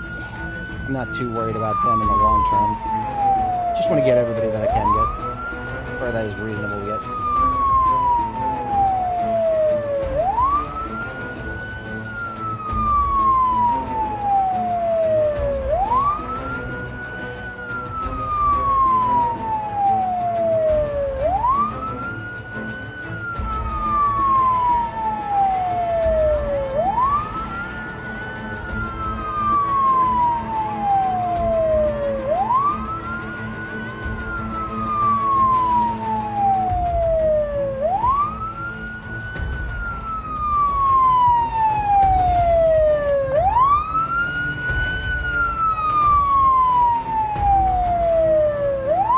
Alright, I think we got the bulk of the group. We're almost to the point where we can circle them. Not quite there yet. We'll sheepdog until we get the fast ones in a radial area, radial blob sort of over the bombing site. By then, hopefully the slow ones will have given us enough room to start circling from the highway area.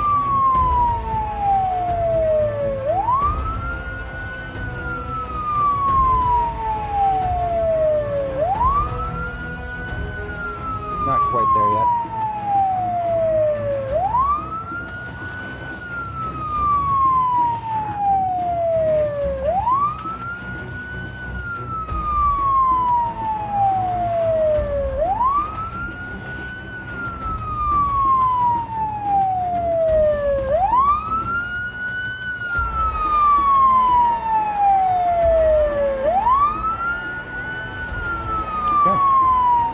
We are able to circle now.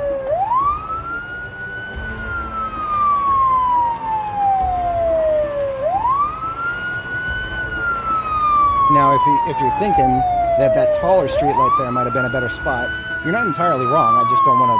I don't want to half of the highway blocked by corpses. I may still need to drive back and forth on this highway a few times before the corpses go away. But if anybody's not familiar with this tactic, it is hopefully becoming more obvious what we're doing here. Just getting them all in a nice big blob.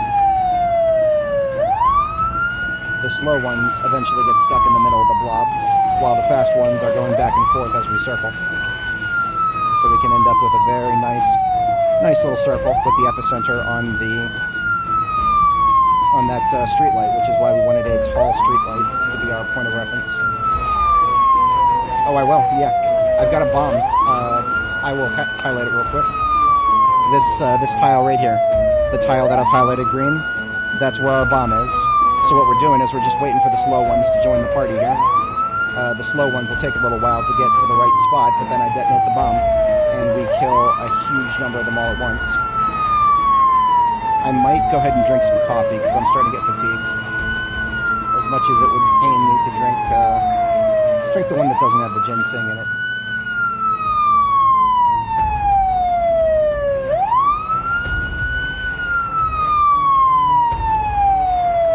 That will ensure that we're capable of polishing off the rest.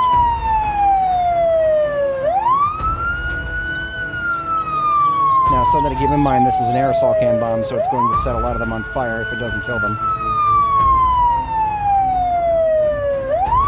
And I'm going to take it off autopilot now. No longer using cruise control, because I want to finesse the movements. I'm going to set my UI up for the detonation. Got to make it smaller here.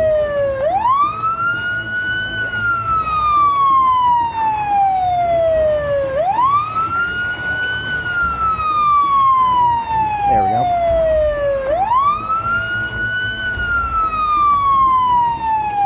I'm going to have to lead the faster ones a little further this way. It sucks that that guy with the big hiking backpack there is going to get caught on fire, most likely. Maybe we'll get lucky and he'll still be there. I'm always down for a hiking backpack.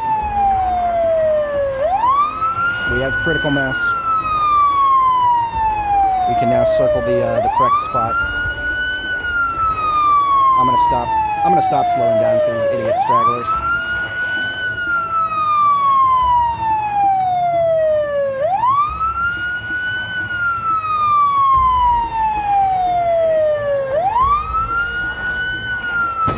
Damn it. I'm so close to not hitting a single one. That's alright. Alright, we're just about ready. On the next pass, I'm gonna blow it.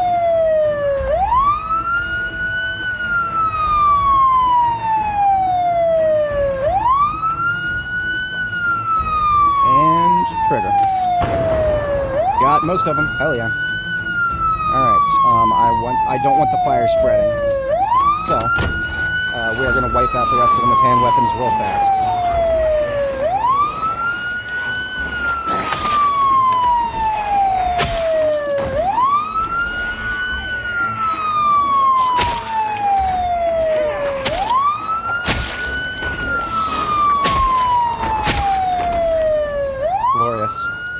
Like we got a couple of slow ones still coming to the party, but that's all right. I'm not in the road. Look at that. Look at that. Clean streets. Don't look at the parking lot. The streets are clean now. Glorious. And the fire didn't nuke most of the corpses. We might be able to get that guy's backpack. I'm gonna put on my fix my UI here. I'm going to put on my mask so that I don't get too sick too fast. And then we're going to see if I can find that. Where is it? Is that it right there? It's real subtle. It's got to be like a blue, like a dark blue maybe.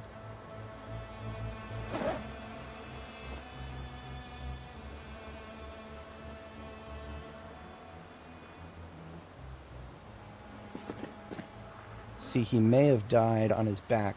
The ragdoll system will affect approximately 20 of them, and then the rest just keel over and die, because the ragdoll limit is 20 by default, and we set all settings to default here.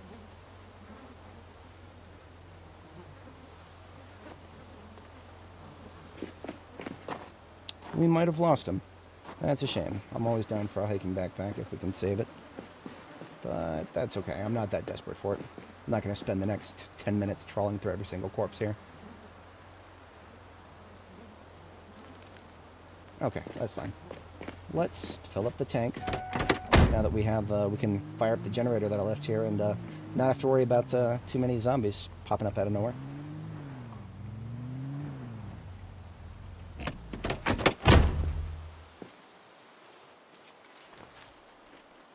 The stink doesn't even reach the gas station. That's great.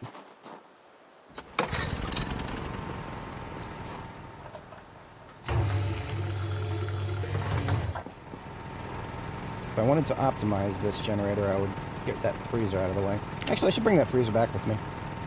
I may want it. Not right now, but maybe in the future. But I can't get in. Yet another gas station that I'm going to have to defile its windows. You know what? I'm not doing it. I'm not doing it. gas station can forever remain as is for now. If I decide later to come back, maybe I'll do it then. But for now. Victory lap on our way home. We are going to get out and kill everybody until we get fatigued or until it hits our bedtime. Do I want the Spiffo van? I've got a whole bunch of Spiffo vans.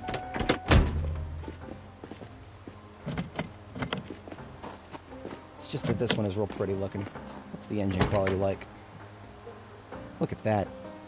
Engine quality 60. So despite all these pretty green numbers and this overall condition of 82%, engine quality 60, it still will fail to start 40% of the time.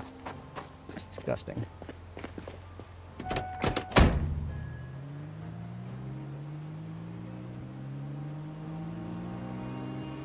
If I ever come back for it, it'll be with a throwaway vehicle.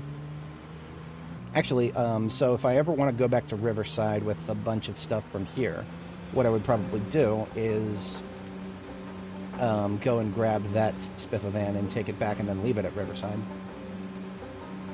Maybe, depending. But in the spirit of keeping this highway clear, I'm going to kill these guys and then I'm going to go kill those fucking rabbits. I left the flesh of their kin on the road as a warning. They didn't heed the warning. Now they're going to pay the consequences. You think you can outrun a human? You can't. You can't outrun a human. You're not fucking smart enough for it. Stupid fucking creatures. I don't normally hate small animals like this, but these things cost me an entire windshield just recently. And I'm not anymore. All of their kin will suffer for it if they dare to tread back into my road. I need butchering experience anyway. This is not just pure unadulterated malice. It's getting me butchering experience. One of the few skills that I haven't maxed.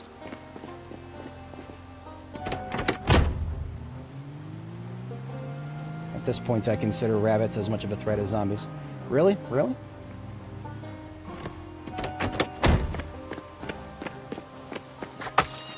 Should have told your kin to get out of the road.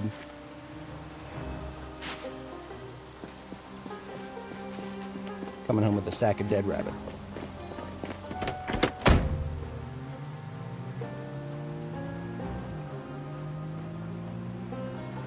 I might have already passed it, but yeah, I made a cairn out of rabbit bones. These ones I'll wait till I'm back at base to butcher. Because I did not hit them with a vehicle and I actually just killed them with a blade, I will get a lot of meat from them. So I'll need to have a place to put that meat.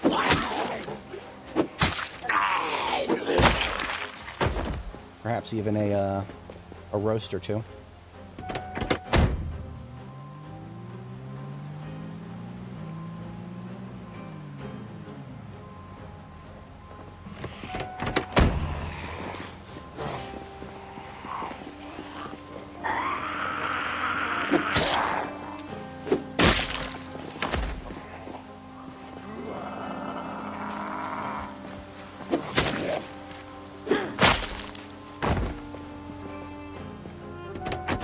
We need to sharpen.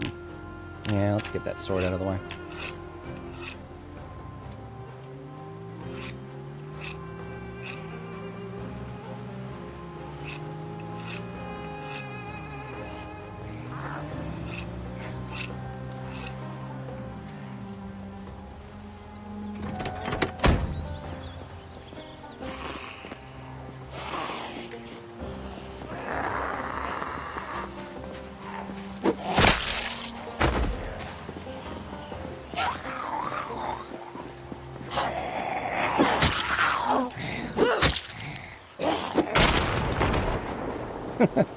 That happened right as my spear broke. I find that kind of funny.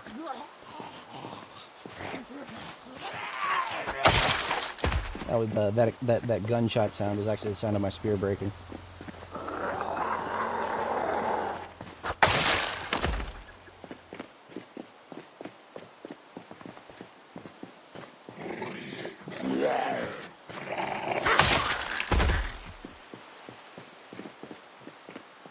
I hope in the future when NPCs are added to the game, meta events will actually involve something actually spawning in, like an NPC doing something, as opposed to just a frickin' wave file that plays randomly. I sincerely hope that that is the future ahead of us.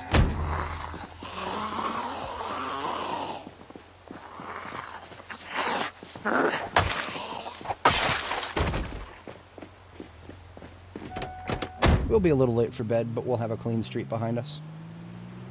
And I am always happy to have a clean street. Even if it's kind of outmoded at this point. It's the principle of the thing.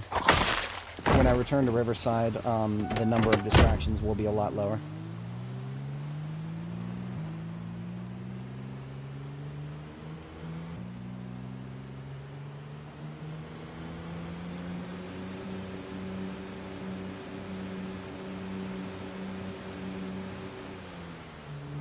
I also need new light bulbs in this fire truck here.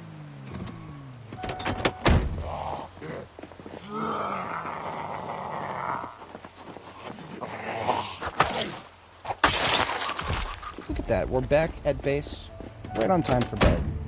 Just gotta do a quick perimeter check, make sure nobody joined the party while we were away. We do have 2 generators, so drawing them in from a wider radius than we normally would.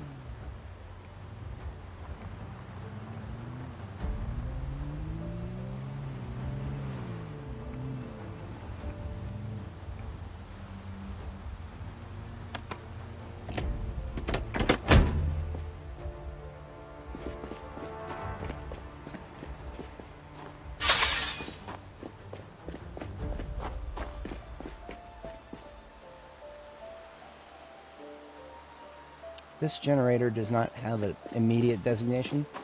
I may or may not do something with it at some point. For now, I just want to put it somewhere conspicuous where I'll see it and remember that it's there. And now, everything that is on the floor can go back in the trunk, and I can sort it out once I'm inside. Except for the engine parts. Those can actually stay out here in the vehicle lots, where I'll use them for repairs later on.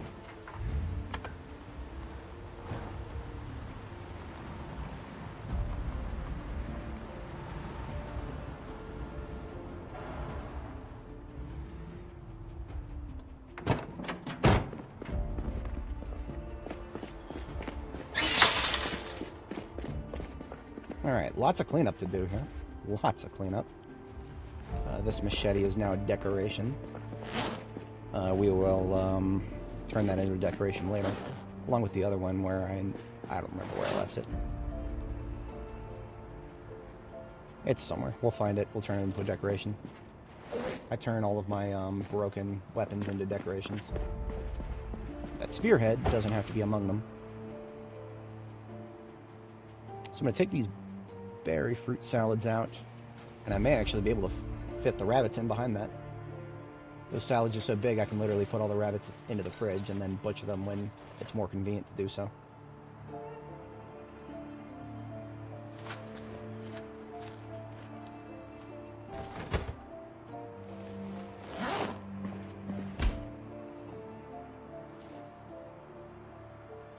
Alright, bedtime.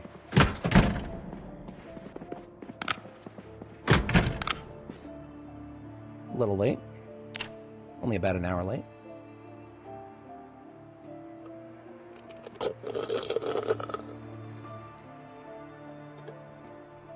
We're up to about 9.5 hours. That's not bad at all.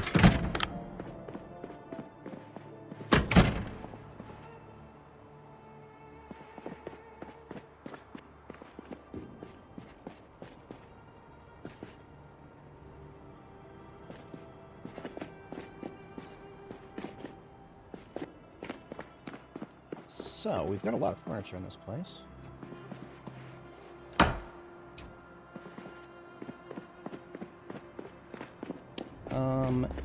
We could use 2 more crates on this wall to make it complete. I know where there's one crate. I left it on the floor over here.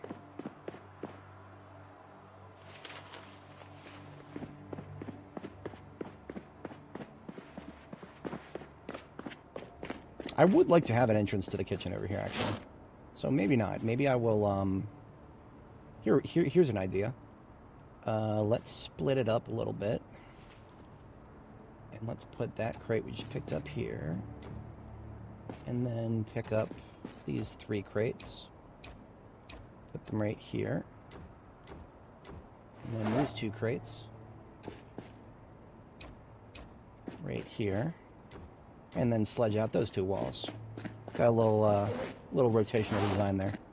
I like that.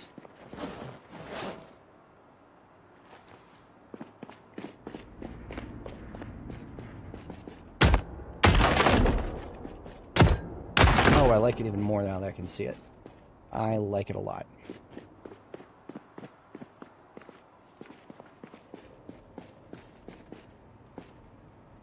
So I'm sure we'll find a bucket here somewhere. And if we don't, well, we can make one.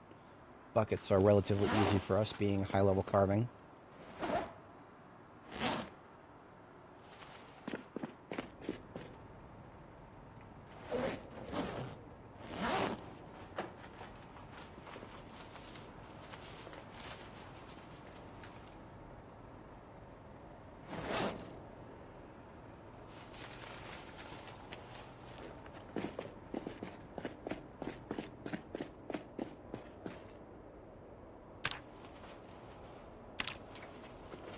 I have plans for each of these counters, and those plans involve those counters not being over here.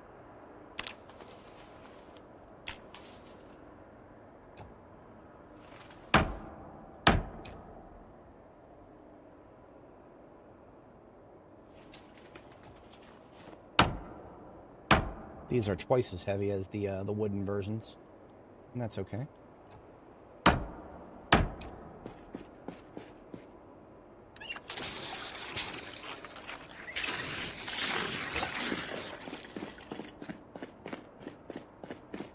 I'm going to line this wall over here with them, and we'll start using furniture storage.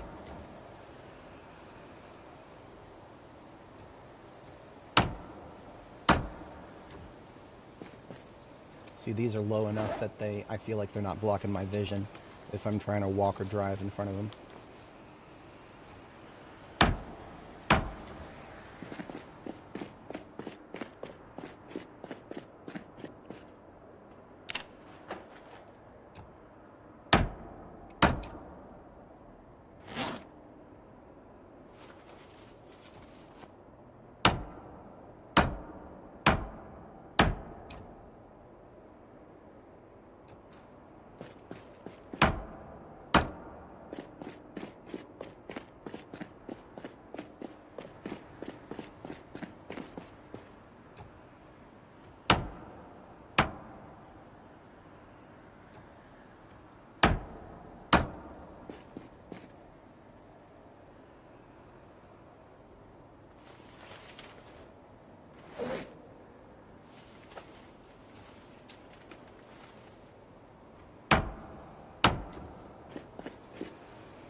I can put a piece of the dumpster in each of these.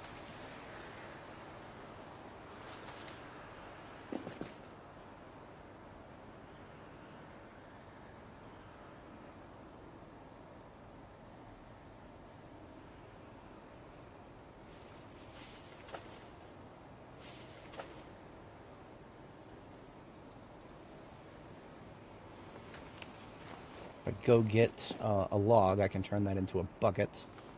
And then I can use that bucket to get some of this dirt cleaned up. That is a concern for later.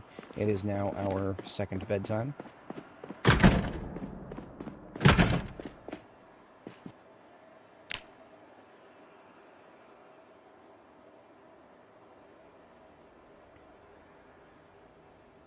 Looks like we got fog today. Cursed. Really cursed.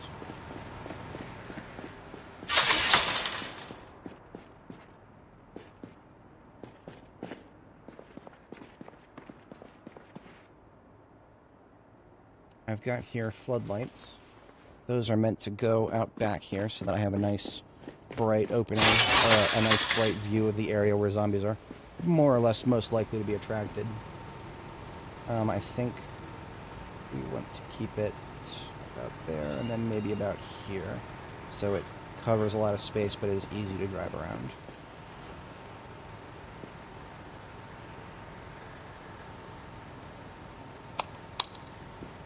Run them on later tonight, perhaps. Alright, the moment that I've been dreading. Let's get stuff organized here.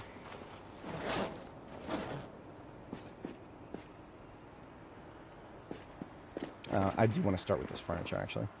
We brought another machete that goes on our belt left. And I will rebuild the spear at a later date. Torches can go on the ground for now. These two military backpacks are going to need me to be lighter weight to pick up, aren't they? No, I'm good.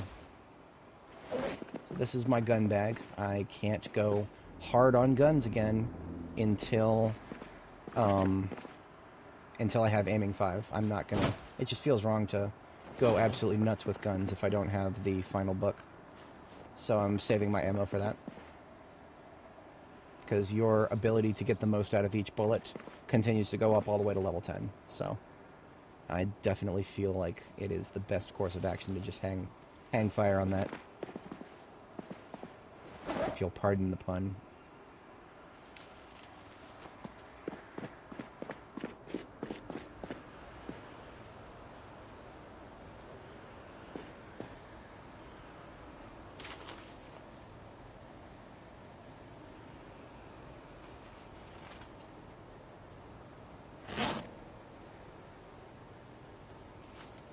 I feel like using a green couch for something. I've got parts for 4 there. Each of these table parts should be 10. Yeah.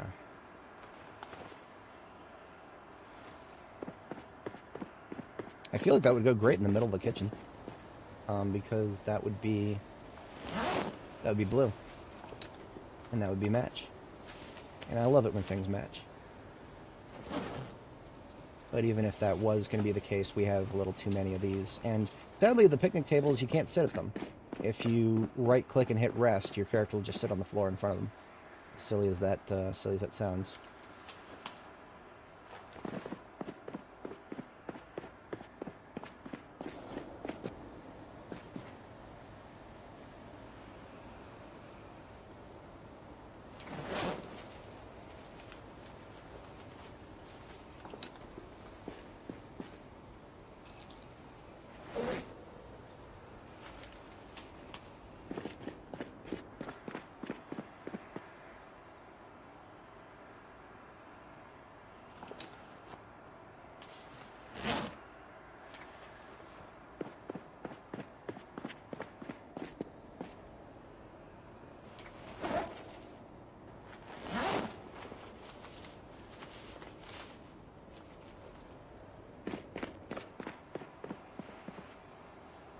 Looks like the music may have finally given up on us.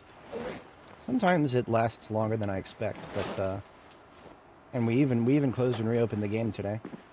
But sometimes it just doesn't last long enough. See, I would deploy these lockers and use them to store other stuff, but they're too tall. If I put them facing the direction that is like the same as these counters, it would be blocking part of my wheels while I drive through this area, and I don't like that. Or at least it would be close enough that it would bother me. So I'm not doing that. And that's okay, because we got more of these.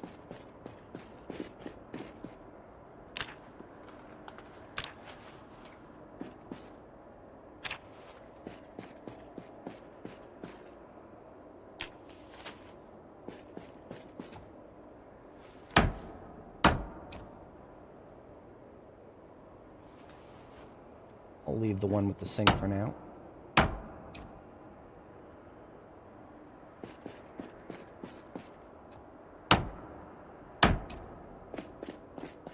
I wish I could move around those other machines. The fab would be amazing. I'd love to move the fab. Alas. So, typical for Friday nights, my viewership has declined to we're almost down to single digits at this point. So I do think I'll go ahead and call it after we're going to do a little bit of exploration. We're not going to start digging into West Point, but we are going to explore, and then that way we can see what is ahead of us. And I think that would be a great ending to today's activities. I shall definitely be resuming Zomboid tomorrow morning, bright and early, same time as today, because we've got a lot of fun ahead of us still.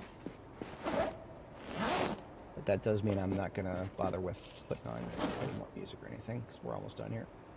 The music will give itself a kick once we get surrounded by zombies again. The combat music will kick back. That doesn't seem to fail.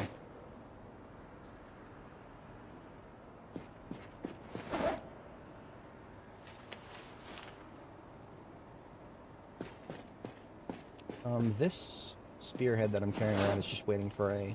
I'm going to deploy a grindstone as part of my standard base procedure.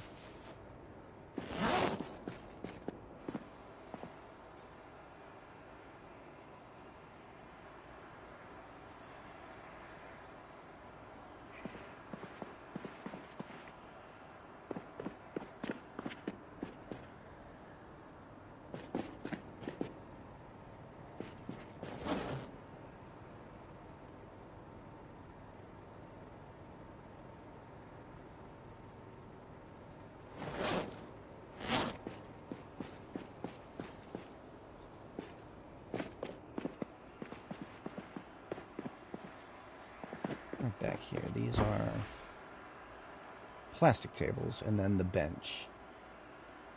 Plastic tables aren't the worst thing in the world. That would actually match the kitchen aesthetic.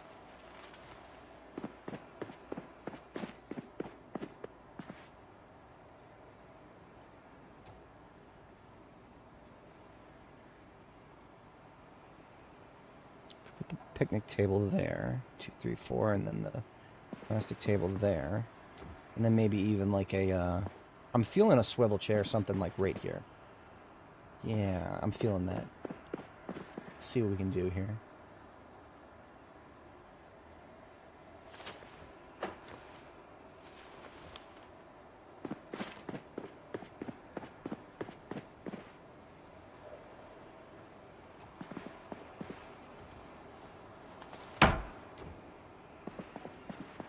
Not bad.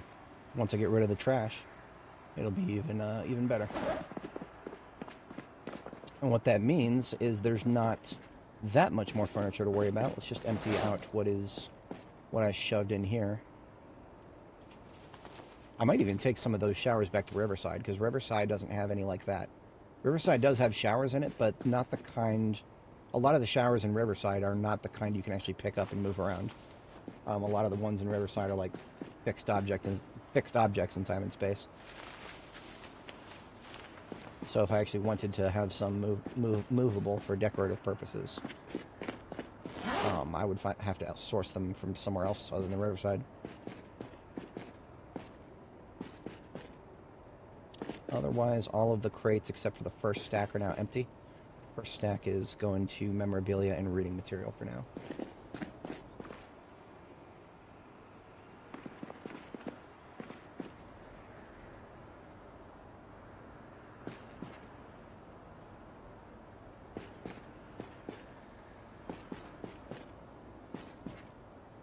Wait a minute, are there still more? Yeah, there are. There's another 3 here.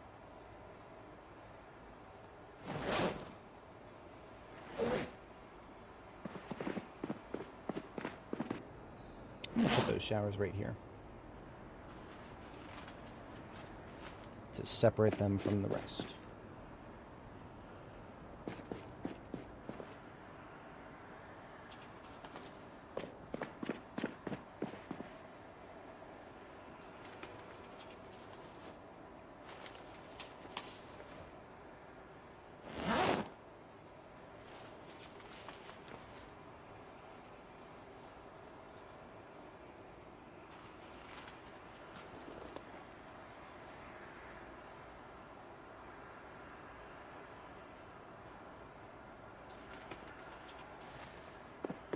I'll do silly stuff to avoid multiple trips sometimes.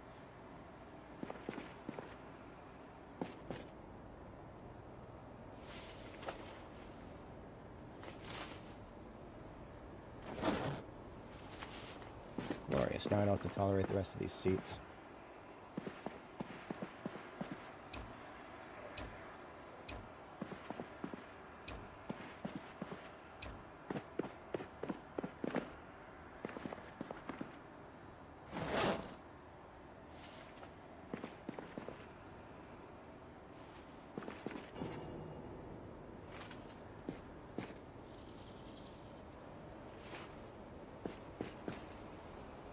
Now, of course, having dumpsters here, I could just delete everything. But that's not the kind of guy I am. If I don't have to delete it, it wouldn't cost me that much more time to... Because, I mean, deleting it is really just moving it into a container anyway. I just had to move a couple of extra containers to do this.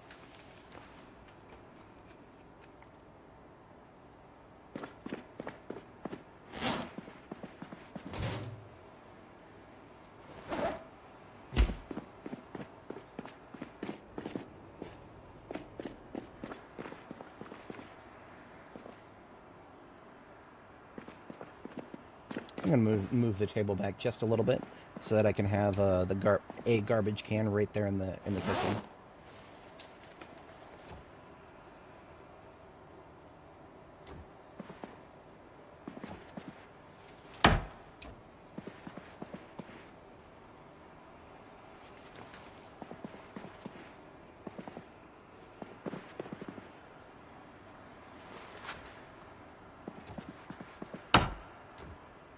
So now I can put the garbage can, like, right there. There was a small part of me that wanted to make it so that I could park in the kitchen. Nah, that's okay. I might bash out the walls over here and make some parking spots over there. But for now, we don't need to worry about driving into the kitchen. I don't have a Meals on Wheels situation right now. That would be a Louisville thing if I ever did it. I wouldn't be beyond setting up a Meals on Wheels. The Gigamart here would go handy for that.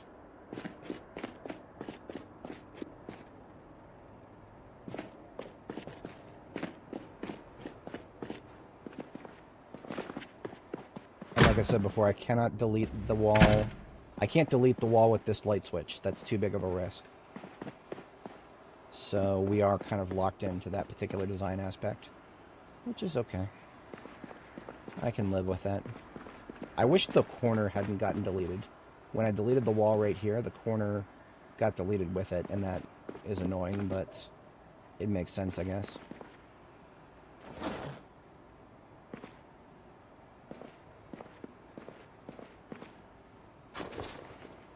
Alright, cleaning up the kitchen now. I'm hoping the fog will go away. That's one of the reasons I keep working back here.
Clothing that I might never need to wear.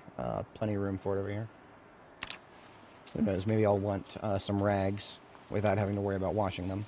In which case, just rip some stuff up here.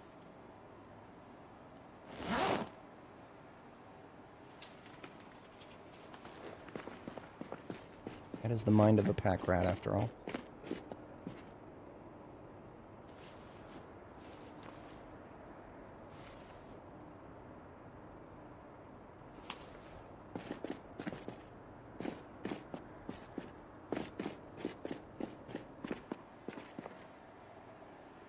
I mean, hell, we could do laundry on this wall too.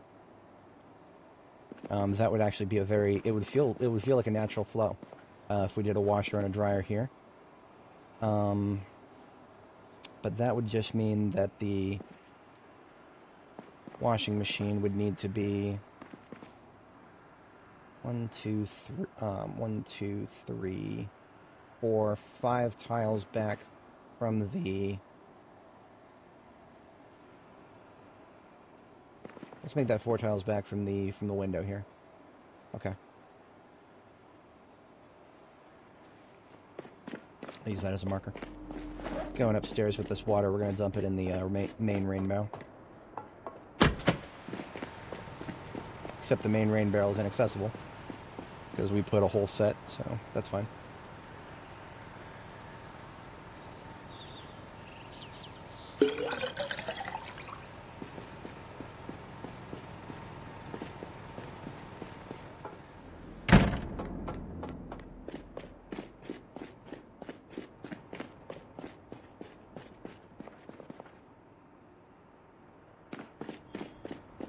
Now I can ensure that I won't waste this water.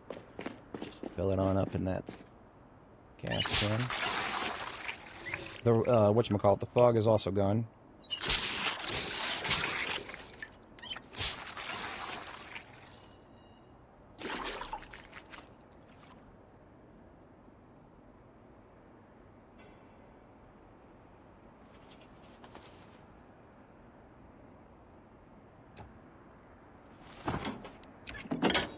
Didn't break it.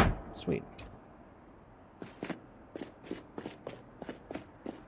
What we're going to do with this sink is we're actually going to plumb it to the same source, like the corner source of the laundry machine. The laundry machine does let you fill containers from it, but it doesn't let you wash from it. And as counterintuitive as that sounds, I would like to be able to wash clothing by hand using the water from the washing machine. But by default, you can't do that.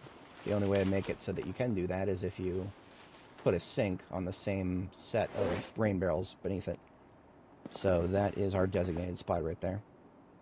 1, 2, 3, 4 tiles down from the window. And I'll need to put something on the roof to mark that. I could do worse than garbage bags. But I did get rid of an entire box already. So let's get another box. There's probably a couple back here. There's actually, yeah, there's a tarp back here. Hell yeah. There's our markers.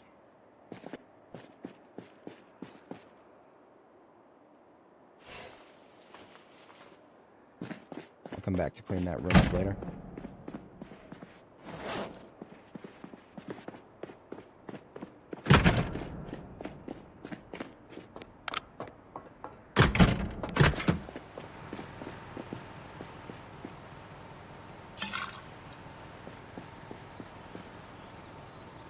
So that's 1, 2, 3, and 4. Shall leave the tarps here and here. And then boxes of garbage bags.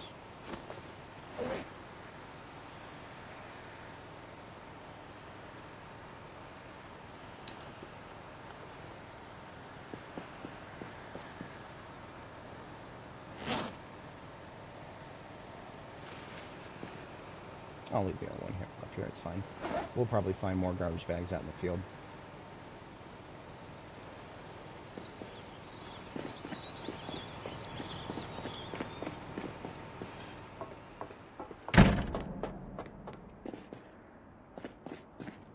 Last piece of furniture that I forgot to do something with.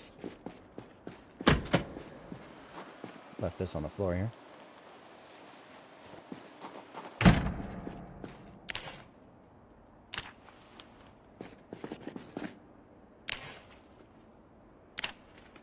Alright, it is now 1400. That should be plenty of time to explore the town a little bit.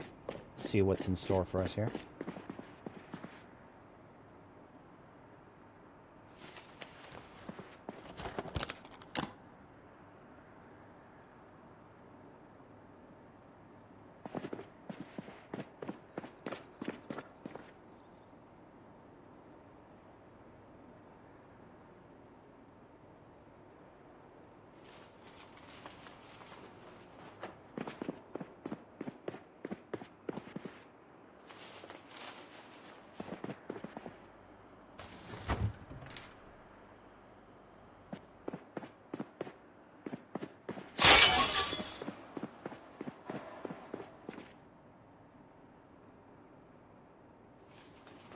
Already got a container for soda. That would be this one here. At some point I'll bring a soda machine over there to market. And then we'll just put the microwave closer to the side.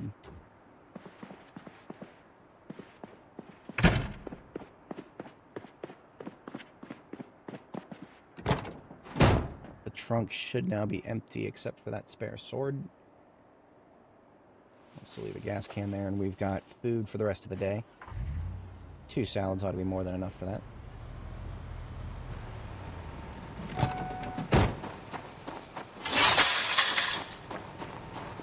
Speaking of.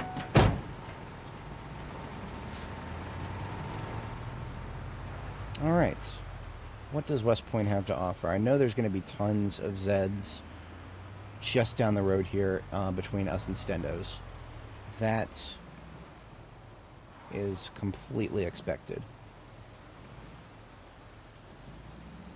What I would like to do before drawing everybody's attention here, I would like to see if I can sneakily sledgehammer a few of those walls out. Because right now, those walls are annoying for the zombies to actually path around. So down this road is Stendo's, so it makes no surprise whatsoever that that road is completely loaded with zombies. But this is what I'm talking about here. This wall to the south of me there is attackable. So zombies inside there will slap that wall instead of going around it if I'm too close to it. And that is a massive source of annoyance for this area. So, I may strategically sledgehammer a few holes in that wall before I engage with the massive group here. Ooh, that's a propane tank, propane vehicle. Sweet. I suspect we'll see some empty holes and mixed. I do think we may actually run into one of my old vehicles up here. If I'm thinking about the right journey. I remember doing a vehicle upgrade, and it may have been in West Point, or I may be confusing it with a different character.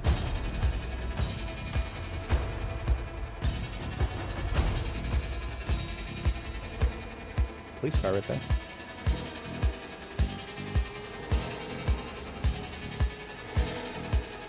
I can't remember if I checked this one yet.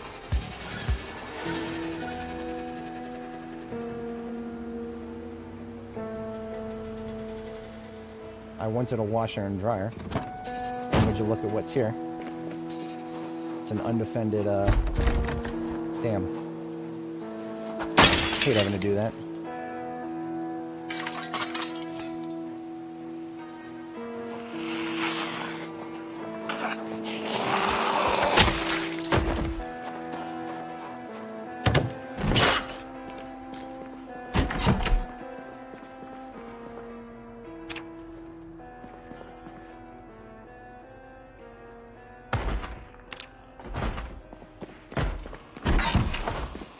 How many do we have around the corner here? That's a fair group. Nothing I can't handle, but, oh, I could have just used that door. Oh well.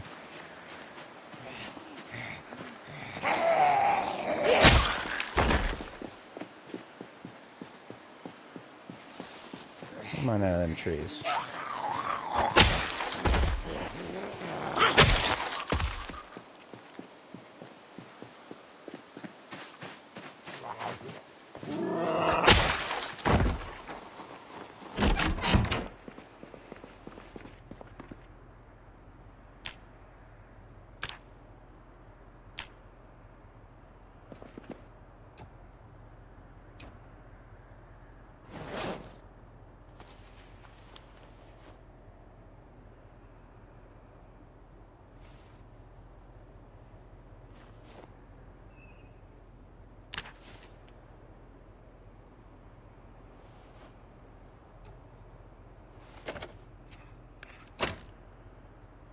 I may have lied about the music giving itself a kick.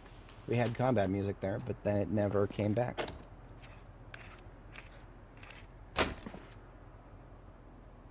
It's alright.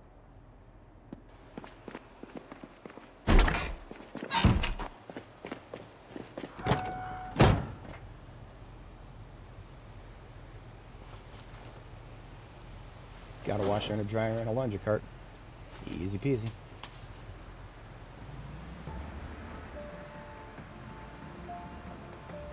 But yeah, there's the music. It's back. I think it might be right up here. Yes. It was a potato van. It had a propane tank in it. Go figure. That's the only, yeah, that's the only thing I left behind. This was one of the earliest vehicles I found. And, I replaced it because I found a vehicle with, a vehicle that is propane related. Different from the other one we just saw. The blue one we just saw was different from this one, that I found here. The one that I found here was red-ish, like maroon red. If anybody is interested, link in the description is the full playlist for this character series. Not too many viewers right now, so those folks who are watching probably already know this. But if anybody catches this in the future, the playlist is in the description. That would be part 1 to this character's journey, and that would be when we left this here. Probably still, actually, I'd probably definitely siphon the gas out.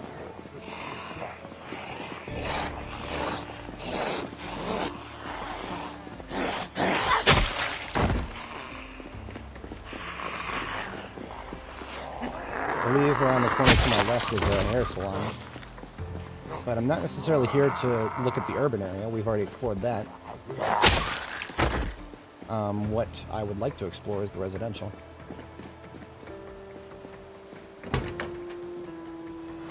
Yeah, I did siphon all the gas out. Engine's not bad. An 82 on a van. As far as my vans go, that's actually pretty good. But I'll probably recover that later. Alright, we're gonna peek at the residential. Yeah, there's a hair genesis right down there, but there's also a bunch of zombies right down there. We're just here to explore for now. Not getting out fighting no ground wars at the moment.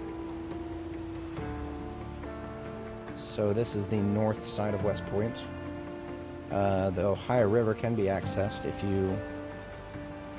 This road is probably covered in trees, but we can almost see it. Yeah, there it is.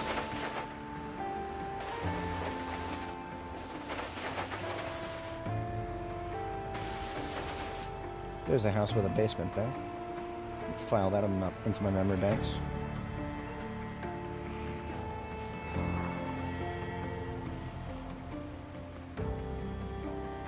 Fun times in this corner here. Fun times. Those of you who have been around for a long time may remember, on Annie Mae, I extended this road all the way across the Ohio River and into Indiana, and made a little shortcut to Louisville, so that we didn't have to go back and forth through the checkpoint. I may do that again someday. It all depends on whether my save survives the next update. Prisoner transport vehicle there. That may contain some weaponry.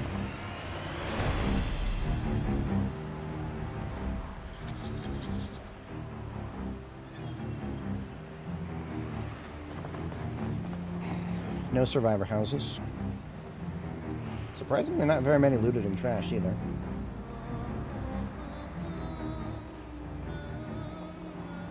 There's some up here.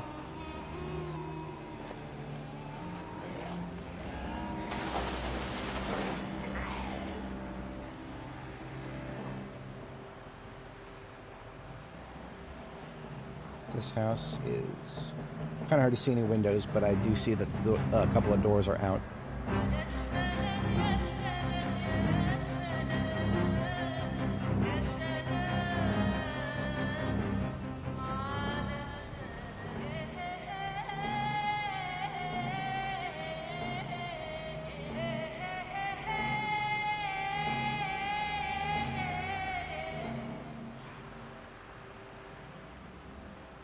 I wonder if that hungry German woman ever got to have some Essen. She is very hungry. She needs her food. She is always Essen.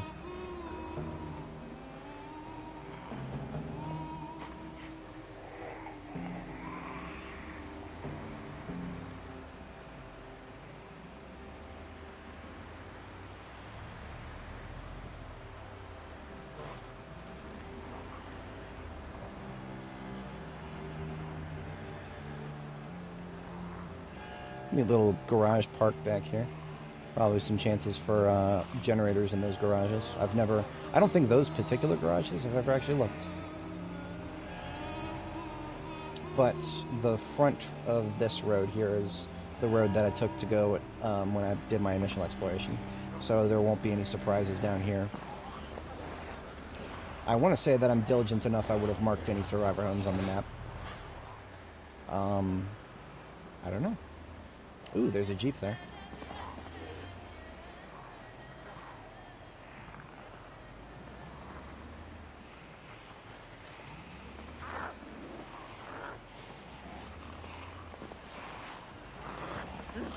Don't hit. Let's see if I can lure them into this driveway real quick. Because then I can do this. Ah, shit. Oh, shit. We're fucked. We're taking a couple hits. It was inevitable at some point. What did I lose? We're okay for now. Still at 127. By the grace of God. This house right here in the corner, the white one at the very bottom of the screen, that was a survivor house for Annie. And that was one of the few that I actually found in West Point.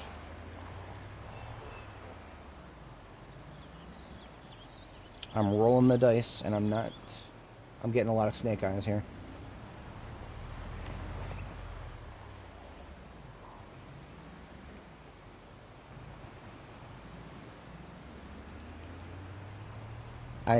When I was playing the other game that I streamed, Terra Invicta, I would sometimes complain about it being a dice roll simulator.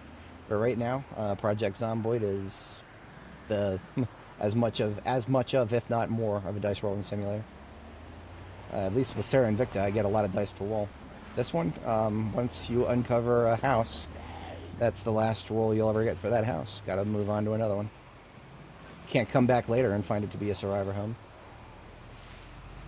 There's nobody out there left in the world to make it a survivor home anymore.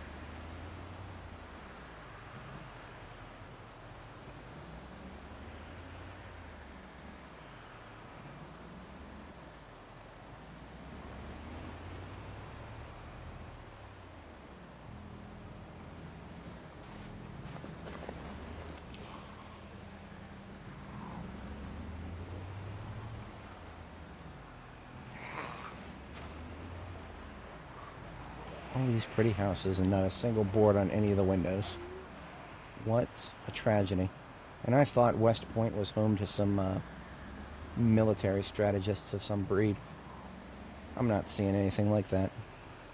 Maybe they all commuted from out of town. I mean, I should know. I was a commuter myself. I didn't have the money to live too close to George Mason University. I lived about a 35-minute drive away. That's without traffic. Very often it was a 45 to 50-minute drive.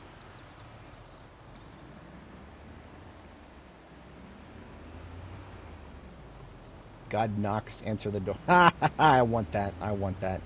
That's one of the cheekier signs, and I like it. I'm taking it. Give me that.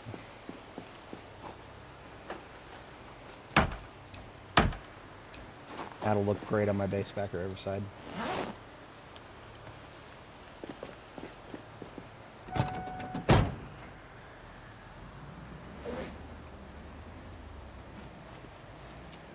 I think all the houses up here will have already been explored, because I think we took the north road in, if I'm not mistaken. Let's check that map real quick.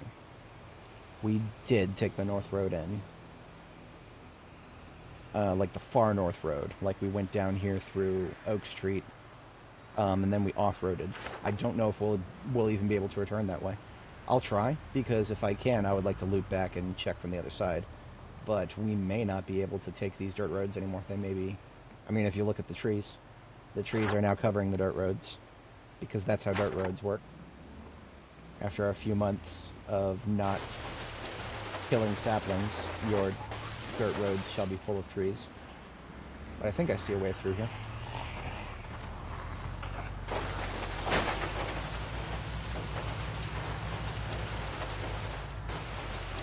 Technically speaking, you only need 2 tiles to get through. But technically speaking, that sometimes is asking too much. Look at that frickin' brick wall right there. That's alright, we've got a little route here. It's little, but it's a route. I won't be using this road probably ever again. This is just, we're going to loop back once after we get out to the gravel road there. Explore a little bit more territory. Theoretically, we are exploring enough gravel road out here we could run into a survivor zombie. That would make me happy. I know with my luck today, we could run into a survivor zombie and not get anything from it. There's the gravel road.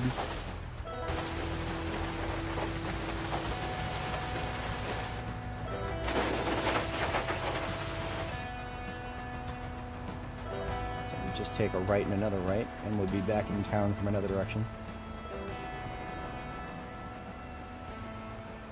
Unexplored territory, go.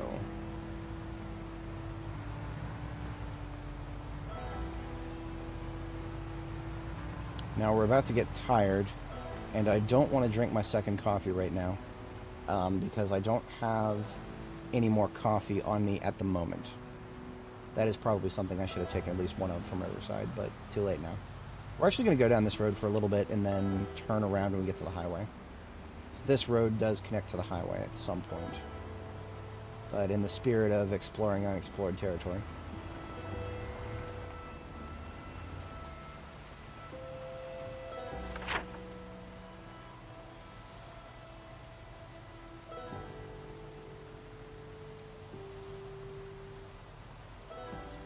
This road up here, Pruitt Drive, is to a gated community, which could have some pretty houses, which could be survivor houses. Complete shot in the dark, but I'll take it.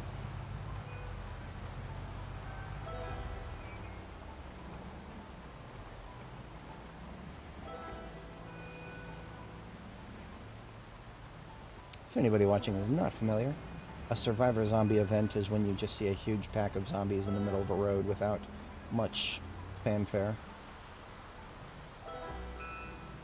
In this case, technically speaking, I think they can spawn in on any road. I don't know if I've ever seen them on a sand or dirt road, so it may have to be a gravel or asphalt road.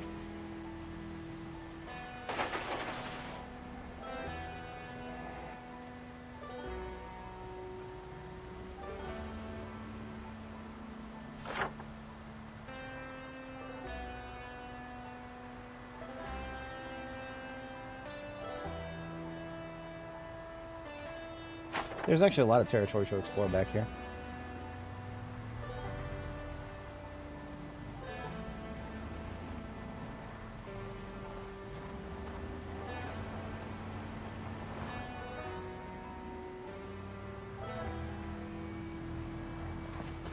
Here's the deal. I'm going to go back up this road. I'm going to check Pruitt Drive, and then I'm going to take the other... There should be another connecting road that gets me back to that.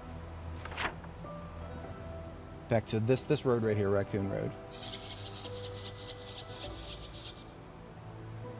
Riversite Road. I don't know where that leads. That might be a dead end. No, that will connect to Raccoon Road here, but I've already explored River Walk Road here. So...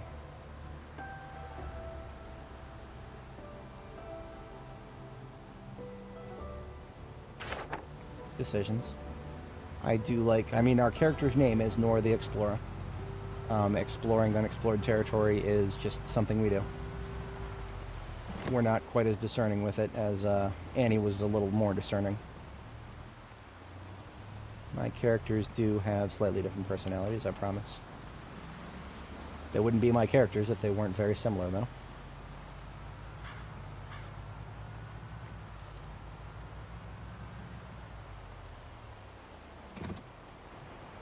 Is this permit?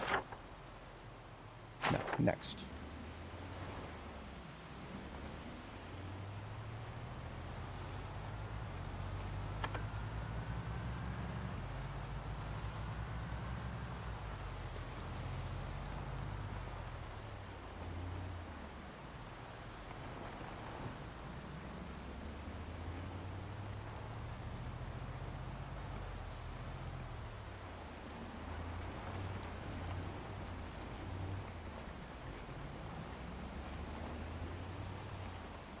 Gated community here.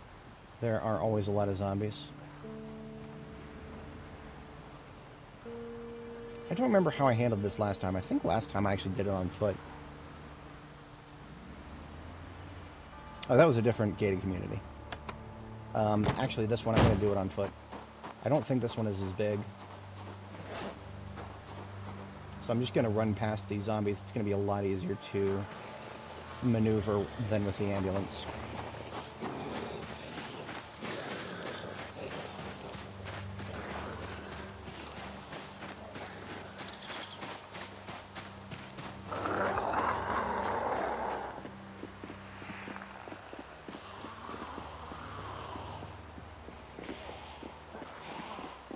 Yeah, see, if we tried to drive past these guys, we would probably be forced to take a few hits.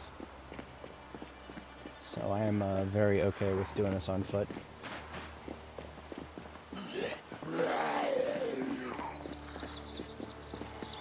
Alas, no survivor homes. I couldn't remember how many were here. It looks like there's only 3. Definitely not worth taking a hit on the van.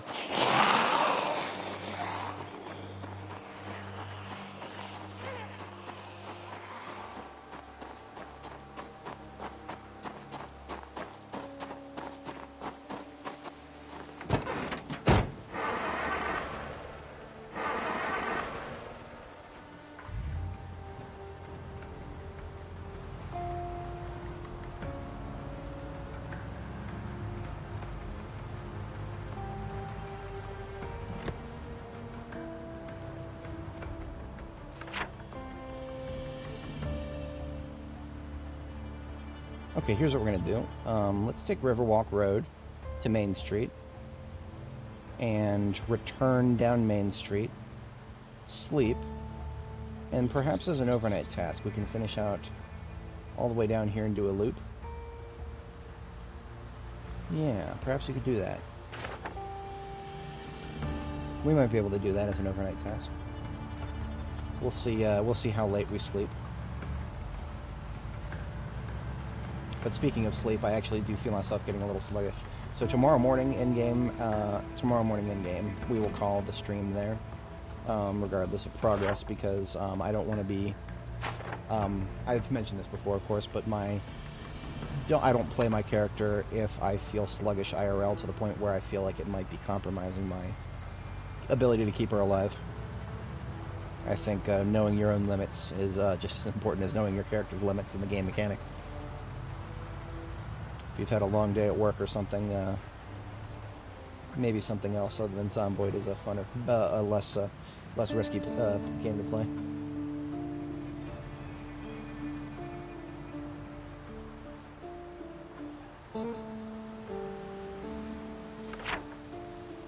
Yeah, okay. I do think we've explored a lot of down here. If I take a right, loop around Duffield, Bulletin to Rosenwald, then I can say that I've looked at most of the residential in town. There may just be a few pockets left. At least that way we know what's ahead of us.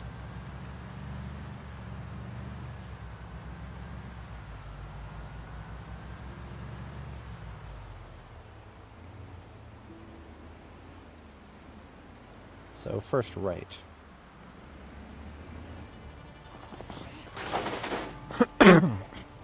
That's going to be interesting. I have an idea for these guys. I spy with my little eye. a little spot that I can just park here for a second. Just a couple seconds, and... fuck. That didn't work. I'm gonna do something similar, but we're gonna go down here. We're gonna toot, because apparently a lot of those dudes in the street forgot that we were there. Freaking goldfish.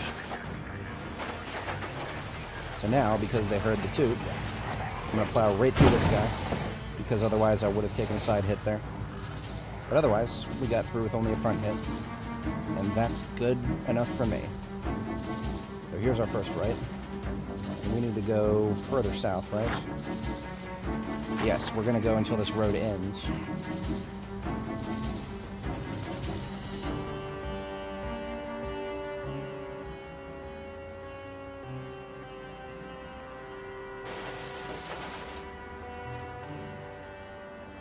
Can't shake the feeling that I actually was on this road.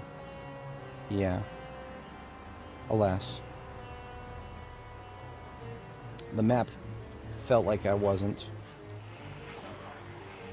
Okay, here's how we're going to play this. We're going to turn this way and hope that there's nobody on this road. I was thinking about doing a toot, but no.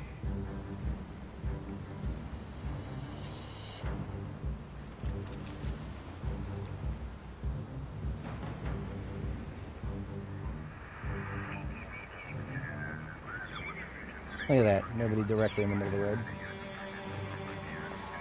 Lots of houses here. Lots of not boarded up windows here.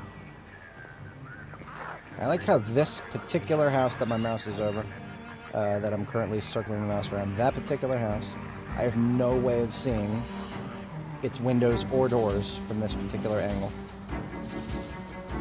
That is lolsy. I was thinking about moving that wreck, but no, the opportunity was never there.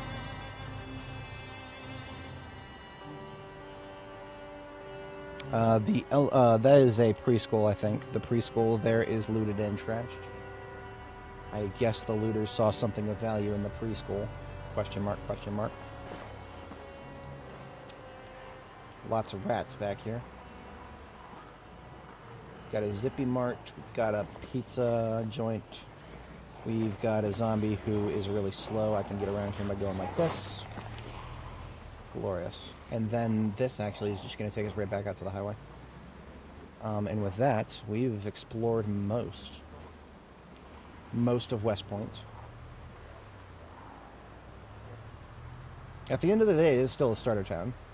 It doesn't feel like one because the zombies are much more condensed and slightly higher pop. But at peak pop, Muldraw is worse. I can say that definitively now. Just in terms of density and zombie to loot ratio. So there's a little bit there that would have been hard to get to. Church Street and 3rd. We will take a look at that probably as an overnight task. We're not going to go very far afield overnight. I thought I was going to, but no. We're kill this guy because he's right in front of me. I can handle a single zombie at stage 1 fatigue.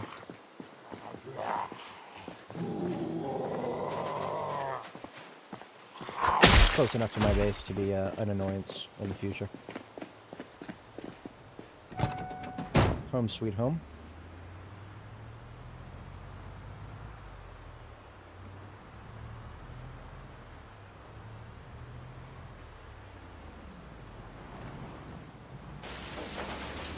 And the time has come for a bush here to die. Just the bush for now, because that's technically the only thing in my way.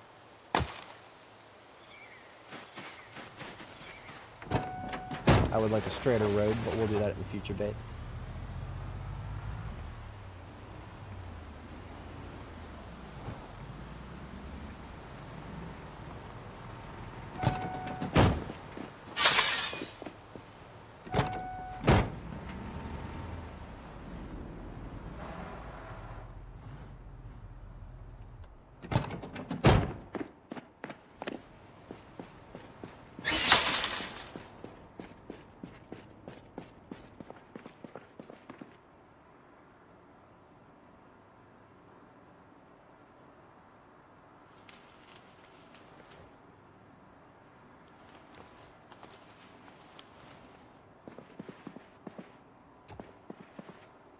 Washing machine first.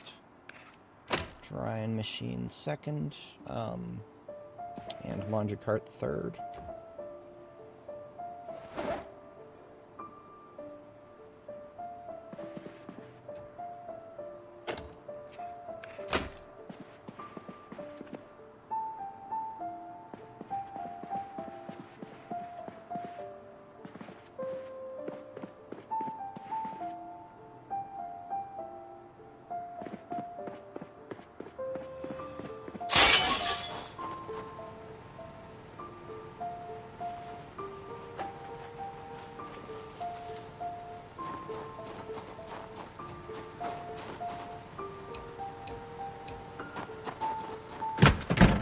Made it home just on time. Or right on time, rather.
Put it right here.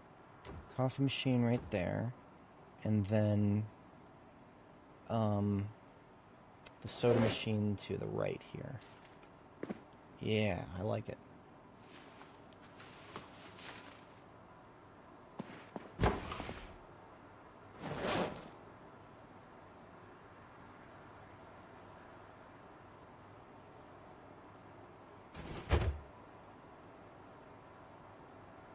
I'm still mad that we can't put pumpkin slices into a salad. Wait, what? You can just straight up put a pumpkin into a stir fry? So you're telling me that I can do a pumpkin 3 different ways into a stir fry? Holy crap, that's interesting. So we're going to do a pumpkin with a chunk of pumpkin and a slice of pumpkin, and that's going to count as 3 different ingredients. That's really funny. And we're going to top that off with a egg.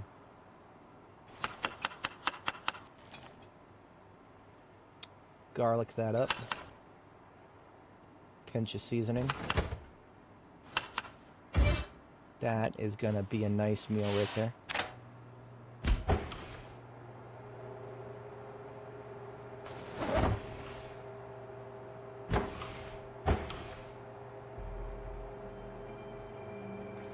Toss the leftovers while we wait for that. That's really funny. You can get 3 different ingredients for a stir fry out of a single pumpkin. I'm probably going to plant more pumpkins in the future.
Came out to be about 50. So if I add something a little bit more substantial than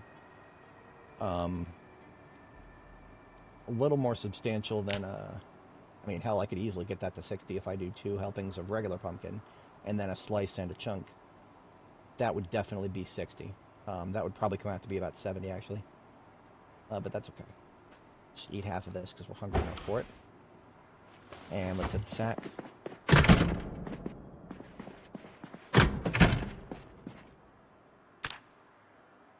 At some point I will get something a little bit... Oh, great. Let's also have a nightmare for no reason. We're going to have to sleep a 3rd time because of that. I'm going to read a book to get rid of the stress.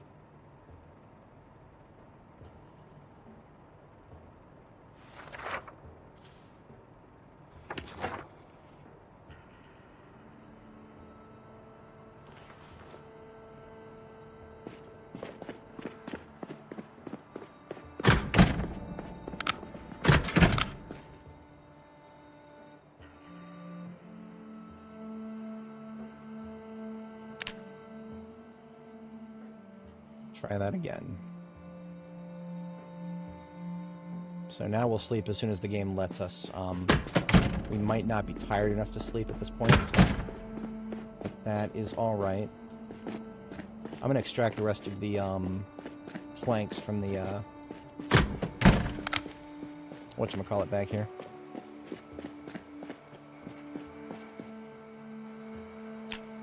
Also might want these crates if there's no more planks in them.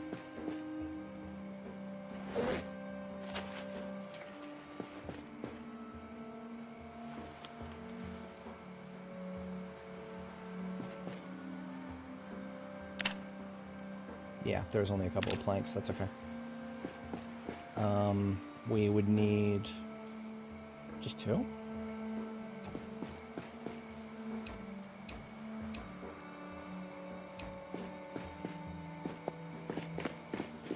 Take a few extra.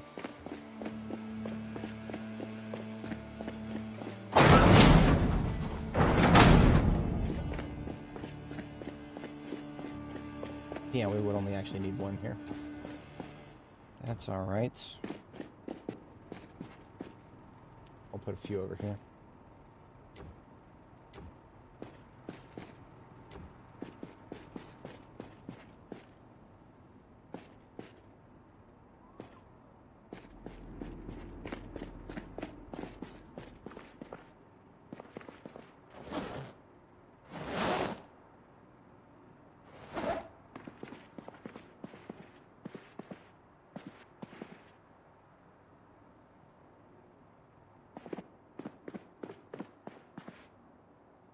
We're still technically in our overnight activity here.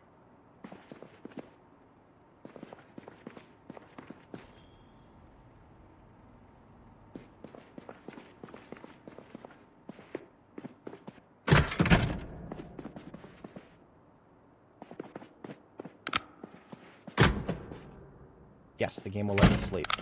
Okay, so now we can get our 2nd sleep. Uninterrupted by a nightmare, hopefully.